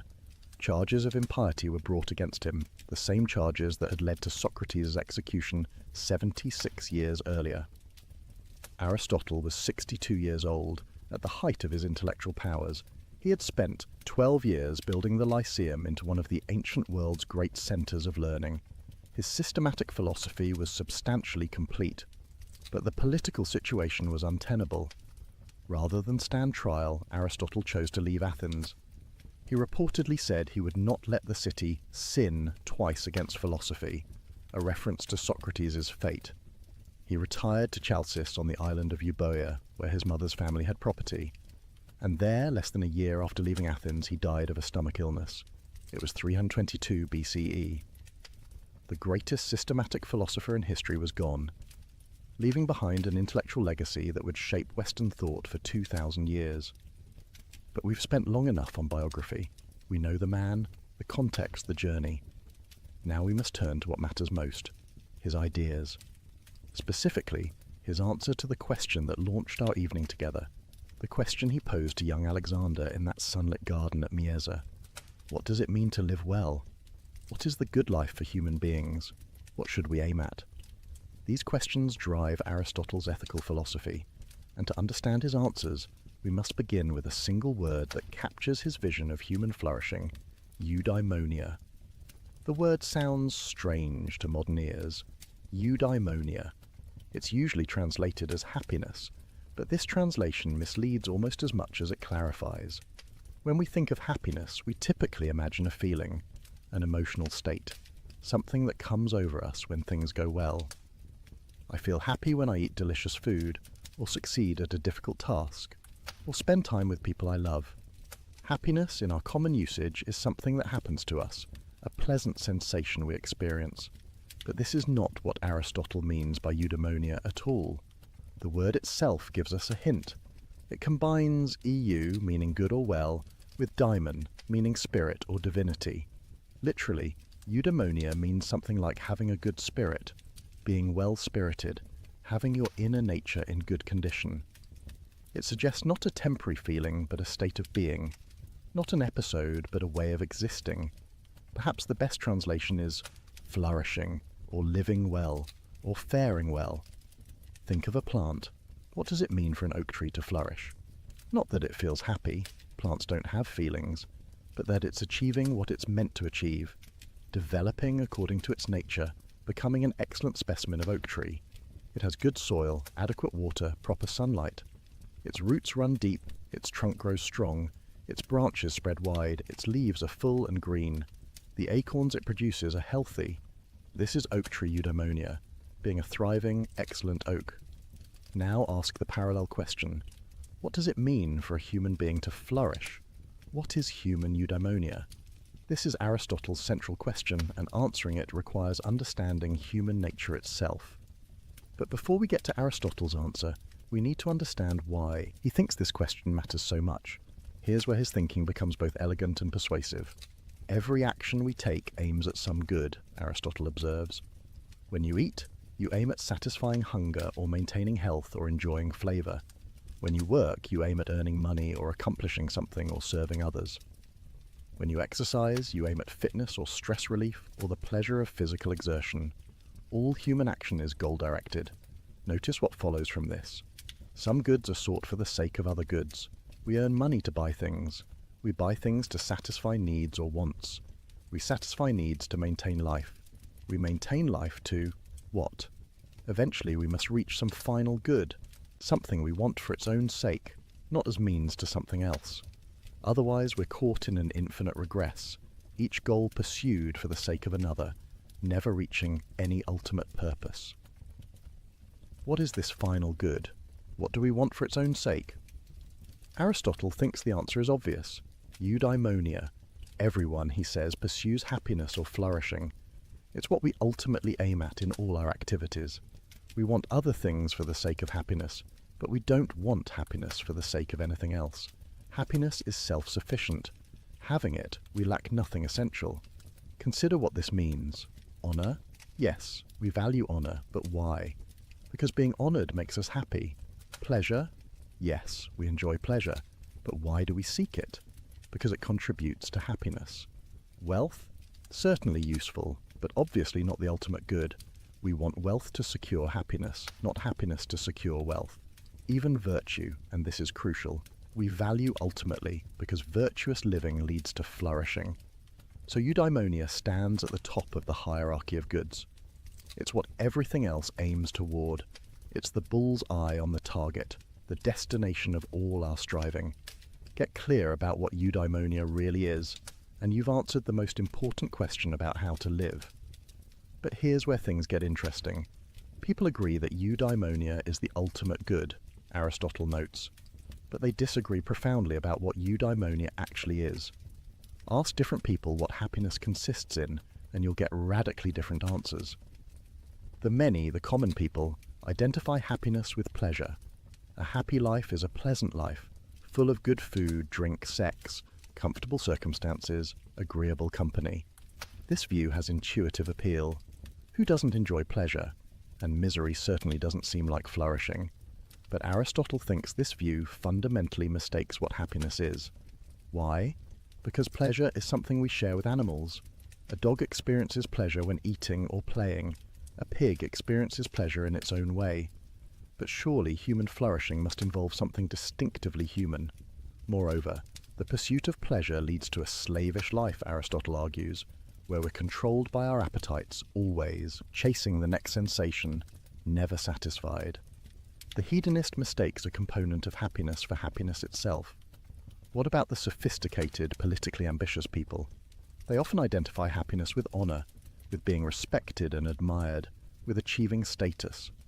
This view seems more elevated than hedonism. Honor recognizes something about character or accomplishment. But Aristotle rejects this view too. Why? Because honor depends on other people. They can bestow it or withdraw it. Your happiness can't depend on something so external to you, so vulnerable to others' opinions. Moreover, we pursue honor because we believe we deserve it, because we've achieved something excellent. So the excellence matters more than the honor that might follow from it. Again, the mistake is identifying a byproduct of flourishing with flourishing itself. What about wealth? Some people devote their lives to accumulating money and possessions, but Aristotle barely pauses to refute this view. Wealth is obviously instrumental, obviously pursued for the sake of something else. The miser who hoards wealth without using it for any purpose hasn't achieved happiness. Wealth is like a tool, valuable for what it enables, worthless as an end in itself. So if happiness isn't pleasure or honor or wealth, what is it? Aristotle's answer emerges from his distinctive method, examining the function of human beings. Here's the reasoning. Everything has a characteristic activity, a function, something it does that makes it the kind of thing it is. The function of the eye is to see. A good eye sees well, a bad eye sees poorly. The function of a knife is to cut. A good knife cuts cleanly and holds its edge. For any tool or organ or creature with a function, excellence consists in performing that function well. Does a human being have a function? Not in the sense of being a tool for some external purpose, but in the sense of having a characteristic activity, something that defines what we distinctively are. Aristotle thinks yes. What is our function? It can't be merely living, growing, and maintaining ourselves. We share that with plants. It can't be sensing and responding to our environment. We share that with all animals. The distinctive human function must involve our unique capacity, reason. This doesn't mean our function is to sit around thinking all day, disconnected from the world. Reason permeates all distinctively human activities. When we deliberate about what to do, we're exercising reason. When we form friendships based on mutual respect rather than mere pleasure or utility, reason guides those relationships.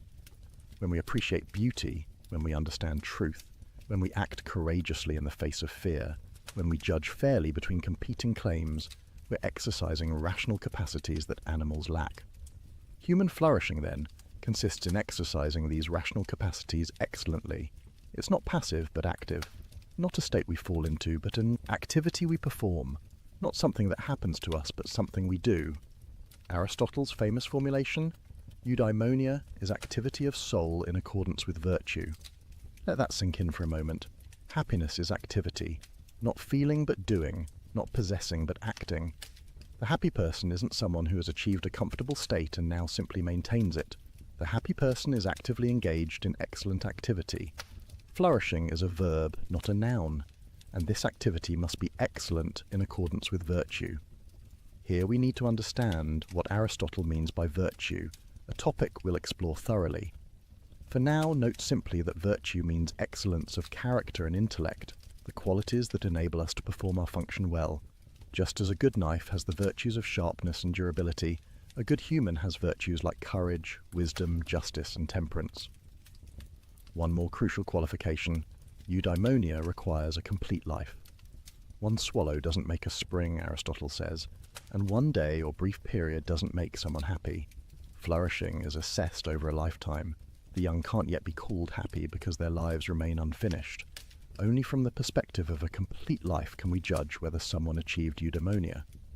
So, here's Aristotle's answer to his own question, the answer that took him decades to develop, that emerged from observing human nature, analysing human action, studying political communities, thinking carefully about what makes human life distinctively human.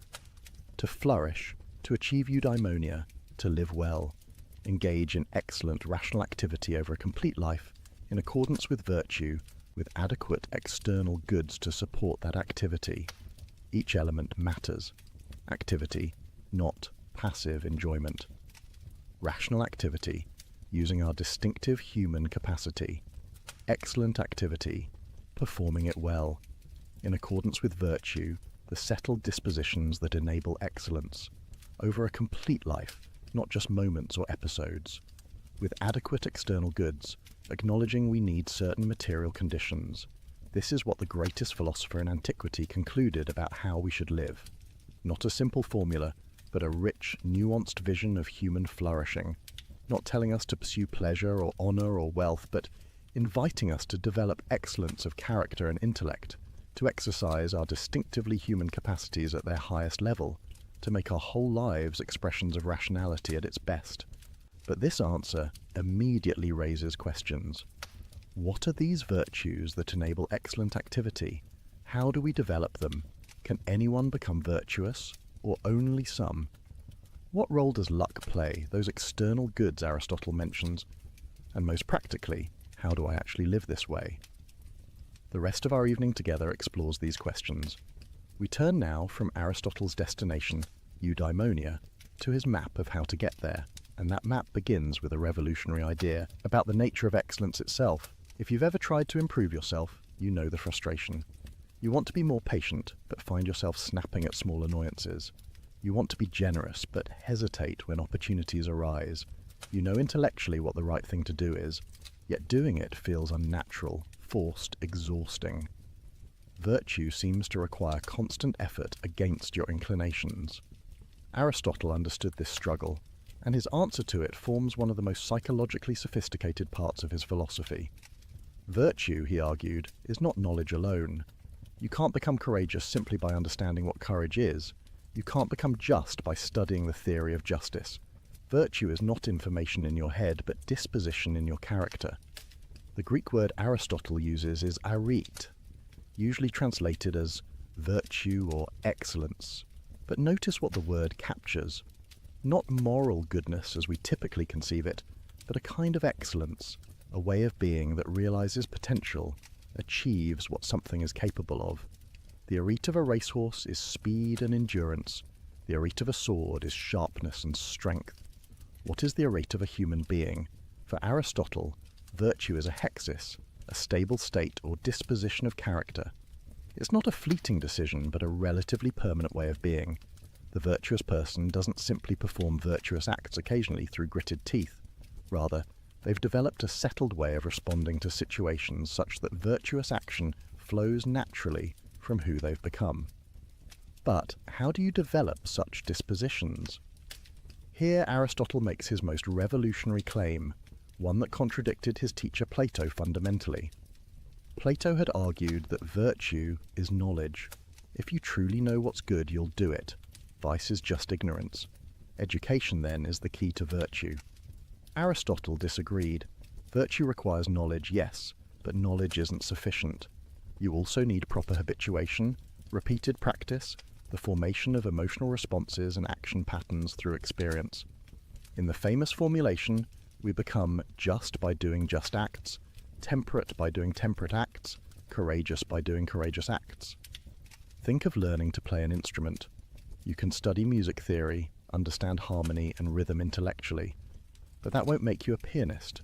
You must practice, repeating scales and exercises until your fingers move correctly without conscious thought, until the patterns become second nature. Only through habit does knowledge become skill. The same applies to virtue. You must practice acting virtuously until virtuous responses become habitual, until you spontaneously respond with courage to danger, with generosity to need, with justice to competing claims. Eventually, these responses feel natural rather than forced. This is when you've truly become virtuous. But practice according to what pattern? What makes an act courageous rather than cowardly or reckless? What distinguishes generous, giving from wasteful excess, or stingy withholding? Aristotle's answer: virtue is a mean between extremes. This doctrine of the mean, sometimes called the golden mean, represents Aristotle's most distinctive contribution to ethics. Every virtue, he argues, lies between two vices, one of excess and one of deficiency. Think of it as a spectrum with virtue in the middle, though not at the exact mathematical centre. Take courage, the paradigm virtue in Greek culture. What is courage? Not absence of fear. That would be insensibility or foolhardiness. The coward feels appropriate fear but is paralyzed by it, unable to act when action is needed. The reckless person either feels no fear or ignores reasonable danger, rushing into situations that call for caution. Courage lies between these extremes, feeling fear appropriately, but acting despite it when the situation demands. The courageous person stands their ground in battle when standing is necessary for a just cause. They speak truth to power when silence would be cowardice. They admit mistakes when pride tempts them to double down, but they don't seek danger for its own sake. They don't take foolish risks to prove their bravery. They recognize when retreat is wise, when compromise is appropriate, when holding firm would be stubbornness rather than courage. Or consider temperance, the virtue concerning bodily pleasures. On one extreme sits the ascetic who denies all pleasure, treats the body as enemy, lives in miserable self-deprivation. On the other extreme sits the glutton or libertine, enslaved to every appetite, incapable of saying no to desire, life organized around the next indulgence. Temperance lies between, enjoying pleasures appropriately, neither denying them entirely, nor being ruled by them. The temperate person eats delicious food with pleasure, but stops when satisfied. They enjoy wine without becoming drunk. They engage in sexual activity within appropriate relationships. They find entertainment refreshing without becoming addicted to constant stimulation. Their pleasures enhance life rather than dominating it. Generosity provides another example. The stingy person hoards resources, gives nothing or gives only reluctantly, values possessions over relationships. They're incapable of sharing, trapped in scarcity mentality even when they have plenty. On the opposite extreme, the wasteful person gives indiscriminately, spends recklessly, depletes resources that should be conserved. They might enjoy a reputation for generosity, but ultimately can't sustain it. True generosity lies between these, giving appropriately to the right people at the right time, in the right way, for the right reasons. The generous person gives freely because they recognize resources as means to good ends, not ends in themselves. But they give thoughtfully, considering whether their giving truly helps.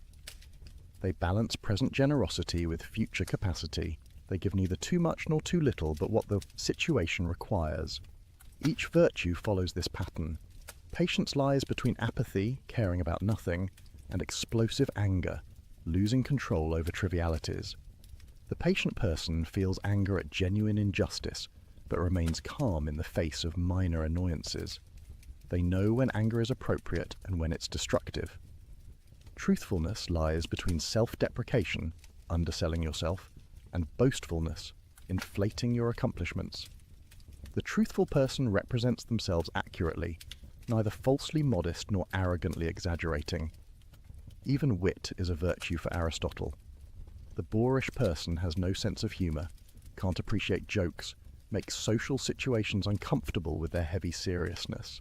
The buffoon jokes constantly, unable to be serious when situations demand it, offends others with inappropriate humour. Wittiness lies between having a sense of humour, knowing when levity is appropriate, making others comfortable without descending into mockery or constant joking. Aristotle identifies many virtues, each with its characteristic pattern of mean between extremes. But several things about this doctrine need emphasis. First, the mean is not mathematical. Virtue doesn't lie at the exact midpoint between extremes. Rather, it's relative to the person and circumstances. The amount of food that's moderate for an athlete differs from what's moderate for a sedentary person. The degree of fear that's appropriate facing a mugger differs from what's appropriate facing a bear. Context matters. Second, finding the mean requires judgment. There's no formula you can simply apply. You must understand the situation, consider what's at stake, recognize relevant factors, then determine what response hits the mean. This judgment, practical wisdom or phronesis, we'll explore more deeply. For now, note that virtue requires intelligence, not just good intentions. Third, not every action or emotion has a virtuous mean. Some things are inherently wrong regardless of amount. Murder isn't excessive killing with moderate killing as virtue. Adultery isn't excessive love. Theft isn't excessive taking. Some acts violate virtue by their very nature. Fourth, the mean is difficult to achieve. The extremes are easier. It's relatively simple to never give anything, stinginess, or to give everything away, wastefulness. Finding the generous mean requires sensitivity to circumstances, understanding of consequences, practical wisdom about what's truly helpful. This is why virtue is rare, and why becoming virtuous requires sustained effort. Finally, and most importantly, the doctrine of the mean reveals something profound about human psychology. Most vices aren't entirely evil impulses we must suppress. Rather, they're good impulses taken too far or not far enough. Fear is appropriate, sometimes. Anger has its place, occasionally. Even the desire for pleasure isn't wrong within limits. This means the path to virtue isn't destroying natural responses, but properly ordering them. Not eliminating fear, but feeling it appropriately. Not suppressing anger, but expressing it rightly. Not denying pleasure, but enjoying it well. Virtue cultivates nature rather than fighting it. Develops our capacities rather than destroying them. Achieves harmony rather than conflict within the soul. Think about what this means practically. You're trying to become more patient. The Aristotelian approach isn't to suppress all irritation, to pretend nothing bothers you, to become some sort of unfeeling automaton. Rather, it's to develop the ability to distinguish genuine wrongs, deserving anger, from minor inconveniences deserving forbearance, to feel proportionate responses to situations, to recognize when your irritation serves no good purpose and let it go, or you're trying to be more confident without becoming arrogant. The Aristotelian approach isn't to split the difference mathematically between self-hatred and narcissism. It's to develop an accurate understanding of your genuine abilities, to present yourself truthfully, to claim credit you deserve without exaggerating, to acknowledge limitations without false modesty. It's complex, nuanced, requiring self-knowledge and situational awareness. This is why virtue takes time. You can't just decide to be virtuous and have it done. You must practice repeatedly in various situations, gradually developing the sensitivity and judgment that enables hitting the mean reliably. Like any skill, it improves with experience and deteriorates without practice. But the doctrine of the mean, elegant as it is, raises a crucial question. How do you develop the judgment to find the mean?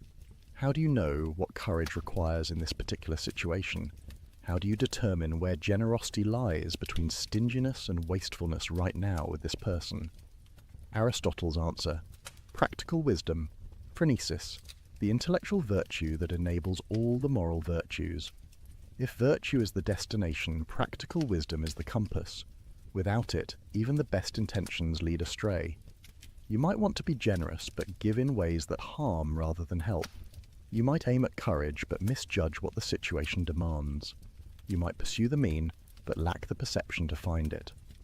Practical wisdom is hard to define precisely because it's fundamentally practical rather than theoretical. It's not knowledge of universal principles that can be stated in abstract formulas. It's the ability to see what's required in particular situations, to recognize what action would hit the mean, to understand how general principles apply in specific contexts. Think of an expert chef. They know recipes, understand cooking techniques, can explain why certain ingredients work together. But their expertise goes beyond this theoretical knowledge. When actually cooking, they adjust by taste, compensate for ingredient variations, improvise when something goes wrong. They see what the dish needs, right now, not just what recipes generally recommend.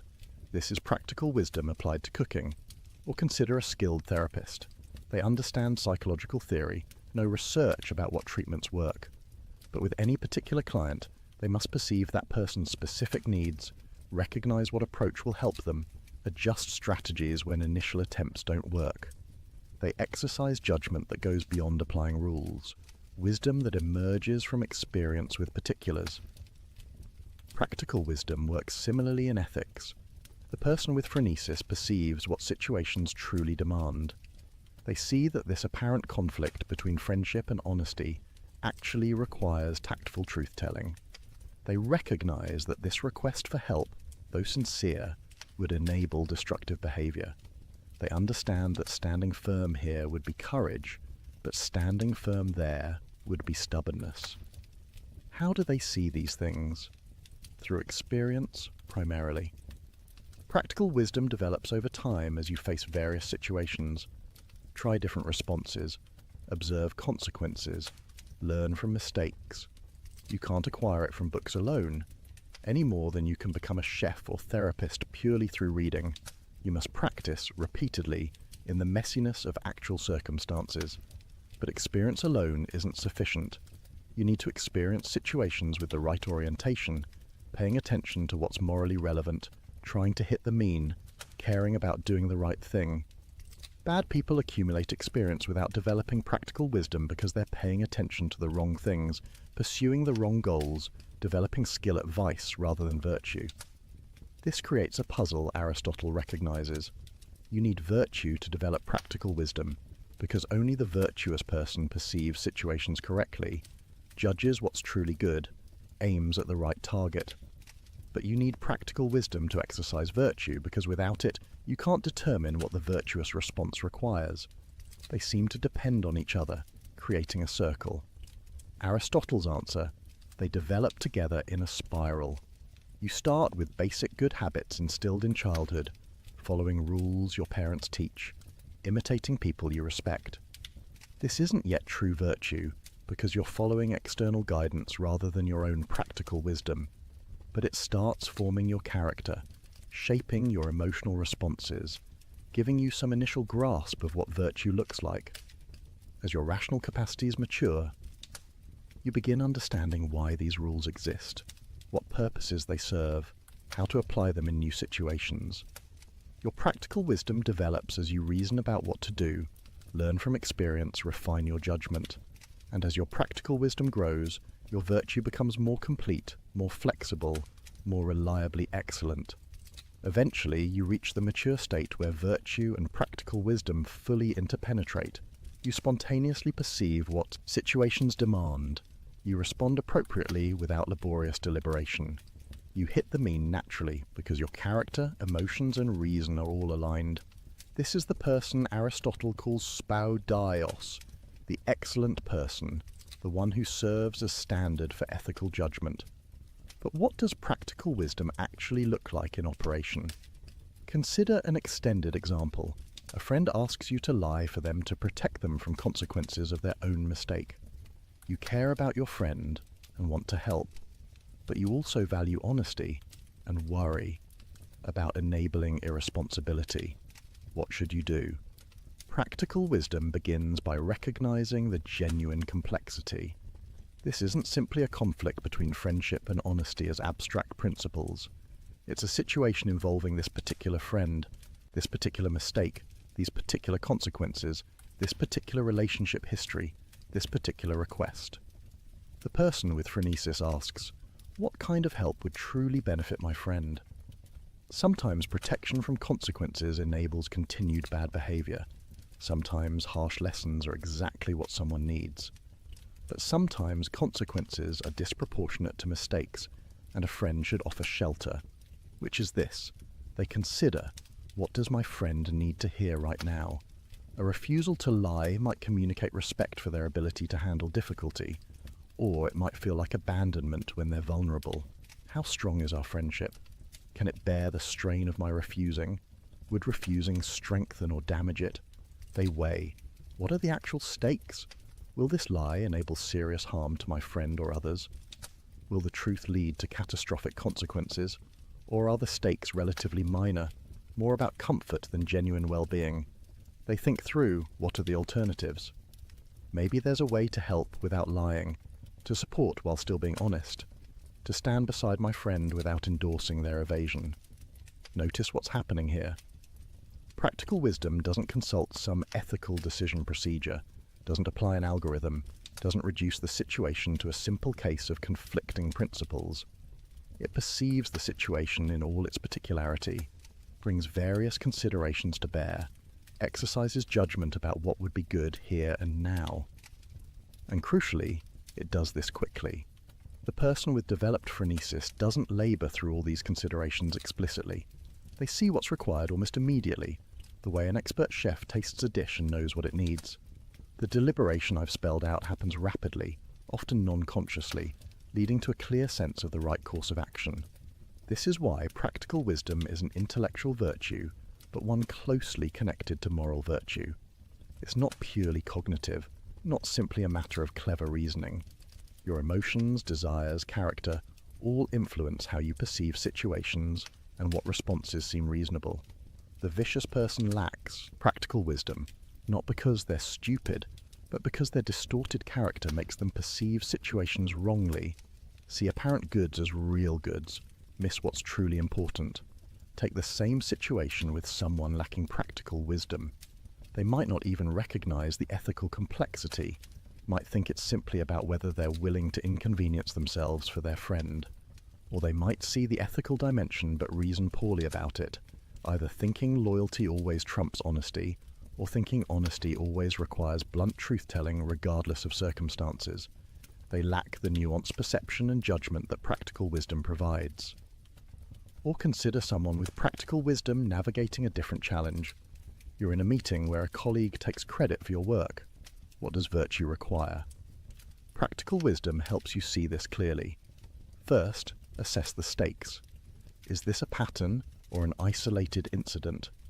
Did your colleague do this maliciously or through genuine confusion about contributions? Will this significantly harm your career or reputation, or is it relatively minor? Then consider responses. You could publicly correct the record, but is this the right forum? Would doing so create unnecessary conflict? Or would silence enable ongoing injustice? You could address it privately with your colleague, but will that be effective, or do you need to involve others? Think about your relationship with this colleague. Is there a history of mutual respect that makes a gentle private conversation likely to work? Or is this part of a pattern requiring stronger action? Consider the organizational culture. Will speaking up be respected or seen as petty? Does the organization value truth-telling or smooth relationships? Weigh your own emotional state.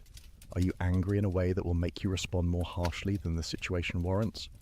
Or is your anger appropriate, giving you the energy to address genuine injustice? Practical wisdom synthesizes all this into a clear sense of what to do. Maybe it says, address it privately first, calmly but directly, giving your colleague a chance to correct it themselves. But be prepared to escalate if they don't. Or maybe it says, this is minor, let it go, not every battle needs fighting. Or maybe it says, this requires immediate public correction because silence would mislead important people. There's no formula that determines the answer. Two people with practical wisdom might reach different conclusions depending on their particular knowledge of the people and context involved, but both would be exercising genuine practical wisdom in their perception and reasoning. Now notice something important about the relationship between practical wisdom and happiness.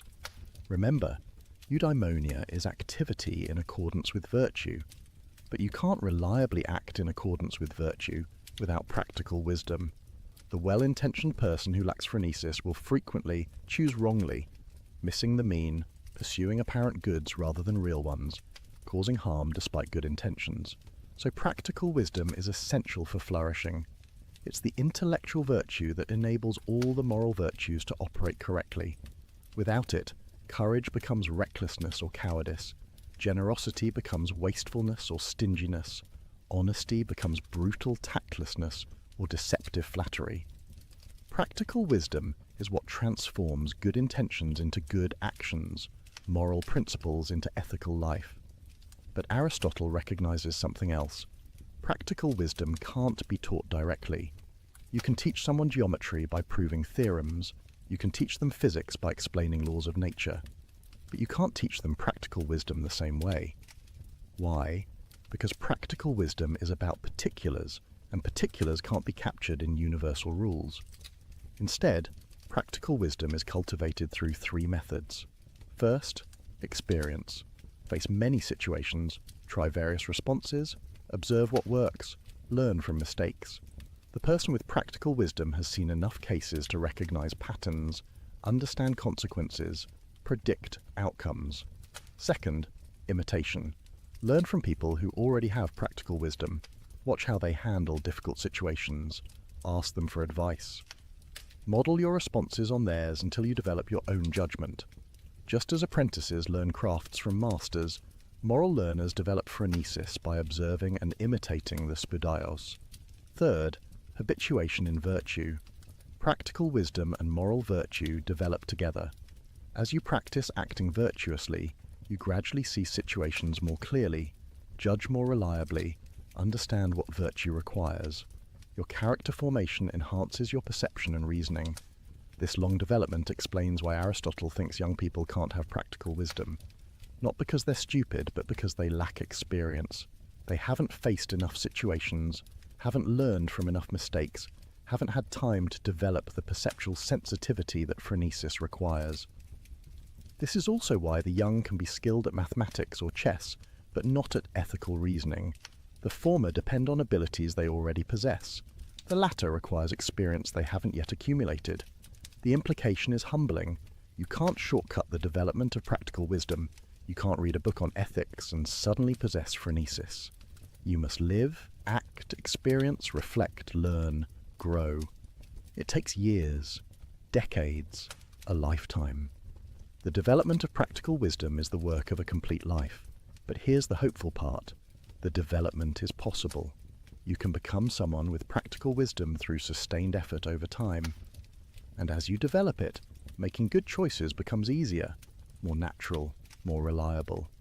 Eventually you become the person others turn to for ethical advice, the one who sees clearly when others are confused, who knows what to do when situations are complex. This is moral expertise, and like any expertise, it transforms how you experience the world. The expert musician hears nuances in performances others miss. The expert chef tastes subtleties others overlook.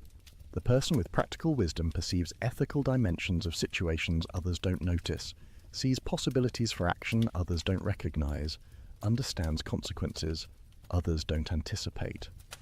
And this expertise serves eudaimonia directly. It enables you to act excellently, to exercise virtue reliably, to navigate life's complexities without constantly stumbling. Practical wisdom makes flourishing possible by giving you the tools to live well consistently over time. But how does this development happen?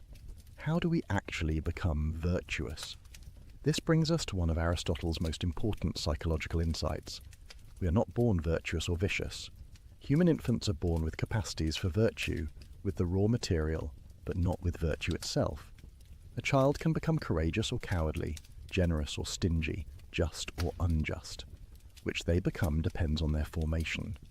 This formation happens through habituation, through repeated practice, through the gradual shaping of character. We become just by doing just acts, temperate by doing temperate acts, courageous by doing courageous acts.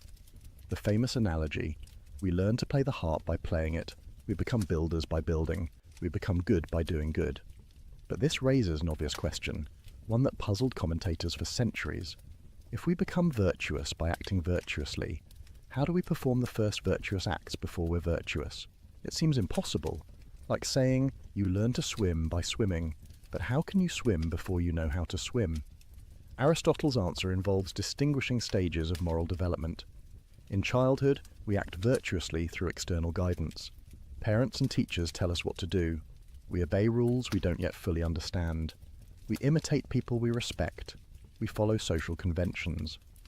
At this stage, we're doing virtuous acts without having virtue as a settled disposition. This childhood formation is crucial. Through it, we develop the right emotional responses. We learn to take pleasure in noble actions and pain in shameful ones. Our desires begin aligning with what's genuinely good. We build the foundation on which virtue will eventually stand. As we mature and our rational capacities develop, we begin understanding why these rules exist, what purposes they serve. We internalize the principles rather than just following external commands. We start choosing virtuous acts for their own sake, because we recognize them as good, not merely because authority figures say so. Eventually, for those who successfully develop, virtue becomes a settled hexis, a stable disposition. Now we spontaneously perceive what situations require. We feel appropriate emotions and perform appropriate actions without constant deliberation. The struggle diminishes. Virtuous action flows naturally from who we've become. This is true virtue, choosing virtuous acts for their own sake, from a stable character with the right emotions and motivations. It's qualitatively different from simply performing the same external behaviors out of fear of punishment or hope for reward. But the transition between stages isn't always smooth. Many people get stuck in intermediate states, understanding intellectually what they should do, but finding themselves unable to do it consistently. Aristotle has a name for this frustrating condition, acrasia, usually translated as weakness of will or incontinence. The person with acrasia knows what's right. They genuinely believe they should exercise, control their temper, resist the extra dessert, do the work they've been avoiding. But when the moment comes, they act against their better judgment. They do what they know they shouldn't and immediately regret it. This phenomenon puzzled Greek philosophers. How is acrasia possible? If you truly know what's good, why would you choose what's bad? Socrates had argued that acrasia is impossible. If you choose badly, you must not really know what's good. What looks like choosing bad while knowing good is actually not knowing at all. Aristotle disagrees. Acrasia is real. People genuinely do act against their knowledge. But how? His explanation involves distinguishing different ways of having knowledge. You can know something in an abstract, theoretical way without that knowledge being active and operative in your current situation. Like the drunk person who can recite moral principles but can't apply them to their own behavior right now. When desire overwhelms reason, your knowledge becomes merely potential rather than actual. You have the information stored somewhere but can't access it effectively. Your emotions or appetites override your rational judgment in the moment. Afterwards, when desire subsides, your knowledge becomes active again, and you wonder how you could have acted so foolishly. The person with complete virtue doesn't face this problem because their emotions and reason are aligned. They don't just know intellectually what's good, they desire it emotionally. Their appetites have been shaped through habituation to want what's genuinely worth wanting. so they don't experience the internal conflict that characterizes acrasia. This explains why moral formation must start young before reason fully develops. If you wait until someone is an adult to start instilling virtue, their emotional responses are already set. They can understand intellectually why virtue matters, but their desires pull in opposite directions. Achieving virtue becomes much harder, maybe impossible. But this raises troubling questions. If character formation depends on childhood habituation, does that mean people who had bad upbringings are doomed? Can someone with vicious character ever reform? Or is virtue available only to those lucky enough to receive proper early training? Aristotle is somewhat pessimistic here. He thinks character change is very difficult once dispositions are set. The person whose appetites were poorly formed in youth will struggle to achieve virtue later. Not impossible, but requiring tremendous sustained effort, working against ingrained patterns, fighting one's own habituated responses. This is one reason why Aristotle emphasizes the importance of good laws and proper education. Society has responsibility to raise children well, to instill virtue in the young, to create conditions that enable character formation. The person with proper upbringing has a massive advantage in achieving eudaimonia. Those denied this advantage face much steeper paths. But even with good upbringing, moral development continues throughout life. You don't achieve complete virtue at age 20 and then simply maintain it. Rather, virtue deepens and matures through continued experience and reflection. The courage of a young soldier differs from the courage of a seasoned leader. The justice of an apprentice judge differs from the justice of a wise elder. Practical wisdom develops gradually as you face new situations, learn from mistakes, refine your judgment.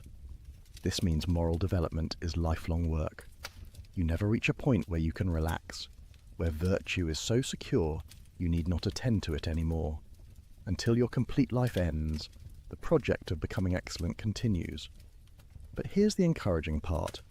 Progress is genuinely possible at any stage, even if you start with disadvantages, even if your character formation was poor, even if you've made countless mistakes, you can still move toward virtue. Maybe you won't achieve the complete virtue of someone with every advantage, but you can become better than you were, more virtuous than you are, closer to excellence than you started. The path requires honesty about your current state, clear vision of where you want to go, sustained effort in practicing virtue, patience with setbacks, and perhaps most importantly, surrounding yourself with virtuous people who model excellence and support your development. Because you can't become virtuous alone.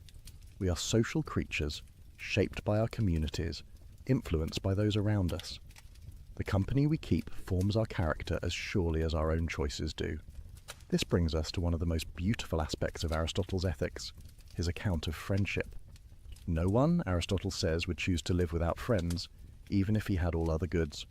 Not wealth, not honor, not pleasure, not even virtue itself could make a life good without friendship. Friendship is not optional for eudaimonia, but essential. Not an extra pleasure, but a necessary component of human flourishing. The Greek word philia, translated as friendship, has broader scope than our English word. It includes family affection, romantic love, civic bonds, collegial relationships, and what we'd call friendship in the narrow sense.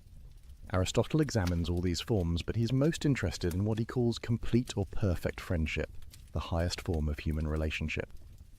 To understand complete friendship, we must distinguish it from two lesser forms. First, friendships of utility. These relationships exist because each person is useful to the other.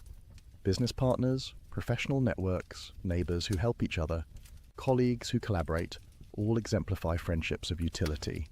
Nothing wrong with such relationships, but they're inherently fragile. When the usefulness ends, the friendship dissolves. Second, friendships of pleasure. These relationships exist because each person enjoys the other's company. Drinking buddies, hobby companions, people you have fun with, romantic relationships based primarily on physical attraction, all exemplify friendships of pleasure. Again, nothing wrong with them, but they're conditional. When you no longer find each other pleasant, when tastes change or circumstances shift, the friendship fades. Both utility friendships and pleasure friendships are real friendships in Aristotle's view. They involve genuine affection, though in a qualified way. but they're incomplete, instrumental, based on what each person gets from the other rather than on who the other person is. Complete friendship is different. It exists between good people who are similar in virtue. Each loves the other for who they are, not for what they provide. Each wishes good for the other's sake, not as means to their own benefit. The foundation is mutual recognition of each other's excellence of character. Such friendship requires several conditions. First, both people must be virtuous.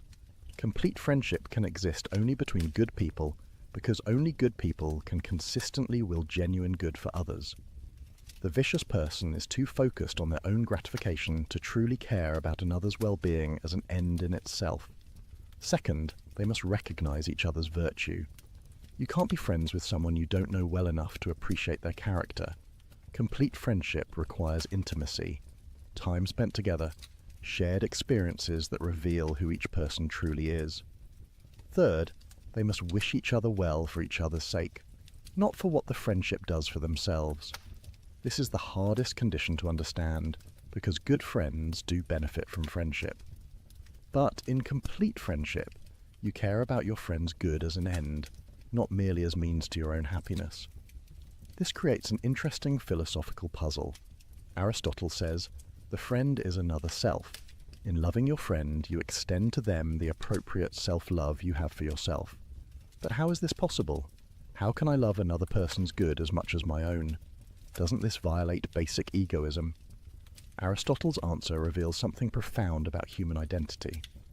We are not atomic individuals sealed off from others, fundamentally separate. Rather, our good is essentially social. When my friend flourishes, my own life is enriched. When they suffer, I am diminished. Not because I'm using them for my benefit, but because our lives are genuinely interconnected. Their eudaimonia becomes part of my eudaimonia. Think of what this means. Complete friendship isn't an addition to an already complete life, a nice bonus if you can get it. It's constitutive of eudaimonia itself. The solitary person, no matter how virtuous or intelligent or accomplished, cannot achieve complete flourishing. We need friends not as instruments for other goods, but as essential components of living well. Why? Several reasons. First, friends enable our own virtue.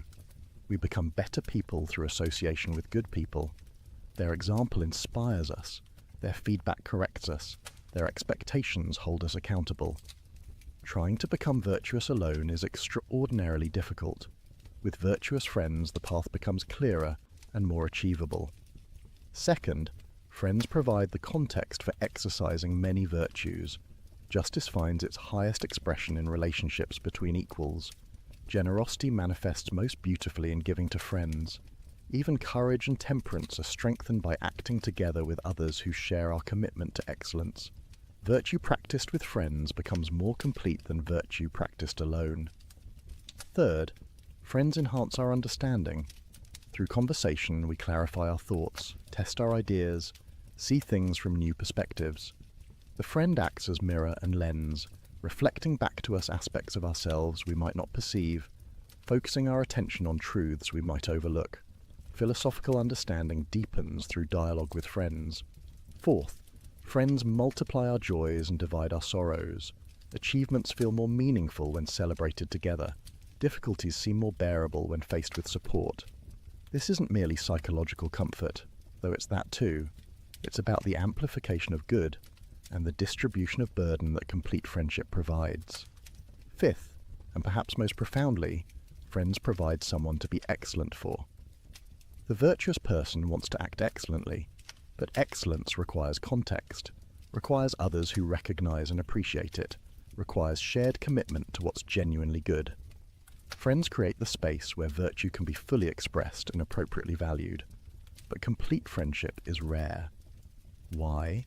Because it requires virtue in both parties, and virtue itself is rare, because it requires time and intimacy, and most people lack the opportunity for deep connection with many others, because it requires reciprocity of affection and recognition, and finding someone who both appreciates your virtue and whom you appreciate is uncommon. Aristotle thinks you can have only a few complete friendships, not because you should limit them artificially, but because the conditions make having many impossible. You simply don't have time for intimate relationship with dozens of people. You can't share life deeply enough with large numbers to achieve the recognition and reciprocity that complete friendship requires. This doesn't mean you shouldn't have utility friendships or pleasure friendships with many people. Those relationships serve important functions and enrich life. But the deepest form of friendship, the kind that's essential to eudaimonia, can exist with only a handful of people at most. What do friends do together? Share virtuous activities, Aristotle says, not merely spend time in each other's presence, but engage in excellent activity together, study philosophy together, work for justice together, pursue understanding together, raise children together, build communities together. The content matters less than the shared commitment to excellence. This is why Aristotle emphasizes that friends must spend time together. Friendship isn't maintained by goodwill from a distance. You must actually live significant parts of your life with your friends, engaging in shared activity, creating common history. The modern challenge of maintaining friendships across great distances would have seemed to Aristotle to threaten friendship's very possibility. But what about relationships where one person is clearly superior in virtue or wisdom or social position? Can friendship exist between unequals? Aristotle's answer is nuanced. Complete friendship requires equality in the relevant sense. Both people must be virtuous and recognize each other as such. But this doesn't mean equality in every respect. The philosopher can be friends with the student if the student has enough virtue to appreciate excellence and enough wisdom to recognize it in the teacher. The parent can be friends with the adult child if mutual respect and recognition exist. The ruler can be friends with the citizen if both are committed to justice and the common good. What matters is that each receives from the relationship in proportion to what they contribute. Not mathematical equality, but proportionate equality. The student receives more wisdom, the teacher receives more honor, the child receives more care, the parent receives more gratitude, the citizen receives more protection, the ruler receives more support. As long as these proportionate exchanges occur with appropriate reciprocity, friendship can exist even between unequals. This understanding of friendship connects to Aristotle's politics, a topic we'll explore more fully. For now, note that he thinks political communities require something like friendship to function well. Not that all citizens must be close personal friends, but that civic bonds share something with friendship structure: mutual goodwill, shared commitment to common good, recognition of each other as valuable members of the community.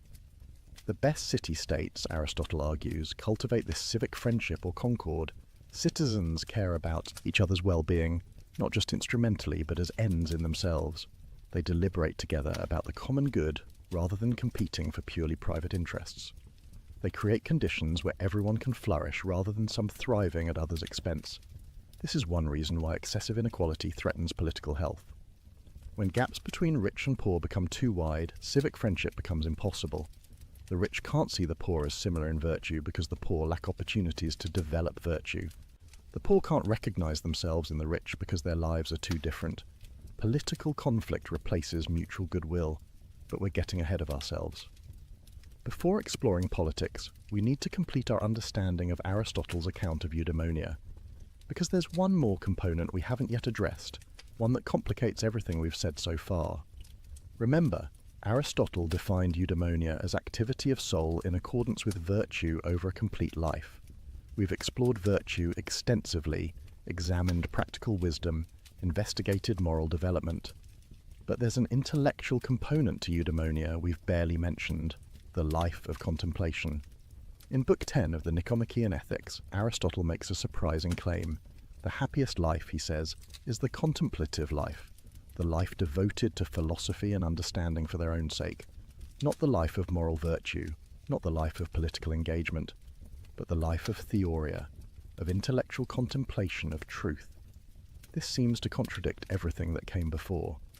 After spending 9 books discussing moral virtue, practical wisdom, action in the world, suddenly Aristotle elevates a life of pure thought above everything else. What's going on? The contemplative life deserves its place as highest eudaimonia, Aristotle argues, because it exercises the highest part of human nature, the intellect. While moral virtue involves our emotions, our relationships with others, our bodily nature, contemplation is purely intellectual. It engages reason at its purest, understanding reality for the sake of understanding itself. Think about what happens in contemplation. You study mathematics, working through proofs, understanding necessary relationships. You investigate the structure of reality, examining the causes that explain why things are as they are. You explore philosophical questions about knowledge, being, goodness.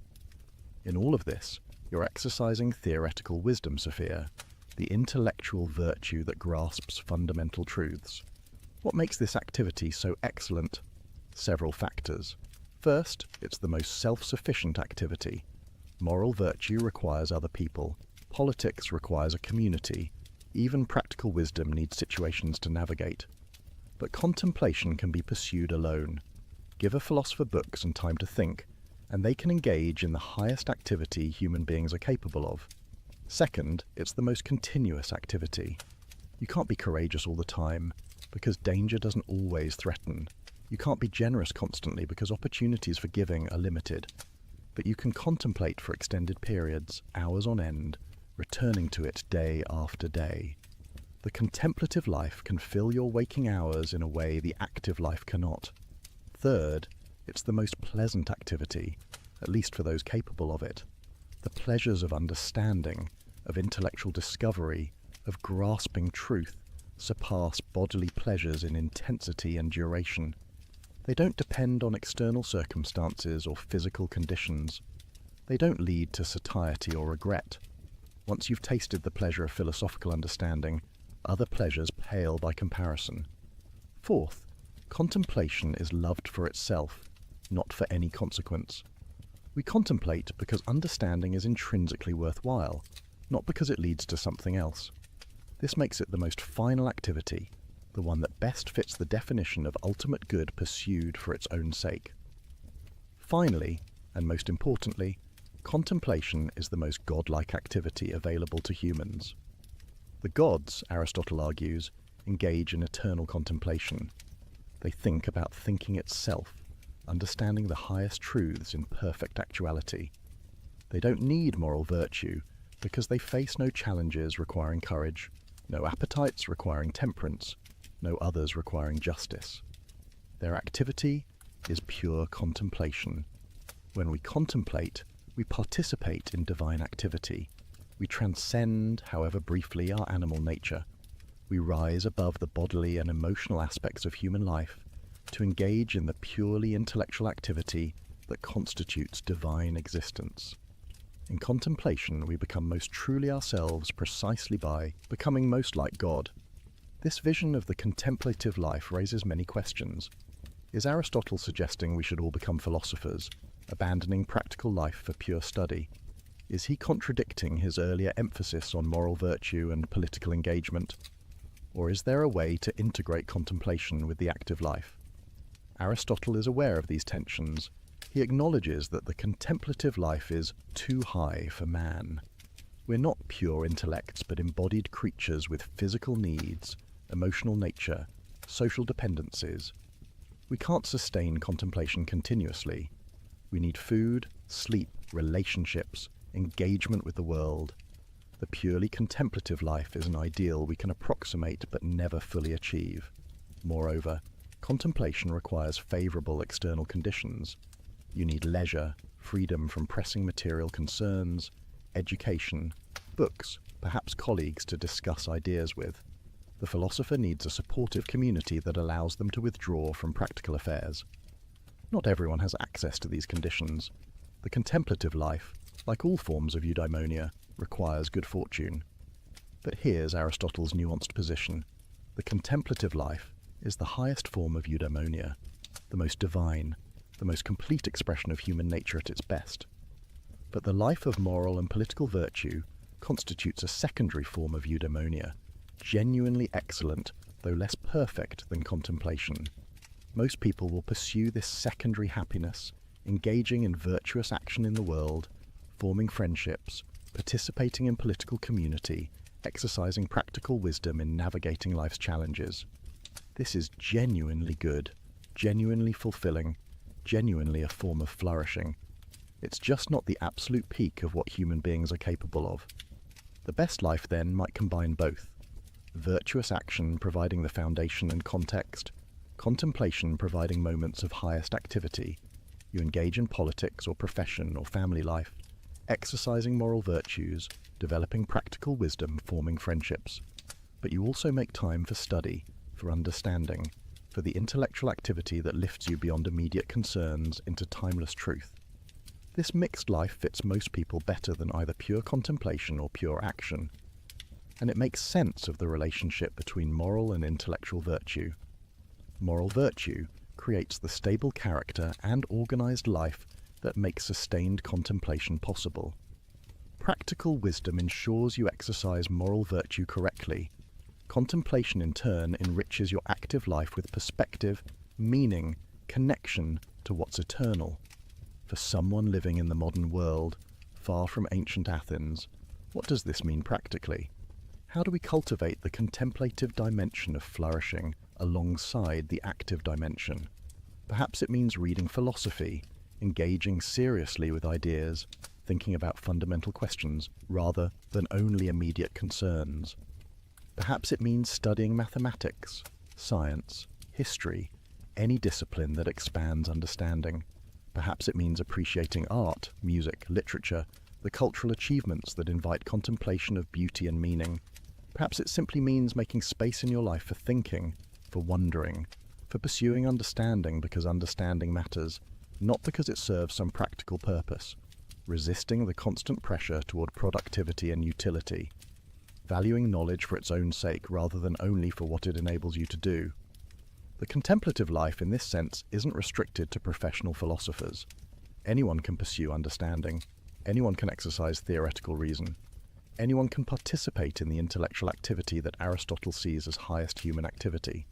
The question is whether we make room for it, whether we value it enough to dedicate time and attention to it. And there's something deeply consoling about Aristotle's elevation of the contemplative life. It suggests that human flourishing isn't reducible to success in career, relationships, pleasures, achievements. Even if all those go well, life lacks something essential without the intellectual dimension, without engagement with truth for its own sake, without the activity of understanding. Conversely, even if practical life is frustrating, even if your circumstances limit your ability to exercise moral virtue fully, even if illness or poverty or bad fortune constrain your options, you can still engage in contemplation. You can still think, learn, understand. This highest form of human activity remains available even when others are foreclosed. But contemplation alone isn't enough.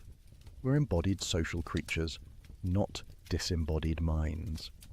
We need the full life, moral virtue, giving character, practical wisdom guiding action, friends providing relationship, community creating context, and woven through it all, moments of contemplation lifting us beyond immediate concerns into timeless truth. This complete vision of eudaimonia brings us finally to politics.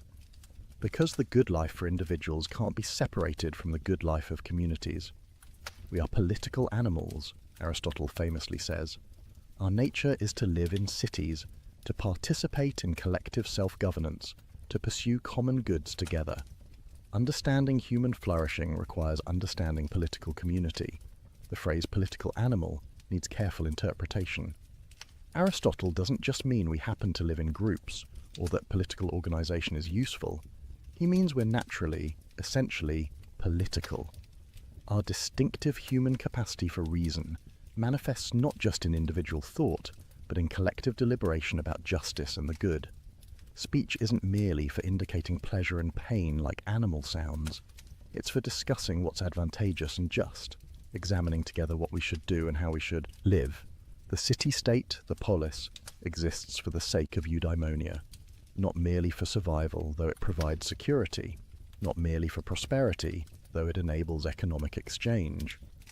The political community's ultimate purpose is to create conditions where citizens can flourish, where human beings can achieve their proper excellence. This means politics isn't a separate sphere from ethics. The question, how should I live, and the question, how should we organize our community, are intimately connected. My ability to develop virtue depends partly on the laws and institutions of my community. The city's success depends partly on the character of its citizens. Ethics and politics form one continuous inquiry into human good. What makes a political community good? Aristotle's answer: one that promotes the common good rather than serving the private interests of rulers. The good forms of government, whether monarchy or aristocracy or polity, aim at what benefits all citizens. The corrupted forms, whether tyranny or oligarchy or democracy in the negative sense, serve only those who rule. But what is the common good? Not just aggregate private goods, not simply the sum of individual interests. The common good is the shared conditions that enable all citizens to flourish, good laws that habituate virtue, just institutions that treat citizens fairly, educational systems that develop character and intellect, economic arrangements that provide necessary material conditions, the entire social architecture that makes eudaimonia possible. This is why Aristotle emphasizes the importance of law. Laws aren't merely coercive restrictions on freedom. Properly crafted, they're instruments of moral education, habituating citizens to virtue from youth. The child who grows up in a well-governed city learns to act justly through following just laws, develops courage through proper military training, cultivates temperance through social norms around pleasure and self-control. Bad laws have the opposite effect. They corrupt character, teach vice, make virtue difficult or impossible. The city with unjust institutions forms unjust citizens. The community organized around private gain breeds selfish individuals. This is why choosing good government matters so much. It determines not just material prosperity, but the character of those who live under it. Aristotle's analysis of constitutions examines how different political arrangements promote or undermine eudaimonia. Monarchy, ruled by one excellent person, can be excellent if that ruler possesses virtue and practical wisdom and genuinely cares about the common good. But it easily corrupts into tyranny when the ruler pursues private interest. Aristocracy, ruled by the few best, works well when those few are truly virtuous and wise, but it degenerates into oligarchy when the few wealthy rule for their own benefit rather than the common good. Polity, ruled by the many, succeeds when citizens are educated, virtuous, and deliberate together about what's just.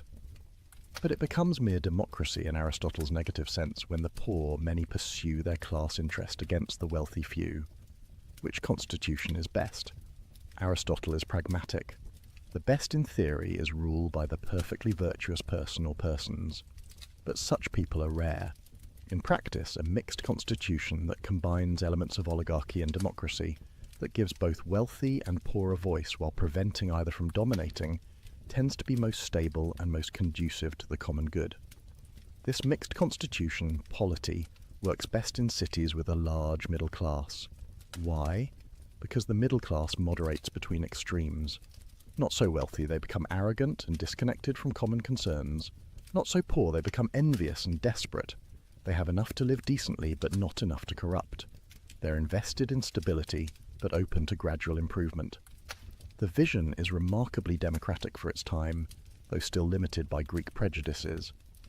Aristotle thinks citizenship should be relatively widespread, that many should participate in deliberation about the common good, that rotation in offices prevents concentration of power. The good city encourages active participation rather than passive subjection. But his vision remains exclusionary in ways we must reject. He defended slavery as natural, argued that some humans are suited only to serve others, justified exploitation of those he considered inferior. This is morally abhorrent, contradicted by what we now know about human equality and universal dignity. Similarly, Aristotle excluded women from citizenship, considered them naturally subordinate to men, denied them the opportunity for full development of rational capacities. Again, this is indefensible, rooted in the prejudices of his culture rather than sound reasoning. And his view that Greeks were naturally superior to barbarians, that non-Greeks existed to be ruled by Greeks, reflects a cultural chauvinism we must unequivocally reject. These errors matter. They're not incidental features we can ignore while accepting the rest of Aristotle's politics. They reveal how even brilliant philosophers can be limited by their historical circumstances, how unquestioned assumptions can corrupt otherwise sound reasoning, how we must always read critically rather than accepting authority blindly. But we can learn from Aristotle's political insights while rejecting his prejudices. The core idea remains valuable. Political communities exist to enable human flourishing. Good government creates conditions for citizens to develop virtue and exercise it excellently. Justice requires distributing benefits and burdens fairly. Citizens should participate actively in collective self-governance. Applied to contemporary politics, these principles suggest questions we should ask about any society. Do our laws and institutions promote character development? Do economic arrangements enable most people to acquire the education and resources necessary for flourishing? Do political structures encourage active participation or create apathy? Does the distribution of wealth and power allow for civic friendship? Or does excessive inequality fracture community? Aristotle would likely critique contemporary democracies for failing to educate citizens in virtue, for allowing wealth to corrupt political processes, for fragmenting civic identity through excessive individualism. But he would also recognize the expansion of citizenship beyond his limited vision, the rejection of slavery and subjugation, the opportunity for more people to develop their capacities. The task in any era is to structure communities to promote eudaimonia as widely as possible, not to guarantee happiness, which depends partly on individual effort and choice, but to create conditions where pursuing excellence is possible, where virtue is encouraged, where people have genuine opportunities to flourish. This requires attention to multiple dimensions: material, adequate resources, economic opportunity, security from violence and deprivation, educational, schools that develop both moral and intellectual virtues prepare people for active citizenship. Social, institutions that bring people together across differences, create opportunities for civic friendship. Legal, just laws that treat people fairly, habituate virtue, protect rights. No society perfectly achieves these conditions. But the question isn't perfection, but direction. Are we moving toward or away from arrangements that enable widespread flourishing? Are our policies conducive to virtue development or corrosive of character? Do our institutions promote common good or serve only narrow interests? These questions remain as urgent today as in Aristotle's Athens, perhaps more so, given our greater power, our global interconnection, our capacity for both tremendous good and tremendous harm. The ancient philosophers' insistence that politics matters morally, that political arrangements shape character, that communities bear responsibility for creating conditions that enable flourishing, speaks directly to our contemporary challenges. But politics and ethics together don't exhaust Aristotle's philosophy. He developed comprehensive accounts of knowledge, logic, metaphysics, biology. The intellectual virtues he discusses aren't limited to practical wisdom. Understanding his full vision of human excellence requires examining the life of mind in multiple dimensions. Aristotle distinguishes 5 intellectual virtues, 5 excellences of thinking that human beings can develop. We've explored practical wisdom extensively, but there are 4 others, each with its characteristic domain and method. Scientific knowledge, episteme, grasps universal necessary truths through demonstration. It's the knowledge you have when you understand not just that something is so, but why it must be so. Mathematical. Proofs exemplify episteme. You don't just see that the theorem is true, you understand why it couldn't be otherwise, following logical necessity from axioms to conclusion. Intuitive reason, nous, grasps first principles directly. These are the starting points for reasoning, the axioms and assumptions that demonstrations build on. They can't themselves be proven, because all proof depends on them. But they're not arbitrary. No perceives them as self-evident truths, foundations that require no further justification because nothing could be more certain. Together, episteme and nous constitute theoretical wisdom, Sophia. The person with Sophia both grasps first principles through intuitive reason and understands what follows from them through scientific knowledge. They have systematic understanding of reality's fundamental structure. This is the highest intellectual virtue, the one exercised in contemplation, the peak of human cognitive achievement. Practical wisdom, phronesis, we've already examined. Its excellence in deliberating about what conduces to living well, about how to act in particular situations to achieve good ends. Unlike theoretical wisdom, which grasps unchanging truths, practical wisdom deals with contingent matters, things that could be otherwise, situations requiring judgment and choice. Craft knowledge, techne, is excellence in making or producing things.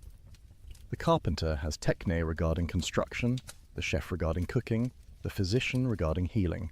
Like practical wisdom, techne deals with variable matters, things that depend on human choice and skill. But unlike practical wisdom, which aims at action itself, techne aims at producing some external product. These 5 intellectual virtues correspond to different ways reason engages with reality. Theoretical wisdom grasps what's necessarily so. Practical wisdom discerns what should be done. Craft knowledge produces what's useful or beautiful. Each is valuable. Each develops different capacities. Each contributes to complete human excellence. But they're not equally valuable. Aristotle ranks them, considering theoretical wisdom highest because it grasps the most important truths, deals with what's most divine, exercises reason at its purest. Practical wisdom comes next, enabling the excellent action that constitutes moral virtue. Craft knowledge is valuable but lower, concerned with mere production rather than action or understanding. This hierarchy reflects Aristotle's metaphysics, his understanding of reality's structure. At the top is the unmoved mover, pure actuality, thought thinking itself, the divine principle that makes all motion and change possible. Human theoretical wisdom participates in this divine intellection, understanding the unchanging principles that govern reality. Below the divine comes the realm of nature, studied by natural philosophy and biology. Here Aristotle spent enormous energy observing animals, categorizing species, investigating life's principles. The natural world has its own structures and purposes, its own wisdom to discover. Further down is the realm of human action, governed by practical wisdom, the sphere of ethics and politics, where we create good lives and communities through choice and habituation. At the bottom is the realm of production, where craft knowledge operates, making useful objects and beautiful artifacts. Each domain requires appropriate intellectual virtue. You can't understand mathematics through practical wisdom or determine ethical action through theoretical wisdom. Each type of knowledge has its proper sphere and method, but all contribute to eudaimonia. The complete life includes all the intellectual virtues operating in their proper domains. Theoretical wisdom in contemplation of truth, practical wisdom in living well, scientific knowledge in systematic understanding, intuitive reason in grasping principles, even craft knowledge in making useful and beautiful things. This comprehensive vision of intellectual excellence reminds us that human flourishing involves the full development of our rational capacities in all directions. Not just moral virtue, not just practical success, not just theoretical understanding, but the complete cultivation of mind in its various operations. For someone reading Aristotle today, this suggests the value of broad education. Learn mathematics to develop scientific reasoning, study philosophy to cultivate theoretical wisdom, engage in ethics to develop practical wisdom, master some craft to develop productive skill, exercise intuitive reason by examining foundational assumptions. Each form of learning develops different capacities, trains different aspects of intellect, contributes distinctively to the life of mind. The educated person isn't narrowly specialized but broadly cultivated, able to think well across multiple domains. But intellectual virtues alone don't constitute eudaimonia. We must return to the complete picture Aristotle paints, integrating all the elements we've explored into a coherent vision of human flourishing. The Aristotelian good life combines multiple components, all necessary, working together. It requires moral virtue, the settled dispositions that enable excellent action. It requires practical wisdom, the judgment that applies virtue appropriately in particular situations. It requires adequate external goods, the material conditions that make sustained excellent activity possible. It requires friendship, the relationships that give life meaning and provide context for virtue. It requires political community, the social structures that enable and support flourishing. And it includes intellectual virtue, especially the contemplative activity that exercises our highest capacities. This is a demanding vision, Flourishing isn't easy, isn't guaranteed, isn't achieved through following simple formulas. It requires sustained effort over a complete life, favourable circumstances, good fortune, proper formation from youth, supportive community, intellectual development, and moral cultivation. But it's also an encouraging vision, because it suggests human beings are capable of genuine excellence, that we can develop noble character, that life can be deeply meaningful when lived well. The possibility of eudaimonia, however difficult to achieve, remains genuinely open to us. What would an Aristotelian life look like in practice? Let's sketch a day in such a life, recognizing that details vary with circumstances, that there's no single correct way to live excellently, but that certain patterns characterize flourishing. You wake with a sense of purpose, not dread. Your life has direction, aims at something genuinely worthwhile, allows you to exercise capacities you've developed through sustained effort. You've habituated yourself to rising at a reasonable hour, neither sleeping excessively nor depriving yourself of necessary rest. Morning offers time for contemplation. Perhaps you read philosophy, engaging seriously with ideas.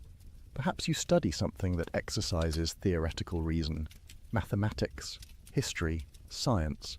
Perhaps you simply think, reflecting on fundamental questions, exercising mind for its own sake. This isn't preparation for something else but valuable activity itself. Work occupies much of your day. Not any work, but work that allows exercise of excellence. If you're fortunate, you've found a role that uses your distinctive abilities, contributes to common good, allows you to develop craft or intellectual or leadership skills. If not, you're working to change circumstances, or at least finding ways to exercise virtue within constraints. You approach work with practical wisdom, discerning what each situation requires, finding the mean between extremes, acting virtuously even in difficult circumstances, courage when confronting problems, temperance in managing success, justice in dealing with colleagues, generosity in helping others. Meals are occasions for both nourishment and social connection. You eat with temperance, enjoying food without excess. If possible, you share meals with friends or family, the conversation enriching the physical sustenance. You're present to those you're with, not distracted, not checking devices, but engaged in genuine human interaction. Afternoon continues productive activity, whether work or household responsibilities or civic engagement. You're contributing something, exercising capacities, participating in common life rather than merely consuming or withdrawing. Evening brings relaxation, but not mere passivity. Perhaps physical exercise, maintaining health through appropriate activity, perhaps cultural engagement, attending to art or music or literature, perhaps social time with friends, the complete friendship based on mutual virtue that Aristotle values so highly. Some evenings involve civic participation. You attend community meetings, engage in local politics, contribute to collective deliberation about common good. Not because it's always pleasant, but because political engagement is part of human excellence, part of our nature as political animals.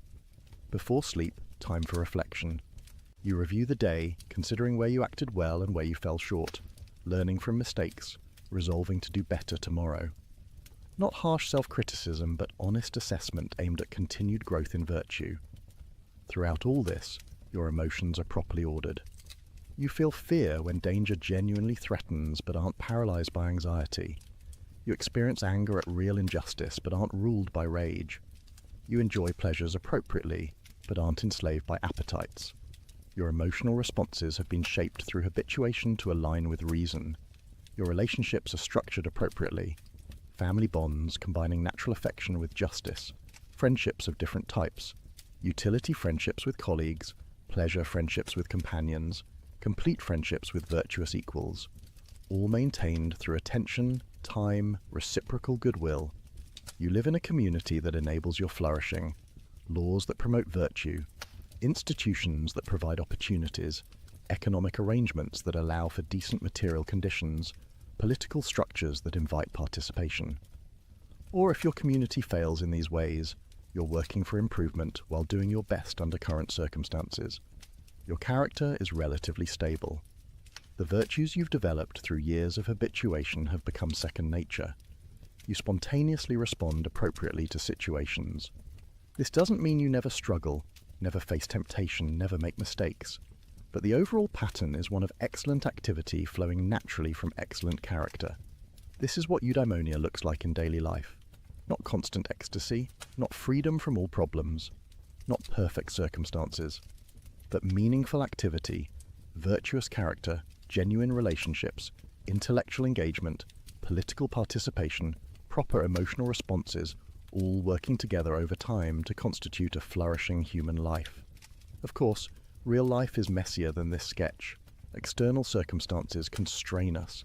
Bad fortune strikes. We face situations where no clearly virtuous response exists. We make mistakes, harm people we care about, fall short of our ideals. We experience periods of despair, doubt, confusion. Aristotle acknowledges all this. His vision of eudaimonia is realistic, not utopian. He knows flourishing is vulnerable to fortune, that tragedy can strike even the virtuous, that maintaining excellence over a complete life is extremely difficult. But the vision remains worth pursuing, even if we never perfectly achieve it, even if circumstances prevent full flourishing, we can still move in that direction. We can still develop virtue, cultivate practical wisdom, form genuine friendships, engage in contemplation, participate in political community. We can still live better than we currently do, more excellently than we have been. And there's something deeply hopeful about Aristotle's insistence that eudaimonia depends primarily on what's within our control. Not entirely, not exclusively, but primarily. We can't control whether we're born into wealth or poverty, whether we're naturally intelligent or beautiful, whether fortune smiles or frowns, but we can control to a significant extent the development of our character. We can practice virtue, we can cultivate practical wisdom, we can choose friends wisely, we can engage seriously with ideas. These choices, repeated over years, compound into character. And character, more than circumstances, determines whether we flourish. The person with excellent character bears misfortune nobly.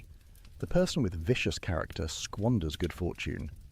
External goods matter, but character matters more. This is why Aristotle's ethics remains relevant 23 centuries after he first lectured in the Lyceum. The question he posed to young Alexander, what does it mean to live well, remains our question. The answer he developed through decades of observation, analysis and reflection, excellence of character and intellect exercised over a complete life, still illuminates the path toward human flourishing. We can reject his prejudices, update his science, question his metaphysics, but his core psychological insights, his analysis of virtue and practical wisdom, his understanding of friendship and community, his vision of happiness as activity rather than feeling, all remain profoundly true to human experience. And there's something uniquely valuable about Aristotle's approach. Unlike moralists who offer rigid rules, he acknowledges the flexibility required for ethical living. Unlike relativists who claim there are no objective standards, he identifies genuine excellences rooted in human nature. Unlike abstract theorists who ignore psychology, he attends carefully to how character actually forms. Unlike pessimists who see virtue as impossible, he insists it's achievable though difficult. His philosophy is at once demanding and encouraging, realistic and idealistic, rigorous and humane. It challenges us to become better while acknowledging our limitations. It sets a high standard while insisting the standard is achievable. It takes human excellence seriously while recognizing we're complex creatures with bodies, emotions, relationships, not just pure intellects. As you settle into sleep, consider what Aristotle offers you. Not a simple formula for happiness, not a guarantee of success, not an easy path, but a comprehensive vision of human flourishing, a map of the territory you must cross, a companion for the journey toward excellence. He reminds you that happiness is something you do, not something that happens to you. That virtue is achievable through practice, not an inborn trait. That wisdom develops through experience, not just study. That friendship is essential, not optional. That community matters, not just individual achievement. That contemplation enriches life, not just practical success. He invites you to ask, what virtues am I cultivating? What habits am I forming? What is my character becoming through my repeated choices? Do I act courageously when courage is needed? Do I moderate pleasures appropriately? Do I give generously but wisely? Do I develop practical wisdom through attention to experience? He challenges you to examine. Who are my friends? Do I have genuine friendships based on mutual recognition of virtue, or only relationships of utility and pleasure? Am I the kind of person capable of complete friendship? Am I someone others would want as a friend? He questions you. How do I spend my time? Is my life filled with excellent activity? Do I exercise my rational capacities? Do I engage in contemplation, pursuing understanding for its own sake? Or do I merely follow pleasures, pursue wealth, seek honours that ring hollow? He asks you, what kind of community do I help create? Do I participate in political life? Do I work for justice and the common good? Do I contribute to conditions that enable others to flourish? Or do I withdraw into private concerns, ignoring civic responsibilities? Most fundamentally, he poses the question that started our evening together. What does it mean for me to live well? What would flourishing look like for someone with my capacities, circumstances, opportunities? How do I move from where I am toward genuine excellence? These are not questions to answer tonight, here in the quiet dark. They're questions for a lifetime. Questions that each day presents anew. Questions that require continuous attention and reflection and choice, but asking them, taking them seriously, letting them guide your decisions, this itself moves you toward the eudaimonia Aristotle describes. The ancient world Aristotle inhabited is long gone. The city-states have fallen. The gods he referenced no longer command worship. The scientific theories he proposed have been superseded. The social structures he took for granted have collapsed. But the questions remain. The capacity for virtue persists. The possibility of practical wisdom endures. The need for friendship continues. The desire for understanding burns as bright. The project of becoming excellent, of living well, of achieving eudaimonia, this remains the human project, as urgent now as when Aristotle walked through the Lyceum's covered pathways discussing it with his students. His answers aren't final. Each generation must adapt his insights to new circumstances, reject his errors, develop his principles in new directions. But his approach, beginning with human nature, examining actual experience, building systematic understanding, connecting ethics to politics, integrating thought and action, this remains a model for thinking seriously about how to live. And his conclusion, that human beings are capable of genuine excellence, that flourishing is possible through cultivation of virtue and wisdom, that happiness consists in excellent rational activity over a complete life. This remains a vision worth pursuing, worth striving toward, worth letting guide our choices even when fully achieving it proves impossible. As sleep approaches, carrying you from conscious thought into the mysterious realm of dreams, let these ideas settle into that deeper part of yourself where wisdom takes root. The questions Aristotle posed, the virtues he described, the vision of flourishing he articulated, these aren't merely theoretical constructs, but invitations to transformation. Tomorrow, when you wake, the same choice will face you that faces everyone every day. What kind of person will I become through my choices today? Will I move toward virtue or away from it? Will I exercise practical wisdom or act thoughtlessly? Will I engage in excellent activity or merely pass time? The Aristotelian path doesn't promise ease. It demands sustained effort, patient practice, honest self-examination, courage to change. But it promises something more valuable than ease, the possibility of living excellently, of developing genuine virtue, of achieving the kind of flourishing that makes life deeply meaningful. You are not doomed to remain as you are. Character can be reformed, though with difficulty. Practical wisdom can be cultivated, though it takes years. Virtue can be achieved, though it requires practice. Eudaimonia is possible, though it demands everything. The philosopher who taught the greatest conqueror, who founded the systematic study of virtue, who mapped the territory of human excellence with unprecedented precision, offers you the same challenge he offered young Alexander in that sunlit garden at Mieza. Choose to live well, develop your capacities, cultivate virtue, Exercise practical wisdom. Form genuine friendships. Engage in contemplation. Participate in community. Make your life an expression of excellence. This is what it means to flourish as a human being. This is the path to eudaimonia. This is Aristotle's answer to the question of how we should live. And now, as the gentle rhythm of philosophy gives way to the gentle rhythm of sleep, as conscious thought dissolves into dreams, as the day's activities transform into night's rest, remember that even in sleep you participate in the natural rhythms Aristotle studied, the patterns that govern all embodied existence. Your body repairs itself while you rest, following principles Aristotle investigated in his biological works. Your mind processes experience, consolidating memories, preparing for tomorrow's choices. Your character continues its slow formation, shaped by today's decisions, ready to face tomorrow's opportunities for virtue or vice. Sleep well, knowing that the project of becoming excellent continues even in rest, that the possibility of eudaimonia awaits tomorrow, that Aristotle's wisdom remains available whenever you need it, that the question of how to live well is always worth asking. If you found value in this exploration of ancient wisdom, if Aristotle's vision of human flourishing speaks to your own yearning for a meaningful life, please consider subscribing and liking to support this channel. Your presence here helps these ideas reach others who seek to live excellently. Thank you for spending this time exploring the philosophy that has guided humanity's noblest aspirations for 23 centuries. Sweet dreams, fellow traveller on the path toward virtue.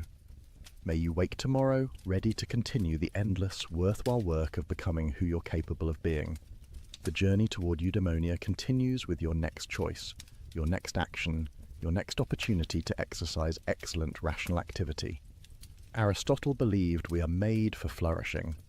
Tonight, as you rest, trust that this is true, and tomorrow, through your choices, prove it. Good evening and welcome back. Please unwind and drift into the paradoxes of thought with me. Get ready to challenge your assumptions as we delve into dark psychology that changed philosophy forever. December 22nd, 1849. The Siemianowski Parade Ground. St. Petersburg. The snow is falling so thick you can barely see 20 feet ahead. 8 men stand in white burial shrouds, their breath forming clouds in the frozen air.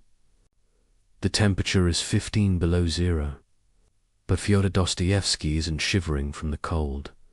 In exactly 60 seconds, he's going to be shot through the heart. The firing squad raises their rifles, that metallic click of hammers being pulled back echoes across the square. And here's the thing that nobody talks about when they tell this story. Dostoevsky isn't praying. He isn't crying. He isn't even thinking about God, or his mother, or the novel he'll never finish.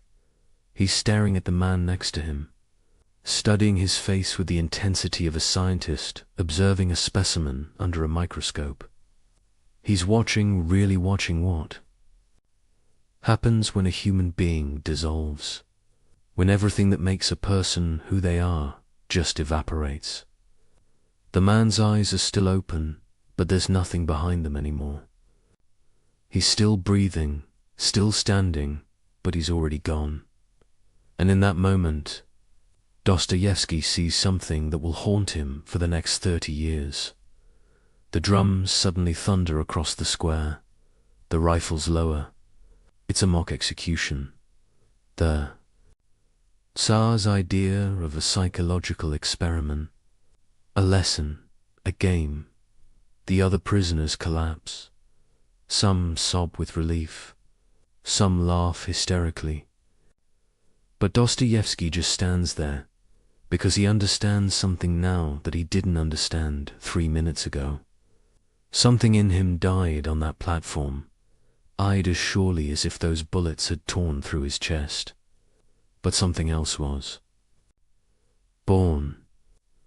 Something that could see what the rest of us spend our entire lives trying not to see. For the next 3 decades, he'll write novel after novel, each one an attempt to explain what he discovered in those 60 seconds. He'll create characters that are so psychologically real they feel more alive than the people sitting next to you right now. He'll predict the horrors of the 20th century with such accuracy that reading him today feels like he's writing about tomorrow.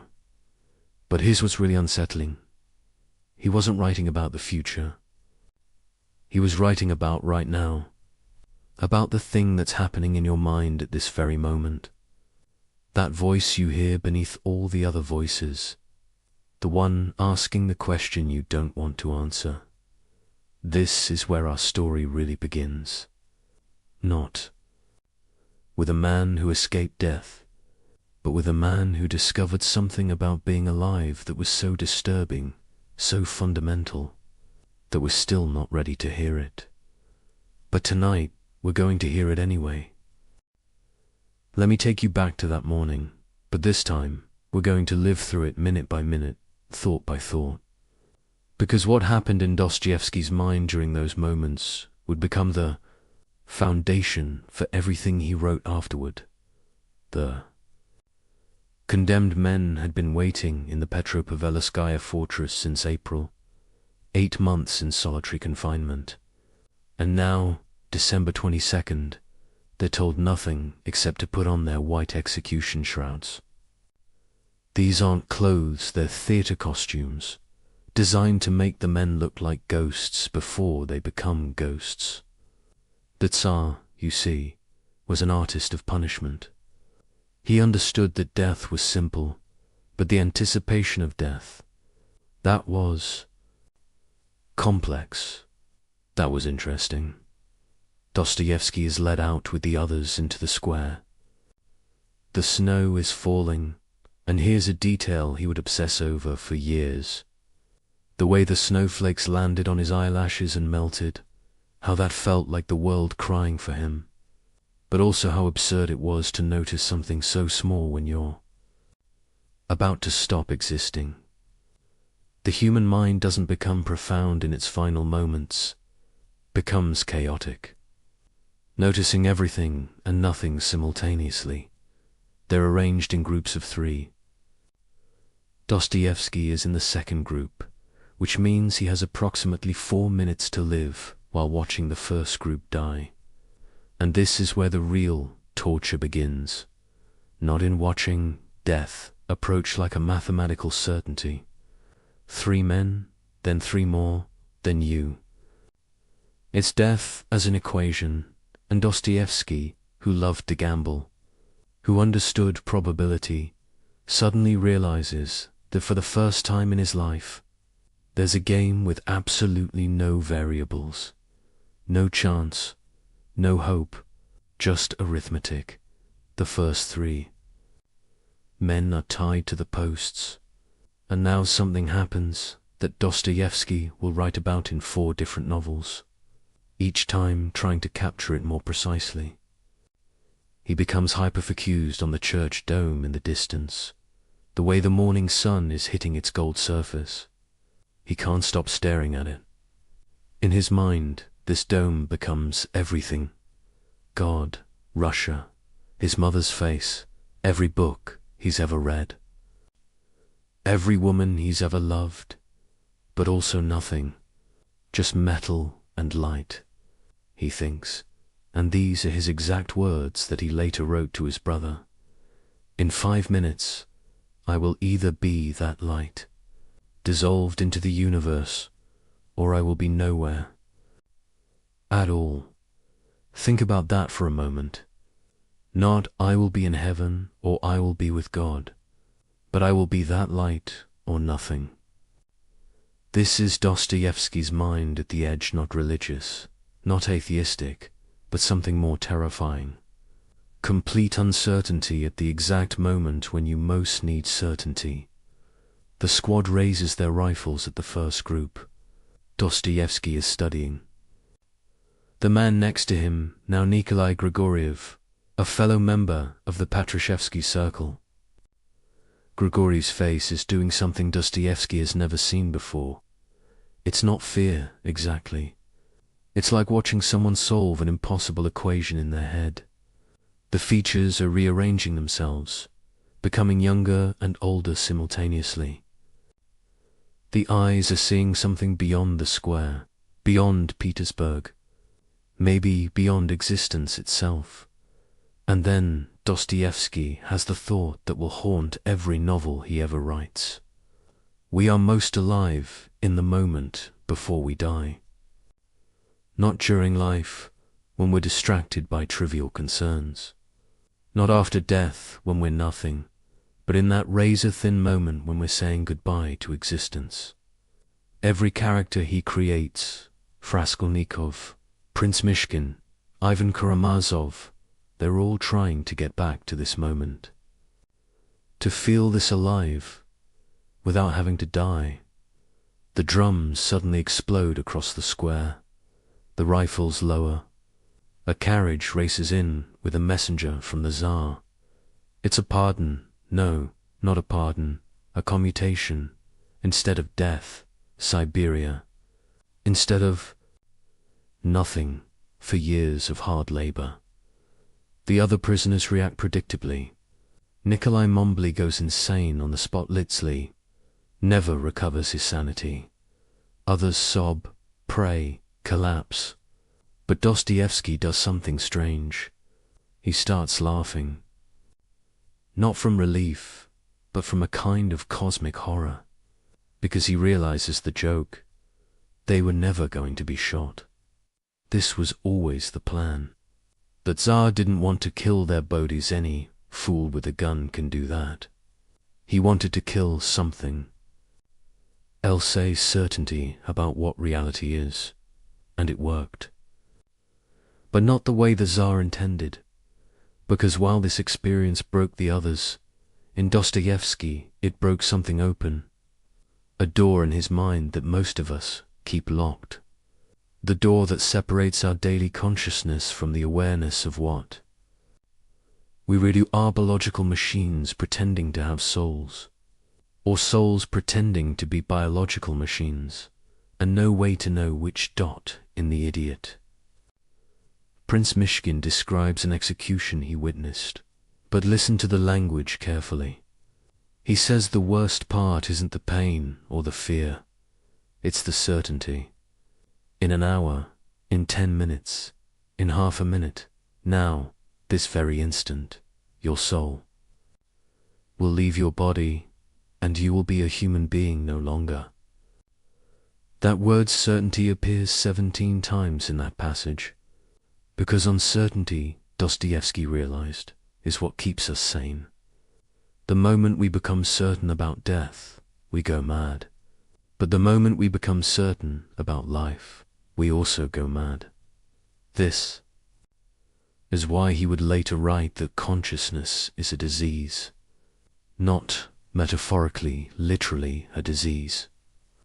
A malfunction in the animal that makes it aware of its own existence and therefore its own known existence.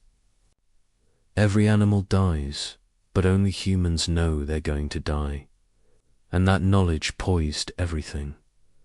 But here's where Dostoevsky's insight becomes almost unbearable. This isn't a bug in human consciousness, it's a feature.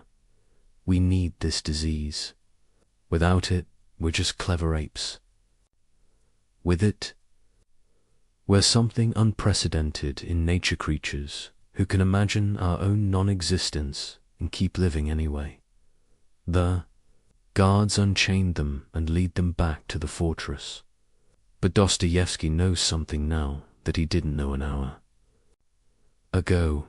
Everyone, the guards, the officials, the crowd that gathered to watch, they're all dead people who don't know they're dead. They're walking through life in a kind of sleep, thinking about dinner or money or sex, never realizing they're on the scaffold every moment. The only difference between him and them is that he can't forget anymore. He's been kicked out of the dream. Years later, when he's famous, people will ask him if he forgives the Tsar for this cruelty. And he'll say something that nobody understands. It wasn't cruel. It was a gift. He showed me what we really are. But what are we, exactly? That's what the next 30 years of novels would try to answer. And the answer, when it finally comes, is more disturbing than the question. Because we're not the condemned man on the scaffold. We're not even the guard with the rifle. We're the moment between the trigger being pulled and the bullet arriving. We exist entirely in that space, between the certainty of death and the illusion of life. Between the animal and the angel, between the flesh and whatever we imagine is more than flesh. This is what Dostoevsky saw in those 60 seconds that would take him 30 years and thousands of pages to explain. We're not human beings having a spiritual experience or spiritual beings having a human experience. We're the incompatibility between those two things. We're the error message that appears when matter becomes aware of itself. And once you see this, really see it, you can't unsee it. Every human face becomes a skull pretending not to be a skull. Every conversation becomes noise we make to avoid silence. Every love story becomes two people agreeing to forget. They're going to die.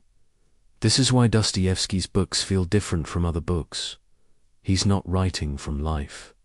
He's writing from death, looking back at life and seeing it for the cosmic. Joke it really is. But also, and this is crucial, seeing that the joke is the only thing that makes us magnificent. Because we're the only creatures in the universe who get the joke and keep going anyway.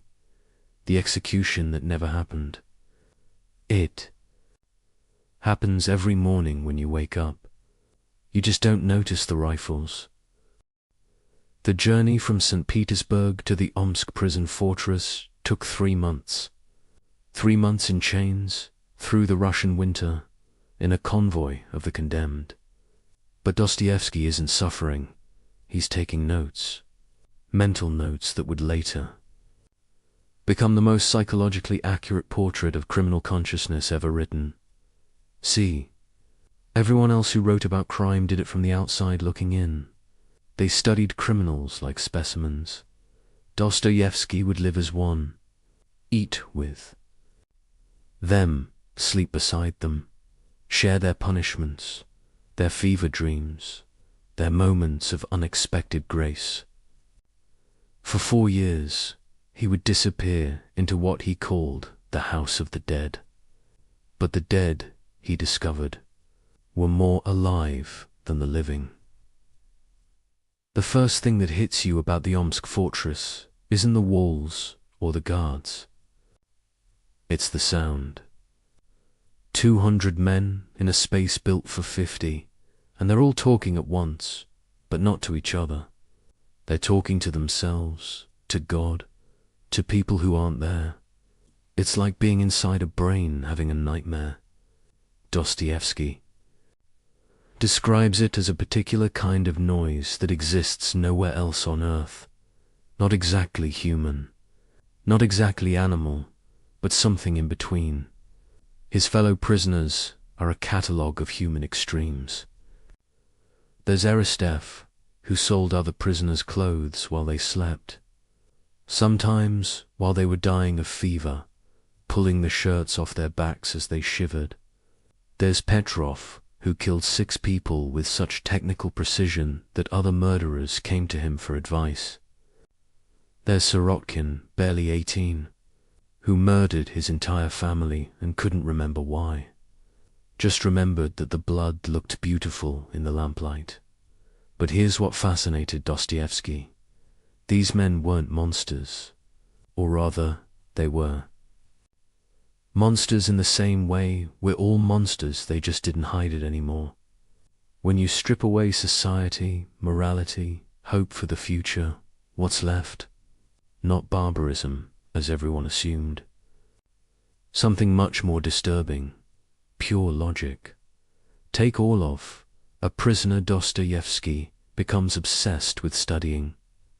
Orlov murdered an officer in cold blood, but when Dostoevsky asks him about guilt, Orlov looks at him like he's speaking a foreign language. Guilt, he says. For what? For being stronger. Does the wolf feel guilty for eating the sheep? And Dostoevsky realizes Orlov isn't insane. He's the sanest person in the prison. He simply accepted what the rest of us deny that morality is a collective fiction we agree to believe. This becomes the seed for Raskolnikov's theory in Crime and Punishment. The idea that there are two types of humans, the ordinary, who need moral law because they're weak, and the extraordinary, who create their own law because they're strong. Napoleon, Caesar, all the men we call great, they were all Orlovs who happened to win. History is written by successful murderers, but then something happens that shatters this neat philosophical framework. It's Easter, 1851. The prisoners are allowed to attend church.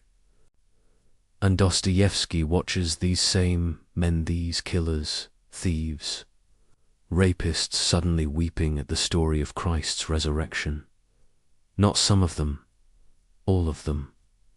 Even Orlov has tears running down his face. At first, Dostoevsky thinks it's performance, but it's too genuine, too spontaneous. These men who 5 minutes ago were describing their murders with technical pride are now sobbing like children at a 2,000-year-old story about divine forgiveness. How is this possible? How can the same mind hold such complete evil and such desperate hunger for good? This is where Dostoevsky discovers what he calls the law of personality oscillation. Humans don't exist at a fixed moral point. We oscillate moment to moment, thought to thought, between saint and demon. The same person who commits murder can genuinely repent, then murder again, then repent again, and both the murder and the repentance are absolutely real. We're not hypocrites. We're something much stranger. We're multiple people inhabiting the same body. The prison has a hospital, and Dostoevsky spends months there with various illnesses. The hospital is where the dying criminals make their confessions, and what he hears there changes his understanding of human psychology forever. They don't confess because they feel guilty. They confess because they need someone to know how completely they've violated everything sacred, and how that violation felt like freedom. One dying thief tells him, "You know the moment when you're committing the crime, and you know it's wrong, and you know you'll be punished, but you do it anyway. That moment is the only time I've ever felt like I really existed. The rest of my life was just waiting." This becomes the foundation for Dostoevsky's most disturbing insight. We don't commit crimes despite knowing they're wrong. We commit them because they're wrong. The wrongness is the point. It's how we prove to ourselves that we're not automatons, not slaves to programming, not just biological machines following chemical imperatives. Sin is our declaration of independence from nature and God simultaneously. But the prison taught him something else, something that would become central to the brothers Karamazov. Among these criminals were moments of inexplicable beauty. A prisoner named Ilya Zhestany, Muslim who'd killed a Russian officer, spends his free time teaching other prisoners to read. Why? Because, he tells Dostoevsky, suffering without understanding is just pain. Suffering with understanding is something else. What is that something else? Dostoevsky watches a group of prisoners risk brutal punishment to share their bread rations with a sick inmate. He sees a hardened killer spend 3 days nursing a dying bird back to health. He witnesses men who've abandoned all hope still creating art on the walls with charcoal, still composing songs, still telling stories. This is where the idea of voluntary suffering crystallizes. These men didn't just endure suffering, they sought it out. Some committed crimes specifically to be sent to prison. Not because they were insane, but because extreme suffering was the only thing that made them feel real in a world that increasingly felt like an illusion. Dostoevsky starts to understand modern life, with its comfort and predictability, is actually a kind of prison. We're all inmates, but our walls are invisible social conventions, moral rules, the tyranny of other people's opinions. The criminals in Omsk at least know they're in prison. We're in denial about our own imprisonment.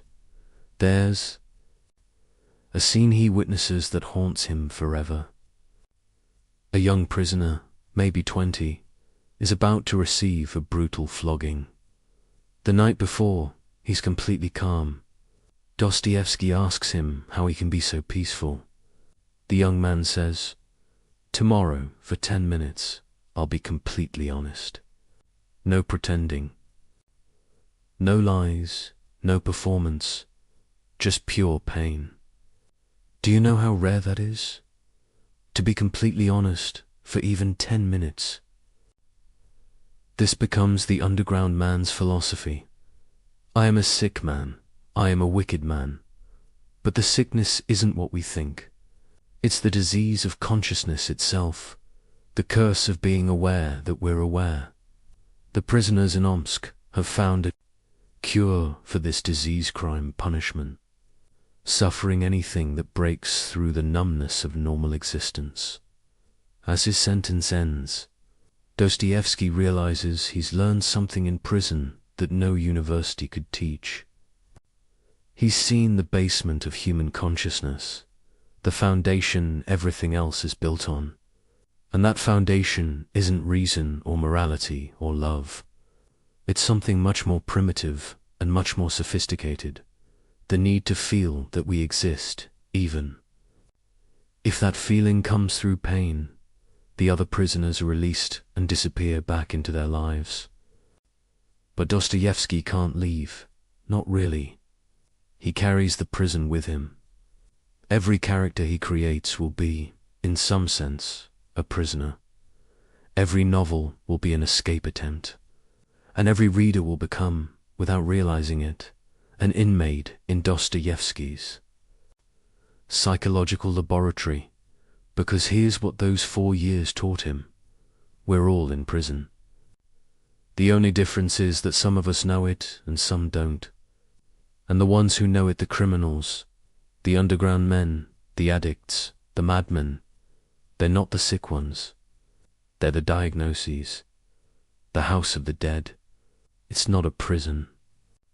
In Siberia, it's the world we wake up to every morning, pretending we're alive while secretly knowing we're just rehearsing for our own funerals.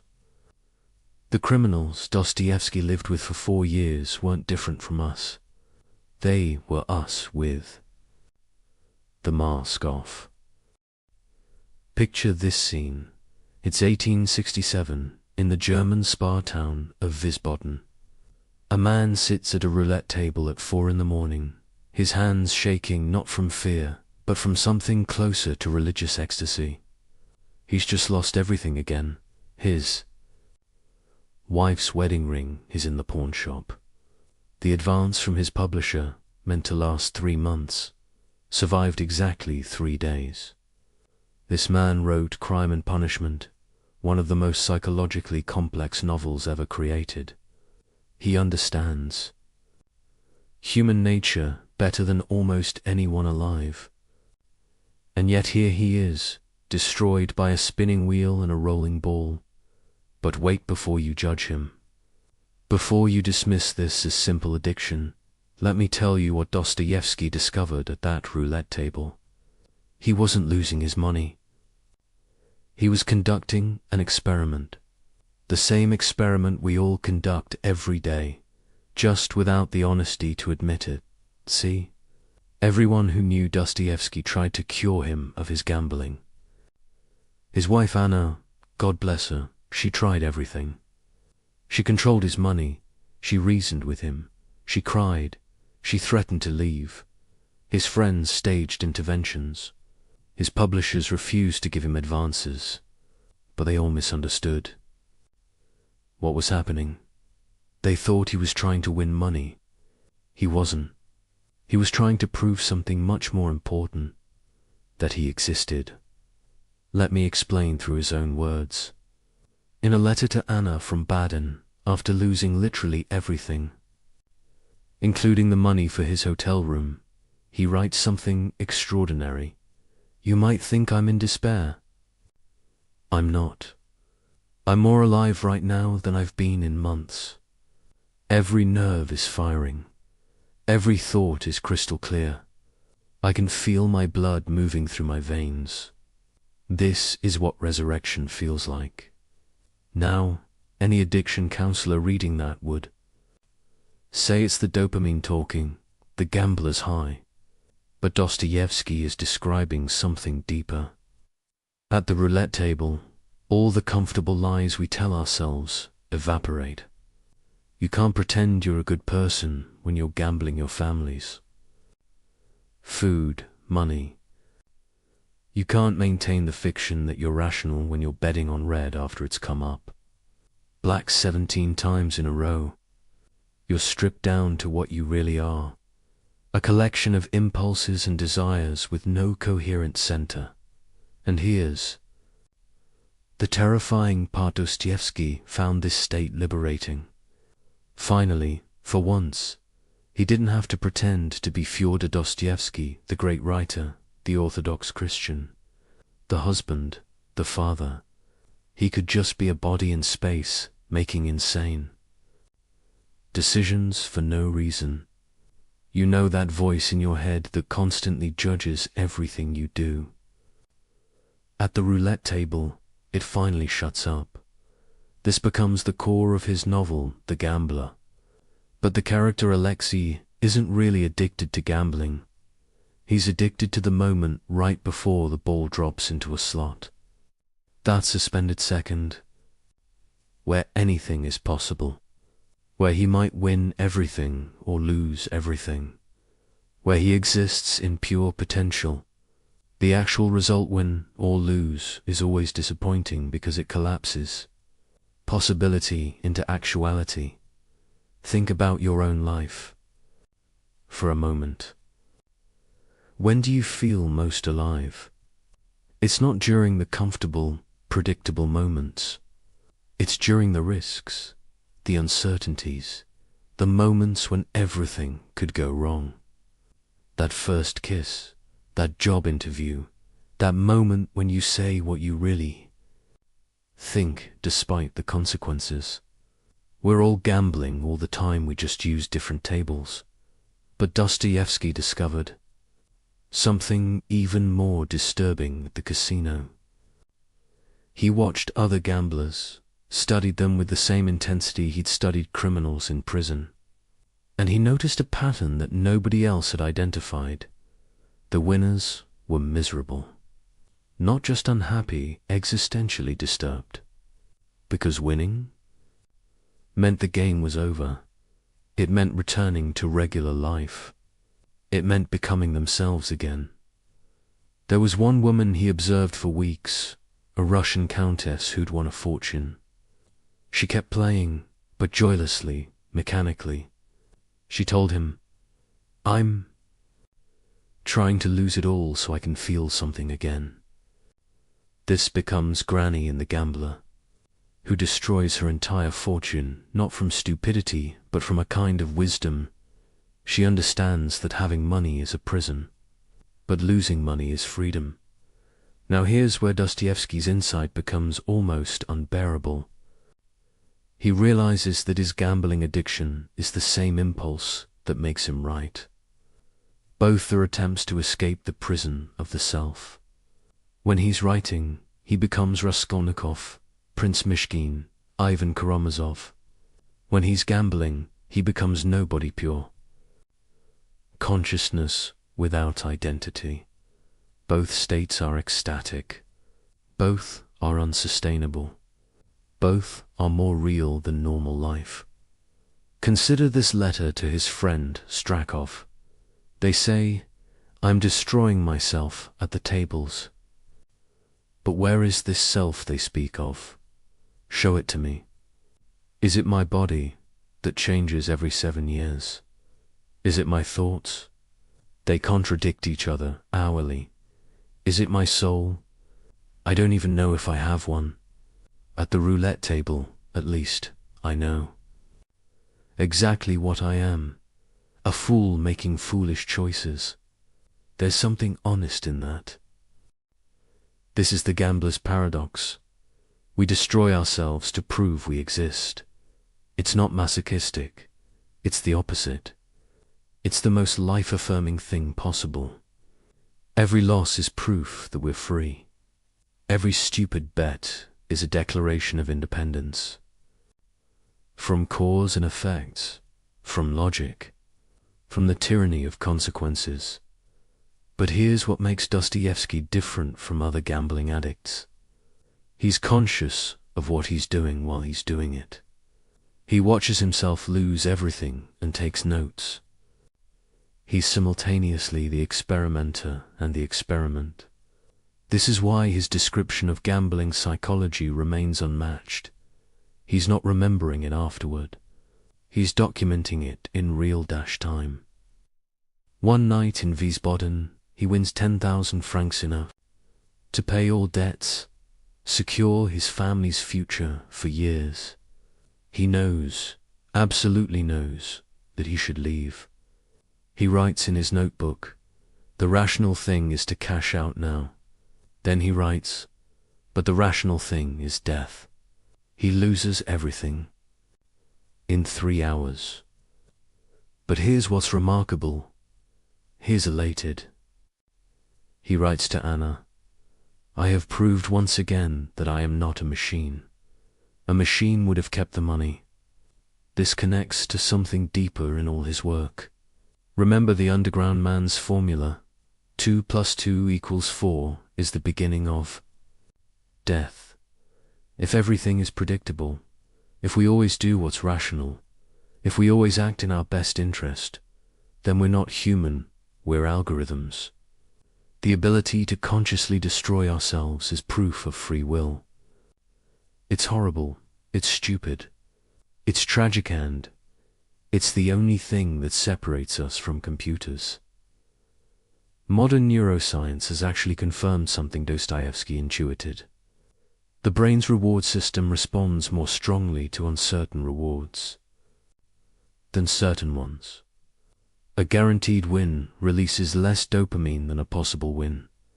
We're literally wired to prefer gambling to guarantee. This isn't a bug in human consciousness, it's the feature that drove us to explore, to innovate, to evolve. The same instinct that puts us at the roulette table put us on the moon. But Dostoevsky saw the dark side of this wiring. In modern, comfortable society, where real risks are minimized, where everything is insured and predicted and controlled, the gambling instinct doesn't disappear. It finds new outlets. We gamble with relationships, with our health, with our sanity. We create drama because peace is unbearable. We sabotage success because success is a kind of death. It means the game is over. Listen to how he describes the moment of placing a bet. Time stops. The past ceases to exist, all those mistakes, all that guilt, gone. The future hasn't arrived yet. All those consequences, all those responsibilities, suspended. There is only this moment, this choice, this spin of the wheel. It's the closest thing to eternity we ever experience. This is why he couldn't stop, even when he wanted to. It wasn't weakness of will. It was strength of will directed towards something other than self-preservation. He was choosing transcendence over survival. He was choosing one moment of genuine existence over a lifetime of comfortable sleepwalking. The tragedy isn't that he gambled. The tragedy is that he needed to gamble to feel alive. But that's not his personal tragedy, it's the human tragedy. We all need our versions of the roulette table. Some people use extreme sports, some use love affairs, some use creative work, some use actual roulette tables. But we all need something that makes us forget we're going to die, while simultaneously reminding us we're going to die. When Dostoevsky finally stopped gambling, and he did stop, suddenly, completely, in 1871, it wasn't because he found willpower or God or therapy. It was because he found something else that gave him the same feeling. Writing the brothers Karamazov, a bigger gamble, a higher stakes table, betting not money but his soul on every page. The gambler's paradox isn't really a paradox at all. It's the human condition stripped of its disguises. We destroy what we love because destruction is the only creative act available to creatures who know they're temporary. Every loss is a little death, and every little death is practice for the big one. But also, and this is what Dostoevsky understood, every loss is a little birth. The person who walks away from the table with empty pockets is never the same person who sat down. That's why he thanked God for his gambling addiction the same way he thanked God for his mock execution. Both showed him what we really are, not rational animals or spiritual beings, but something suspended between the two, forever gambling on which one will become. Let me tell you something that will disturb you.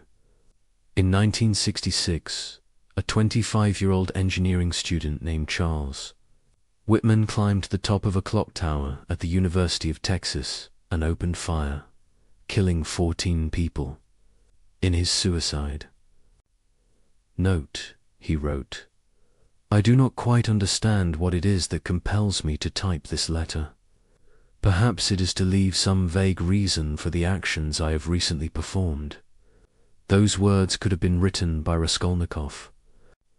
The same hyper-rational tone analyzing its own irrationality, the same distance from his own actions, the same bewilderment at his own choices. In 2011, Anders Breivik massacred 77 people in Norway. His manifesto quoted crime and punishment extensively. He identified completely with Raskolnikov's theory of the extraordinary man who stands above conventional morality.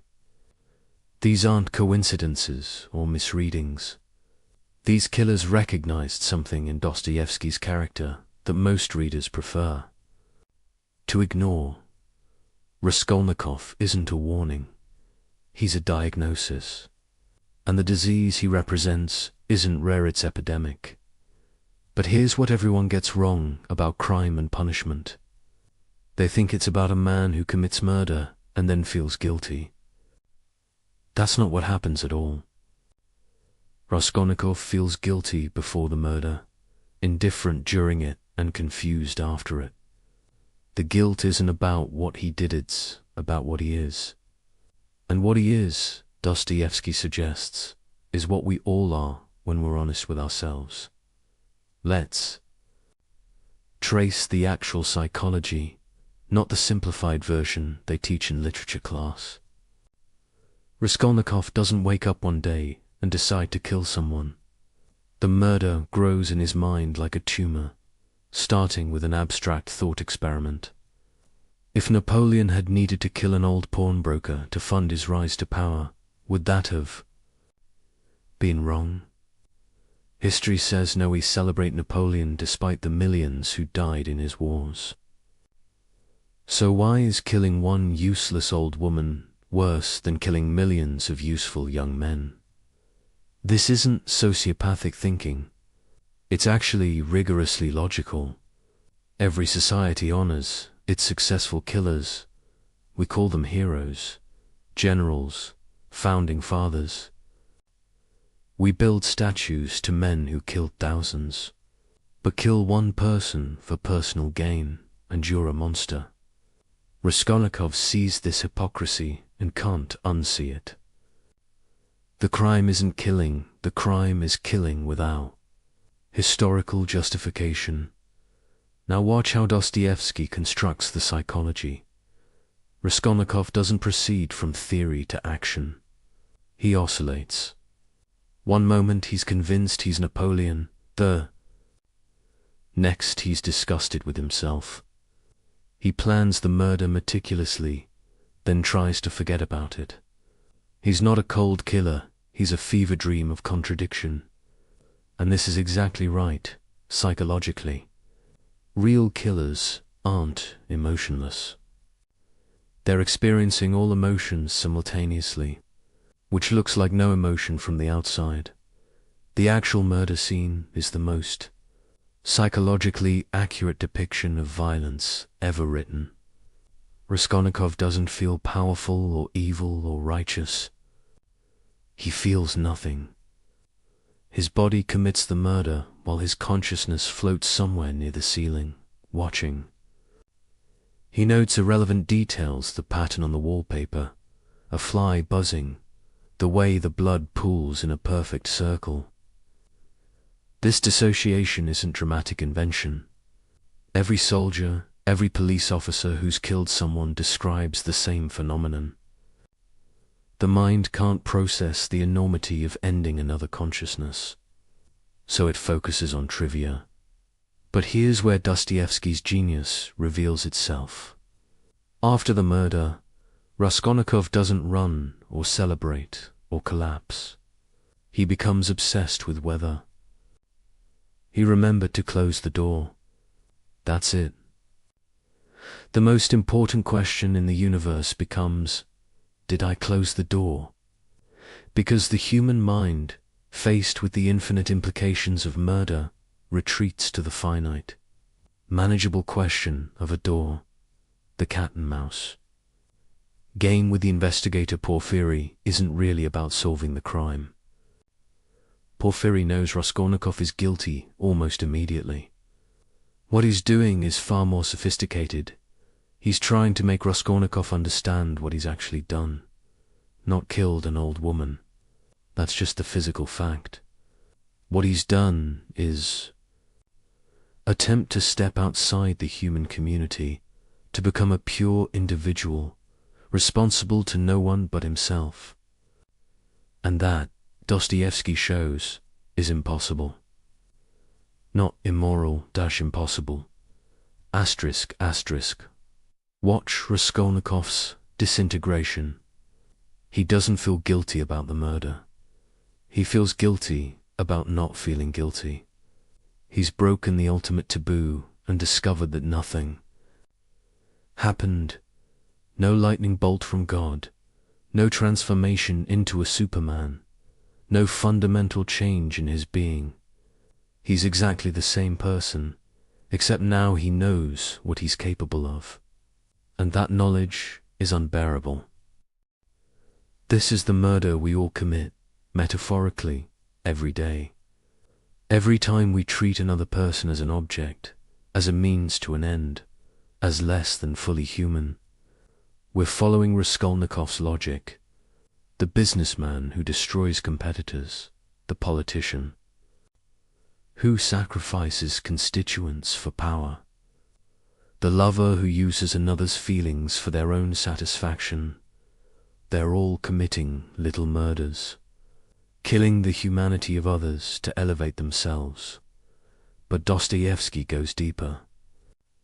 The real crime isn't treating others as objects, it's treating yourself as a subject while everyone else is an object. This is the fundamental narcissism of consciousness. I know I have an inner life, thoughts, feelings, dreams, but you, I can only assume you do. I can never really know. So at some level, everyone else is theoretical while I'm real. This is why we can scroll past news of thousands dying while crying over a fictional character in a movie. The fictional character feels more real because we have access to their inner life. The thousands of real dead people are just statistics. Raskolnikov's theory about ordinary and extraordinary people isn't wrong, it's incomplete. He thinks extraordinary people are rare, but Dostoevsky shows they're everywhere. Everyone thinks they're extraordinary. Everyone believes they're the exception to the rules they apply to others. The only difference is most of us don't act on it. We commit our murders in imagination, in small cruelties, in the thousand ways we deny the full humanity of others while insisting on our own. The confession scene destroys the conventional reading of the novel. Raskolnikov doesn't confess because he realizes murder is wrong. He confesses because the weight of being separate from humanity becomes unbearable.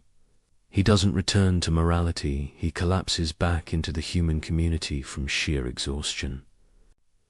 The confession isn't moral awakening, it's psychological necessity. No one can sustain the position of being truly individual, truly separate, truly extraordinary. We need others to confirm we exist, even if that confirmation comes in the form of punishment. Look at the online communities that worship Raskolnikov. Today, young men, usually isolated, usually intelligent, who read the novel and think, he's literally me. They missed the point catastrophically. Raskolnikov isn't a hero or an anti-hero. He's a warning about what happens when intelligence curves back on itself, when thinking replaces feeling, when theory replaces reality. He's what happens when you mistake understanding life for living it. But here's the truly disturbing part. These young men aren't wrong to identify with him. They're recognizing something real. The conditions that created Raskolnikov, alienation, intellectual isolation, the collapse of traditional meaning systems, the reduction of everything to economic transaction, these aren't 19th century Russian problems. They're the default state of modern existence. We're all living in Raskolnikov's shabby apartment, lying on his sofa, thinking his thoughts. The difference is, we've normalized it. We've made alienation comfortable. We've gamified isolation. We've made thinking ourselves special into a consumer product. Every social media profile is a little announcement of extraordinary status. Every post is a small murder of others' reality in favor of our own. We're all Raskolnikov, but with better apartments and more sophisticated rationalizations. Dostoevsky predicted this with terrifying accuracy. In his notes for the novel, he wrote, "The disease of isolation will spread until it becomes the norm. Then murder, physical or spiritual, will become as common as breathing. Look around. Mass shootings by isolated young men who've convinced themselves they're extraordinary. Suicide rates that climb even as material comfort increases. The casual cruelty of online interaction where others aren't fully human. Just text on a screen." But Dostoevsky doesn't leave us in despair. The epilogue, which most readers find unconvincing, actually contains the real message. Raskolnikov's redemption doesn't come through understanding or accepting that murder is wrong. It comes through Sonia, the prostitute who represents degraded humanity. She doesn't argue with his theories or appeal to his morality. She simply insists on his humanity despite everything. She treats him as human when he can't treat himself as human. This is the antidote to the murder we all commit. Recognizing that others are as real as we are, not through logic or morality, but through love. Not romantic love, but something more difficult, The decision to treat others as fully real, despite knowing we can never fully access their reality. It's an act of faith, not in God, but in the realness of other consciousness. The murder everyone commits isn't physical.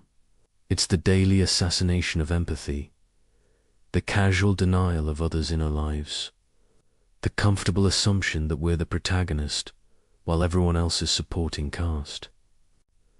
Raskolnikov shows us where this thinking leads when taken to its logical conclusion, but we don't need to take it that far. We're already there, just distributed across millions of small murders instead of one large one.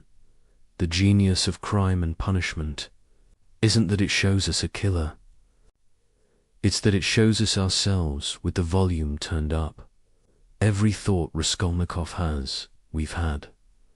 Every rationalization he uses, we use. The only difference is he acts on them and we don't. Or rather, we don't think we do. But every ignored suffering, every dismissed person, every moment we choose our comfort over another's humanity, that's our confession. We're all guilty. The question is whether we'll admit it before or after the murder. I want you to try something right now. Think about the last major decision you made. Not what you decided, but the voices that argued inside your head before you decided. There was probably a logical voice listing pros and cons, an emotional voice pulling you toward what felt right, maybe a cautious voice warning about consequences, and underneath all of them, a darker voice suggesting things you'd never admit out loud. Now here's what Dostoevsky understood that nobody before him had articulated. Those aren't different perspectives from one unified self. Those are different selves. And the thing you call I is just the temporary winner of their eternal war. The Brothers Karamazov isn't really a novel about four brothers. It's a map of the human psyche, and the brothers aren't characters. They're the forces that exist inside every human mind. When readers say they identify with Ivan or Alyosha, they're missing the point spectacularly. You don't identify with one brother. You are all four brothers, simultaneously, right now, as you're reading this. And the tension between them isn't something to be resolved. It is what you are. Let's start with Ivan, because he's the voice modern people hear most clearly. Ivan isn't just an intellectual, he's the part of every human consciousness that demands the world make sense. When a child dies of cancer, when innocent people suffer, when chaos destroys good people while evil ones prosper, that rage you feel, that's Ivan. He's not wrong to be angry. His famous rebellion against God isn't about atheism. It's about the incompatibility between consciousness and reality. We evolved brains capable of imagining perfect justice in a universe that delivers random horror. Ivan is that incompatibility given voice. His Grand Inquisitor chapter is probably the most misunderstood. Text in literature, people read it as either an argument for or against Christianity. But look closer. The Inquisitor isn't talking about religion, he's talking about human nature. His argument is devastatingly simple. Humans say they want freedom, but what they really want is to be told what to do. They want someone else to carry the burden of choice. Every time you follow a trend, obey an authority, accept conventional wisdom without thinking, you're proving the Inquisitor right. We crucified Christ for offering freedom and would do it again, because freedom is terrifying. But here's what's brilliant about Dostoevsky's construction. Ivan creates the Grand Inquisitor. It's his story, his projection. The Inquisitor is Ivan's. Shadow the part of him that wants to surrender the very intelligence he's so proud of. Every intellectual secretly dreams of not having to think anymore. Every skeptic secretly envies believers. Every Ivan contains his own inquisitor, wanting to burn the very freedom he claims to champion. Now, Dmitri, he seems simple at first,